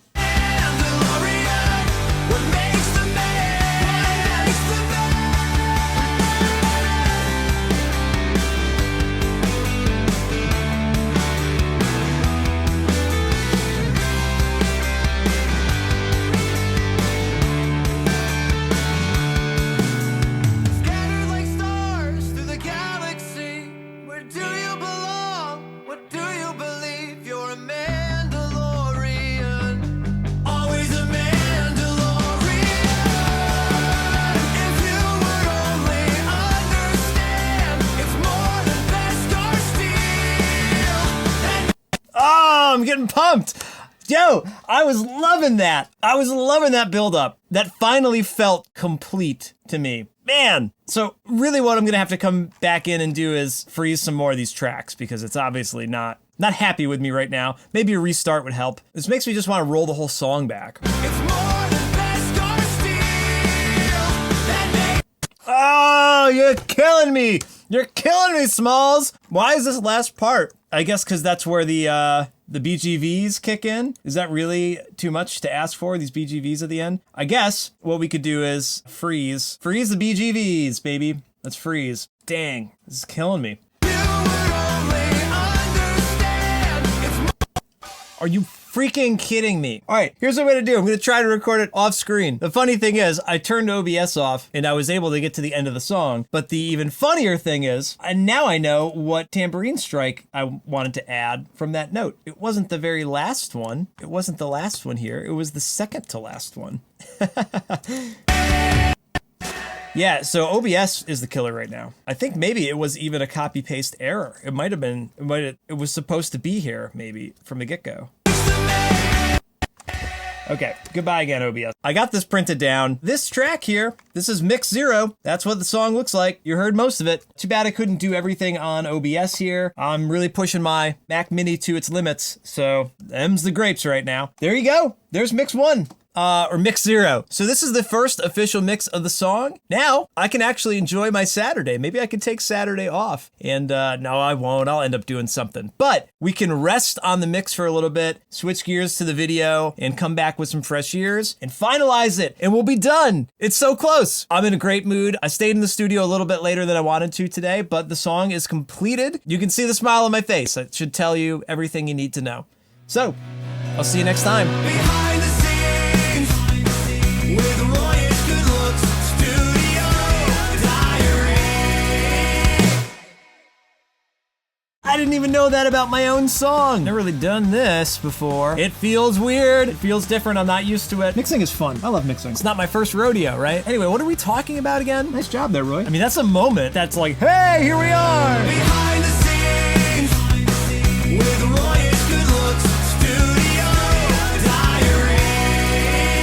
Hello there. Today is April 25th. It's 10:30 a.m. It's pretty early. This might be the earliest studio diary we've ever done. This is technically day 18 working on the song, or at least day 18 that I've actually filmed. I spent all day yesterday working on the video edit. I finally brought in the last episode of the Mandalorian season 3, the season finale, chopped out all my favorite bits, did a whole bunch of like rejiggering in the video edit. I haven't really been recapping the video editing so much yet. I will do a little segment talking about that a little later. Basically, I had the entire video cut roughly with the first 7 episodes, but as soon as the last episode came out, and especially like the last 2 episodes, I was able to take like, we've got verse, chorus, verse, chorus, verse, chorus essentially in the song. I was able to take the last 2 choruses and basically move them forwards and make a new last chorus sort of thing. That's a super broad generalization, but I was able to like cram in more awesome stuff rather than stretching out, the first couple episodes of the season. And I think overall, that's making for a really awesome video. We're finally tying the bow on the project here. I've listened to the song so much. I'm gonna do some mix revisions today. Hopefully we'll be like, 95% the way there with just the last kind of few. Okay, now it's perfect. But having this video edit now complete also makes the song feel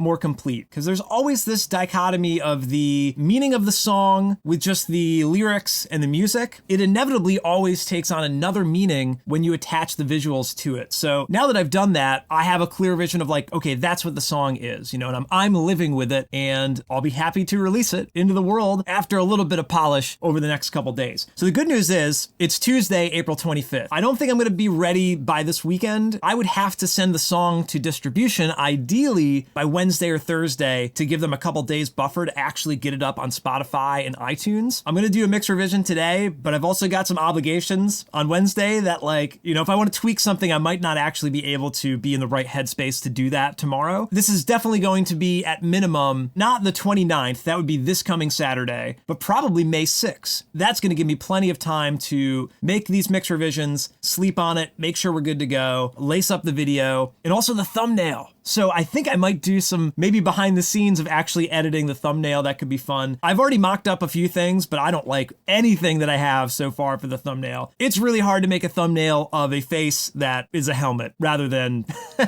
a face that can actually be emotional, So there's some work to be done with the thumbnail. All that to say, we're in really good shape. I'm feeling really good, and I'm going to jump into Pro Tools now, do a couple of revisions, and we'll see where we wind up. And maybe later on, I will show you some behind the scenes inside of Final Cut for the video edit, maybe a little bit for the thumbnail. I don't even know what else there could be to do for the behind the scenes. Maybe like the day it's uploaded, maybe I can come here and like watch some comments in real time. That would be maybe scary, but interesting to do. Maybe something to think about. I'll get up early. I normally put the videos out at 8 a.m. I'll watch the comments roll in, over a cup of coffee at my kitchen table, but maybe we'll do it here in the studio. Who knows? So stay tuned for that, and let's get into it. Behind the scenes! What might be interesting to do is, I haven't listened to the song yet today. I've listened to it a few times. Well, of course, editing the video, I've been listening to the last mix that we've done. And maybe one or two times, like casually, otherwise, on earbuds. So I've listened on earbuds. I've listened a bunch on my Sony headphones, which are the same ones I use here in the studio. I have a pair at home as well. And I do the video editing at home, not in the studio, usually. And I have notes to work on, but I think it might be a good idea to listen to the mix one more time before jumping into Pro Tools and maybe seeing if anything else stands out to me on speakers in the studio. It really helps to make your notes while you're not actually in the software, because you can tweak too many things. And you've seen me already stop and start and work on different aspects of the mix, even when I said like, oh, I'm going to work on this, and then you start doing something else. So let's open Notes app. I've already got a bunch of silly notes here that you can see, and we can now double check, if there's anything else we're missing, and see how we feel about the mix on speakers, and then we'll jump into Pro Tools. You took the creed and believe this is the way. All of your life you've been both hunter and prey. You're a Mandalorian. Does that make you Mandalorian? And you would grow up never showing your face. You and your tribe, it's just how you were raised. You're a Mandalorian. Does that make you Mandalorian? If you would only understand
happy with this overall. The big things that I heard here in the studio, the clean guitar has this kind of like, I wrote quacky 2K, like 2, 3, 4 kilohertz range that like, hello, come to the office, please, for detention. A kind of annoying, scratchy sound there on the clean guitar. Maybe you need an EQ or some kind of like dynamic equalization there to tuck in some of that annoying sound of the guitar. Oh, chorus 2 hit harder. It sounded like pre-chorus 2 into chorus 2 was not as much of a lift, that kind of like blended together. Some kind of automation change there a little bit would be nice. There's like too much going on in general. I know there's like doubled guitars, doubled leads, 3-part harmony, crash cymbal. So there's a lot of energy that needs to be like distributed a little bit more evenly. Verse 2, low vocals down. Yeah, the deep in the mind, you redeem and restart. That seemed like that was creeping in a little bit too much. Might be like an EQ thing, not just a level thing. Pick scrape to MIDI. It just kind of seemed like, not piercing enough, like, a little bit of EQ there might help. Okay, so I think that's roughly it. I mean, wasn't dissatisfied with that. You see me bobbing my head along, which is always a good sign. If you're just into the song, mix doesn't really matter at that point. Okay, so let's do the easy stuff. V3, light snare, automate lower. That should be easy. V3.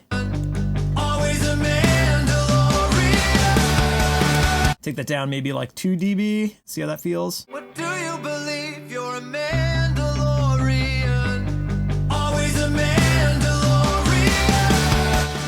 It might be on the drum aux that some of that's automated, right? So maybe that was just too much there. Yeah, so let's undo that. So that was 2 dB down. That still wasn't enough. So let's bring this down on the drum aux. Wow, yeah, look at that. That's interesting. Was that 2 dB? Plus 5. Yeah, wow. Okay, so that's really interesting now to see in context on the drum aux, bringing that down in level. Do you believe you're a Mandalorian?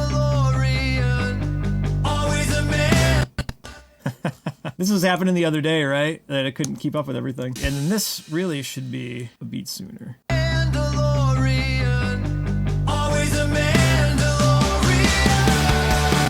All right, I like that a little bit better. Check that off the list. V3 vocals up, all others down. Okay, so this is one I should talk about a little bit more on the monologue. When verse 3 comes in, it like is tucked in so perfectly, especially with the vocals. Like guitars are here, vocals are here, it just feels good. But the vocals for the rest of the song are like above the band a little bit, which is not a bad thing because you want to hear the vocal. If anything is going to be too loud, I would love it to be the vocal and not anything else. The vocal should be louder than the band, generically speaking. But there is a fine line between like, if it's just below the guitars, then the song rocks really hard, but it might be hard to hear the vocal. If they're at the same level, then it's just not exciting. You know, like a perfectly even mix. I think this is in the Zen and the Art of Mixing. Like a perfectly balanced mix is a boring mix. You have to have something that's the focal point. Here we are again with this like balance of, you know, what is too much, what's too little, and we have to play that game. It's a game of inches for sure. Right now the bridge is perfect, or verse 3.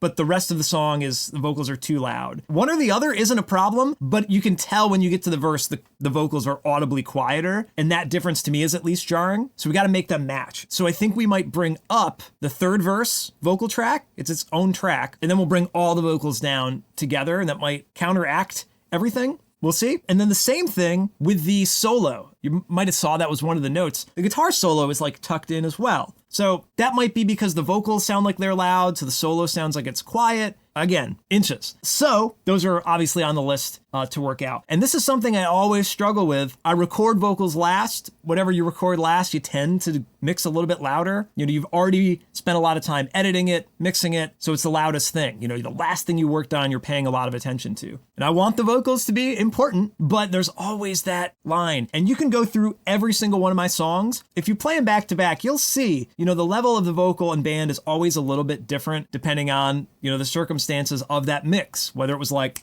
last minute, the vocals were finished and the song was put out, or if I really did fine tune the level. Some songs rock more than others. Some songs pop more than others with the vocals way up front. Keep an ear out for it. So verse 3 vocals, where are we here? So it's got its own little track here. Oh, it's a unique track as well that it's already dipped in the reverb. That's probably why. So we can't just change the level of that track because these are all pre-fader. So maybe, interesting, how are we gonna solve this issue? This is a like kind of a routing snafu here. I guess we could bring all the vocals down and we'll ride the vocal bus up for that part. So let's bring all the vocals down. Maybe let's find like the chorus section, pre-chorus 2. If we bring the vocals down like 2 dB.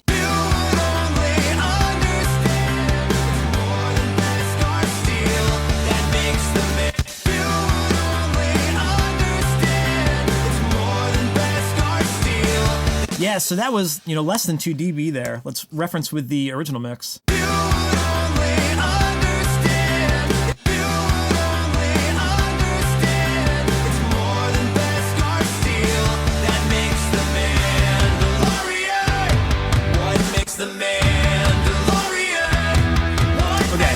And that might actually help make chorus 2 bigger, that we could actually bring up the vocals like in chorus 2, half a dB. It depends on like certain sections, like what sections need to be loud. The verses don't need to be loud, but certainly the chorus should be loud. All right, so we brought that down from 6.5 to 8.2. That means we'd have to bring up the verse maybe, verse 3. Okay, so this would come down. Oh no, that would have to come up. What are we doing, Roy? What are you doing, dude? I actually kind of liked how it sounded there, so that was interesting. So we could bring it up by at least, I can't do the math, but almost 2 dB, right? 1.7, because we have 0.3 dB there. So that should be the same level as the original mix. Scattered like stars through the galaxy. Where do you belong? What do you believe? You're scattered like stars through the galaxy. Okay, so that sounds good. And again, the rest of the mix should be tucked in. There still might be a difference there. We'll have to find out later. And what was the other part? Solo? Let's do the solo now. Solo up. So coming out of the chorus with these new lower vocals. Again, now the main vocals, or all the vocals, I guess, are down 1.7 dB. So the solo will seem a little bit more even as well. Let's double check though.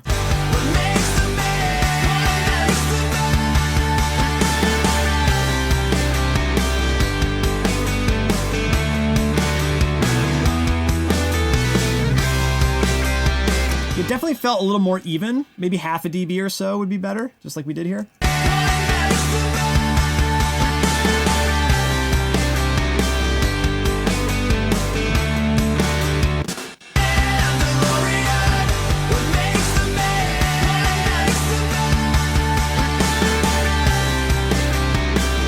Let's go with that. I could go for this What Makes the Man just to be up a little bit too. Let's bring up the main one here, dB. Maybe just for that first, what makes, because that's kind of hard to hear. What makes the man, and then man will be a.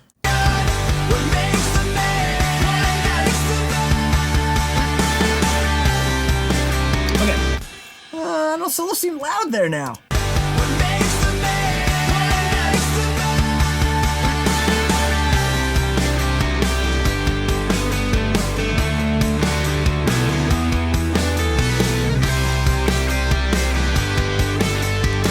And it did have another note, though, that the solo was still kind of like solo up.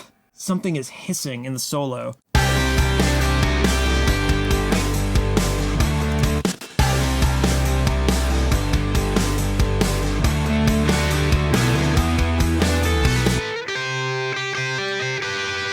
There's some kind of EQ in the solo that's bugging me.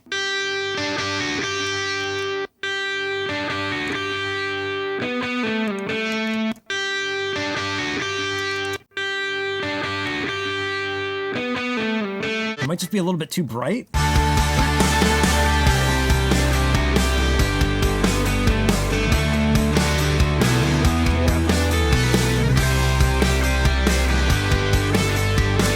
Again, inches there. We turned it up. We took down some piercing high end. I had to turn it up a little bit more. So again, we'll see how that fares. It's different though. And that is the trick with these mix revisions. No matter what you think about it in the moment there, you've changed what it is, and then you have to live with that change. It's very hard to say like, that's perfect, and that will always be perfect, because your perception of it is gonna change. And also like, I know exactly what we did, like up half a dB, minus 3 dB at 5.5K, up another 0.2 dB. So all that information completely clouds the artistic interpretation of it, all that technical jargon. Like, I know exactly what happened there, so I know what to expect, you know? The illusion is completely lost of it just being like, wow, what a beautiful solo that fits perfectly into the mix. Yeah, because there's not too much 5.5 kilohertz, right? Solo man delay throw. This should be relatively easy. What makes the man?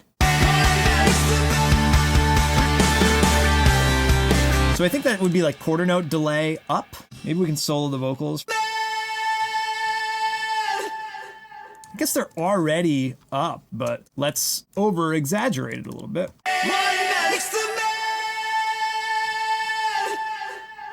Yeah, super cool, right? A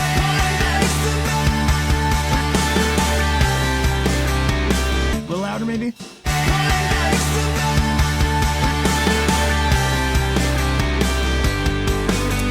Cool, subtle little thing, but I love that. Man! Brings you right into the solo. Awesome. I think there was another one, C3 man delay throw again. So maybe we could copy and paste these same settings into C3? C3, PO. Oh, that top one? Man. So I guess this is what we would write up.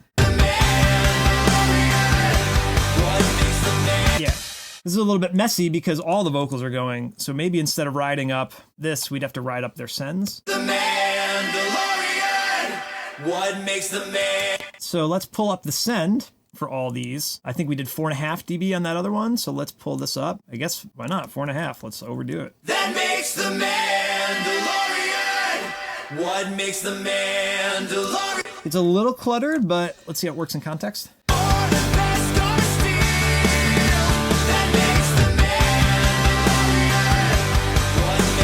Yeah, it's another subtle thing that maybe you won't notice in the grand scheme, but it fills in just a little bit more space, makes that last chorus a little bit more special, which is what it's all about. While we're there, C3 low vocal, last man down. Last man down. Do we have them hidden or something? Where the heck are all the vocals for this? Ew, it might be a BGV. It's not on, yeah, it's a BGV. Oh, we can't do it because we've frozen these to try and save processor.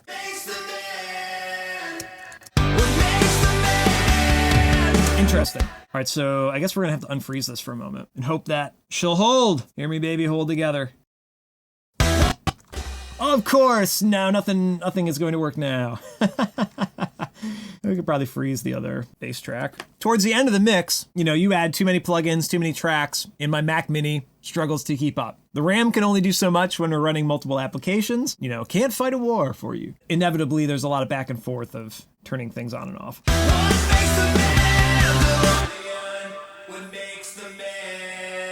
Twofold, those could be maybe thinned out.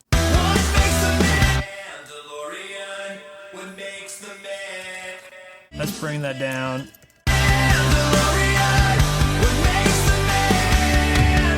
All right, and then let's do the whole thing down 1 dB. So -1, and then the end there will be minus 2 point whatever. Fade it out.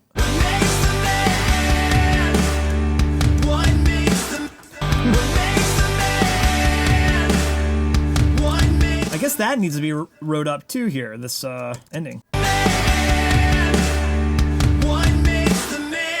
Then I don't know, does this go up? Maybe it doesn't need 4.5 dB, it's not competing with the band.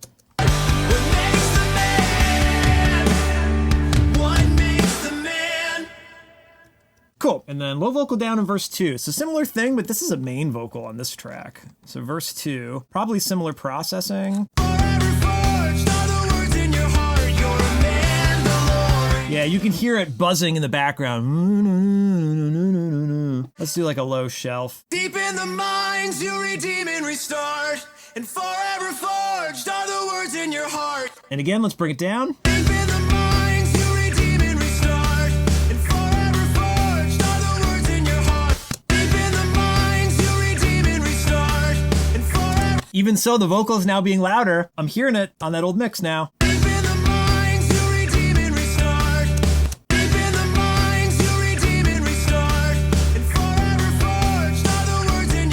Okay, so that works for now. Again, inches. Side stick gets lost in the second verse.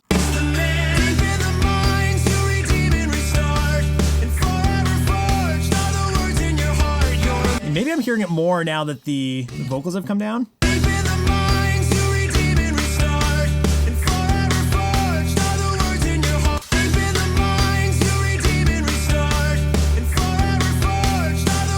Maybe yeah, so that line.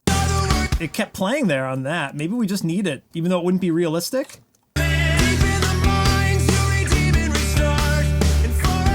So that's interesting. I've never cheated like that with the side stick on every single beat. Maybe that was why it felt weird.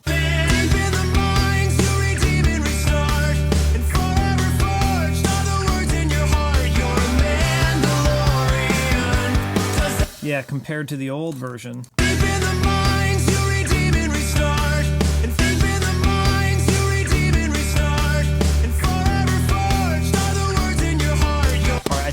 turning the vocals down made that more apparent. Maybe just 1 dB there. And also, so again, we're going to cheat. We're going to put it on those snare hits, but you could see there was already one where it was going. So it's interesting. Yeah,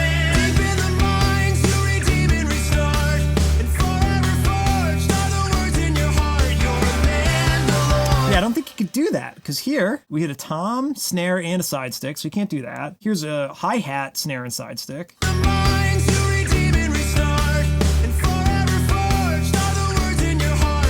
Huh, is there? I thought there was a crash there. It's just the tambourine? Is that really the case? Wow. That's really interesting. I didn't even know that about my own song. I thought it was doom doom doom doom psh, but it's just a really long tambourine. That's pretty cool. Nice job there, Roy. All right, side stick gets lost. So now maybe it wasn't getting lost. It just literally wasn't on those beats, so it felt weird. Pick scrape to MIDI. Let's jump back to that. So that's the end of verse 3. It's not exciting enough. Yeah, add a little bit of that high bite. Maybe too much. Maybe let's do 2 dB. I don't know if that's something that needs to crescendo. 2 dB is maybe that's enough there.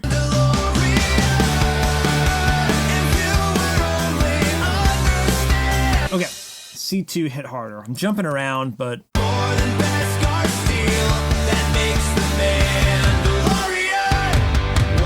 Is it just a matter of like turn the leads up?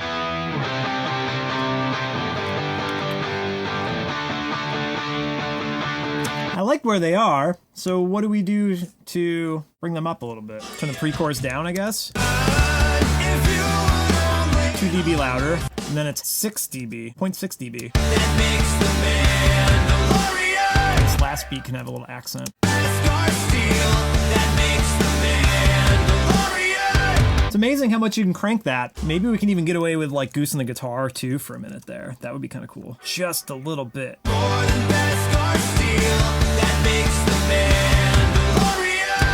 Yeah, it almost needs like another, we've done this a few times, like another lead there. Maybe we can just turn the octaves up for that part leading into it.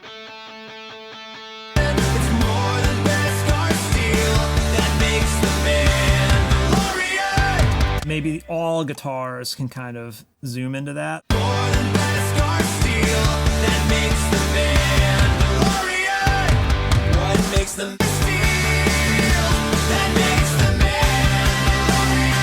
And same thing here. So what were the drums doing on that chorus? They hit up to 1.5? That's only 1.5 here? 1.8. Let's do 2.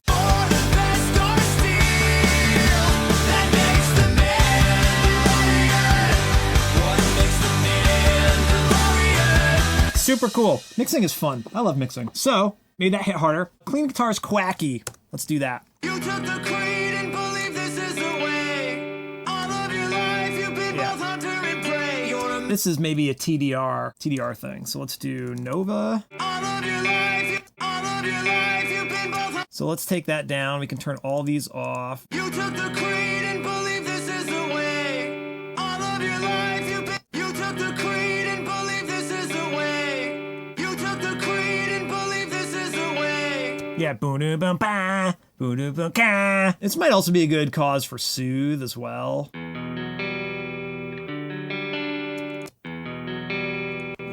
Oh my gosh, so much better.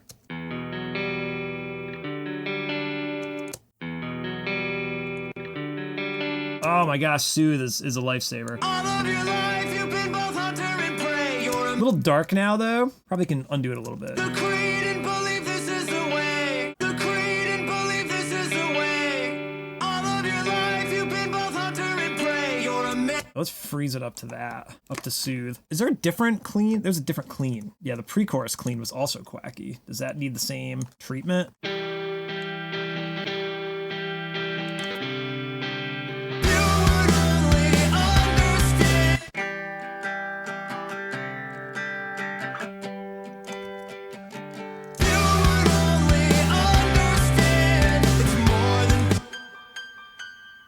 I wonder if we can just like distort the piano and that will sound better. One of the things is the piano sounds dinky. So like maybe distort it, or what about lo-fi maybe? Yeah, real thin and pokey. So we could do L1 might be a little much, but pumping there a little bit. Maybe clip? We could just straight up clip it? I don't know. Let's audition those two plugins on and off. Certainly giving it more weight. And how about last but not least, let's do SPL.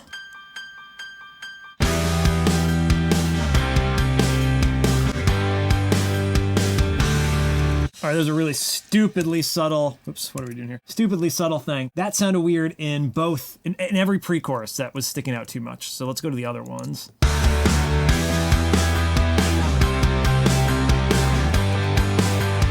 It's just that one note that, yeah, it's this note here, right? Yeah, I think that's better there.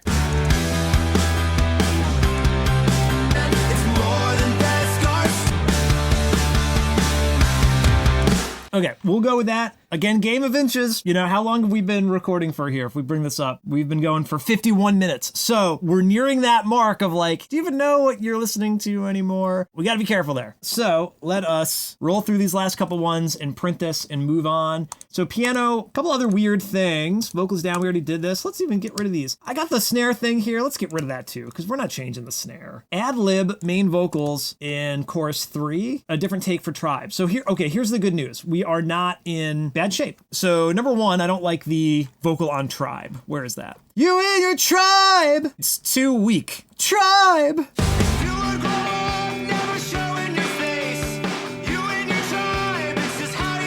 Tribe. So I don't know if there's a perfect take there somewhere, but let's audition a couple of other takes and we'll find out. Oh, not on this track. So it's going to be a little tricky to audition this, but we will have to find it on the V1 main track. And you would grow up never showing your face. You and your tribe, it's just how you were raised. You and your tribe. You and your tribe, it's just how you were raised. Whoa, that was a real bad one. Tribe. And that was actually take 362. So we're listening to 362 right there, funny enough. Tribe. Maybe without any tuning on it to sound better. You and your tribe, it's just how you and your tribe, it's just you and your tribe, it's just how you were. Might sound better without whatever melodyning we'd applied. You and your tribe, it's just how you and your tribe, it's. Or maybe we elongated it looks like. You and your tribe, it's just how you were raised.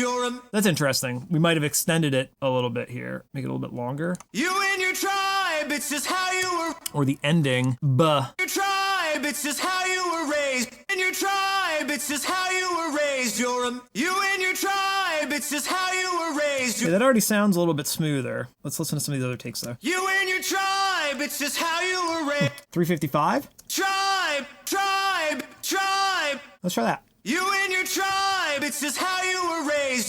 See, there's a little bit more high frequency in that vocal. So one thing I'm looking for is like more character on this line. If you look at that, you know, definitely more solid of a take. You and your tribe, it's just how Tribe! You and your tribe, it's. Yeah. Okay, I think we might be able to go with that. Showing your face. You and your tribe, it's just how you were. You and your tribe, it's just how you were raised. It's real flat. You and your tribe, it's just how you. You and your tribe, it's just how you were raised. All right, let's print that. You would grow up never showing your face. You and your tribe, it's just how you were raised. Yeah, so I try to get the best takes, try to edit the best doubles together, try to tune it to make it, you know, lock into place just right. Then a couple days later, you realize like, no, I still don't like how that sounds. That's what's so great about doing a dozen takes is there's always another option. Part of me feels guilty doing stuff like that, but the other part of me is like, okay, cool, that feels better. You know, it's like, that's not supposed to sound like that. It's supposed to sound like this. So last thing, ad libs in the chorus. So I don't know what to do here because the last chorus isn't super unique other than it's on the crash cymbal, piano plays through it, you know, there's lots of backups and gang vocals, but I was thinking maybe it needs something like, you know, the main vocals play, but then interjects another what makes a man, some other melody or some other line, echoing, calling back.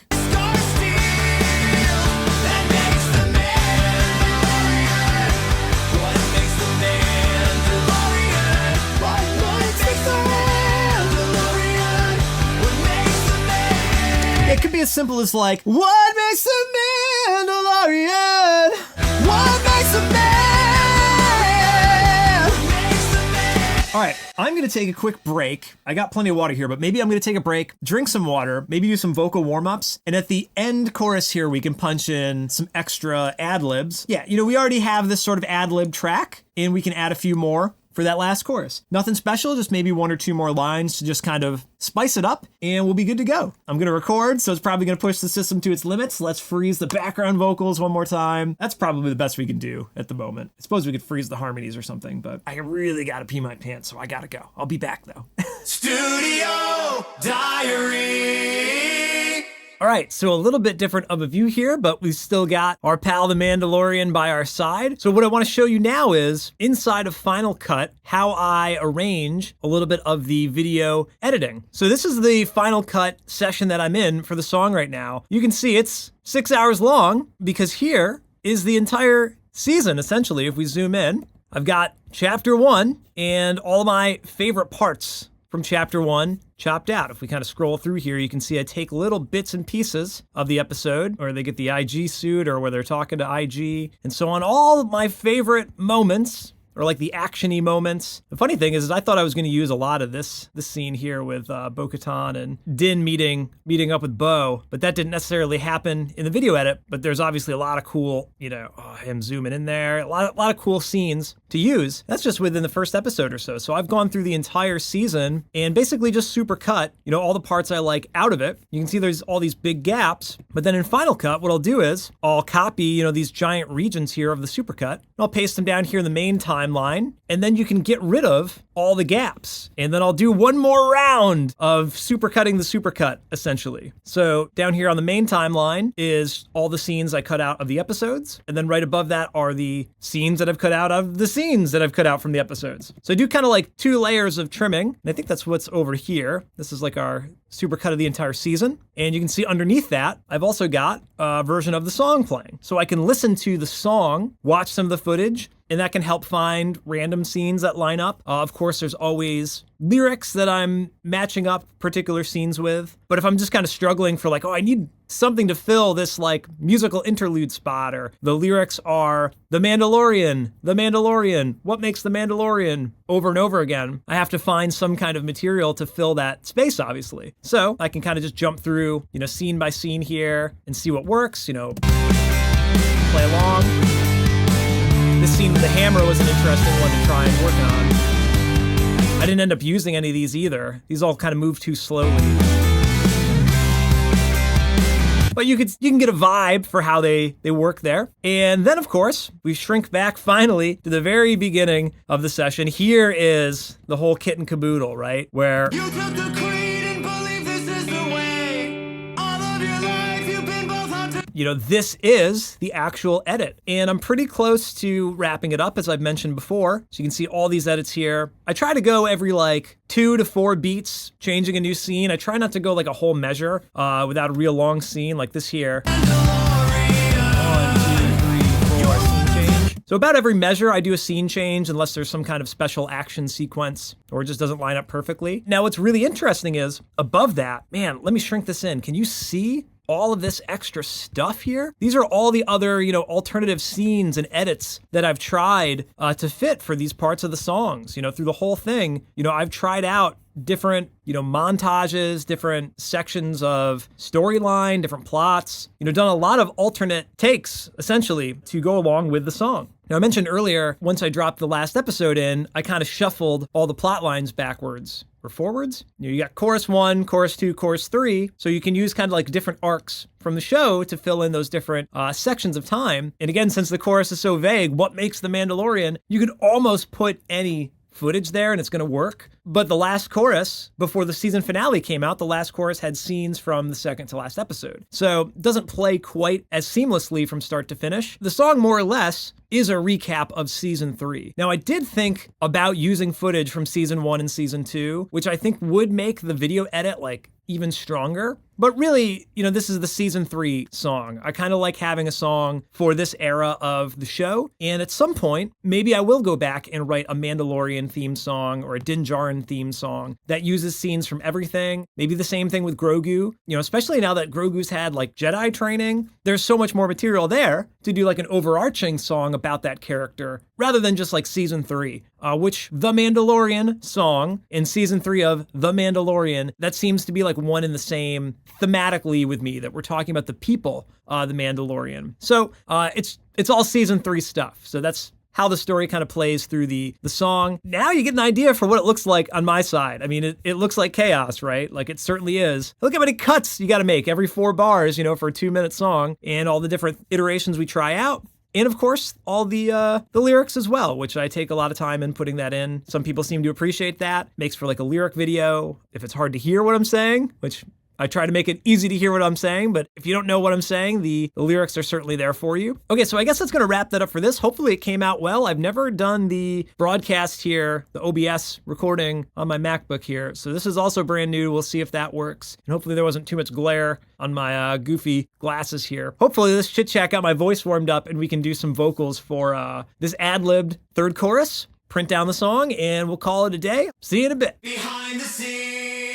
Okay, so got the mic set up, got headphones set up, got the camera set up, and we got Mando turned around, even though we can't really see him, but he's there. He's there with us, always with you. What cannot be done? Okay, so we need to figure out some kind of ad-libs for the last chorus, and I'm not really quite warmed up. I didn't do any proper warm-ups, but we're just gonna go for it. Gee. So, we're gonna figure it out together, I guess.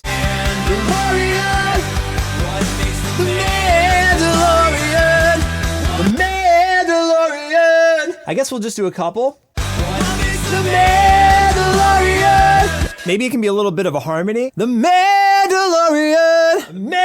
Mandalorian! That'll be cool if we can sing it good. What makes the Mandalorian? What makes the Mandalorian? What makes the Mandalorian? That was cool. What makes the Mandalorian? What makes the man? I don't know if it needs it on every single line. Can you still see me when I'm down here? I don't know if it needs it on every line, but let's find out. What makes the Mandalorian? What makes the Mandalorian? What makes the man?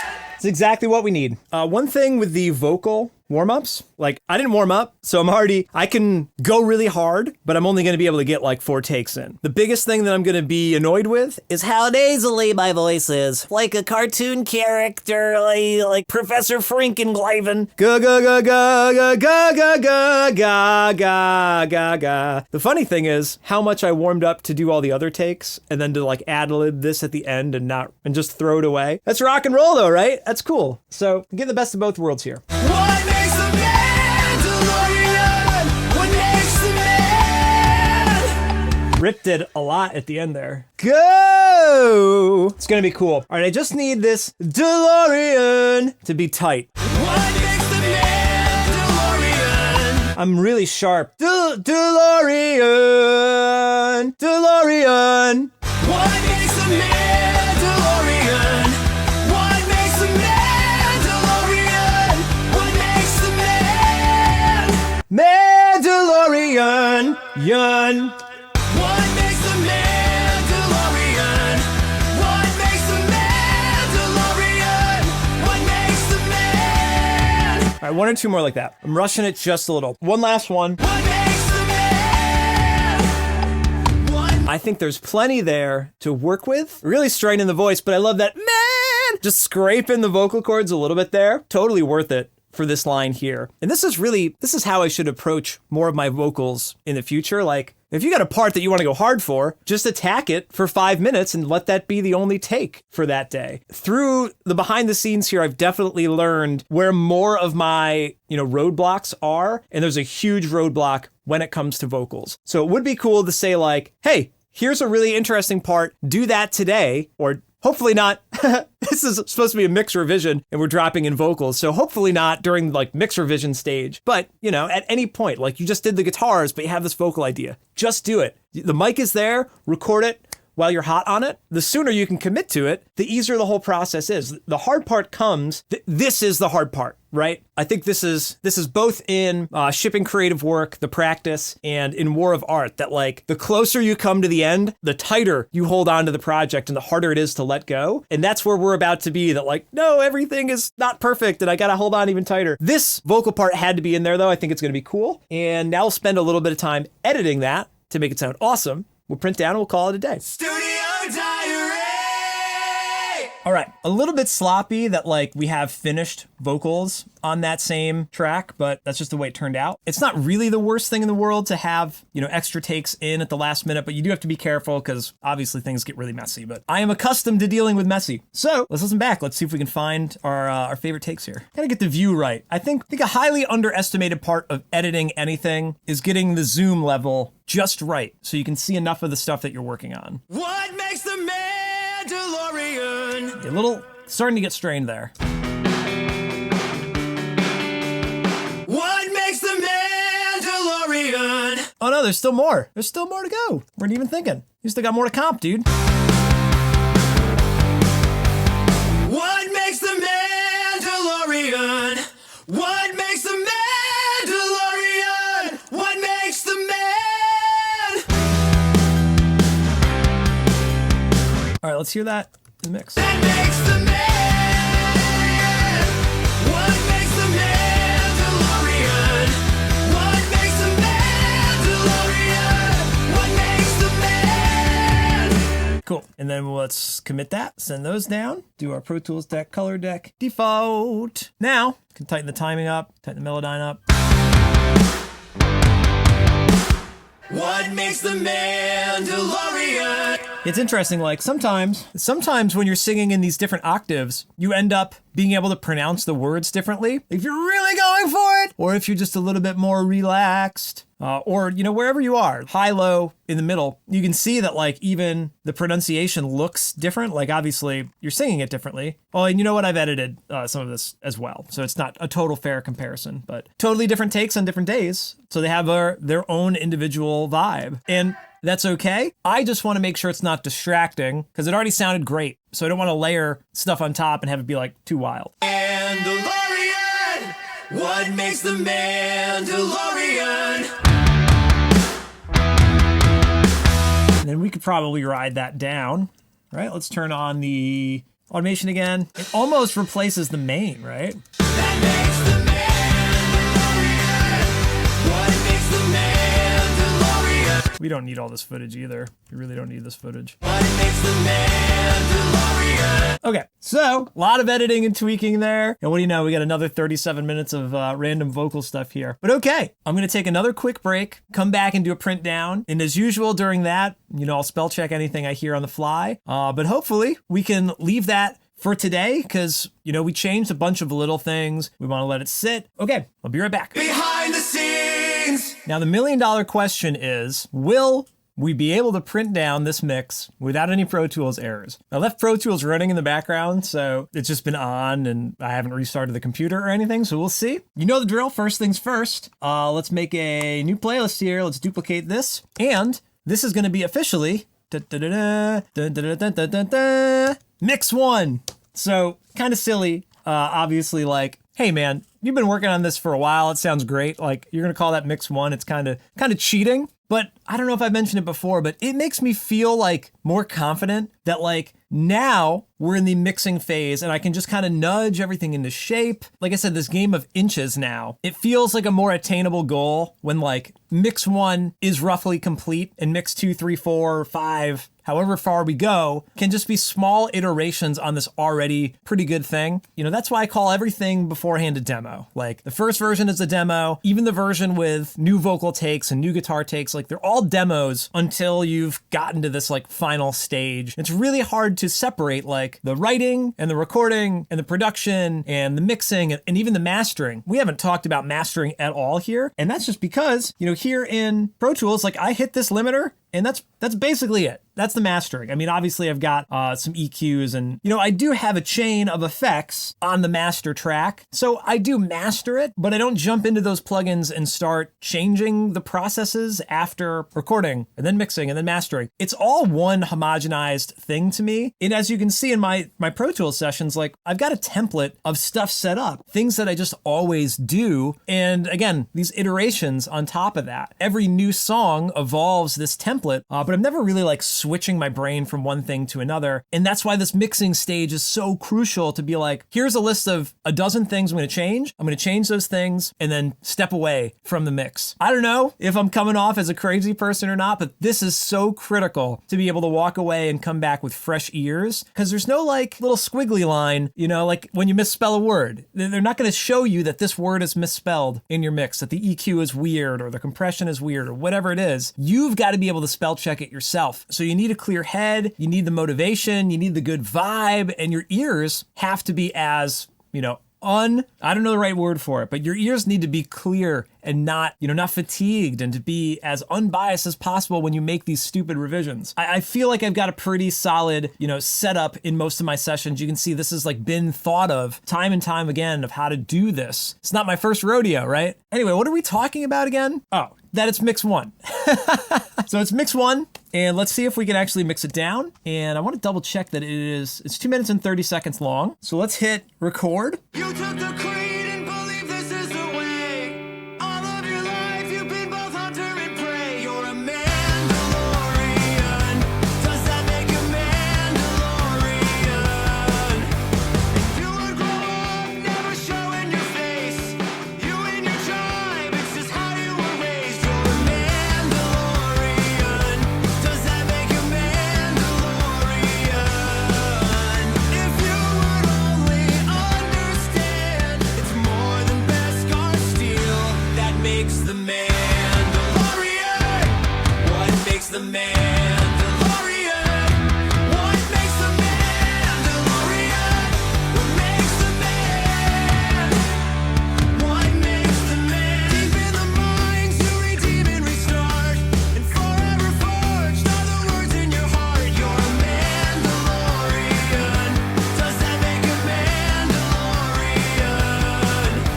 You're one of them now, a surprise to be sure. Will you keep walking the way of the Mandalore? You're a Mandalorian. Does that make you Mandalorian? If you would only understand, it's more than Beskar steel that makes the Mandalorian. What makes the Mandalorian? What makes the Mandalorian? What makes the man? What makes the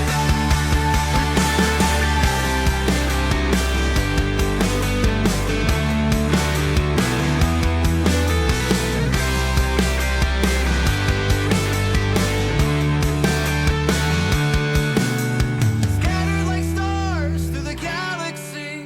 Where do you belong? What do you believe? You're a Mandalorian. Always a Mandalorian. If you would only understand, it's more than Beskar steel that makes the man. Oh, we almost made it. We almost made it. This happened last time we did this. Last chorus, it tweaked out. I don't know what the deal is by the time we get to the last chorus, what the issue is. You know, if we zoom in here, you know, there's obviously like some automations and stuff happening, but you know, what's the issue? Like there's not a lot of new stuff that happens. I mean, I guess we could freeze the stupid tambourine track. right? I guess we could freeze the stupid acoustic guitar track. I really want to hear the whole thing through though and get the feel for like how that final chorus hits. I guess it's probably the auto tune, right? So if let's fade all these and we can send all that down just to be safe, and let's print these down and print all the auto tune. Another thing I'm learning through this, like we added the RAM to the Mac Mini. We mentioned this 1 or 2 episodes ago. We added RAM to the Mac Mini. It's still not a beast enough of a computer to handle like the typical session without trimming back some of this fat and committing more of the processing. So it's something I got to learn to deal with, just like figuring out like when I need to be recording the high vocals. This is part of the process that when you hit a snag, like you're trying to mix it down, that's the biggest bummer when you can't get to the end of the song. There literally would have only been a couple of seconds left, 17 more seconds it needed to go. So there's obviously something or like too much going on here that tweaks it out. Maybe it was the harmonies coming in. The only other thing I was worried about on this was some of the de-essing. So I guess let's take a listen back coming out of this first section here. What makes the man? Yeah, we raised that. So does it sound weird in the first verses though? So that one part was definitely over de-essed. Okay, so let's just print from the very beginning again and see how we feel. One more time here. Let's give this a shot. You took the creed and believe this is the way. All of your life you've been both hunter and prey. You're a Mandalorian. Does that make a Mandalorian? You would grow up never showing your face. You and your tribe, it's just how you were raised. You're a Mandalorian. Does that make a Mandalorian? If you would only understand, it's more than Beskar steel that makes the Mandalorian. What makes the Mandalorian? What makes the Mandalorian? What makes the man? What makes the man? Deep in the mines you redeem and restart, and forever forged are the words in your heart. You're a Mandalorian. Does that make a Mandalorian? You're one of them now, a surprise to be sure. Will you keep walking the way of the Mandalore? You're a Mandalorian. Does that make a Mandalorian? If you would only understand, it's more than Beskar steel that makes the Mandalorian. What makes the Mandalorian? What makes the Mandalorian? What makes the man?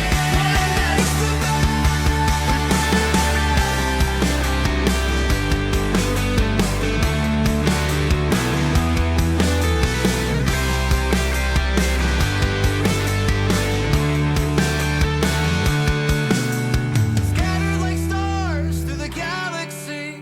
Where do you belong? What do you believe? You're a Mandalorian. Always a Mandalorian.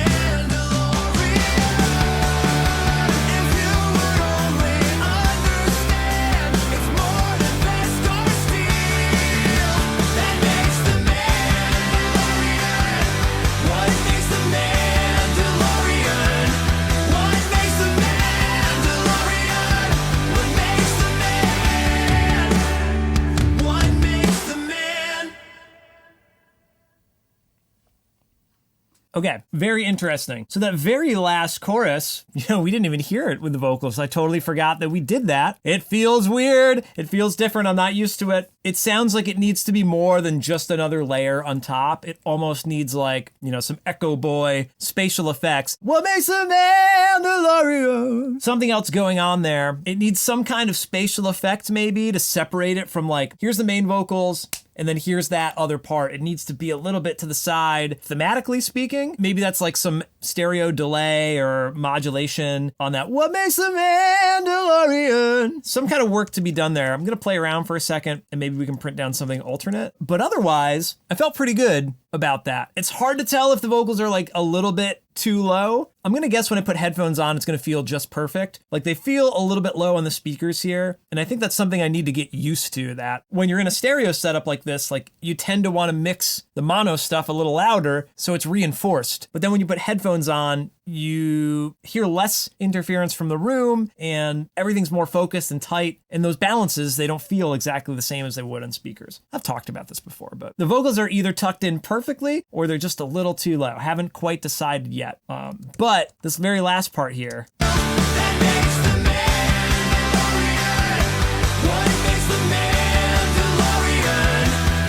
I almost want like these 3 tracks to go into their own like bus. This is new, never really done this before. V2 bus. Maybe I can ride this fader. It's a little more tucked in, so this is kind of working. I do feel like the rhythm here is still not great though between all these main vocals. This part here, I just want to be so much cleaner than it really is. This part really drives me nuts, so maybe we can work on this again. It's just makes. They're just so different that they're just longer, I guess. Like it's too long of a mix. This is why it's so hard to finish a darn thing. See, this is something you need like vocal line for to really get these inflections exactly the same. What makes the Mandalorian? What makes the Mandalorian? Makes the Mandalorian? Makes the Yeah, I wonder if that one is better. Is it just because that one's singing the upper octave? What makes the Mandalorian? What makes the Mandalorian? Hey, you know what? I didn't mind it pulling these in because they have kind of a different slide, right? I want this to blend well. Makes the Mandalorian? What makes the man? It's kind of like out of tune, but it almost works better. Makes the Mandalorian? What makes the Mandalorian? What makes the man? What makes? What makes? What makes the Mandalorian? I wonder if it's an EQ thing. If for that one moment of time. Wonder if that's part of it. What makes the man? What makes the Mandalorian? It almost helps more to get that resonance out there. Let's continue to shrink this in. This is great content, right? Mix revision. What makes the Mandalorian? What makes the Mandalorian? What makes the man? Okay, that's a little better. Or we didn't add any like oomph to it though. So that maybe we can do on the actual bus, right? Maybe it's a like a true verb thing. That makes the man. What makes the Mandalorian? And then this will kick on right at the end. What makes the Mandalorian? What makes the Mandalorian? Yeah, that pushes it out of the way. Definitely puts it in a space, which is cool. Let's try that. Wish there was a way to only turn the pre-roll on. Always a Mandalorian. If you would only understand, it's more than best or steel. That makes the Mandalorian. What makes the Mandalorian?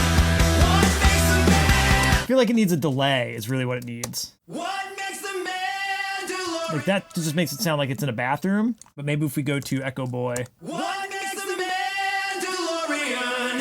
What makes the Mandalorian? What makes the Mandalorian? What makes the Mandalorian? What makes the Mandalorian? Let's try that. That makes the Mandalorian. What makes the Mandalorian? What makes the Mandalorian? What makes the man? Yeah, that's a little mid-rangey on that. The Mandalorian. What makes the Mandalorian? What makes the Mandalorian? What makes the man? So much work going on here. Not even drinking my seltzer. Okay, do we like that ending? You're a Mandalorian. Always a Mandalorian. If you would only understand, it's more than best or steel. That makes the Mandalorian.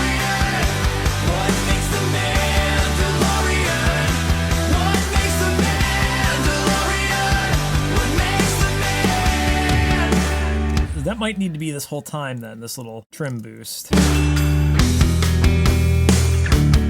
I think that's the best we can do for now. As you can see, we're getting to the point of the like, oh, tweak of this, tweak that, tweak this, tweak that. We're going too far. Let's print it. It's 3:47. Still got to work on the thumbnail today. I'd like to stop working at a reasonable hour. So let's print this down and call it a day. You took the creed and believe this is the way. All of your life you've been both hunter and prey. You're a Mandalorian.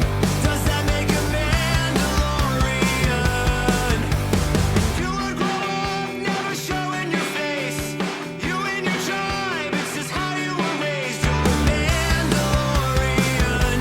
Does that make a Mandalorian? If you would only understand, it's more than Beskar steel that makes the Mandalorian. What makes the Mandalorian? What makes the Mandalorian?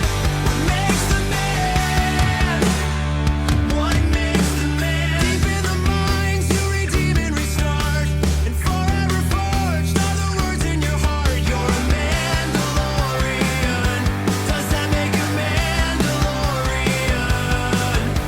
You're one of them now, a surprise to be sure. Will you keep walking the way of the Mandalore? You're a Mandalorian. Does that make a Mandalorian? If you would only understand, it's more than Beskar steel that makes the Mandalorian. What makes the Mandalorian? What makes the Mandalorian? What makes the man? What makes the man?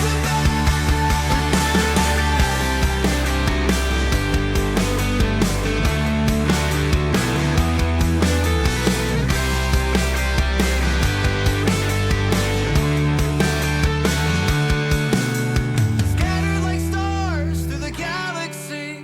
Where do you belong? What do you believe? You're a Mandalorian. Always a Mandalorian. If you would only understand, it's more than Beskar steel that makes the Mandalorian. What makes the Mandalorian? What makes the Mandalorian? What makes the man? What makes the man? All right, super close. Had a lot of fun listening that time and tried to care less about what was actually happening in the mix, which is a good tip if you're looking to leave the studio. I still think that last vocal, though, needs to be a little bit more special. Like, the delay works at a minimum, but I think it might need just a touch of grit on it, right? Let's bring in Sound Toys. Let's decapitate it. The man. What makes the Mandalorian? What makes the Mandalorian?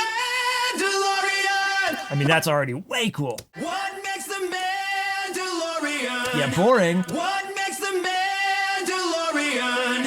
What makes the Mandalorian? A lot cooler. Okay, so bypass. Let's just make sure it doesn't sound. What makes the man? What makes the man? Definitely make it a little louder, a couple dB louder. What makes the man? What makes the man? What makes the Mandalorian? Yeah, real gooey. I love that. Okay, so off otherwise, and then on for the end of the song. That makes the Mandalorian. What makes the Mandalorian? What makes the Mandalorian? What makes the man? A little full though. Let's round it out. What makes the Mandalorian? What makes the Mandalorian? It's the same thing. This has got to come out. I mean, this really is the important stuff though. That this is what makes it go from B+ to an A in my book, or A+. And is A+ really a thing? I'm not even sure if you can actually get an A+, right? You just get an A, right? You did everything you could do. So this is crucial. That makes the man. What makes the Mandalorian? Yeah. Okay, let's try to print that. So that's going to be right before the pre-chorus. Let's do that pre-roll on.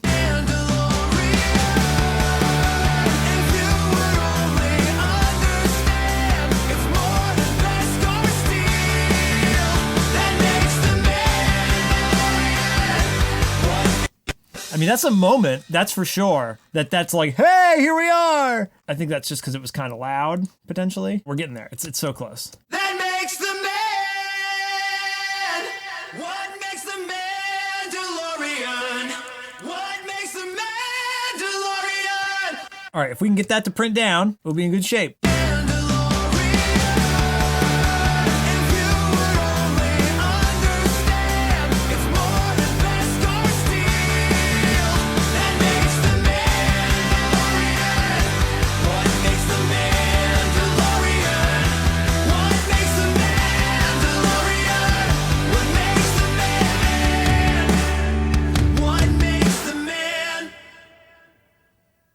I don't know if the harmony is too quiet at the end now, though.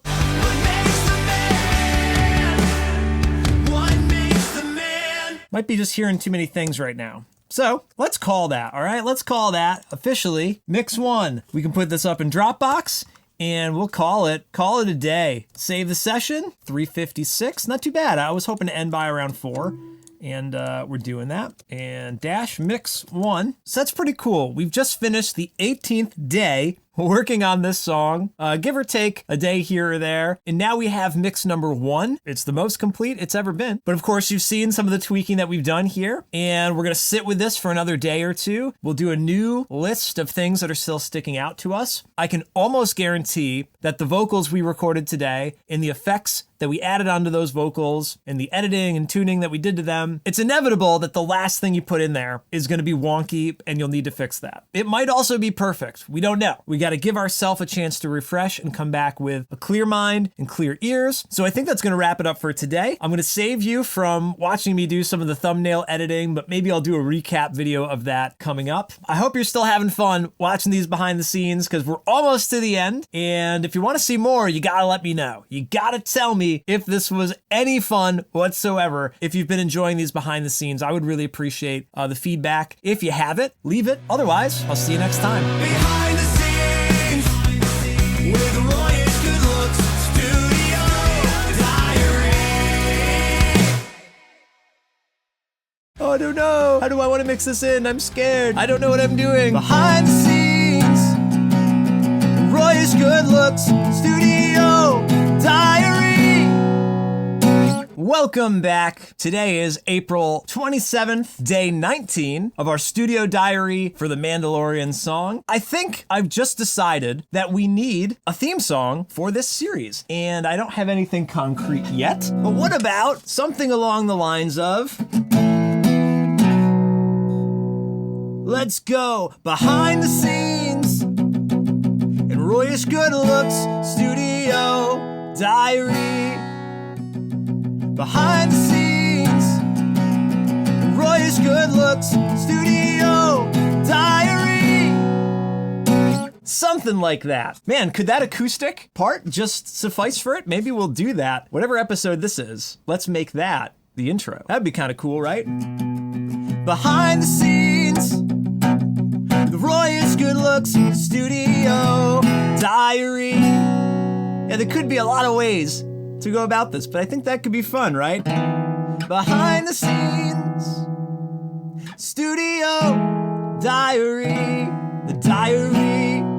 Behind the scenes, behind the scenes, behind the scenes, diary.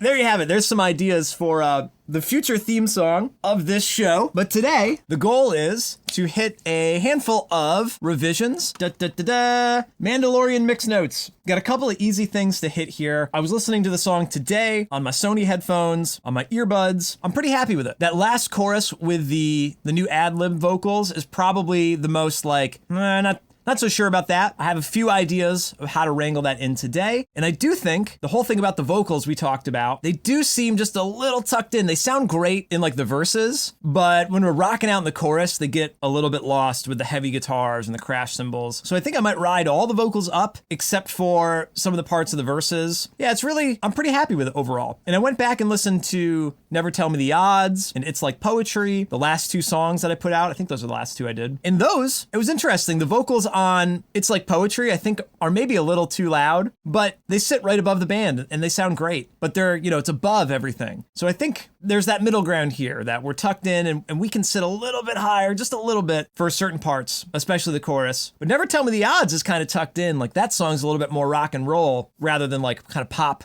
vocal on top. Do these visualizations make any sense to anyone other than me? So anyway, the goal for today is to hit these couple revisions, print down mix 2, and that'll be about it. Have finally got the thumbnail sort of roughed out. It's okay. It probably needs some work, but we'll circle back to talk about that. But all right, let's jump into the mix. Behind the scenes.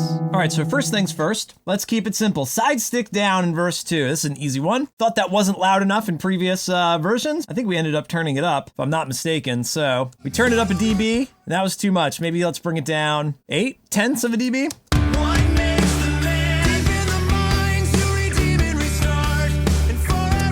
Kind of cool without it almost.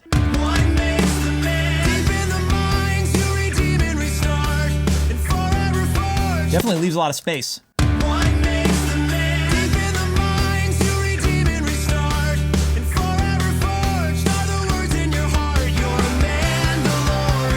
Let's go with that. All right, side stick down, check that off. Piano and pre-chorus 1 down. Not too bad, but let's bring that down. Wow, it rings out through the chorus. Didn't even really notice there. That's interesting. Pull it down, dB or so.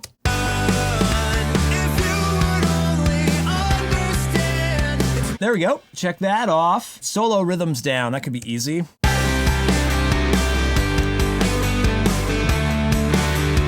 Solo I thought was maybe like almost too quiet, but I also think that the guitars are probably just a little too loud. So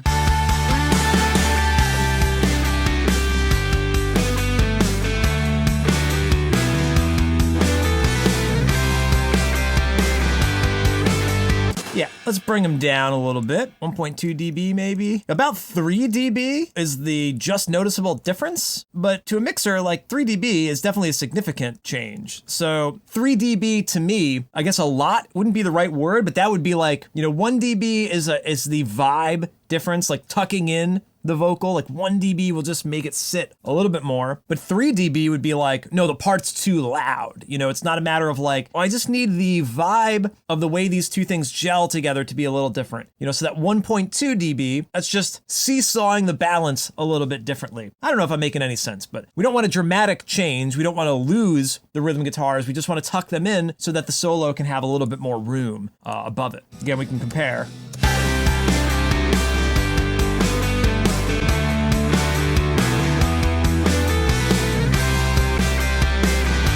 Almost might be a little bit too low. Let's do like 0.8. Again, here's our, mentioned it last time, that game of inches.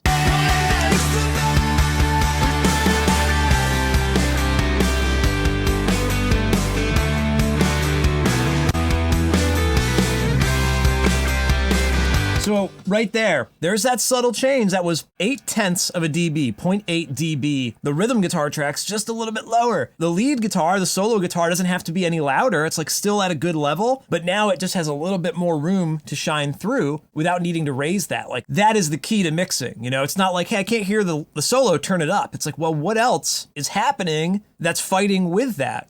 Something else is the issue. It's the rhythm guitars being too loud there, but it allows something else to be highlighted a little bit more. I love that kind of stuff. Out of C1 to V2, delay, throw, man up. And then I can't hear the S's in this part either. Yeah, there's what makes the man. I think the only part here. No. Did we just turn this off for that part?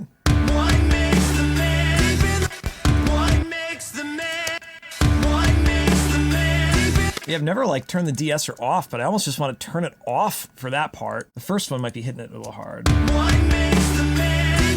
guess it is hitting it a little hard on that one. So maybe we can ride this up for that part. Because I don't mind that in the verses. I didn't have complaints about the S's in the verses there. Is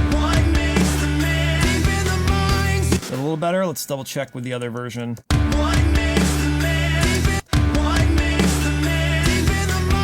So I guess we'll ride this up. What makes the man? What makes the man?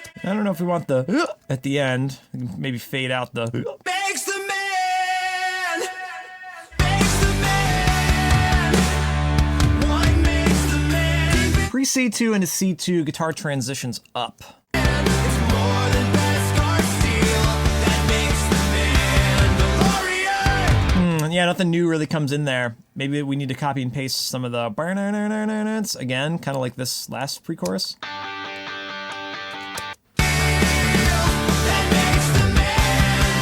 Yeah, let's steal some of that. We just won't ride it up as loudly. Funny that it's the same notes. It's gonna fight with the octaves, I'm guessing, though. Maybe not. And the octaves do turn up there. That's interesting, because they didn't really punch through as much as I thought they would.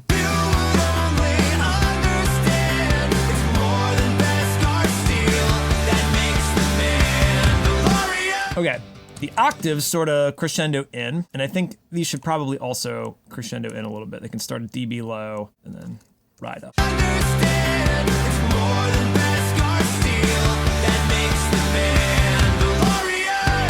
Almost seems like they die out a little too quickly here. There's a shortcut, so that does it beforehand. What would do it? Oh, nice. Okay. Option command syncs it to the part after. Shift command is before. So that's interesting. Option and then shift or option command. Option command is before. Excellent.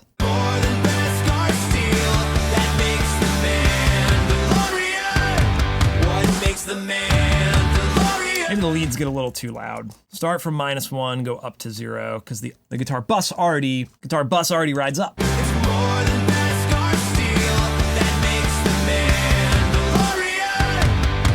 Okay, that should be a little better there. Fade that back together. Freeze those again. Freeze! There's a freeze upcoming. Oh, I forgot to mention, for the theme song, my inspiration for that is NoFX had a series on Fuse TV. It was called NoFX Backstage Passport. I think some of the episodes are up on YouTube now. That's probably where I actually saw it, not even on TV, because I didn't grow up with cable, but they wrote a theme song for the show, NoFX Backstage Passport. NoFX, this is Backstage Passport. And I'm gonna rip that off for the behind the scenes here, the Royish Good Looks Backstage Passport. So if you're wondering where I got the idea from that, like all my other great ideas, I took it from somebody else. Okay, what's next here? Let's make these a little small again. Come back to the notes. All right, everything else is gonna be a little trickier. Okay, tribe. The word tribe, I wanna hear tribe, buh. I wanna hear the buh a little bit more. You and your tribe, it's just how you You and your tribe, it's just how you were raised. Tribe, buh. We wanna hear. and your tribe, it's just how you were raised. It's there, it's just hidden a little bit, right? You and your tribe, it's just how you were raised. Nice. You would grow up, never showing your face. You and your tribe, it's just how you were raised. You're a man. All right, that does it there. What is that? Just a couple of dB up there. So I think everything else is going to be a little annoying the way it's going to work out. Okay, V3 delay throw longer up. Let's try that one. Jumping around, but You're a Mandalorian, always a Mandalorian. this is a little too quiet, this section here. Mandalorian, always a Well, the auto-tune's frozen there. I wonder what the retune speed was doing. What level was it? Wow, won't even let me see the level there, huh? That's interesting. Mandalorian, always I want to mess with that because that seems like that is. you're a Mandalorian. I don't like the way it gets into the Rian. It's not quite as smooth as I'd like to be. You're a Mandalorian, always look Kind of still annoys me, but let's print that down. We can change the retune speed there one more time. Just this ending part here. Commit, bring this back up.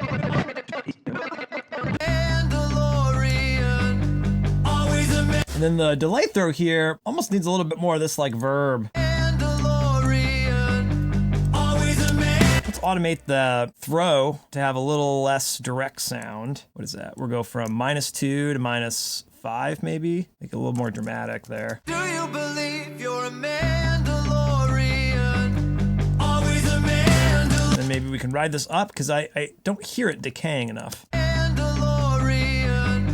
Always a Mandalorian. Do shift and option? No, option and command. Mandalorian. Always a Mandalorian. Let's see what else we got. V3 delay up longer. Okay, V3 vocals down. And I want to turn everything up. So that needs to come down a lot. Let's go pre-C3 retime vocals. I want the mix revisions to be easy, you know? Turn this up, turn that down.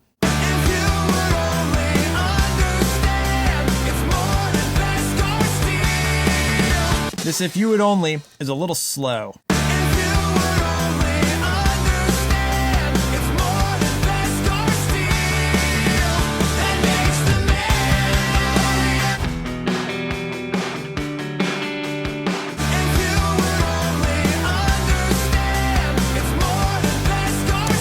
Yeah, I just wanted a little bit more urgency for that part. It was like, if you would only, just was a little bit like, it flowed really nicely, but it was kind of like loose for the last pre-chorus. And I think that was originally like a halftime thing. Then we bumped it up to this full time and it didn't have as much energy. So just to speed up where some of those syllables hit, I think helps a little bit.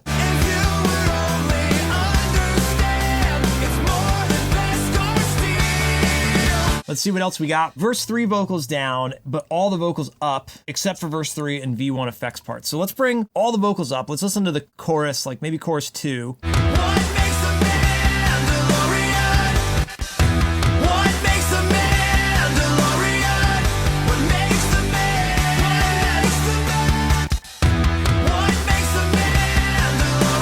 There's half a dB there. If we compare and contrast.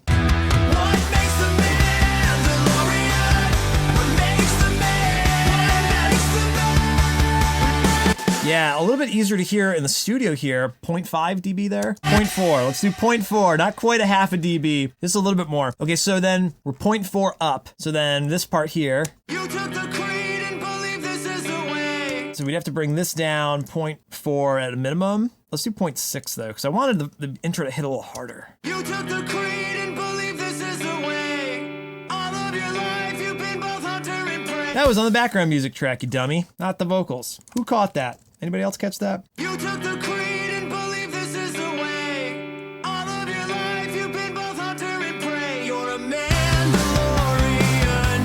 Does that make you man? Deep in the mines you redeem and restart.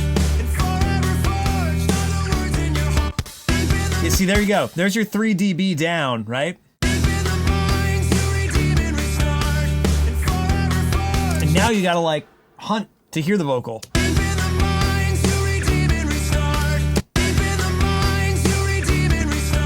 I do kind of like this pulled down, but maybe not too far.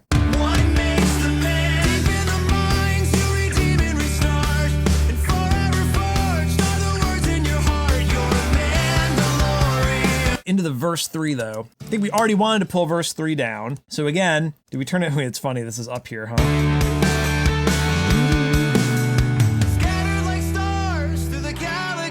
So 1.7 minus 0.4, 1.3, that would bring us back to even, and I already wanted to bring it down.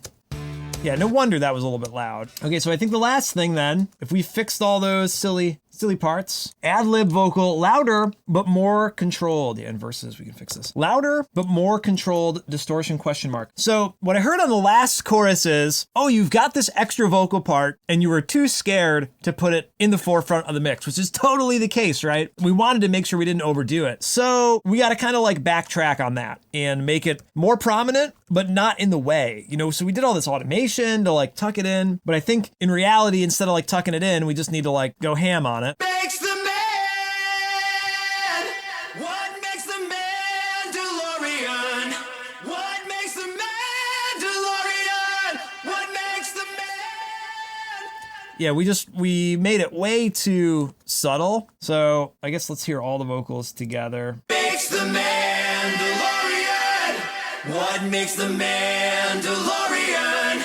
What makes the Mandalorian? Turn off the automation though. Makes the Mandalorian. What makes the Mandalorian? I almost want that to be just the main part there. Like, I like the harmony, but maybe it needs to just be the only thing there. Mandalorian. What makes the Mandalorian? Or maybe we just have like the lows. Makes the Mandalorian. What makes the Mandalorian? What makes the Mandalorian? What makes the man? It's the Mandalorian. What makes the Mandalorian? What makes the Mandalorian? Does the what come in too early? Like, what is the issue with this part? Why don't I like it? What makes the Mandalorian? The timing doesn't fit. The tone doesn't fit. What makes the Mandalorian? There's too much. What makes the Mandalorian? Maybe we can do Nova. What makes the Mandalorian? What makes the Mandalorian? What makes the Mandalorian? What makes the Mandalorian? What makes the man? What makes the man? Oh yeah, maybe it's the echo making it a little too slappy. What makes the Mandalorian? What makes the Mandalorian? What makes the Mandalorian?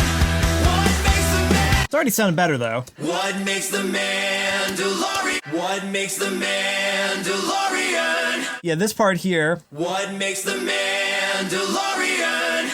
Yeah, it's this first one that really bugged me with that low octave. They didn't mesh together. That makes the Mandalorian. What makes the Mandalorian? I do wish we could have like the Mandalorian. I'd have to record some more vocals though, and not quite warmed up today. Man, I'm having a really hard time blending in this last part. It just doesn't fit. It sounds like maybe I could sing it with a little bit more fullness in the tone, more rich tone, rather than this kind of pinched off tone. And that might sit better in the track. Or we just mix it, down, or we mute it or whatever. Darn, it's kind of frustrating me, but I'm gonna play around with it and I'll get back to you on what happens. Behind the scenes diary. Okay, so I massaged some of the delay, massaged some of the automation again, and massaged some of the timing, and I even reordered some of the effects. Put the this notching here first, put the EQ first, and then slam it with the limiter, and I think that's rounded it out more than it was before.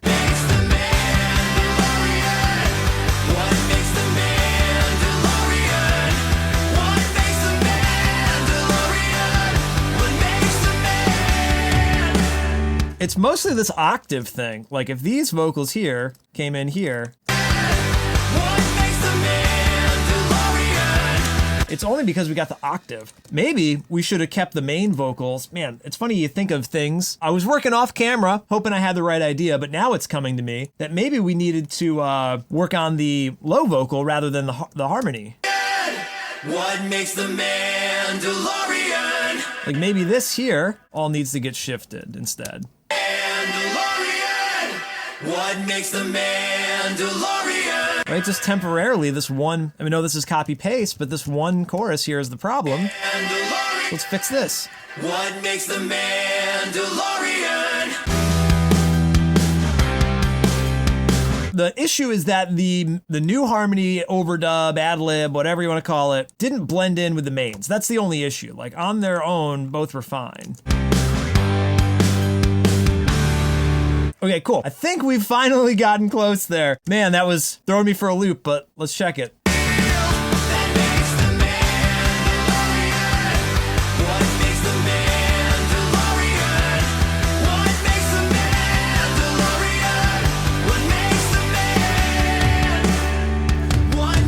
think we'll have to go with that for now. Let's compare it.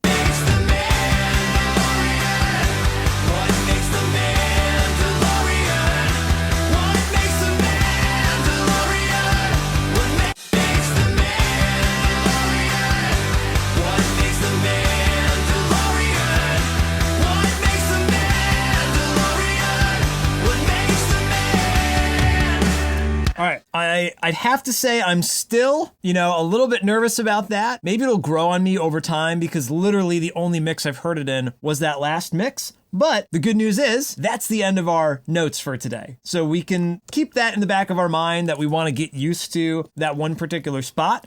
But now we can bounce down mix number 2. The next step of the puzzle is to put mix 2 into Final Cut, try to get comfortable with the final version of the video, and hopefully get used to this mix 2 and settle on this. Ideally, settle on the mix by like Monday or Tuesday and submit it to the distribution platforms Tuesday afternoon. That'll give it a couple days to be up by, Friday or Saturday, whenever I intend to release it. Is Friday May the 4th? No, Thursday's May the 4th. That would be an ambitious release date. It's certainly possible if like Monday, I'm totally cool with the mix, we could maybe release on May the 4th. That would be insane. That means this mix has to be the one. So let's print it down. We'll sleep on it, double check tomorrow, and we'll see how we're doing. All right, I'll catch you then. Studio Diary. Wait a minute, come back. I've been messing around so much with this last verse or last chorus. I already printed down the mix and I was like, well, it's okay. Oh, maybe I'll tweak it some more. So I've been working. I did a whole bunch of stuff. I won't bore you with the details, but hey, why don't we take this what from the main vocal and let's use that. Like, this is the main one. Let's plop that on this because I think this what? It sounds funny to me. It just isn't right. And then we can take the 2 doubles. We can put them on the double track here and it's going to sound a little bit better because I sang it better on these other takes, I think. What makes the Mandalorian? I already love it better. I want to be able to feature this part really well, and that's one way to do it. These whats are better.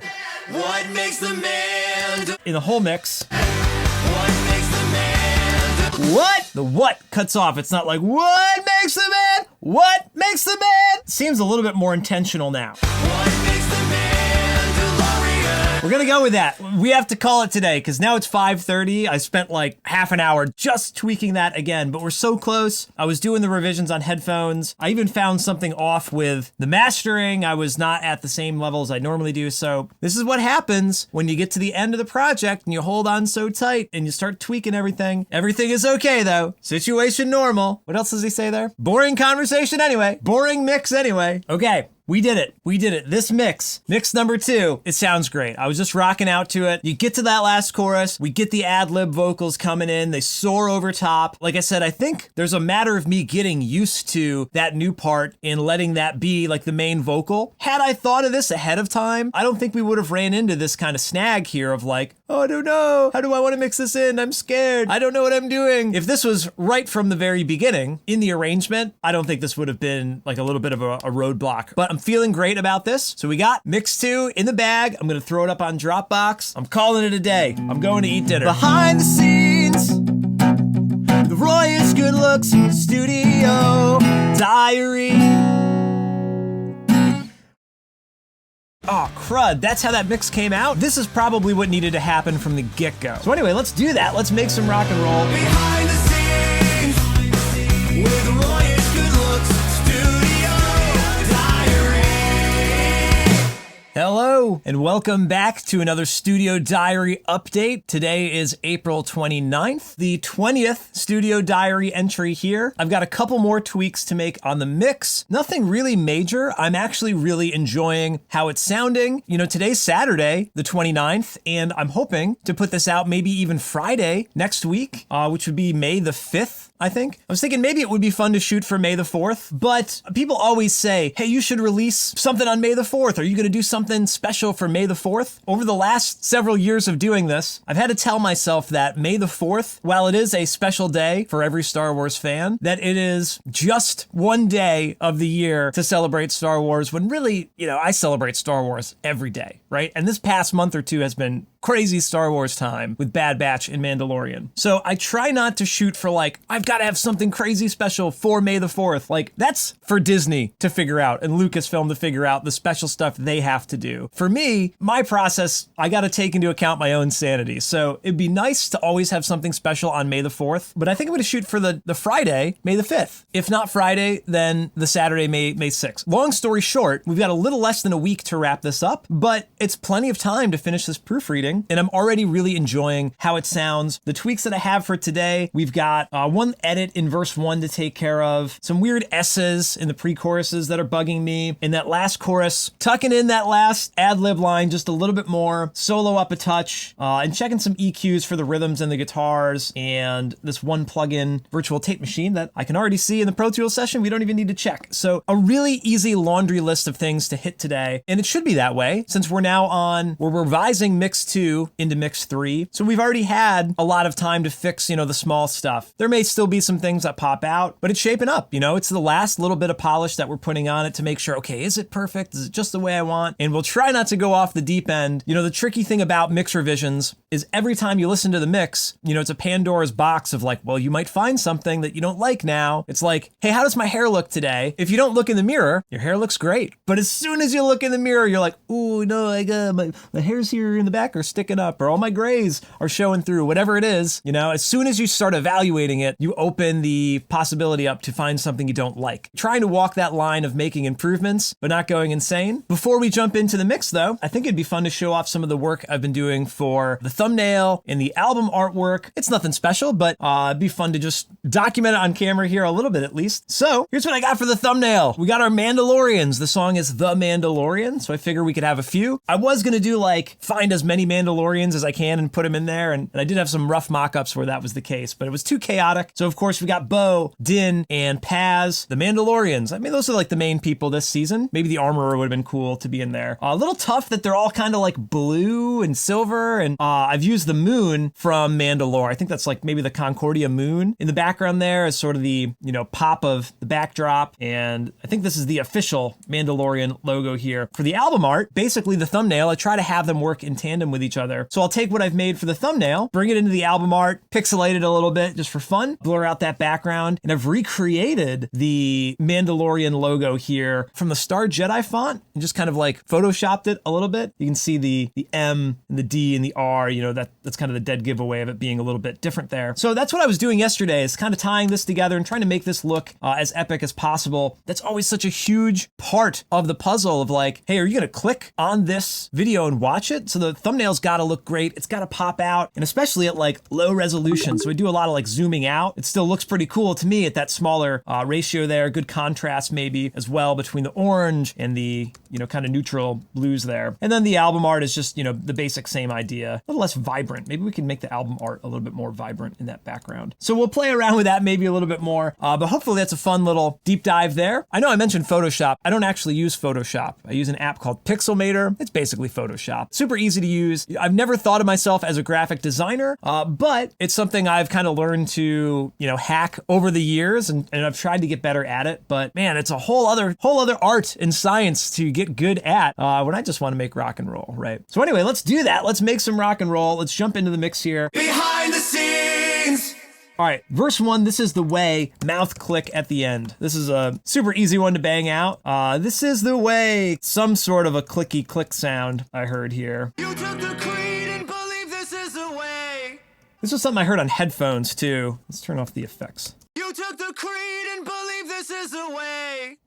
Way! It's barely noticeable, but just this ending here, just a little annoying. You can tweak that, fade it out. You took the creed and believe this is the way. What's next? That was an easy one. First man up, second man, no, first man down, second man up. What makes the Mandalorian?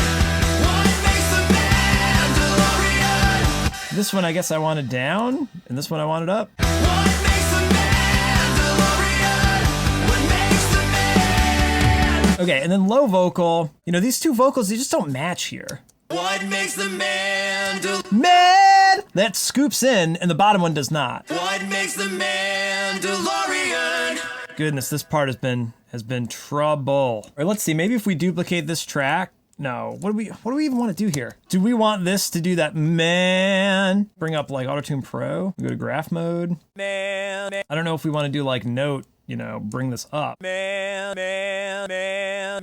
Right? That's not necessarily, maybe we want it to be kind of a line, scoop in. Man. And try this. We can make a little heavier of a note here. Man. What makes the Mandalorian? Okay, it sounds like we need that to be a little bit longer. So if we take all these, let's undo that. Let's send these down, back them up, and then let's put the whole thing in here. Let's do track pitch. What makes the Mandalorian? What makes the Mandalorian? Okay, and then let's render it. What makes the Mandalorian? And then maybe we do the same thing on these other ones here. Track the pitch in. What makes the Mandalorian? What makes the Mandalorian? Nice. Seems to be making that a little tighter. What makes the Mandalorian? What makes the Mandalorian? Okay. So this is probably what needed to happen from the get-go. We had a main vocal and a couple of harmonies, and then, a couple days later, we added this ad-lib vocal on top, another harmony, but we didn't edit and tune everything together or comp everything together. So when I did my initial vocal edit, all of the main vocals and their harmonies worked, but then when we dumped in this extra harmony, it didn't work quite as well, and we didn't realize that. We can sort of retroactively go back and nudge things into place, whether that was timing or tuning. We've obviously done a ton of editing here. That little scoop into the Mandalorian didn't match on the low octave. What makes the man? What makes the man? So we needed to change that. I could have resung it, but it's just like a half step sliding into it. So now I think it sounds a little bit better. What makes the Mandalorian? It's such a small thing, the Mandalorian. But to have them both match, I'm going to hear that every time. Okay, great. Now they are in sync with each other, and it's not as distracting as it once was. Okay, and maybe we don't even need to turn that vocal down anymore. That might have been why I was like, oh, let's turn the ad-lib down because they're rubbing against each other too much. Okay, that's cool. We can check all those off. All right, so a couple of tricky ones. The pre-C chorus S's. Pre-chorus S's have been messing with me.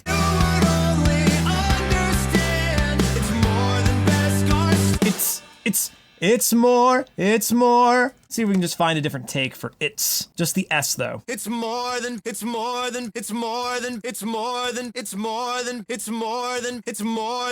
They all sounded so similar. It's more than best Scar Steel. Best Scar Steel. Yeah, I just want a smoother S, not this best, really annoying. Best Scar Steel. Okay, so that's a little bit better. And then pre-C2. You would only understand. It's Same thing here. understand. It's a little harsh. Understand. Understand. It's more than best Scar Steel. Steel. Understand. It's more than best Scar Steel. Best Scar Steel. Yeah, I guess I don't know why we wouldn't just want the same You enunciation. would only understand. It's more than best Scar Steel. And then last pre-chorus. If you would only understand, it's more than best Scar Steel. It's more than best Scar Steel. A little smoother. And then this one just seems like it's too loud. It's more. It's more than best Scar Steel. Okay, super annoying. S's and sibilants can be really annoying, especially when you get to this final mix thing and you're like, what is distracting me? And a lot of times it is the distracting me. Little enunciations like that, and especially in the S's, because they tend to tear your head off if you're tuned into them, I guess. But I do recall listening on earbuds and not noticing this one bit, but absolutely noticing them on my Sony MDR 7506s. They're a really bright headphone, so they're really great for picking that stuff up, but they also kind of accentuate it. And even my studio monitors here are kind of bright. So we did some work there to clean them up. It's probably not as big of an issue as I'm making it out to be here, but leave no stone unturned. We worked on that a little bit, and solo up a touch. So solo, it's pretty good, but I think the guitars are still not drowning it out. It just needs a tad more volume, maybe half a dB.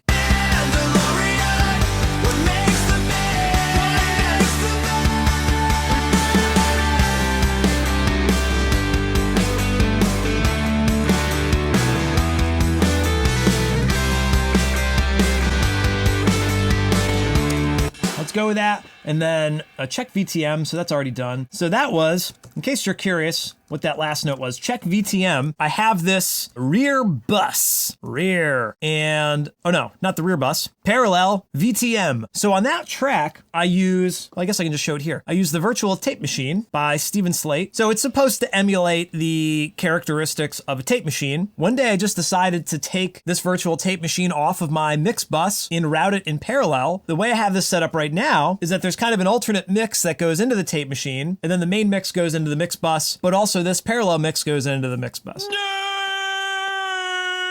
But as soon as I did that, as soon as I took this plugin off of my main mix bus and blended it in parallel, and I think I've even put it down a couple dB here. Yeah, down 14 dB. So it really like more subtly blended in this tape saturation sound and immediately opened the mix up to where it was like, you probably don't need this tape effect as much as you think you do. So that was a huge revelation that I've probably been doing for the last like, I don't know, 5 or 6 songs. I don't remember when I started doing that, but it's funny, this like master mix bus, you can see here, you know, I've got Soothe, Clipper, you know, this master mix bus, you can see I've got a couple of things going on here. And the less you can do on that bus, the less you're going to goof up the entire mix. So this tape machine was one of those things kind of overdoing it. And anyway, the note was to turn it on or off, because if you can see, if I turn it off, you can see I've got a decapitator and I've got VTM. And they both kind of give me a similar effect. But if I'm recording, I can't have this VTM on because there's a ton of delay, 1700 samples of delay, whereas decapitator, it's only 62 samples of delay. So there's a couple times I've mixed down the song with that effect on or off. And I wanted to double check that I am in fact using VTM, which I am. So we're good to go there. No worries. And now we can hit the last couple mix notes here. Solo up a touch, that's done. Rhythm guitar is a little woofy at 400 hertz. Vocals cloudy, nasal at 1 kilohertz, Nova, question mark. So this was a note from headphones as well, that I think I tend to mix my music a little bit more mid-range heavy and a little shy in the highs and lows because my speakers in the studio kind of like goose up 60 hertz and 16 kilohertz, you know? So I tend to like counterbalance that for better or worse. And it's something I have to check myself on. So I think the guitars might be a little woofy. Let's go to like the second chorus.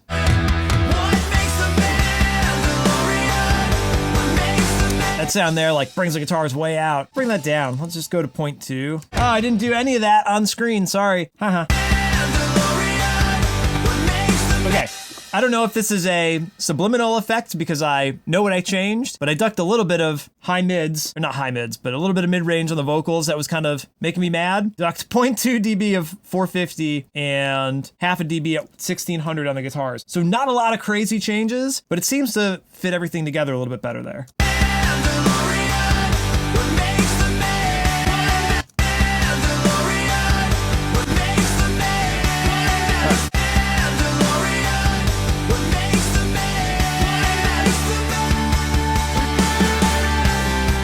Just the vocals that are cloudy?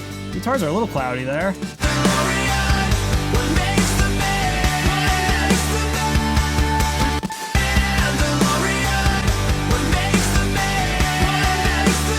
All right, we're getting to the danger zone where we're changing a couple of things and it might impact the overall everything, the feeling of everything, right? Even though it's just a couple of dB here or there, you know, it can add up to dramatic changes overall. So I don't want to go too down the deep end. Even here, we've been going for 40 minutes already. So it's probably more than enough work for now.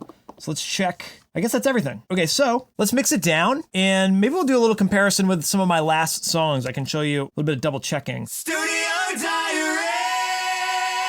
So now what I'm going to do is a little experiment, you could call it kind of research and development, of trying to compare this current mix of our new song with previous releases that I've done. A number of reasons I want to do this: to make sure that it sort of fits in with the last songs that I've done. When you play them back to back, they feel sort of the same. They can feel different, but hopefully not too dramatically different. I use a lot of the same source material and same settings, so they generally feel the same. But of course, there's little tweaks here and there. So to kind of compare and contrast is an important part of the process. As well as making sure that they're like relatively the same loudness. So we can measure the RMS level of our song is about -15. It's like poetry, -15. Never Tell Me the Odds, a little quieter on that one, and so on. So I can see like how loud were my last couple songs, and we can compare and contrast that and see if we're getting the same amount of like gooiness of the master and like squeezing. If we go way back here, let's see Rogue Squadron. I think Rogue Squadron is probably going to be real loud. -12. Yeah, so I was mastering a lot louder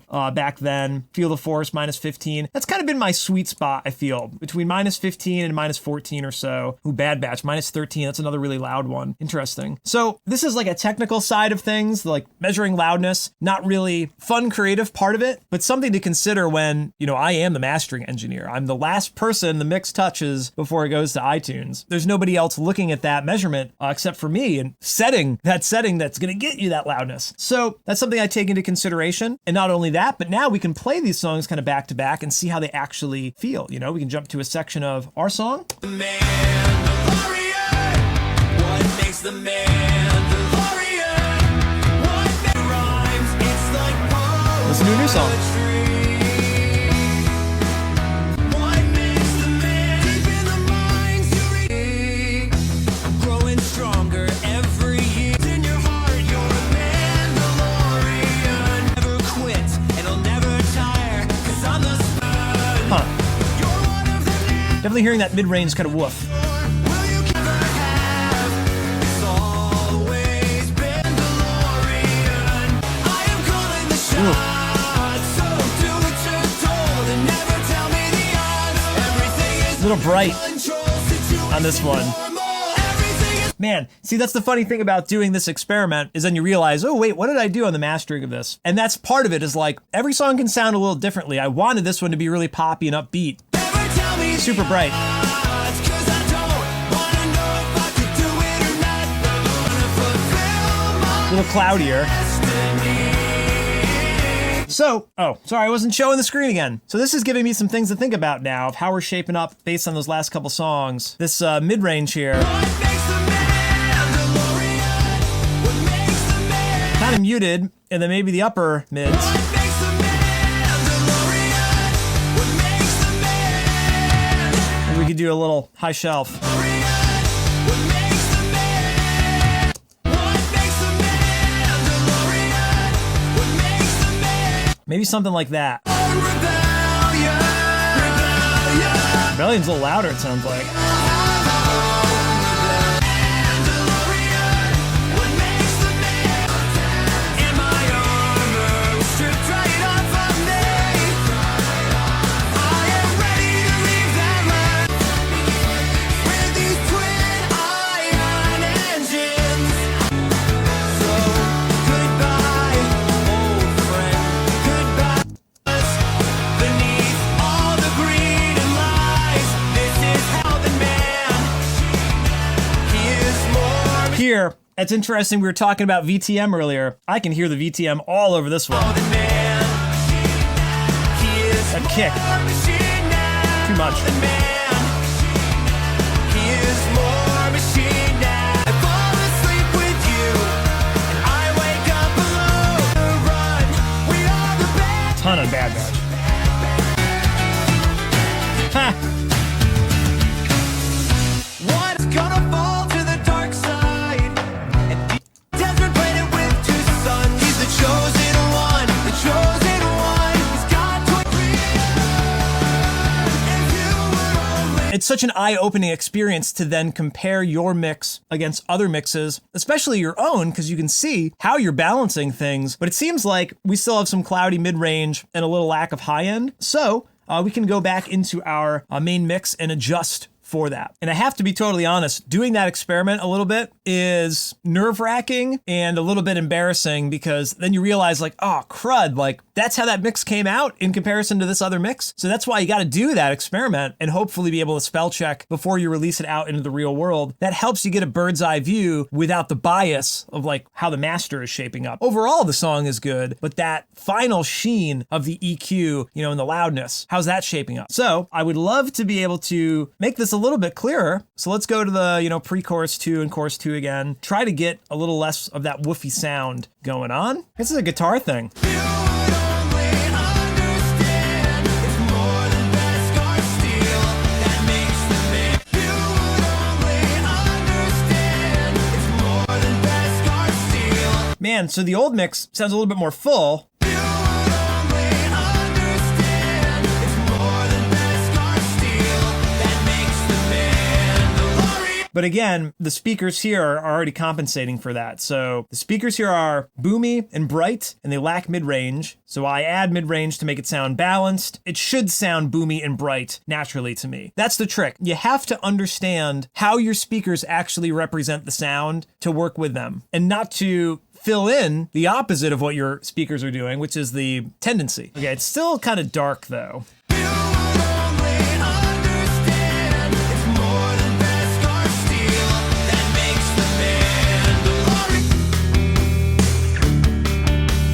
So I think we've gone for long enough that I've made enough revisions, that we've improved the song, we've certainly changed the song, and now we need to call it a day. So what I think I'm going to do is I'm going to take a quick break to just let my ears sit, and then we'll print it down. We'll move on with our weekend. Behind the scene. Man, it's so funny. I just sat here with my eyes closed, listening to the mix with my headphones on, printing down the mix. And it sounds great. It sounds great. Before printing it down, I took a little break, hit the bathroom, I ate a cookie, refreshed my ears for a minute. I actually even sang some Police songs on the guitar. Came back, listened, printed it down, and it's like, boom, it sounds great. It's so funny to throw it into that session with all of my other songs and compare and contrast, because really, like, you like the song or you don't like the song. Obviously, the mix plays a role in that, but in this part of the process, it can get really easy to lose sight of, like, the song is there and the arrangement is there and the sonics play an important role, and I want to get those right. But also the fact that, like, it's interesting. The fact that I'm doing all of this myself, like, kind of gives all those things a little bit of leeway, I feel like. When we complain about an episode of The Mandalorian or, a movie or whatever, there's so many people working on it. So you expect, like, yeah, this should be awesome, the amount of money and man hours that are going into it. I'm just one dude, and it's taken 20 days to get to this point. I've put a lot of effort into it, and it does sound good. I am really happy with it. Of course, you're always going to want it to sound better, or,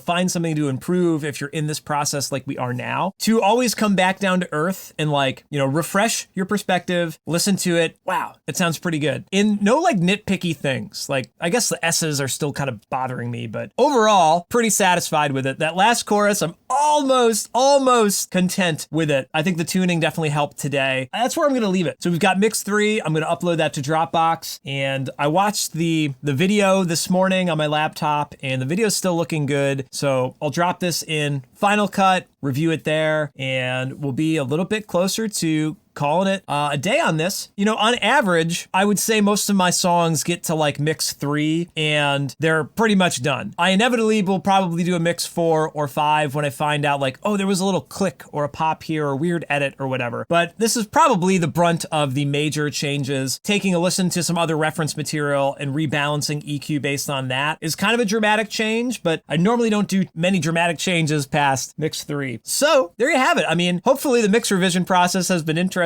for you to watch. Hopefully the monologues have been interesting. I may or may not have already mentioned it, but other things left to do would be upload the song to Spotify and iTunes, which isn't that interesting. It's just kind of a web form to fill out, and uploading the video to YouTube, which, same thing. It's like, just submit the thing, then actually let the release day happen and watch, the reactions come in on Instagram and, YouTube and whatnot. I'm not sure what else we'll have to film here other than maybe that's what we'll do. The day that the song comes out, I can do another recap of, like, stuff I did that day for the release and comments that rolled through and react to the reaction. So maybe that sounds good. And if that's the case, that's what you can look forward to on the next episode of the Studio Diary here. If not, whatever the next episode happens to be, I'll see you then. Behind the scenes with Royish good looks, Studio Diary. I hate to admit this, I'm kind of tired of working on this song. Behind the scenes with Royish good looks, Studio Diary. Here we are again. Today is Sunday, April 30th. This is the 21st Studio Day, Studio Diary entry for The Mandalorian. It's pretty crazy to think that it's 21 sessions to get where we are today. A lot of work goes into it. I'm working hard. I promise I am working as hard as I can. So today we've got a couple easy notes to go through. I want to check the delay throw for the second to last. Man, at the end of the first chorus, there's a weird kind of shape to it, and I want to retune some of the vocals. It's still kind of bugging me, but less so. But I know what we need to do to fix it. I want to turn the solo up a touch. I want to ride the... There's this intro lick that's kind of washed over by the fill, so we need to turn that up. And then I think I'm going to turn all of the vocals up. So a couple really easy tweaks there. Vocal tuning might be a little annoying. Overall, just these last sort of little tweaks. Now the vocal up thing, I like where the vocals are, but I did a lot of listening yesterday to just other music other than my own. So that's another great way to get get a reference point. Don't just listen to your own mix or your own mixes, listen to real music. And so I did that, and not everything, but a few of the songs that I was listening to yesterday, a few of the albums, I was like, wow, the vocals are pretty loud. I don't think they're not present per se in our mix, but they occasionally get lost. So I think I'm gonna bring them up, not a lot, just a little, and same thing with the solo. So again, easy stuff. That's all I wanna do today. I would love to be done in like 15, 20 minutes, maybe even less. I'm hoping that on Monday or Tuesday, I can settle on this version and be like, this is cool. Probably Tuesday. Submit it to the distributors, settle on the video, submit that to YouTube, and move on. Because I hate to admit this, I really hate to admit this, but I'm kind of tired of working on this song. 21 different studio days. It's time for something new. I do have some other projects that I would like to work on, including this behind the scenes documentary. I would love to get to editing this. That's going to be kind of my next main thing. But I do have a couple other musical ideas that I want to play around with. We got to finish this so we can move on to those. It's a matter of time. In less than 1 week, the song will be out. We'll be free to goof around on lots of other projects. But it all starts with us finishing the mix today. Behind the scenes. Let's do this. Let's do the tuning first, because that's the most annoying one, right? See, that comes in at the same time as the main one here. These other ones are a little bit, maybe these have to shuffle over a little bit. And then these, the what. Just a little bit more of a slide. It's funny because we already kind of did this. And then you know what, actually, we could take a look, because that's what this one looks like, right? So it slides up from F sharp to G, a little sharp there, which is interesting. What does this one look like though, if we track the main high one? What makes them? That slides up from F. So there you go. One interesting thing we could do, follow their lead here, and then let's track in these other ones again. What makes them? So that one does match a little bit. Yeah, this is the thing about autotune that bugs me. So when you move this, watch this. If we move this guy, like we don't need to change that. Like that's kind of weird sometimes how that, and then it's making it sharp here. It doesn't make any sense to me. Haven't really used a lot of autotune lately, kind of for this reason. Melodyne is a lot more transparent with this kind of thing. Like even that, what the heck? This is the note I'm going for, and that's what you're gonna give me? Charlie Puth would just line tool it. What makes them? Let's see what happens if we were just render that. What makes them? It sounds super smooth. What makes them? And then let's do that for all these. What makes the Mandalorian? Just a little better. How many times are we gonna end up editing this vocal part until it's right? Is today the last day? Okay, that's pretty good. Vocals up a touch. Let's do that one next, since we can maybe live with that one for a minute. We're at 7.8. What makes the Mandalorian? What makes the Mandalorian? What makes the Mandalorian? What makes the Mandalorian? 0.4 dB. Let's do that. And then solo up. So similarly, let's turn the entire solo up 0.5 or so dB.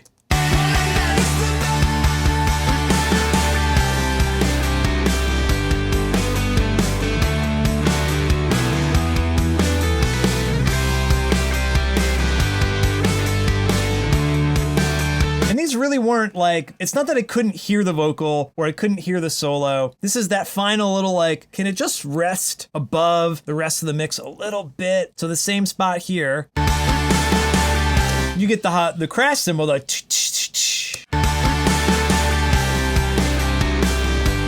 it kind of hides what the solo's doing.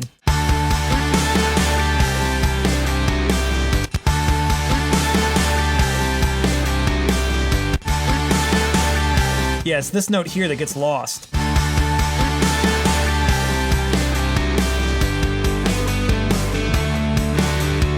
right, up just a little bit, and then man at the end. C1, the shape of this delay throw is a little weird. What makes the Mandalorian?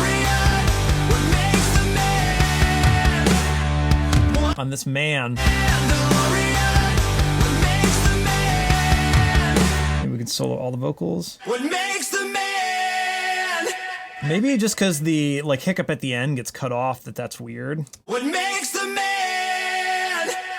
What makes the man? I think that'll be a little bit better. Okay, so that's everything. Let's get rid of these bad boys. So hopefully we've fixed all the little minor errors. I think that all of these things are great little spell checks. Totally natural. Like that's the other thing. You might think I'm crazy, through a lot of this, but this is also like the routine and ritual that I've had or that I've developed through doing like 60 of these songs. So however insane it might seem, it's just the way that I do it. When you get to this point in the process, it's these little small tweaks that are annoying to me that maybe are not annoying to anybody else. That's my labor of love. When I listen to this, I don't want to hear things poking out. You know, in a year or two, maybe a week from now, you know, of course, you're always going to hear it differently. One of my favorite quotes about mixing from the Beatles engineer Ken Scott, he says, "My perfect on one day is not my perfect on another day, so I realized there's no such thing." Truer words cannot be spoken, but I'm going to release this very shortly, and I would love it to be as close to perfect. I know there's no such thing, but as close to that as possible. It's these little tweaks that do that. So I'm going to bounce this. I'll listen to it tonight. I'll listen to it tomorrow. We'll see if it's perfect. And if there's still something that's bugging me, I'll come back and tweak it, and we'll do mix 5. It's okay. We'll just revise it. Okay, so I'm going to print this down, and maybe I'll see you for another mix revision. Maybe I'll see you on a more interesting episode of the Royish Good Looks Studio Diary. I haven't made the theme song yet, so if I've been using it throughout the series, I haven't recorded it yet. That's one of the other things that I would like to get to after finishing this project. So that's on deck, but not today. Behind the scenes with Royish Good Looks Studio Diary. I'm giving myself a cutoff date. Tomorrow, it's gotta sound good. So cross your fingers. 24 hours from now, we'll be able to move on. Maybe that's the one. Maybe mix 5 is the one. Behind the scenes with Royish Good Looks Studio Diary. Today is May 1st. This is our 22nd studio session diary. I want to start this session off by reading to you all the phenomenon of Parkinson's law. The notion that work expands to fill the time available for its completion. So here we are, it's May 1st. May 4th is right around the corner. Revenge of the 5th coming up on Friday. And here we are, we're still working on the darn song because we have the time to do so. Now, to be fair, I don't have a lot of crazy revisions to make today, but just because we had the time to make the revisions, that's the only reason we're really making them. Because if I show you, let me show you some of the revisions I want to make today. Verse into pre-chorus 2, there's a weird transition into the crash interlude thing. Guitars or drums cut off oddly. Never heard this before, heard it today. It's really not even a big deal, but it's the smallest little thing that started to bug me all of a sudden, because there's nothing else to bug me, but I've got time to work. Verse 3, palm mute build-up, let's automate it. Just a touch. Sounds fine, but just a touch. We can make it a little bit better. And it seems like overall that we need to brighten the vocals gently, I've written here. They're okay. I think we've ducked in like the de-essing pretty well, but it'd be nice just to have them pop a little bit more without turning them up overall. I don't know. Parkinson's law. We've got time to tweak, so we're going to tweak the mix. And hopefully tomorrow morning, I'll listen to it, it'll be good to go, and we'll submit it, and then that's the end of Parkinson's law. Tomorrow, it's got to sound good. If tomorrow something sounds off, we're going to fix it, and that's it. We need to commit to it. This is the real therapy session that we're having right now, is that I'm giving myself a cutoff date of May 2 that tomorrow we can print one more revision down, but we're going to have to do it, early in the morning to give time to actually host everything in the afternoon. It doesn't take a ton of time, but it still takes some time. Also, hosting the song means we're hosting the artwork. Everything sort of ties together. Now, the video, Parkinson's law will still apply to the video right up until, the moment it goes live. Submitting to iTunes and Spotify, we've got to do that ahead of time. So we got to finish this by tomorrow. Couple easy tweaks here. This should take us no more than, 15 minutes today. Cross your fingers. So let's jump into it. Behind the scenes. All right, so number one, I don't know what this is. The V2 into pre-C2, this was really weird on headphones. It's when we go up to like the crash, something weird happens. So the guitars, they don't cut off there. The bass doesn't cut off. Just felt like it was a weird beat. There was something missing going into it. Does that make you Mandalorian? If you would only, Maybe it was part of the automation being a little weird, that like the drums just get if you would a little too loud there. that make you I thought it was right here though.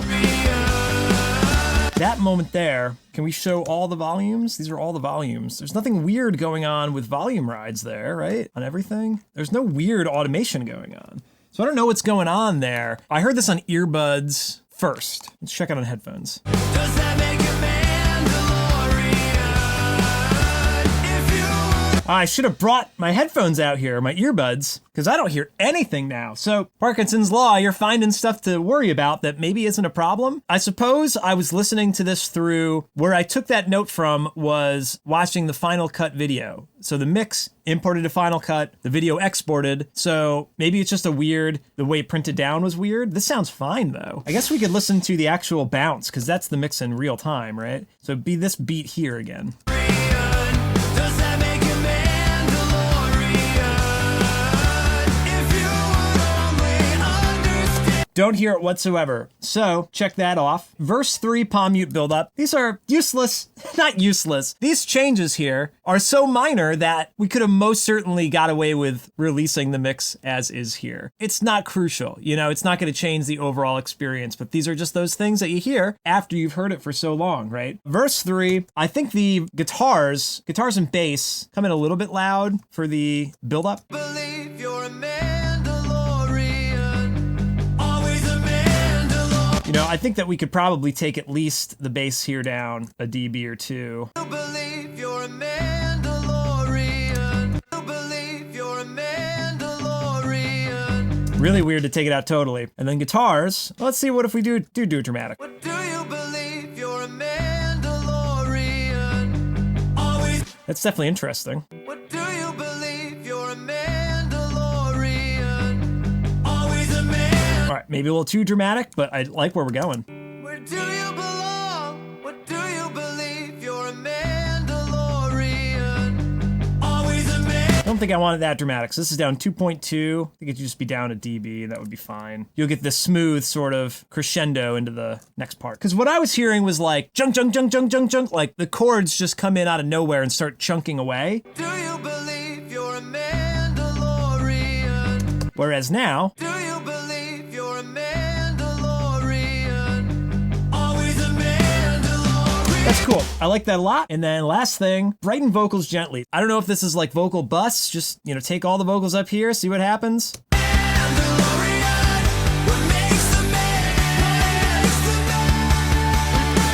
Or if it's the whole mix.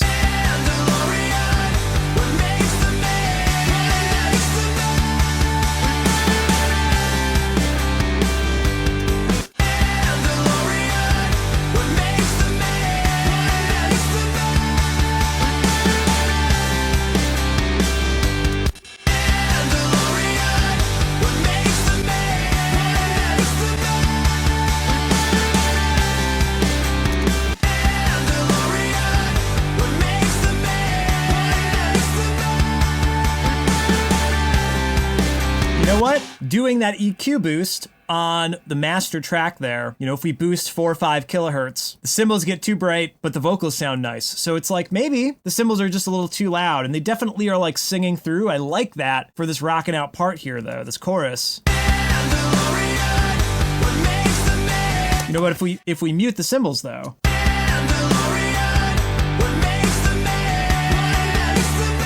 Like still maybe a little dark. But where was that? So that's at 2.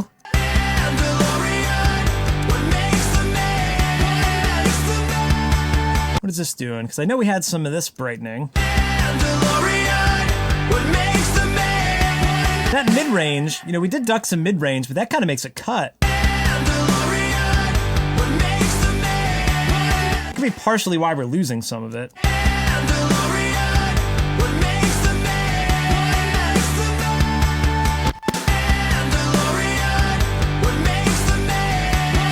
Okay, let's put the cymbals back in.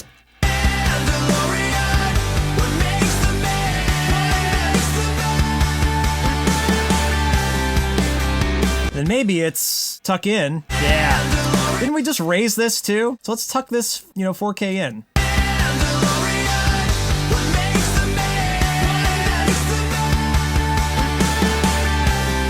That's at minus 1.5. We redo that. That's at 1 dB more compared to our last mix.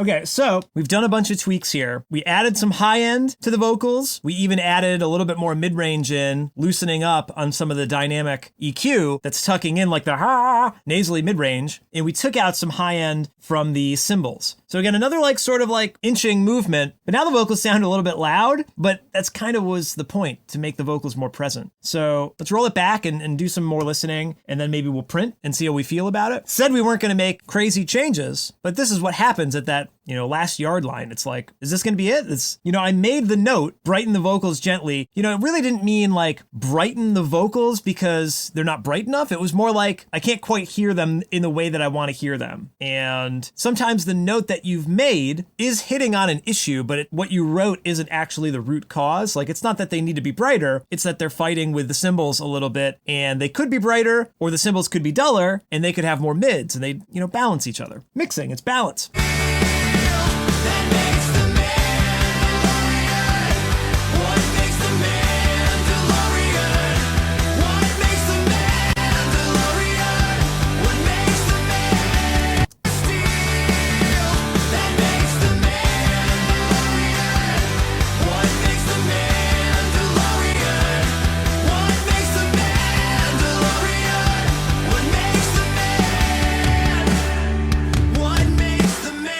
I think we're going to go with that. I'm going to take a couple minute break here to just let my ears refresh, and then I'll print it down, really zone in. Maybe that's the one. Maybe mix 5 is the one. Studio Diary! So I just printed down mix 5, and I have to say my favorite thing about it is how much I can hear the vocals clearly. Definitely an improvement there, but it is it's the vocal now too loud. You put it up, you put it down, you put it up, you put it down. It's an annoying battle, but I don't think there's anything wrong with a too loud vocal. There's a point where it becomes disconnected from the mix, but it is difficult now to be like, the last mix, it was certainly like tucked in, right? But we've turned the vocal up and the cymbals down. So everything is kind of skewed. The balance is changed again. That's what happens when you make a mix revision, Roy. But then there's this theoretical battle of, do you want the vocal loud and proud? Well, of course I do, because I think that's probably the most unique thing about these dumb songs is that it's my voice. Anybody could have these guitars or these drums or like write a song about Star Wars, but it's my voice. That's the most unique thing about this. But is it too pop? Is it too rock? Vice versa? Believe it or not, some people will mix down their songs and mix down a version with a vocal up a dB and a vocal down a dB. A common practice to have sort of all of those iterations to see where you eventually fall. So, I'm going to have to listen to this again tonight and tomorrow morning to just double check if I like where that vocal is. I think I'll take another listen in the studio here, maybe on speakers. I was listening on headphones, of course. That's part of it. You hear all these different environments. Like I said, I listened on earbuds earlier and I heard something funny. So you use all those to your advantage and try not to drive yourself insane. Have fun with the process, right? I'm having fun, but I am ready to freaking move on. Let's move on from this. So, 24 hours from now, we'll be able to move on. Behind the scene! I'll let you in on a little secret. I just did another mix bounce. I couldn't stick to my guns is what it comes down to. The vocal bus was at minus 7.4. I said, let's drop it to minus 7.5, 1/10 of a dB just to be safe. And I opened up our EQ. That was boosted 2.8 dB, and I brought that down to 2.7. Did one more bounce, and it felt just fine. It was like, okay, I can still hear the vocal, but it's not like above and beyond. This is the stupid thing. 0.2 of a dB, and one of those in just a certain frequency range. To me, made a difference right now. It might be a psychological thing. No one's going to notice on YouTube on their laptop at 480p, most likely. I would really be curious to know if anyone has ever thought, hey, I couldn't hear the vocals here, or the vocals were too loud here. I did get one comment on my Patreon. Shout out to patreon.com/RoyishGoodLooks and all of the wonderful patrons there helping to support what I'm doing. But I do remember getting a comment there when I did the special edition remix of Galaxy Far, Far Away. If you want to hear a brand new version of that song, or a remix of that song, a special edition, sign up at Patreon. Somebody had said that the original version is like really loud, and it is. And the new version I made is actually a little quieter. So I know that some people are listening to the mixes outside of just the song, right? The actual sonics of it. So I'm curious to hear if anybody out there, you've obviously watched this whole series, so you must care about this nerdy side of it. I'd love to hear from you in the comment section or on Patreon. I'd love to have you there as well. With that said, I'm gonna bounce this, and I do have the other mix. I'm gonna call this new one Mix 6. I still have Mix 5, which was at 7.4. So if I do determine, hey, I want it louder, we could always go back to that old mix and everything would be just okay. But I think we've worked on this too long today. I've been chatting too long today. Let's go home. Let's do something else today. Behind the scenes with Royish good looks studio diary. There's nothing more I can do. It's done, and it's gonna come out tomorrow. I'd be lying if I said I wasn't a little nervous. Is this good enough? Do I need to worry about this being perfect? No, just make something cool and share it. Behind the scenes with Royish good looks studio diary. Today is none other than May the 4th. Happy belated May the 4th to you all. May the fourth be with you. I literally just finished watching the original Star Wars A New Hope. I had a hard time peeling myself away from Empire Strikes Back to come film this video. Maybe I can get back in time before they escape from Hoth. I love that opening battle on Hoth, so it's kind of a bummer to be missing that, but I've probably seen it enough times. So the wonderful news is Tuesday afternoon, I didn't film it, but I did finish the mix. I did one more revision, technically Mix 7, and that's the version that I sent off to iTunes and Spotify and Bandcamp, and literally an hour ago, I just finished the video, and it's gonna come out tomorrow, May 5th. Man, I'm so excited. We got the mix done in time. It's always a super bummer when the video goes live, but like the song isn't also on Spotify at the same time. I try to time that well, but it doesn't always work when you're finishing things in the last second like I do, finishing the video literally less than 24 hours before it's gonna post. But check this out. As proof, the Mandalorian Star Wars song scheduled for May the 5th. One view. I watched it once to make sure it looked all right. I'm pretty happy to now, like, it's out of my control. This has already been sent to Spotify. YouTube is gonna do its thing. Patreon is gonna upload. Hello to all the patrons on Patreon. I really appreciate the support. Everything is ready to go. There's nothing else I can do other than patiently wait until tomorrow at 8 a.m. when the song is gonna be out. Now we play the waiting game. No, the waiting game sucks. Let's play Hungry Hungry Hippos. I'd be lying if I said I wasn't a little nervous, because you never know how people are going to feel about it. Man, and through this whole series, you can see how much effort I've put into this. There's nothing more I can do. It's done. It is absolutely freeing the moment that you say, send to Spotify, send to YouTube. I'm so much more happy now than just an hour or two ago when I was futzing with the video edit, and certainly on Monday and Tuesday when I was trying to finish up the mix. At the end of the day, it's like you make the thing to share it, and it's gonna be out there. It's so exciting. Another thing that I'm still kind of nervous about though is this entire behind the scenes. I've filmed for dozens of days, you know? There are dozens of hours of footage. It's gonna be ridiculous to try and turn this into a YouTube series, but by the time we get to this video, unless we shuffle the footage around, you've already seen it all. I hope that this series has been enlightening to those of you who have made it to the end of like, what actually goes into at least my songs. Maybe not everybody works this way, but this is the way that I work. I've certainly learned a lot through it. I do need to learn how to work faster, and I haven't even edited it yet, so I'm definitely gonna be learning more as I edit it. Yeah, this last week or so, the trajectory like kind of slows down. It's like, oh, we're writing the song, we got the demo, and like that's a huge bang for buck. Then you're like touching it up, adding new words, harmonies, arranging it. Wow, this sounds like a real song. And then when you get to like the official recording and the editing and the mixing and the video, everything like is a grind at that point. And I really do want to learn how to push through that a little bit faster and with a little bit less of the existential crises of, is this good enough? Do I need to worry about this being perfect? Do I need to worry that I haven't had a haircut in a month and all my hairs are sticking up on the back of my head like alfalfa? No, we don't need to worry about this stuff. Just make something cool and share it. Nothing is perfect at the end of the day. That Ken Scott quote. So with all that said, the song comes out tomorrow. Hopefully people watch it, that they don't forget about Star Wars after May the 4th. I deliberately didn't want to release the song on May the 4th, even though people always say, hey, you're gonna do something special for May the 4th? Well, I mean, Star Wars is on TV all day. They've released a bunch of new things. Roosevelt's has their special shirts they're putting out today. I don't want to compete with all that. Also, the video wasn't done totally, so I wasn't even ready to post the video. I intentionally said, let's put it out on May the 5th, one day later. I'm sure you haven't forgotten about Star Wars. Hopefully you've got notifications turned on. Anyway, so I'll return and we'll recap then. And May the 4th be with you. Behind the scenes with the Royish Good Looks Studio Diary. This is the big day. YouTube, this statistic doesn't make anybody feel good. I thought it would be fun to read through some of the top comments. Everything you saw here wasn't played up for the camera. Behind the scenes with the Royish Good Looks Studio Diary. And you can edit it later.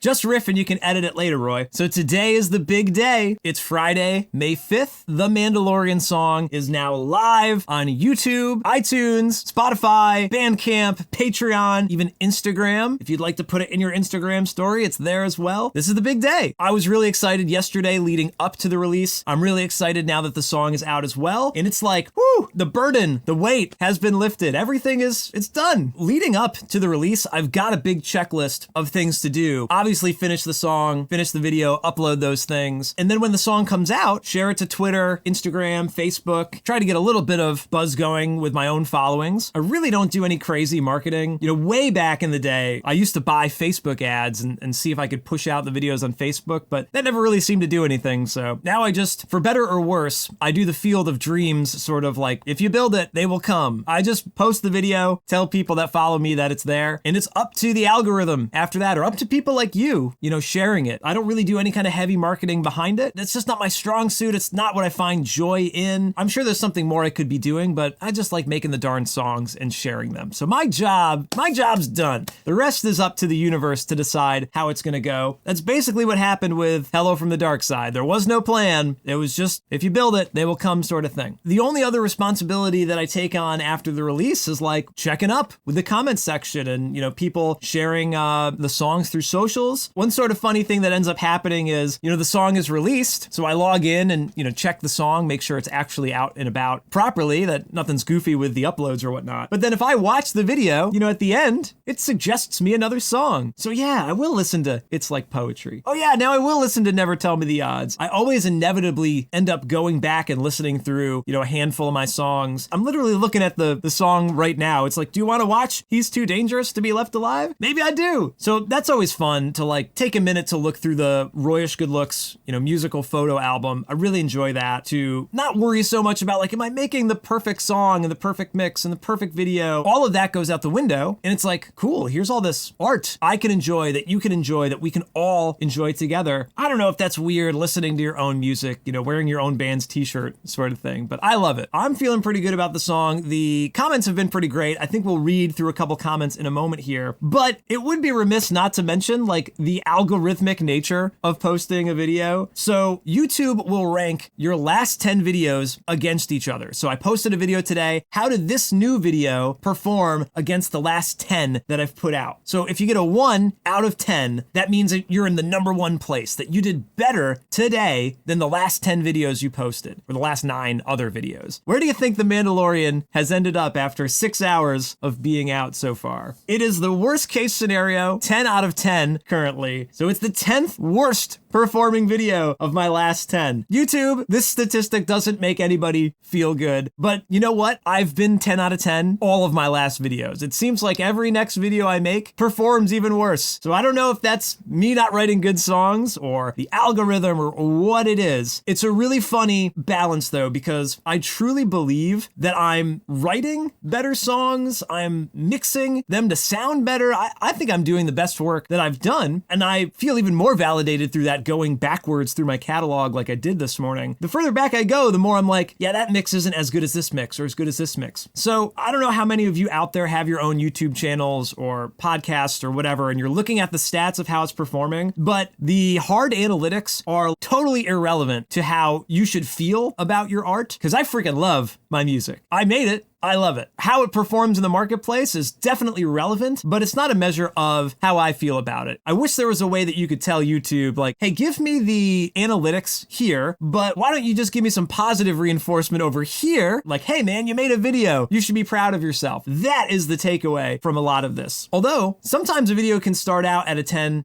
of 10 at the bottom and slowly work up. It's literally ranking all those videos within the same time frame. So for example, today's Friday. I usually release songs on Saturday. It's not often that I release on Friday. So after, another day or two, we might see this video spike up, jump up to number 9, number 8, number 7, which does feel good. But again, that's not really how you want to rate your value anyway on your art. Little behind the scenes there. That's what the series is for. But we're 10 out of 10 right now. So thanks, YouTube. Behind the scenes.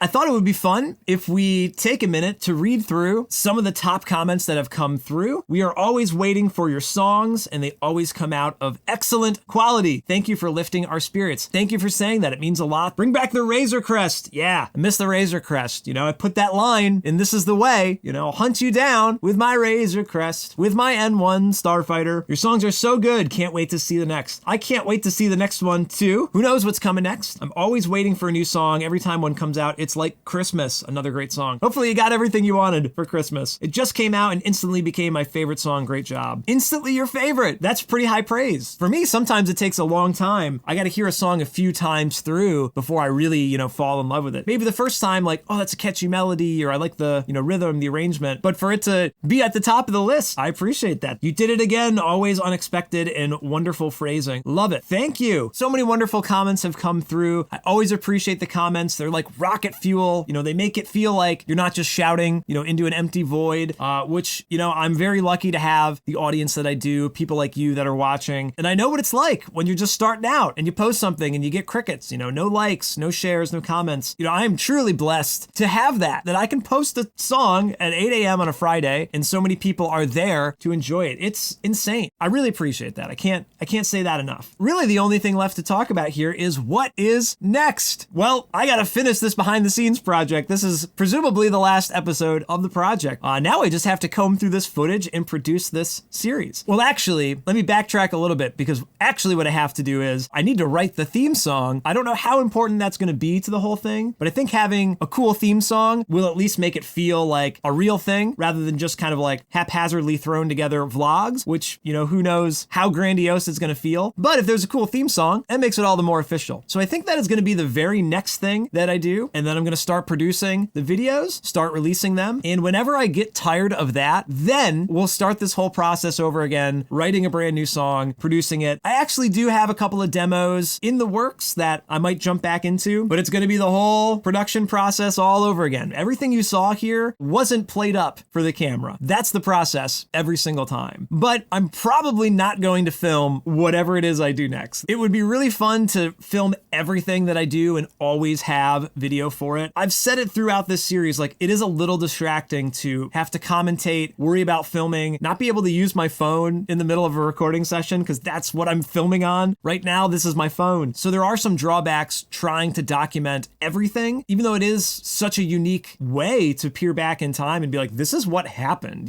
This is not like my Inside the Song episodes on the Royish Good Looks podcast, where I sit down and I write up my recollection of things. You can maybe end up spinning stories that aren't quite real, but this is real right now. What you're seeing, I'll edit out some of the things. So maybe it's not totally live and unedited, but you're seeing it at least in real time to some degree, rather than me just talking about what I did after the fact. So I might not film the next one, but hopefully this behind the scenes series has gone well, and hopefully you've enjoyed it. And if that's the case, then I'll probably do more, because I would love to do more video, especially like long form stuff where we can actually have a dialogue. I don't have to worry about making a 2.5 minute song that's like perfect from start to finish. One comment I did get on this video today, I wish your song started more slowly and just had music and then got into the lyrics. Most of my songs just hit you right at the beginning. Boom, we're into the song, we're into the verse or into the chorus. And I don't give things time to just like hang out and be slower. We're talking about the YouTube analytics. I'm playing into that short attention span a little bit with the way I design my songs. I still enjoy my songs. I don't feel like I'm sacrificing in the way that I'm arranging them, jumping right into the chorus or right into the verse. But I hear where that comment is coming from. So I would love to do more of this. I'm not quite sure how to bring this whole series to an end, but I hope you've enjoyed. You'll probably see me again soon. I'm sure it's not the last time we do something like this. But for the Mandalorian song, behind the scenes, I've been Royish Good Looks. I'll see you next time.